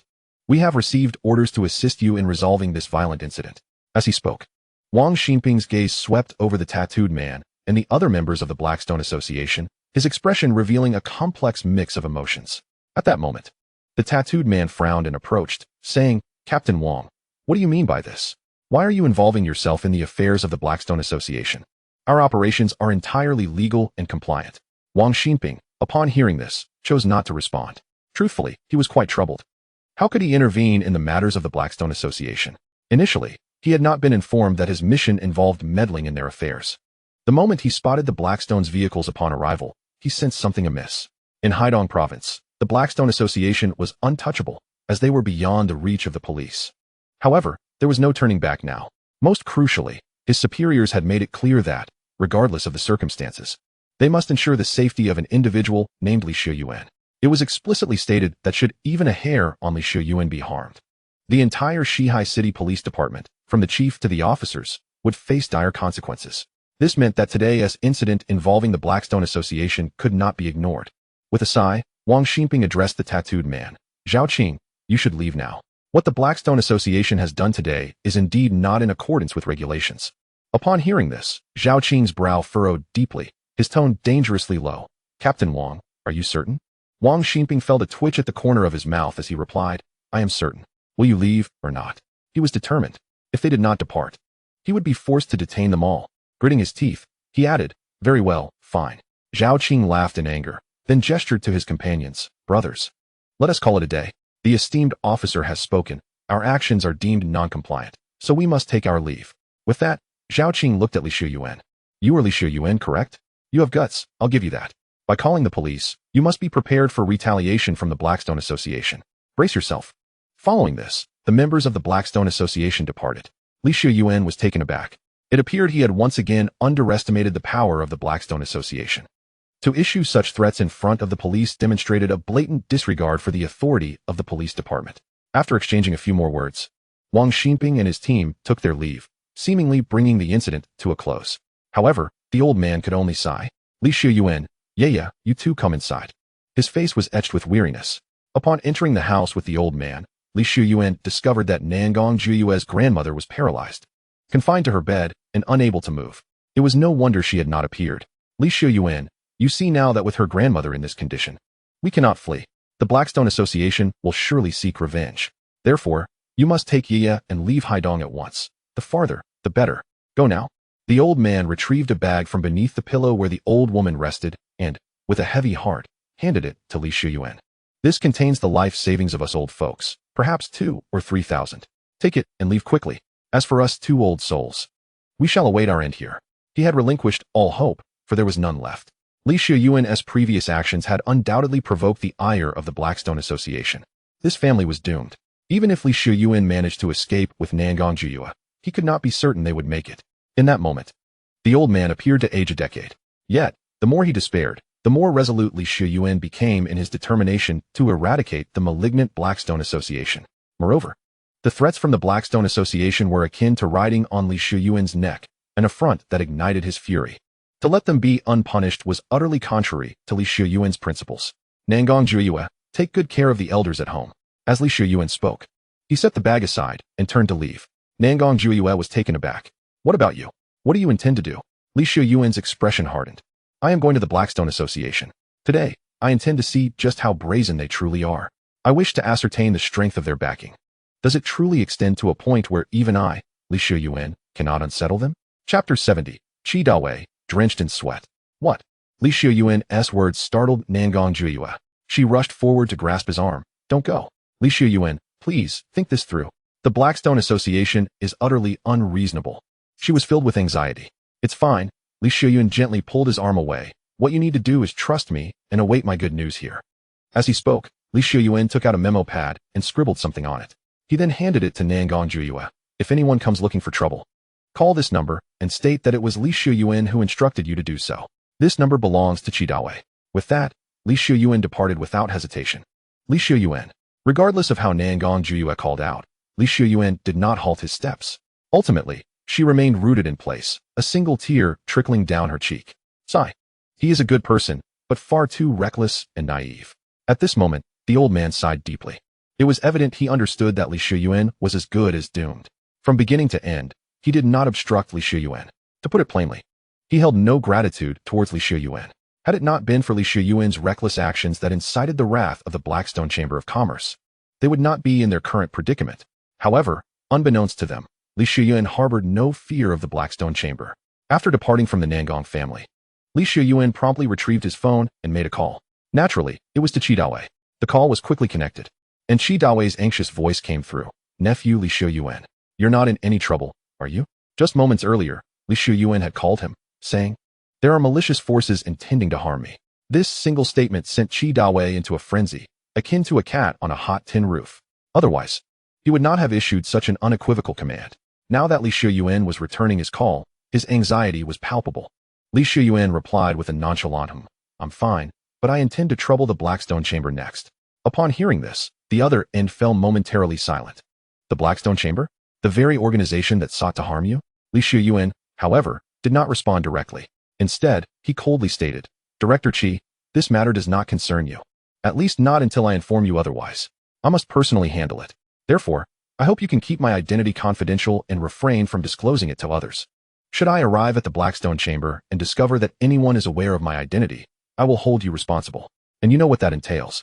The moment these words left his mouth, Qi Dawei, far away at the Haidong Provincial Public Security Bureau, broke into a cold sweat. The implication of Li Xiuyuan's words was crystal clear. By excluding him from the matter, it indicated that Li Xiuyuan intended to wield his own influence. Others might remain oblivious, perhaps even unfamiliar with the name Li Xiuyuan. But Qi Dawei knew all too well that Li Xiuyuan was the son of Li Kongtai and the grandson of Li Jinghua. At this juncture, the situation had escalated beyond the control of a mere section chief like him. Moreover, now that he had just learned that the conflict involved the Blackstone chamber, he felt utterly embarrassed to intervene. Yes, understood, young Master Li, Qi Dawei stammered, wiping the cold sweat from his brow before hastily ending the call. His manner of addressing Li Xiuyuan had swiftly transformed from nephew to young Master Li. After hanging up, Qi Dawei immediately dialed another number. Hello? There is an urgent matter to attend to. Proceed as I instruct. Investigate every detail of young Master Li Xiuyuan's activities since his arrival in Haidong until now. I must ascertain what grievances the Blackstone chamber has against him. Only then can we devise a strategy to avert the impending storm. Otherwise, the entire Haidong province may face upheaval. Shortly after concluding the call, at the entrance of the Blackstone chamber, Zhao Qing coldly observed Li Xiuyuan through the iron bars. You really dare to come? It seems you are utterly unaware of the meaning of danger. Li Xiuyuan offered no reply, reiterating his earlier demand. I said, I wish to meet the leaders of your Blackstone chamber, not you, a mere lackey. His tone was frigid, igniting Zhao Qing's fury like oil on a flame. Damn it, you little brat, it seems you're tired of living. Boys, grab your weapons. Let's break his legs first. He dared to seek an audience with the leaders. He should reflect on his own worth. As Zhao Qing rallied his associates, they readied themselves to strike. Li Xiuyuan sighed, aware that this was precisely why he sought a direct audience with the leadership of the Blackstone chamber. These thugs were simply unworthy adversaries. With that thought, Li Xiuyuan produced a jade pendant and tossed it to Zhao Qing. This was the pendant given to him by Tian Weifeng before his arrival, claiming that everyone in the Blackstone chamber would recognize it. What is this? Zhao Qing instinctively caught it, ready to scoff, but the next moment, his expression turned pale. This is old Tian's jade pendant. How do you possess this? He suddenly lifted his head. This reaction took Li Xiuyuan by surprise. He hadn't anticipated that Tian Weifeng's claim was indeed credible. Li Xiuyuan stated, since you recognize it, I trust one may now meet your leaders? You may lead the way, but I forbid you to speak, as I find you repulsive. Upon hearing this, Zhao Qing's underlings attempted to retort, but were silenced by a raised hand from Zhao Qing. He is a person of old Tian. All of you, get lost. Follow me. 15 minutes later, at the top floor of the Blackstone chamber building, in the conference room, Li Xiuyuan sat quietly, his demeanor icy. At that moment, the door to the conference room swung open, and 3 middle-aged men entered sequentially. So, you are Mr. Li Xiuyuan? I never expected you to be one of old Tian's people. Young brother, why didn't you mention your connection to old Tian sooner? We almost stirred up a hornet's nest. Indeed, had you revealed the jade pendant earlier, no one in the Blackstone chamber would have dared to touch you. Look at the ruckus this has caused. The 3 men took their seats opposite Li Xiuyuan. Li Xiuyuan lifted his gaze. You are the leaders of the Blackstone chamber? Yes, for the time being. You may call us Suda, Su Air, and Su San. We were once under old Tian's command, but now that he is ailing, we are handling some of his affairs. The leading man nodded, smiling. Brother Li Xiuyuan, you specifically requested to see us. I wonder what the matter is. The 3 men settled on the sofa across from Li Xiuyuan. Li Xiuyuan narrowed his eyes upon hearing this. Previously, Tian Weifeng had mentioned that there were some elder figures within the Blackstone chamber, yet they had not made an appearance. Could it be that they had been purged by these 3? Nonetheless, this detail did not concern him greatly. He directly stated, I have numerous matters to discuss with you. But let us begin with the most pressing one.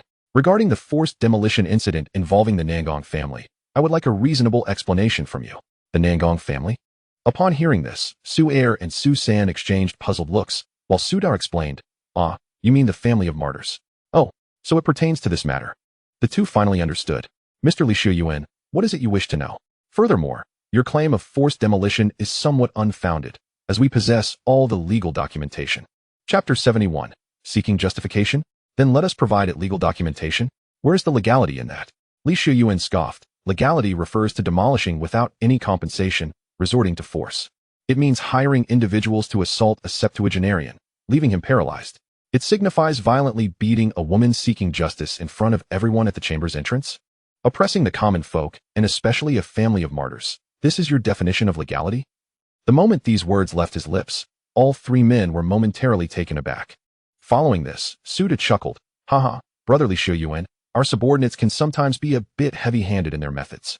However, we truly do have legal documentation. As he spoke, Suda exchanged a knowing glance with Su-san. Su-san, understanding the cue, exited for a minute and returned with a contract in hand. Suda took the contract, glanced at it briefly, and then handed it over to Xiuyuan. Behold, this is the government's approval document. Xiuyuan, upon seeing this, accepted the document with one hand. However, to the astonishment of the three onlookers, he opened it without a second glance and immediately tore it to shreds, scattering the pieces into the air. Whether there is an approval document is of no consequence to me. It is irrelevant, for you shall not proceed with this project any further. Not only must you cease operations, but you must also personally seek an apology from the Nangong family. This matter necessitates resolution. His mockery was palpable. The government approval? Indeed. It is legitimate, but it adheres to the laws of the Haidong provincial government. Haidong has deteriorated. What difference does legality make? Xiuyuan's audacious act left the three utterly bemused. Suda was the first to rise, his expression dark as a pot's bottom. Xiuyuan, pardon my momentary absence. Su-air, Su-san, follow me. With that, Suda clenched his fists and exited the conference room, his companions following suit with ashen faces. A minute later, a loud crash echoed from another room nearby. Suda and his companions stood there, beside a desk utterly wrecked by a chair. Damn it, brother. This kid is utterly arrogant. He shows us no respect. Brother, what shall we do? The two turned to Suda simultaneously. Though Suda's face was grim, he inhaled deeply. What to do? Does he not seek a resolution? Then let us provide him with one.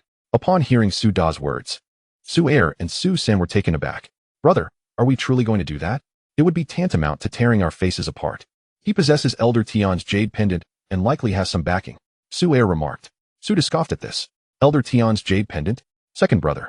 Do you find that statement humorous? That old fool Tian Weifeng is practically on his last legs at our hands. And the other old-timers with him have all been driven out of the business association. Even if he were to come personally, it would change nothing. Why should we fear a ridiculous jade pendant? Moreover, regarding the backing you mentioned, I have considered that as well. Are you not concerned merely because he can summon the police? But have you forgotten? In this Haidong province, the three of us have the strongest backing. Pondering the worst-case scenario, Suda continued. Even if his backing is Director Qi, do you think Director Qi would offend our supporters for his sake? Or would he dare to? Furthermore, if he truly were affiliated with Director Qi, he would not need to brandish a laughable jade pendant as his trump card. Hearing this, Su-air and Su-san nodded in agreement. Very well, let us proceed as you suggest. 5 minutes later, the three returned. So, have you come to a decision? Xiuyuan sneered. Suda, nodding, said, Indeed, brother Xiuyuan, we have come to a consensus. You wish for us to provide an explanation to the Nangong family. To stand up for them, correct? We shall provide you with just that. Now, let us proceed to the Nangong residence to address this matter in person. What do you think? At this declaration, Xiuyuan's satisfaction was evident. Now that is more like it. Let us depart immediately. The three exchanged knowing glances, their smirks betraying their intent. Thus, the four of them boarded a luxury vehicle and set off toward the Nangong residence. Meanwhile, Xiuyuan was astonished at how effective Tian Weifeng's jade pendant had proven to be. He had no inkling of the events that were about to unfold.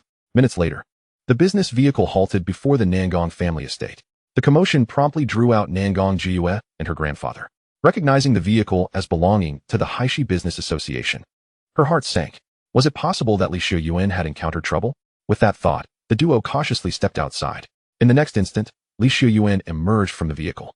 Just as they were about to express their surprise, Suda and his two companions followed closely behind him. The sight of these three rendered the grandfather and granddaughter speechless.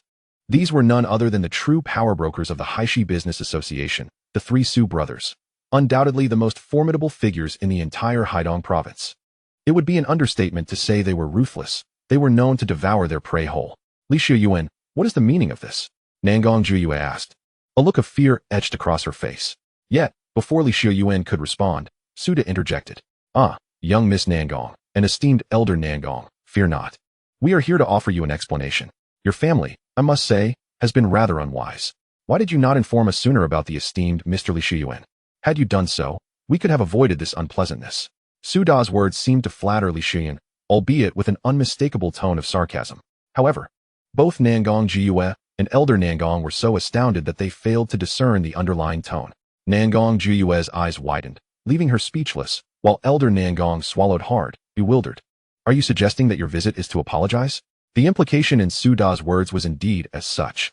This meant that Xiuyuan had genuinely resolved the issues as promised. How astonishing. This was the Haishi Business Association. After all, one could say it was akin to the very heavens of Haidong province. Yet, among the gathering, only Xiuyuan perceived the subtle discord in Su Da's words. As expected, Su Da's next statement left Elder Nangong utterly petrified. He produced a walkie-talkie. "Attention all units, prepare to commence operations. Level the entire Nangong estate to the ground. Should anyone dare to obstruct us, bury them alongside it." As he set down the walkie-talkie, he grinned broadly, revealing a set of yellowed teeth. In that moment, Elder Nangong was left in shock. What is the meaning of this? Xiuyuan narrowed his eyes. "Suda, what are you implying? What do you mean? Did I not say I would provide you with an explanation? This is my answer to you. Are you satisfied?" Chapter 72, The Call from Director Qi. "I shall ensure you receive." Upon hearing this, Xiuyuan furrowed his brow. "Oh, I see. This is your explanation." He coolly reiterated Su Da's words. "Indeed." Suda affirmed promptly. "Moreover, this is not merely an explanation for you. It is also a message for Elder Tian." With that, he produced the very jade pendant that Xiuyuan had earlier handed over. Subsequently, he extended it toward Xiuyuan. As Xiuyuan reached out to accept it, Suda unexpectedly let go. With a resounding crash, the pendant shattered upon the concrete floor. Xiuyuan's frown deepened. "Ah, my apologies, I fumbled it." Suda mocked with a cold laugh. He then patted Xiuyuan on the shoulder. "Please convey to Elder Tian that he is aging, and some burdens are now best borne by us younger generations." Ha ha. Upon hearing these words, Su Air erupted into laughter.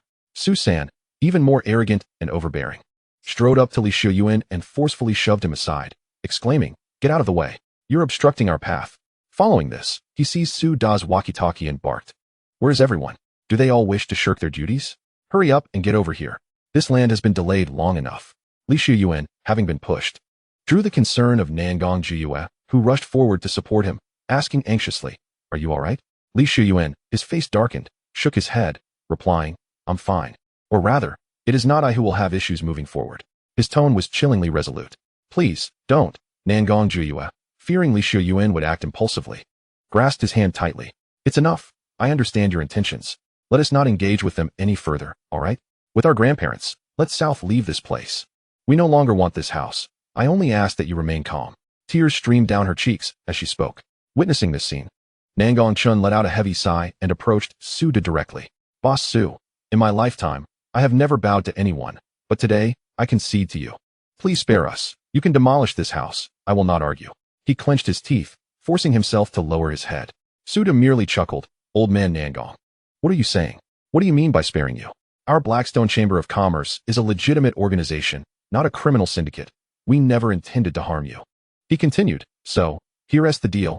My second brother and third brother were frightened, and if you compensate us with 200,000 for emotional distress, we can consider this incident closed.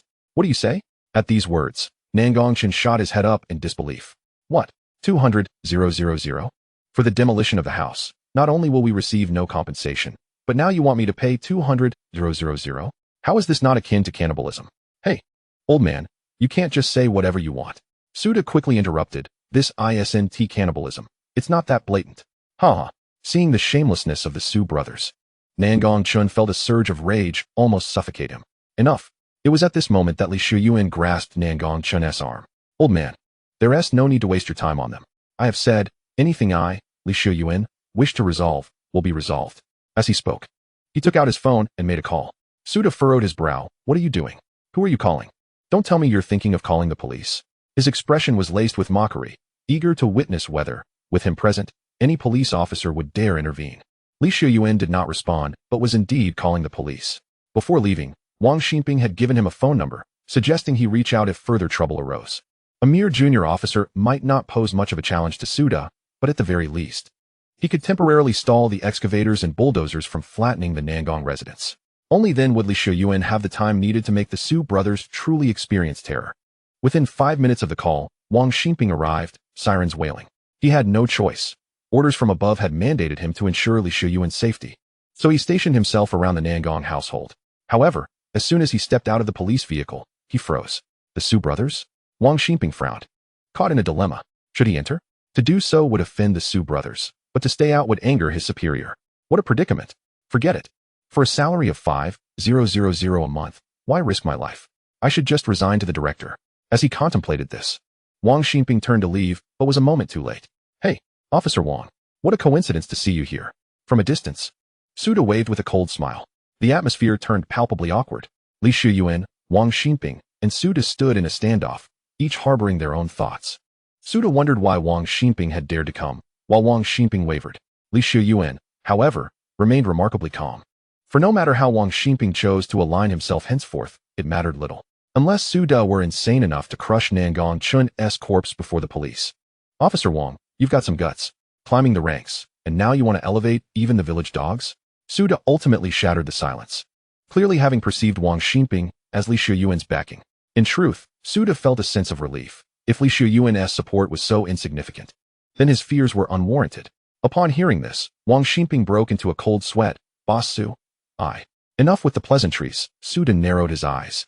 I have two choices for you, Officer Wang. First, stand up for Li Xiuyuan and oppose me, thereby losing your badge. Second, leave immediately. You have 3 seconds. The moment these words left his mouth, Wang Xinping's expression turned ashen. Boss Su, Li Xiuyuan is connected to the higher-ups. You have 2 seconds. Su Da's gaze grew increasingly menacing. Boss Su, you have 1 second. Fine, I understand. Wang Xinping sighed heavily, then looked at Li Xiuyuan. I'm sorry, Comrade Li Xiuyuan, but I can no longer intervene. With that, he turned to depart. Wait a moment, Officer Wang. Witnessing this, Li Xiuyuan let out a disappointed sigh and finally spoke. I wish to ask you a question. Ultimately, which authority governs the police in Xihai City? Not the police chief, but the superior above him. Who is it? Upon hearing this, Wang Xinping appeared puzzled but answered, of course, it is Director Qi Dawei of the Haidong Provincial Public Security Department. Why do you ask? Li Xiuyuan smiled upon hearing the name and handed his phone to Wang Xinping. This is Director Qi Dawei's number. Wang Xinping's mouth twitched. Please don't put me in a difficult position. I'm just a lowly officer. How could I possibly have Director Qi's number? At this, Li Xiuyuan merely smirked. I'm instructing you to take the call. Chapter 73. Are you suggesting we compare whose background is more formidable? Take the call. What do you mean? Wang Xinping stood frozen, his mind racing.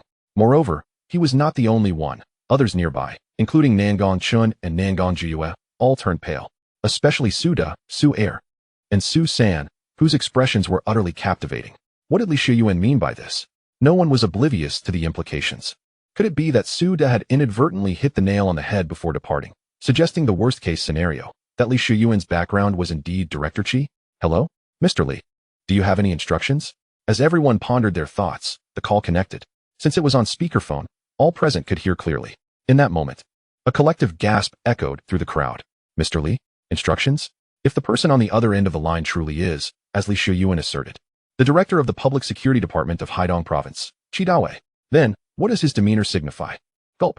At that moment, Wang Xinping clutched his phone, swallowing hard, striving to maintain his composure. Yet, when he spoke, his voice trembled slightly. May I inquire, is this Director Qi Dawei? Upon uttering these words, the other party fell silent for several seconds. Then, came the reply. It is I. You are not Li Xiuyuan. Who are you? Boom. This statement struck like thunder, reverberating in the hearts of all present.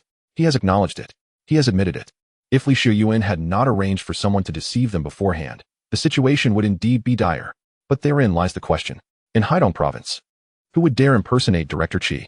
Consequently, Wang Xinping felt his throat dry as he compelled himself to respond. Reporting to you, Director Qi, I am Wang Xinping, the captain of the 2nd Police Squad of the 17th Division of the Public Security Bureau of Xihai City, Haidong Province. My badge number is XXXX. At present, I am answering your call as per Mr. Li Xiuyuan's instructions. Upon hearing this, Qi Dawei once again fell silent.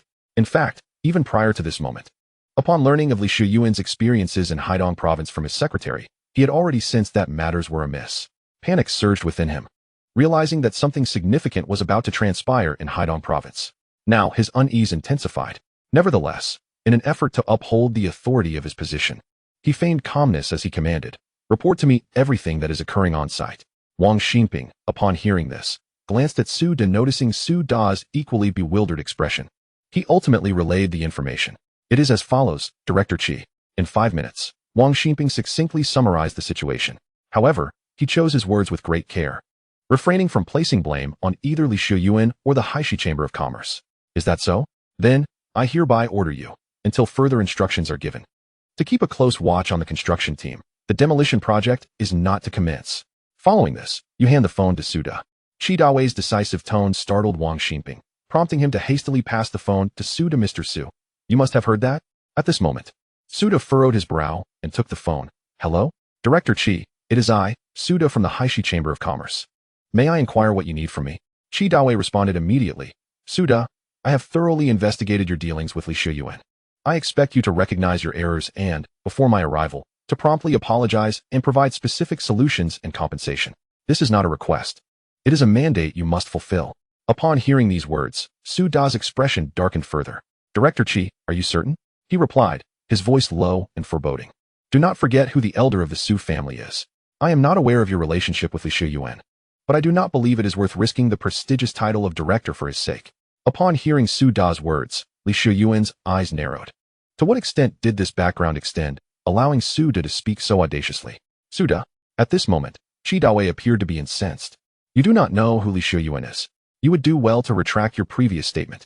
Yet, Su Da remained undeterred, raising his voice. Indeed. I do not know who Xiuyuan is, but I know who you are. Director Qi, you are merely a leader who ascended through backdoor channels. You possess neither accomplishments nor connections. You should comprehend the implications of my words. It would not be a formidable task to eliminate you. This statement caused Qi Dawei to clench his teeth in rage. He wished to retort, but in the next moment, Xiuyuan snatched the phone from him. Director Qi, you need not say another word. I have comprehended the situation, and from here on, you are no longer involved. With that, Xiuyuan cast a cold glance at Suda. I understand your intentions. You are confident in your background. So much so that you dare to challenge and threaten even the director of the Provincial Public Security Department. You believe your connections are unrivaled, do you? Very well. If you wish to compare backgrounds, I extend you an opportunity. Now, summon your connections to me. Let me see if they dare to meet my gaze. Xiuyuan's audacious declaration left Su Da momentarily stunned.